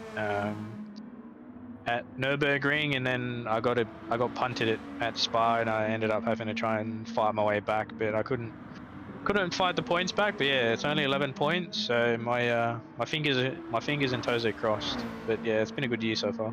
Absolutely, and I'm just I'm on board with Jono Stan's stream as well, so I'm watching him along as he's getting really close to the back end of Duran 50 there. He's just gonna, obviously he's seen, for Jono Stan 96, he's seen the drivers actually make mistakes, and actually seen Diswood. He actually almost made contact with Diswood when he got onto the exit, onto that gravel trap there. So he almost made contact with him and actually almost gave himself damage as well. But a nice clean head for Jono, and he's just keeping on the back of Duran 50. Obviously we've given hypes to Duran 50 and Nightwalker, the number 50 CP Motorsports entry, to being very consistent alongside with the number 1. So it'll be, I think, if Matt doesn't make a further progress up the field and he has to pit again, I have a feeling that we could possibly be seeing the 50 versus the number 1 for the checkered flag. Well, potentially. However, to counter that, we still have 25 laps to go, and we've seen more than 24 seconds gapped from Matt to the rest of the pack, sans Diswood and Viper Z, so I wouldn't rule him out or write him off for any amount of money right now. Definitely not there. So obviously drivers like to think that lap 8 of 33 is going to be a clean run, but unfortunately for the number 1 and 50, they've still got a long way to go. So you see, coming for you on the track, on the in-game, he's actually 5th place, but unfortunately for him, he's heading down the pack at last. So this is actually, if this is kind of like a bragging rights for the number 405, you could say he's doing something of a rather stellar job there, keeping on the back of Morgan Davey. As you see Ridwan go for a bit of a tank slapper there on the exit. And I see someone at the back there. That's Blacko again. So he's gone into the pits now, finally. So he's trying to fix that car up, I could say. He's at 500 kilometers an hour in the pits. I'm not sure if he actually went in the pits there. If he lagged through them. He just lagged. This takes you back to the old Formula 1 days in the 60s and 70s, where there were no such thing as pit limiters. Just flying through there, throwing to the pit lane, just saying g'day to your team manager. Lest we forget, one of the reasons that pit lane speed limits came into force in the first place was 1993 Donington Park. Ayrton Senna realising that the pit entry was actually quicker.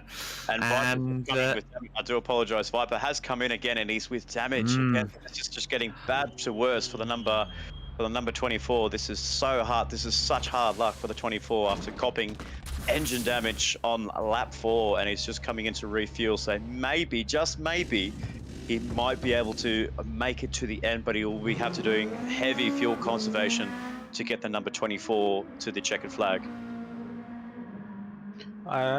You can possibly do fuel conservation, but something I noticed in my stint when I was obviously in third before my PS5 decided to yeet itself out the window, I was pretty consistently doing fast laps, even fuel saving out front. So it was, I don't know, it's going to be one here, and obviously with 23, 24 laps to go, you might be able to get to the end on 1 tank of fuel, where these guys may have to pit again. So will the safety car, I don't know, it's going to be very tight and very very strategic on what happens, but maybe it might have been pushing a little bit too hard.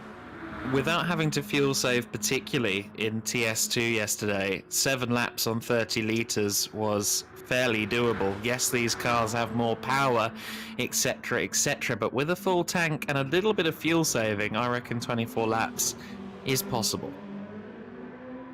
Only time will tell, but unfortunately for Viper, where does that put? I wonder where that puts him on the track. Obviously, he's down there towards the back end of the top 10, but whereabouts on track is he? I wonder if that's him coming towards that double left-hander at the back there. So he's a long way down, and then obviously his mate in BKXI in the number 47, Mash Buds Racing, is hanging around the back end as well. So if one of those two drivers or any drivers further back has engine damage, there could be a potential safety car being called if they're that far back down. There is Viper just crossing the bridge now, 1 minute and 20 back. So that is a big gap.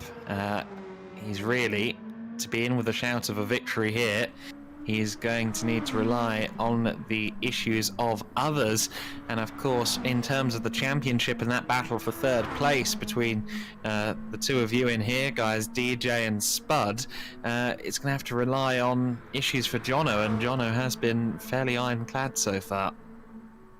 Yeah, he's been very consistent all this time. He says St. Croix is not his favourite track. Obviously, he has titled his YouTube stream 1500 kilometers of torture final stint. So, so he's not one with the track. But anywhere he goes, any car that he drives, I think we all know, at least DJ and a few of the admin stuff, that any car that Jono Stan touches, he's just seems majestic behind it, and he can make a car go, get podiums, get victories, and even snatch pole position out of nowhere. So Sir Slayer in with damage as well. So that's, yeah, I think again possible to get there from to the end from this range onwards, but it's not going to be easy for that 55 car. And Slayer has had the pace, it's just not been there on a consistency front. BKXI 2 minutes down. Now if he makes a big enough error and ends up with engine damage or something, he could be the safety car X factor, couldn't he? Because he's far enough back that he could be that wait for within range. Yeah. Yeah, exactly. They can all come in, make it home. Then it'll get interesting. Absolutely. I think, I think if BKXI gets damage onto the last couple of corners, then he might, then obviously the leaders might just get away with not getting a safety car. Yes. So I think it'll have to be really further down the track for a safety car to be called there. But as we see, Matt actually still in 8th place there. He's gapped to Little Blacker there, who's still teleporting along the track. And hopefully this is not impacting Matt's race. Hopefully for him, he's not seeing a laggy number 35 EBM Nissan GTR on the way. So I wonder if Blacko knows that he's lagging. No, oh Jesus, God, it looks so bad. It's just incredible, just the connections. Yeah, you can even see there, he's just trying to pull out of it. It's just like say, I don't want to be a part of that whatsoever. Bands is just going, I want this fence at home. Look at the strong quality. Get the car up against it and not have it fall down. Yeah, so he's gone him on the brakes there. Yeah, so whether he got caught up in that little lag, in that little ghosting bubble that he had with Little Blacko, not so sure as we see coming. Penalty. A full second penalty there. Definitely a massive corner cut there. But big shout outs to the number 144 or 26 here is the Morgan Davey out of nowhere, just keeping his head clean in the top 4. So that's a stellar performance there by Morgan Davey to come through last minute substitute for the Shade On Racing team and get that car into 4th place on the end of lap 10. That is really good performance there by Morgan. And even EBM Brandosa as well. Like, he's keeping his nose clean every time. I mean, DJ and I can agree that anytime that Brando is usually down the back of the field, and all of a sudden that at the end of the race, he's always lurking around that top 5, top 6. It's just incredible how he can find consistency and how he can find pace. Yeah, before the reset, it was actually in front of me in 5th. So I was in 6th, and then actually no, I was yeah, I mean, it was something like that. But he was actually in front of me before the reset when we did the points reset. So he's been very consistent through the year, and obviously reflect back to V8 Supercars with Russell Ingall. So he never won a race in the season, and he took out the championship. So you don't always have to win to take out a championship. Yeah, that's right. And for EBM Brandosa who is moving away from the EBM Motorsport, is definitely one of the hottest free agents out there in the Trackstars touring cars community.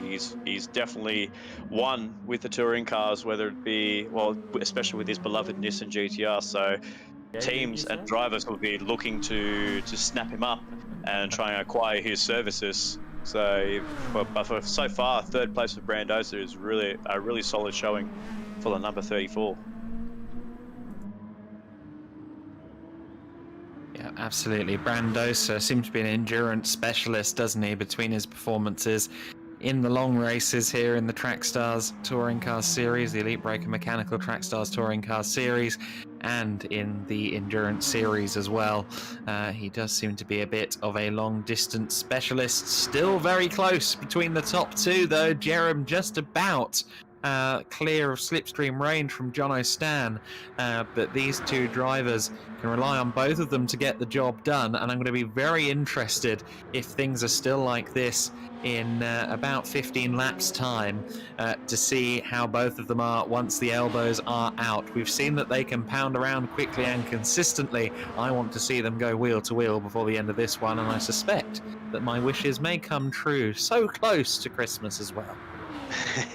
Well, if you look at Duram's fuel number, he's actually clicked over 50% there. So if we look at Duram and then compare that to Jono's fuel-wise, I always feel like the Hondas just use that little bit extra amount of fuel. But what I can see there is actually Duram's gearbox, or whatever he's done to that car, he's actually matching Jono Stan by an extra % or 2.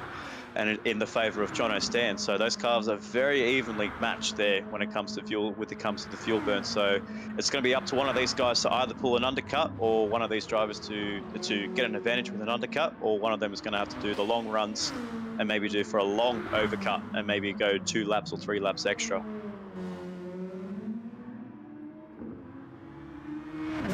And we cannot rule out this man, can we? We've talked about him a lot in the last few minutes, yes, but just maybe Captain Consistency will be at it again.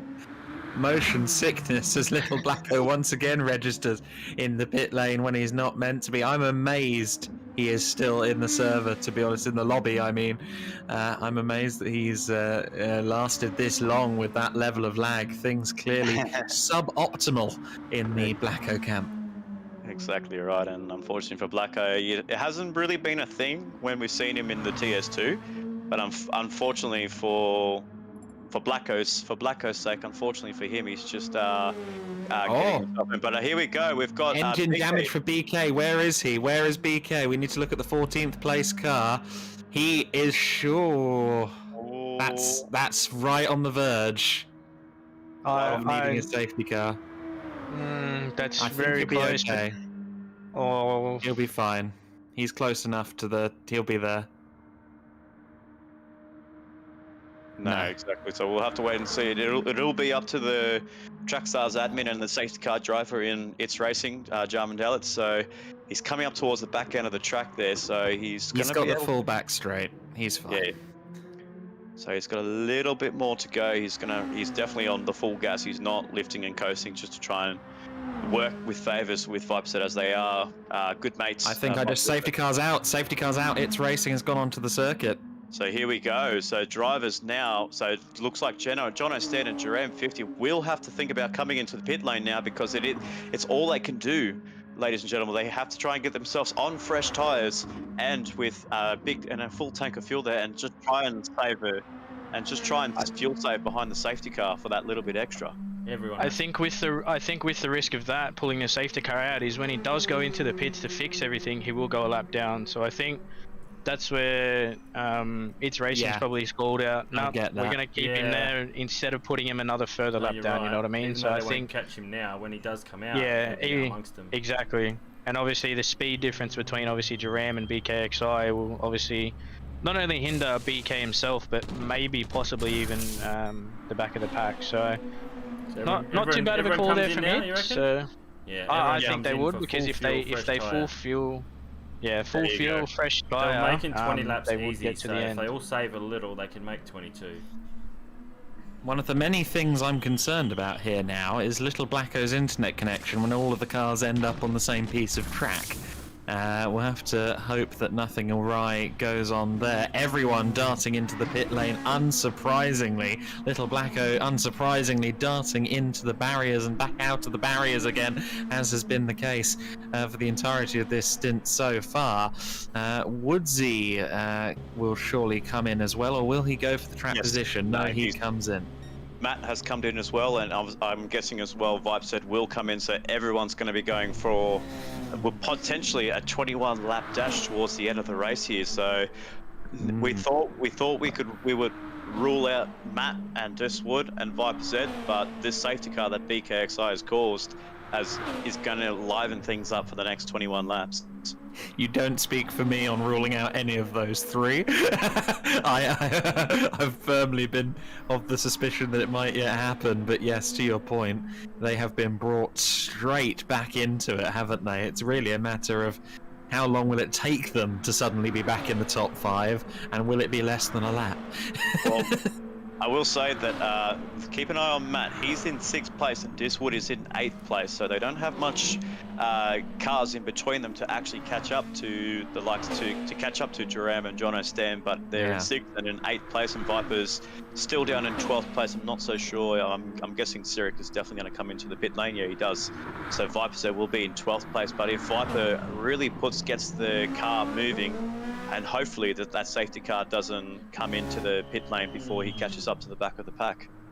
And another factor that could be important here, one that we've discussed previously, is how the NSX behaves towards the end of that tyre life, towards the end of the 20 laps, from about lap 15, lap 16 onwards. We saw earlier on in the 20-lap race that things were getting, let's say, a little bit sketchy in the mid-corner, and could that end up being a deciding factor in this race?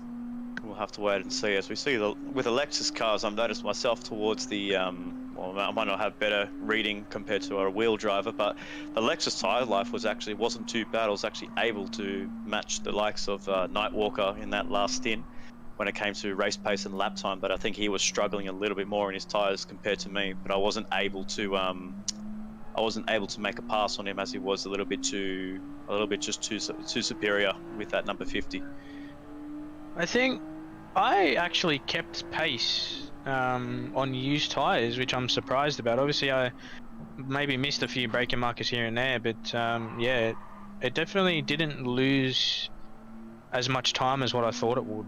No, I don't think you lose time like with our cars, especially. I think it's just more the Hondas that will lose that extra bit of performance, maybe around about that lap. At least we've got about 21 laps to go after this. We're going to have to wait and see when Duran 50 crosses the line. So it's going to be very interesting to see how interesting it's going to be for Duran 50 to launch that NSX down the main straight. And with John O'Stan, does he put the pressure on, or does he sit back behind Duran 50 for the first few corners? I'd sit behind for the first few laps. You got to make the fuel and tyre last 22 or 21. The tyre should have really no issues. Obviously, I'm not too sure how bad it is in the Nissan, but 22 under the mediums is definitely doable without losing too much time. You lose less than half a second between the first lap and the 22nd. So I think it's going to be, as you said, it's going to be a dash to the end, to be honest. But with all this, watch the cars that are going to come through the pack that are on fresh tyres. Obviously the guys up the front are, but now we don't have the aspect of fuel saving, so... But here's the big question. Here's the big question. Has Viper caught up to that pack? I believe he has. So down in 11th place there. So he's one to keep an eye on. So don't let him, don't rule him out whatsoever after a horrible engine damage on lap 4. Thought that ruled the car out, but fortunate enough for him, he's now down the back of the grid, but in the safety car, a period behind Sir Slayer, and then we have Dano, then a laggy little black in 8th place. I was gonna say, I mean, we've seen what looked like proof that Matt was seeing all of this happen earlier on, and that could really disrupt Viper Z. We'll have to see. I think we are about to go back to green, aren't we here? So, as up to the front as they are pulling away, the safety car is coming into the lane. Coming onto the final corner, this will be up to Duran 50 to pull the pin on when he goes. The safety car's in the pit lane now, and then running about 140 k's. And we are underway for the restart with 20 laps to go. 20 lap dash like we had in stint 3. It is Duran 50 ahead of John O'Stair 96, and the number 1 in 2nd place. EBM Brandosa, Morgan Davey in 4th with Ridwan and Matt in 6th place, but he's actually looking to make a move on, I believe that was Morgan Davey, no, Ridwan there. So, but actually we see Dis Wood, he's actually gone ahead of Matt there on the exit there, but John O'Stair's really piling the pressure on Duran 50, and he's about to make a move on the inside of Duran 50. Will the number 1 take the lead of this MB Glass 1500? He's coming through the inside, and he has done it nicely, and that is the number 1 taking the lead of the MB Glass 1500 with Duran 50 and EBM Brandosa thinking about an outside move on Duran 50. No, he holds it in place, but so far so good for the number 1, and Diswood is ahead of Matt in 5th place. Yeah. Well, all chain gone. You go. That's fine. Yeah, it'll obviously that restart really bunched people up there, but Spotto back there in 8th, not too far behind Matt and Woodsy's Viper Z. So I wonder, will this battle pack here affect that mid fighting pack? As you see Duran, look at him, he's hounded, he's really struggling there. He's really struggling to get those tyres up to grip there, and all these cars are coming through. This Wood and Matt in the thick of it as well. Hopefully there's no contact amongst these drivers. We see Ridwan try to go for an outside move on this Wood as it gets a little pushy and shovey there. Oh, how do they keep those cars on the track there? That is unbelievable. Great racing amongst those drivers there. Ridwan tucks back into 6th place. Viper Z making up ground in 8th place there, but so far it looks like it's a clean start for everybody. A little bit of pushy and shoving, but so far, it is looking good for the number 1 and everybody else with with Diswood. And Viper's got contact there as we look to see a replay on the with Viper Z there. We want to try and catch the replay. What happened to Viper Z? This is not going to damage. No damage critically, but let's take a look at this. The slipstream maybe just got caught out under braking, just far too ambitious on the brakes, to be honest. And I think he has his brakes set very rearward, asked too much of them, asked too much of the rear tyres, and that was the heart of the issue. One question arises: has Ridwan got damage? Because it was caused by him. He actually does. So Ridwan actually has damage, and these guys and Ridwan, I'm not sure if you know, Adam, but Ridwan F1 is going to be one of the main drivers in the newly promoted team in satellite racing for 2022, and he's made contact, and his boss has made contact with Ridwan. So this is a little bit of a. I saw them on the back straight there. They both acknowledged each other with the emergency light, so it doesn't look like there's any particular hard feelings, but I'm sure that one will be looked into anyway, because it was really quite a brain-off moment, let's be honest. That wasn't the wisest move at all, and it's at least worthy of an investigation. Here's Matt then in 3rd place, just behind Dis Wood.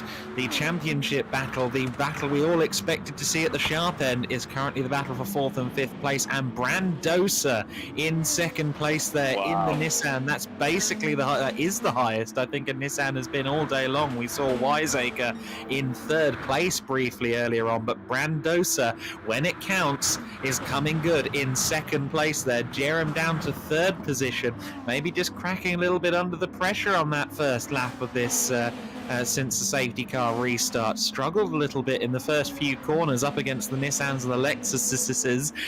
Maybe the tyres coming up a bit quicker in the front-engined cars as well. What that's done, though, is it's left Jerem as quite the challenge for both Diswood and Matt. And if you're Jono Stan, if you're Brandosa, you're going to be willing him to make that NSX wide for as long as possible before what has been the two fastest drivers on the circuit come out to play and come on the hunt for podium positions.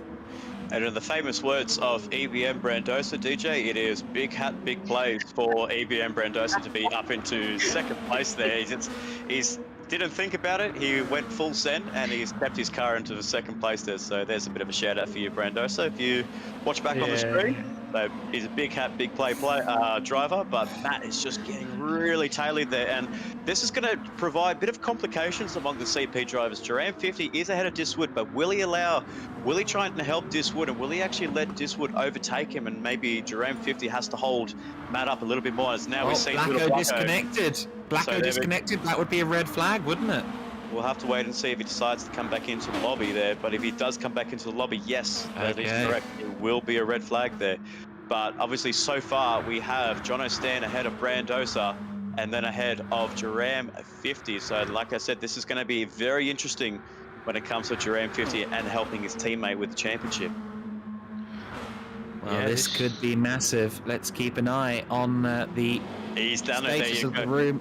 So he's yes, done quite right. But he actually let Matt through there, so that's not what the doctor ordered for Duran 50. You needed to keep ahead of Matt there, but Matt has snuck through very nicely there, and Duran 50, for what he should have been playing as the wingman, unfortunately is going to be down in 5th place there. So what was looking the leader of the 1500 in stint 5, unfortunately, and there we go, we have Blacko joined in the lobby. So this will be a red flag for our drivers here. We'll have to wait and get confirmation from It's Racing, so these guys will have to come through.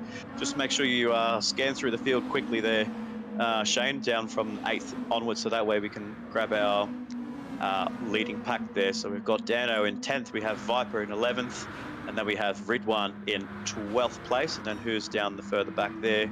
We have...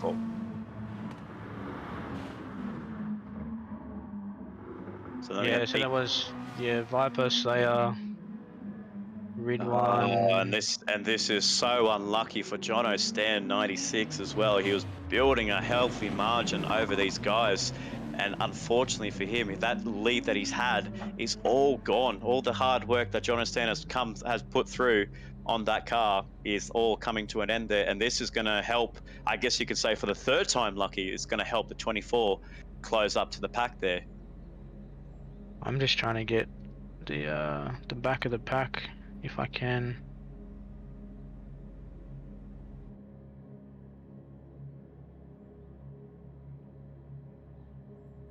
Yeah, so we got Siri coming for you, Dano, 8, 9, 10. But then in that case, that would then bump coming for you to the back of the pack, because then he gets a lap back.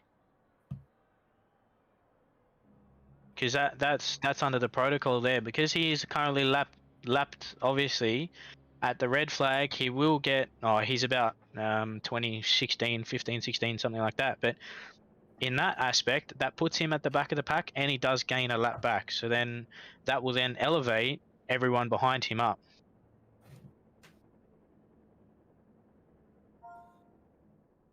Well, that's going to cause some dramas.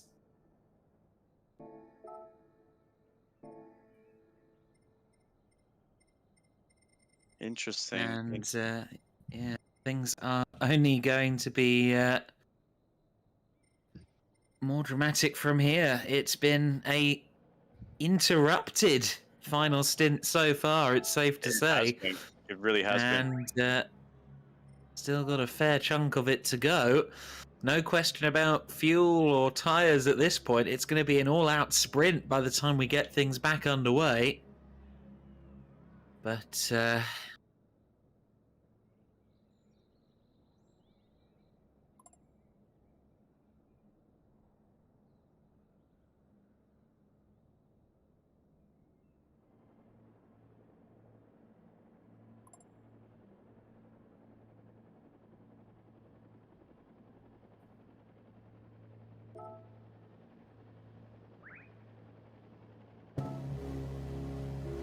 So we will have to take a break here, ladies and gentlemen, as we get our we get our drivers sorted out and underway. Unfortunately for Blacko, he's getting a little bit of lag there. So maybe I wonder if maybe his teammate in Boardhold 1 might be listening. Maybe he could be on standby to jump in for Little Blacko there, because the internet connection that he's got is pretty strong there, and pretty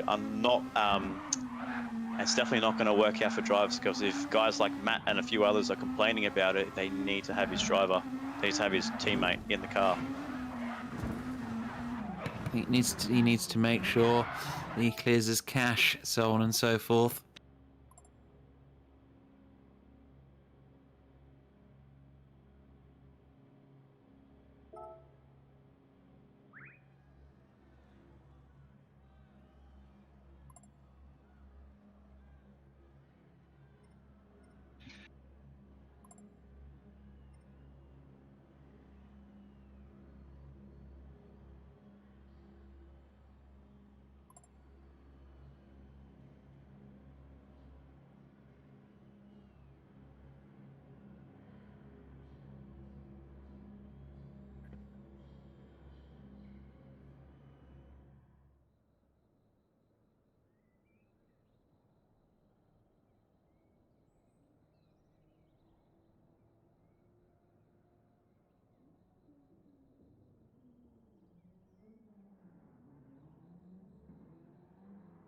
Is this the bit where I have to hop in a Nissan? I mean, I'd be happy to if no one else will. Yeah, we don't have you on the stream, mate. I've done both before. He has. It's kind of True. my gimmick. Yeah, but I guess you got looking at a way of a guy like Jono Stan, and even for somebody like Matt. So this is going to really play big favors to Matt and Diswood. But like we saw in the restart, those Hondas do take a while for the tires to warm up here. So maybe we still might be able to see the Lexus and the Nissan drivers keep ahead of Diswood and Matt. But the big thing comes out of it, they are all on fresh tires, and they're all going down. They're all going to the end of the race. Can we take a look at Blacko again, Kenty?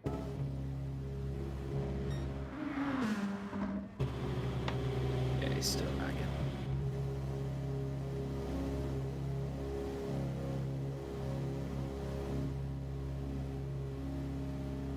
Okay, well, I'm going to attach my wheel to the desk just in case.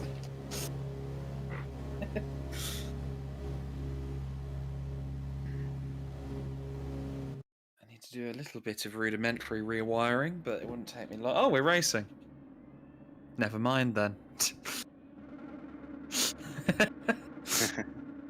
Alright, so here we go. So I don't know what take this is. I believe this is take number 4 on this stint, actually, or even throughout the whole coverage here. So a lot of takes here, but hopefully, fingers crossed, we can finally get our last 16 laps here, ladies and gentlemen. So we are definitely spicing it up here, as what in the famous words of Michael Massey, we are going to go car racing for the next 16 laps here. But we have Jono Stan 96 leading the pack here with EBM Brandosa, Diswood and Matt in 3rd and 4th, with Duran, Morgan Davey and Sirik in 7th, and then Sir Slayer rounding up the top 8. So this is going to be very interesting to see how Jono Stan approaches this all by himself. And there we go, we've got Blacko leading again. So this is just not working for Blacko. Unfortunately, I do have a feeling we might have to retire the 35 there, because unfortunately... Well, he wasn't in on the track when we restarted, so I mean, he was going to be out anyway.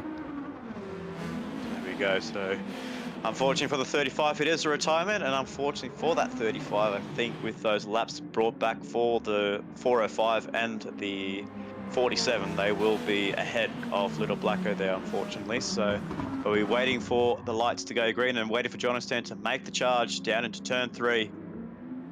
And we are racing. We've got Jono Stan ahead of Brandosa, Diswood and Matt in 4th place. Duran 5th is going to be looking right at the back there, but keep an eye out on Morgan Davey in 6th place. He's got a really good brakes there. And can he start to make moves amongst these front 3 drivers? No, he doesn't. But obviously he's still staying in 6th place, and Diswood is still tucked in behind Brandosa, so he didn't get the jump that he wanted. Neither did Matt there, but we see Viper's actually gone back up into 8th place. So the starts that Viper's getting is absolutely incredible, and this is what Viper Z needs to get any chance of getting onto the podium. Well, look at this. Brandosa making that Nissan as wide as possible, but Diswood all the way around the outside. Great driving from him. Has he got the corner? Yes, he does. Mint Matt needs to follow through in short order. He knows that. That's why he looked to the inside, but he didn't quite get to the inside of Brandosa. He might try it here. No, not close enough. Any moment now spent behind Brandosa is going to give Mint more work to try and pursue Diswood, who in turn, of course, is going to have to now light the afterburners to try and chase down Jono Stan at the head of the pack. Brandosa here, as he's fully entitled to, holding on to that 3rd position. He's going to make it tough for Matt, but is Matt going to find a way past? This looks like a good opportunity as they go down towards the end of the bridge. He's got the inside line, he's got the brakes hooked up, he's around the corner and through into 3rd place. But of course Brandosa could well fire back now along that long back straight. The Nissan GTR in the slipstream, he could try and get back into 3rd place here. A little bit further, he's about 0.4 behind, but we know that Matt's pace is really strong when it comes to that straight line speed. But obviously, looking at Brandosa's top end, he's looking pretty good as well. So he's going to really start holding the back of Matt here. Does he go for an inside move? He looks like he's going to go for an inside move. Yes, he does. But with Matt's performance on the brakes there, will he be able to outbrake him? He does. Does he go too deep? He's Outbraked himself. Is that damage? We've got to get the damage up. We need to see whether that car's damaged or not. Yes, it is. More damage for the 95 car. Another twist in the tail. Another bump in the road for the It's Racing 95 car. And Mint Matt is down in 12th place with 16 to go. There won't be any pit stops to save him now. He's going to have to get in there, fix that damage, and I think really it's now just going to be salvaging the best result he can get, unless there are more safety cars in this race. He is surely beyond any chance of victory now. Look at this, we've got Viper up in 6th place, and Diswood is right on the back of Jono Stan, about 1.6 behind, but Viper's got a few cars to clear as well. He's got Morgan Davey, Duran 50 and Brandosa, so for him, usually you could say it's an easy feat to try and round up these drivers, but these drivers are going all hell's bent. They don't care.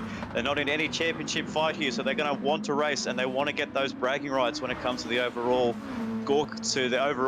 race results for this evening. But we got Viper set in 6th place, and Woods is going to be right behind Diswood, behind Jono Stan 96. He's about 1.6 behind, so keep an eye out on those 2 drivers charging up through the field. But what a shame for Matt in the number 95 coming, and then he's going to come through into the pit lane. As we see, he's right at the back of the queue there, coming on the exit of turn 2 there, so very hard done by for Matt, and that has ruined his chances, and that has potentially ruined the chance for the 95 to take that championship victory off Diswood 1. Yep, the MB Glass St. Croix 1500, the overall elite brake and mechanical Trackstars Touring Car Series, may have just been definitively decided, at least out of the It's Racing 95 car's favour. And look at that, Brandosa there in the gravel trap for a moment, had a bit of a shake and a shimmy, but he's still there in 4th place. Jerem's got past him, of course, so now the leading GTR down in 4th place, and Morgan Davey, who Shane Kenty touted as a driver to watch, is up there in 5th place at the moment and challenging Viper Z just behind him in 6th, Ridwan 7th and Surslayer 8th at this stage. We have less than 15 laps of racing to go. That of course means we still have about 3/4 of an hour to go here, so still a lot of time for things to unfold, for dramas to develop further, but for the time being at least, limited time for the likes of Matt to try and pull a salvage job here. We'll wait and see how strong Viper's car is in the slipstream, because I noticed my car was exceptionally strong. Like the tune that he worked with me, you see that gap coming down, 0.5, 0.4. You can see the lights in the mirror. 0.3. That's just incredible. Like this is going to be a stellar finish to watch here. So We'll wait and see what happens. But this is really, mate. I'm tucked on the back of my seat. I'll tell you this much. Well, it's certainly been drama throughout this final stint, and there's going to be more of it, one suspects, watching these cards fire through these corners at such absurdly high speed with little but a grass verge and some Armco between the circuit and the outer perimeter. It's a spectacular layout here at St. Croix. We can't deny that. And look at this, Viper's Ed. That's not a conventional overtaking move, and he tried it. He didn't quite succeed at it, but he does have the door open potentially for turn one now. They're still side by side as they go across the line, and Viper's actually ahead before they even get to turn one. Fifth place for Viper's Ed, but I don't think Morgan Davey is going to take that one lying down. He looks to the inside as they go through towards turn two. Not close enough to dive up the inside of Viper. Morgan is going to need to retaliate quickly here, and I think he's going to if he gets even a third of a chance, much less half a chance. Look at the gap coming down between them as they go through the slipstream. Morgan looks to the inside but thinks better of it at the last possible moment. I think the back end of that gearbox that Viper's got is really strong compared to Morgan Davies. I'm not so sure if Morgan's got himself a really stock gearbox, obviously the GT Sport gearbox, or maybe he's been working with Wiseacre to get a good tune on the car, but unfortunately towards the back end of those gearings he actually wasn't able to close up on Viper's Ed as we saw, as we thought he was going to try and make a move on Brandosa the lap previous. Trying to make a move on Brandosa down the back straight, but unfortunately that the gearing range that he's got on that car is not helping him at all, and hence why he hasn't been able to make a move on any of those two drivers.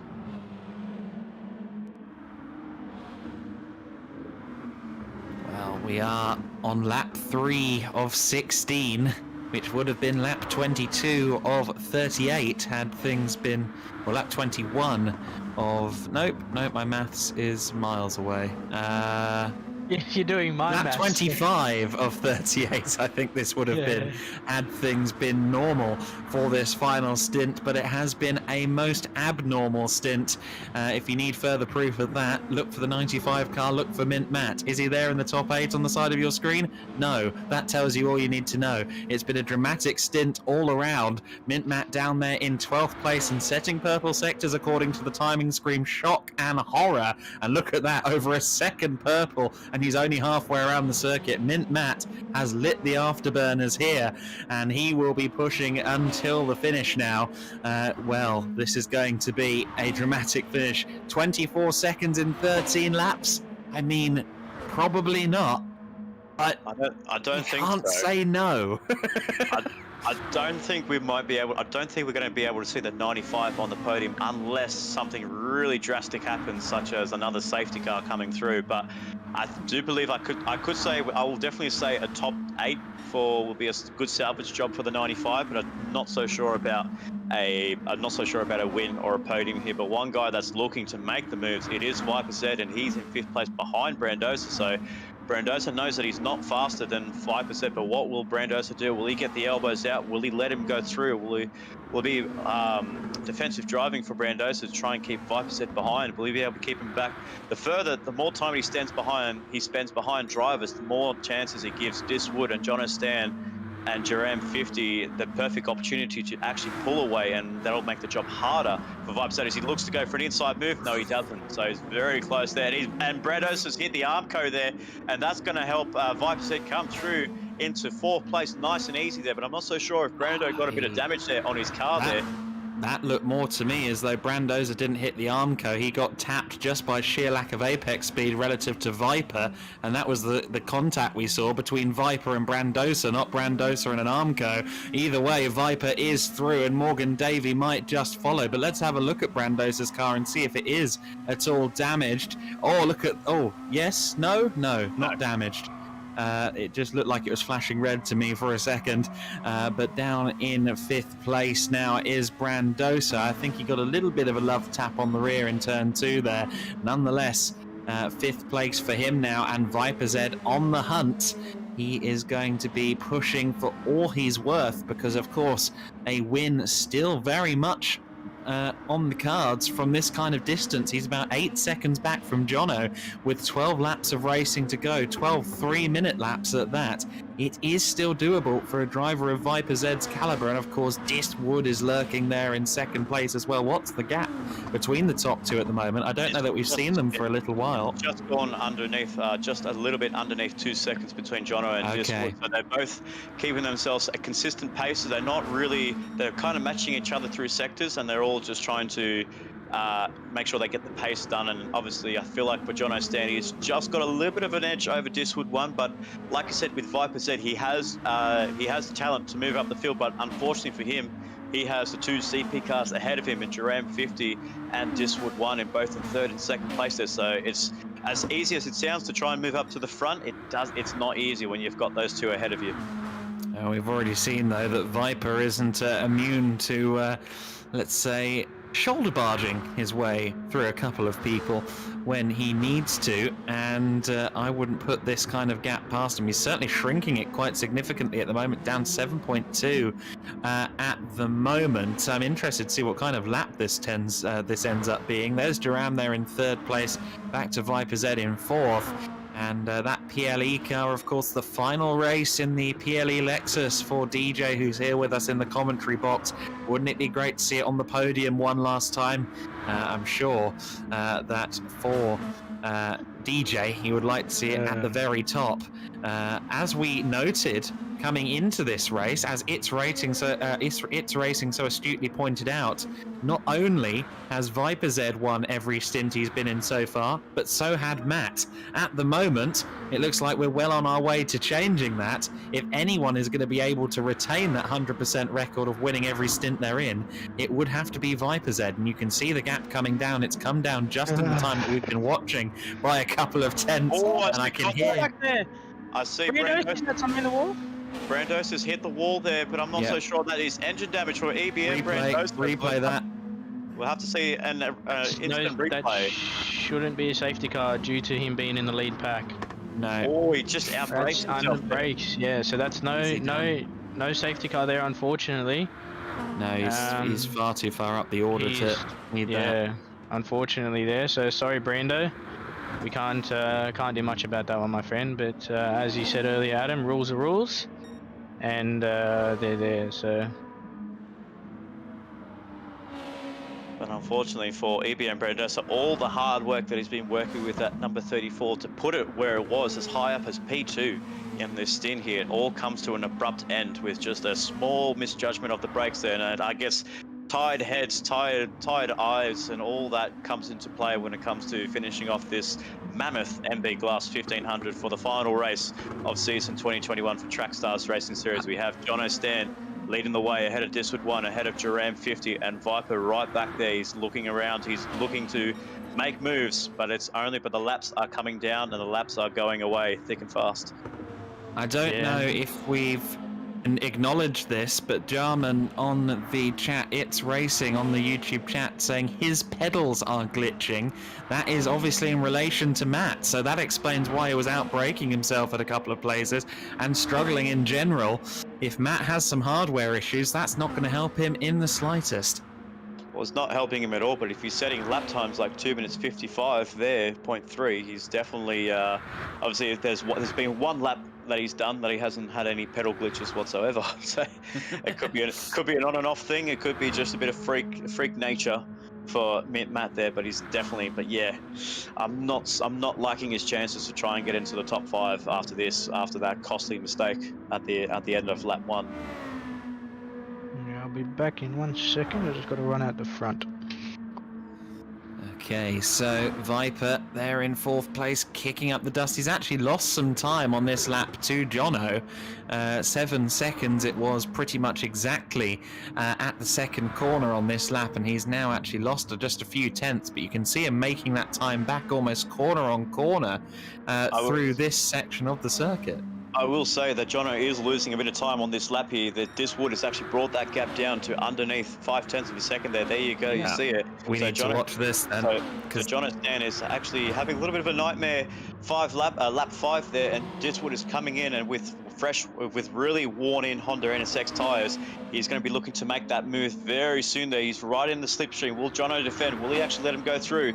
He's been working very hard to get into that first place position, Jono Stan 96. He goes on the defensive, and Woodsy goes for the out-braking of Jono Stan there.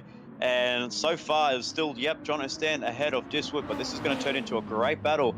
And this is where Jono Stan really needs to get the elbows out to try and keep first place. He needs to try and get that grip back, and he needs to pull ahead, far ahead of Diswood 1.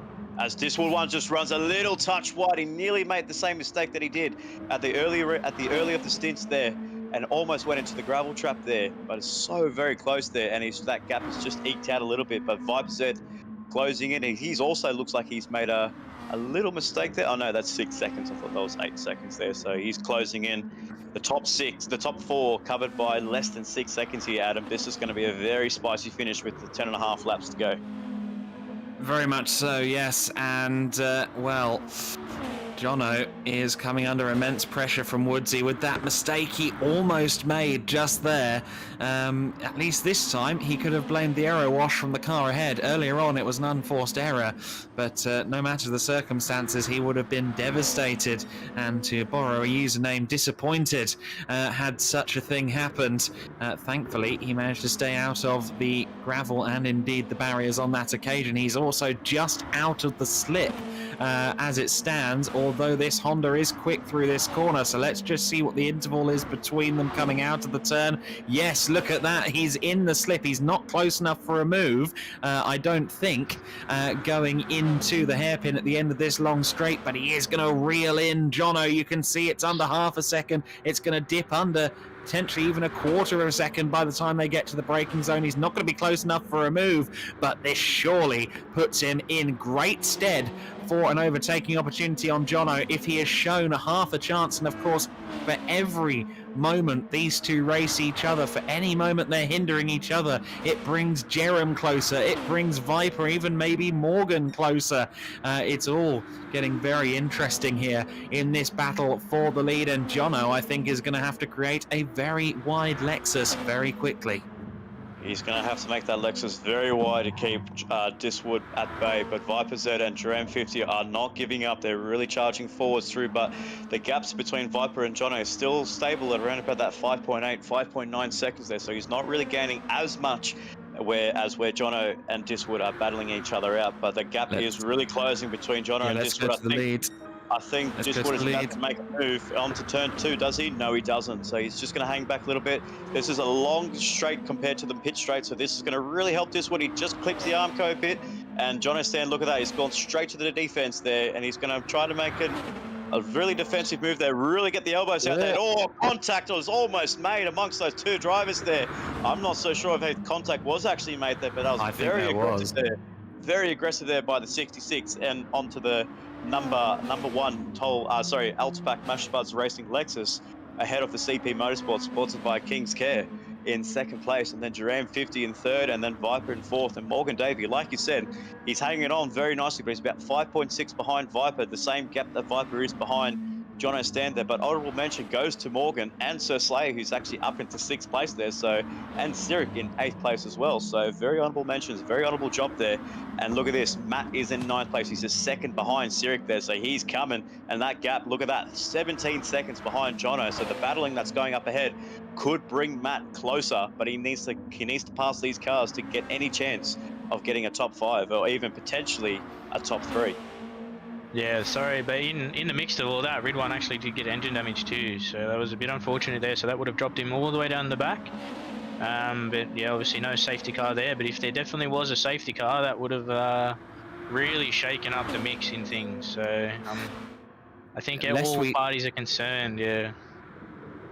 Lest we forget as well that lap 11 will be the point of no return when it comes to safety cars, when it comes to red flags. The final 5 laps is when that gets written off. I was just about to say that as well. The final 5 laps will be where the safety car and the red flag situations are all gone. So it's going to be 5 straight laps of racing there. About 43.5 kilometers of racing to go at that point of when it hits 5 laps to go. So it's got still Jono Stan ahead of Diswood, but he's actually gapped him just a little bit more there. So obviously Diswood not having the best of runs on that lap there, getting really close to the back of Jono Stan at the early part of lap 7, but on the back end he's just pulling, he's just drifted off a little bit behind Jono Stan, and Jono Stan is doing a phenomenal job in the number 1. Obviously for myself as a teammate, he's holding him up very nicely and he's doing a stellar job to keep that 66 behind. Yeah, he's doing very well at the moment. He's matching Diswood blow for blow. 2 very different cars, 2 different sets of strengths and weaknesses, but currently very evenly matched in these hands. Jono is putting on the lion's share of work, but he will have got some grass on the tyres there. That might cause him some issues at that corner, but he tidied it up nicely. That will have been heart in the mouth at the second last corner, though, and Jono will be just trying to calm himself down and take some deep breaths, but he's not going to have too much luxury because here comes Diswood. He's not close enough for a move, surely. No, Diswood thinks better of it, but we could see a move potentially going into T3 if Woodsy gets the run. A great run out of the corner. This could be the moment for Diswood. He's going to have to take the outside line. Jono Stan has made sure of that.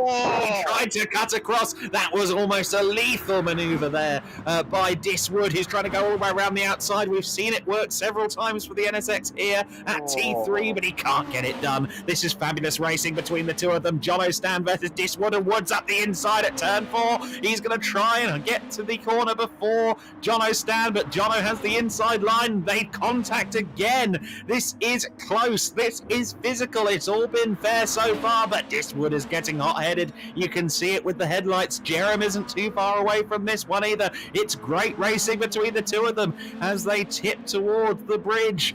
We could see a move potentially even before the bridge. They're so close together. This is exciting. This is intense. But if you've got a, I don't know, say a stake in this race, I can't imagine it's the most pleasant viewing, Spud.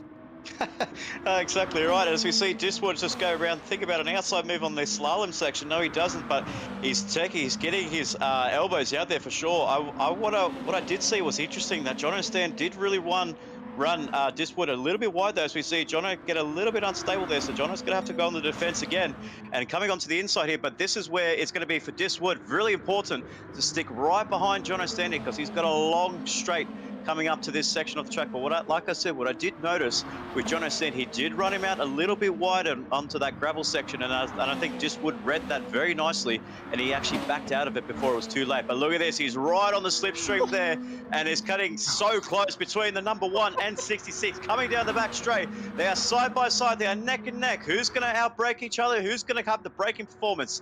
Will it be Diswood? Would it be Jono Stan? But they got the side draft going and coming down to the back end of the straight here on lap 8 of 16 here.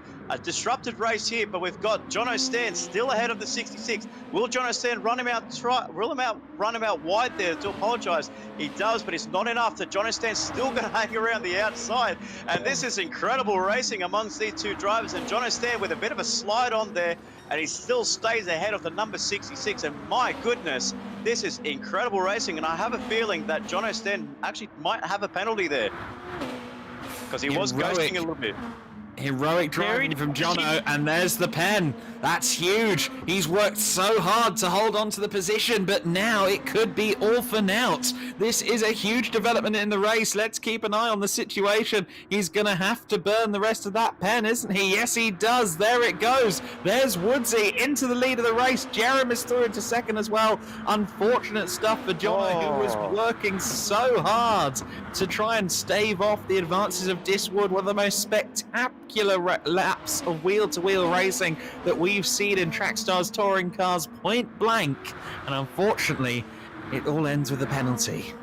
Oh, the dreaded corner cut penalties there, but this has brought Viper Z into the mix there, right ahead, right behind Jono Stan 96. A big gap between Jono Stan, Viper Z, and Morgan Davey here. So even if Jono Stan drops back behind this pack here, it will still be enough for the number 1 to take third in the championship there. But it's not over for Jono. It's not over, as we've seen mistakes come from Matt and a few other drivers. But I will point out, ladies and gentlemen, Matt is in 7th place there, and I want to see how far back he is because he's got his teammate in Sir Slayer in 6th place. So I wonder if Sir Slayer is going to play the team game and just let him go through there. But he's got a big gap between Sir Slayer and a big gap between him and Sir Slayer, about less than 4 seconds there, so it's An not ever-shrinking gap. it's exactly right. But I guess you could say full credit. I guess full credit to drivers like Morgan Davey. A solid performance there in 5th place is not going to be enough. He doesn't have the performance off the top 4 there, but my goodness, that lap 8 at the MB Glass 1500. I think that is going to be I think that has to be the best wheel-to-wheel racing I've ever seen in Trackstars in season 2021. Mate, That that was had me on quite- my seat. Can you imagine me, my friend? Mate. Woo! Oh, and all of that going on, and it just brought Jerem closer, and it's just But look, And look at- but what we're seeing here with the very consistently with Jerem and Jono, they have the pace to match each other, and Jono is right in that slipstream range, just under 7/10 there, and he's not, and Viper's not really closing up so much onto the back of Jono Stan. So maybe I wonder if Jono Stan's going to make the move on Jerem before Viper makes a move on him. Imagine Jerem wins this. He's sitting there all day, just watching the leaders battle. Guess we can't take away from the mammoth effort that we've had in Diswood 1. Unfortunate errors over there. And we see Jono just run a bit wide there. He nearly clips the arm. He nearly clips the barrier there, and that's got to get him tyres. And another penalty for the number 1 there. This going from bad to worse for the number 1 Mash Buds Racing. And unfortunately for my side of the garage, that's going to be it for a podium chance there. And Jono has to serve that penalty. All he needs to do is just stick with Viper said, and he needs to try and keep that 4th place if any chance of getting the number 1 into 3rd place in the championship. So there you go, Viper ahead of Jono Stan, and Jono Stan's definitely got the pace over Morgan Davey and Sir Slayer. But Matt, I'm not so sure with 7 laps to go. Can he catch up to the back of these guys? It's going to be a tough ask. It would be an extreme ask. He's made up Oh, look at that, 3 or so seconds. Just 2:54.7, and he's on the 14 seconds behind Diswood. So I won't be counting it, and he's 1.6 behind Sir Slayer. Last time we caught that was about 4 seconds between those two. So almost 3 seconds taken off from the gap between Sir Slayer and Matt. He's once again at the point of, if he had done that lap yesterday evening, he would have taken pole position in that top 6 shootout last night. That really just tells you what kind of breed of driver Mint Matt is. He is qualifying on each and every lap at the moment, but it is going to be a big ask for him to break through to get anywhere near that top. Or at the moment, I'm not so sure it's doable from this point. However, Viper Z, let's not forget the fact that we didn't think he would be winning before. Well, we didn't think he would be winning a little earlier on in this 16 lapper, but all of a sudden he's right there in 3rd position, and he could yet challenge both of the Hondas ahead of him. Of course, Jerem is going to be playing the mightiest of defensive games, I'm sure, to try and stave off Viper Z for the benefit of Diswood. And, well, would it not be a comeback story of the ages for either Diswood or Viper Z, given some of the dramas that they've had in this race? Jerem has been solid and consistent, so has Nightwalker, but certainly in these 38 laps and the various incarnations of the last stint that we've had, 2 more dramatic races cannot be found, aside from Matt, of course, than those of Viper Z and Diswood. If it goes either of their ways, it will be very hard fought, to say the least. There really isn't a driver in that top 4 that wouldn't be deserving of the win, and Matt is up to 6th place. Matt has got up into 6th place on the timing screen there. He's got past Slayer. Slayer, I'm sure, won't put too much mustard into a challenge. I think this might have been quite a straight up lift off the throttle and let your teammate past kind of deal. Well, it wasn't quite that. It was helped by the slipstream, but notice that there wasn't any particular defensive moves going on from Sir Slayer. Yeah, I'm not sure if he pulled off a bit of a defensive move, how that'd go down in the Eats camp. But have a look at this, 0.7 from Viper to Jerem. So keep your eyes peeled on this, because Viper's gapped out 2.4 seconds to Jono. So we'll definitely wait and see here. I can't even speak. A coiled snake in third place. Viper Z in P3, and he's lurking behind his prey. Jerem 50 in the 50, the CP Motorsports Honda, running very well in second place. A podium, that car definitely deserves any step of the podium. But Viper, not quite in slip range by the time they got out of T2, mind you, but lurking ever closer. This has been a spectacular race to this point. At certain times, coming towards the end of the stint, we kind of knew what things were going to be. But, of course, as is always the way with Trackstars, when it came towards the final moments of the race, when we got into that final stint, all hell has broken loose, and we haven't done a very good job at herding all the hell back into the hole, unfortunately. It's been very exciting racing ever since we got started. It has been awash with disconnections, dramas, red flags, safety cars, all manner of different things. All three of the real top leading contenders coming into the race have had dramas, have had damage, have had to make excess pit stops, and it has created a grandstand finish here with Diswood ahead and pulling away ever so slightly from Jerem. Viper Z is going to be eager to get to the back of Jerem, and if he possibly can get past Jerem, he will light those afterburners, I have no doubt. If we've seen qualifying laps out of Mint Matt, I'm sure we'll see them out of Viper too, if he gets himself into second place. And out of all this, if Viper does make the move on Duran 50, that'll promote the 24 back into third place of the championship. So it's all to play for the 24 there. And we can't count out the number one that's lurking behind. It's about 2.3. So he's a little bit off the pace there. Obviously a little bit startled after those few little mistakes there. But the crucial lap, we are at the crucial lap 11 of 16. So any damage and any disconnects that these drivers have, that is it. You are not allowed back into the lobby. So if any of those top three have a disconnect in my driver in John O'Stan actually comes through and takes the victory, that'll be very pleasant for me actually.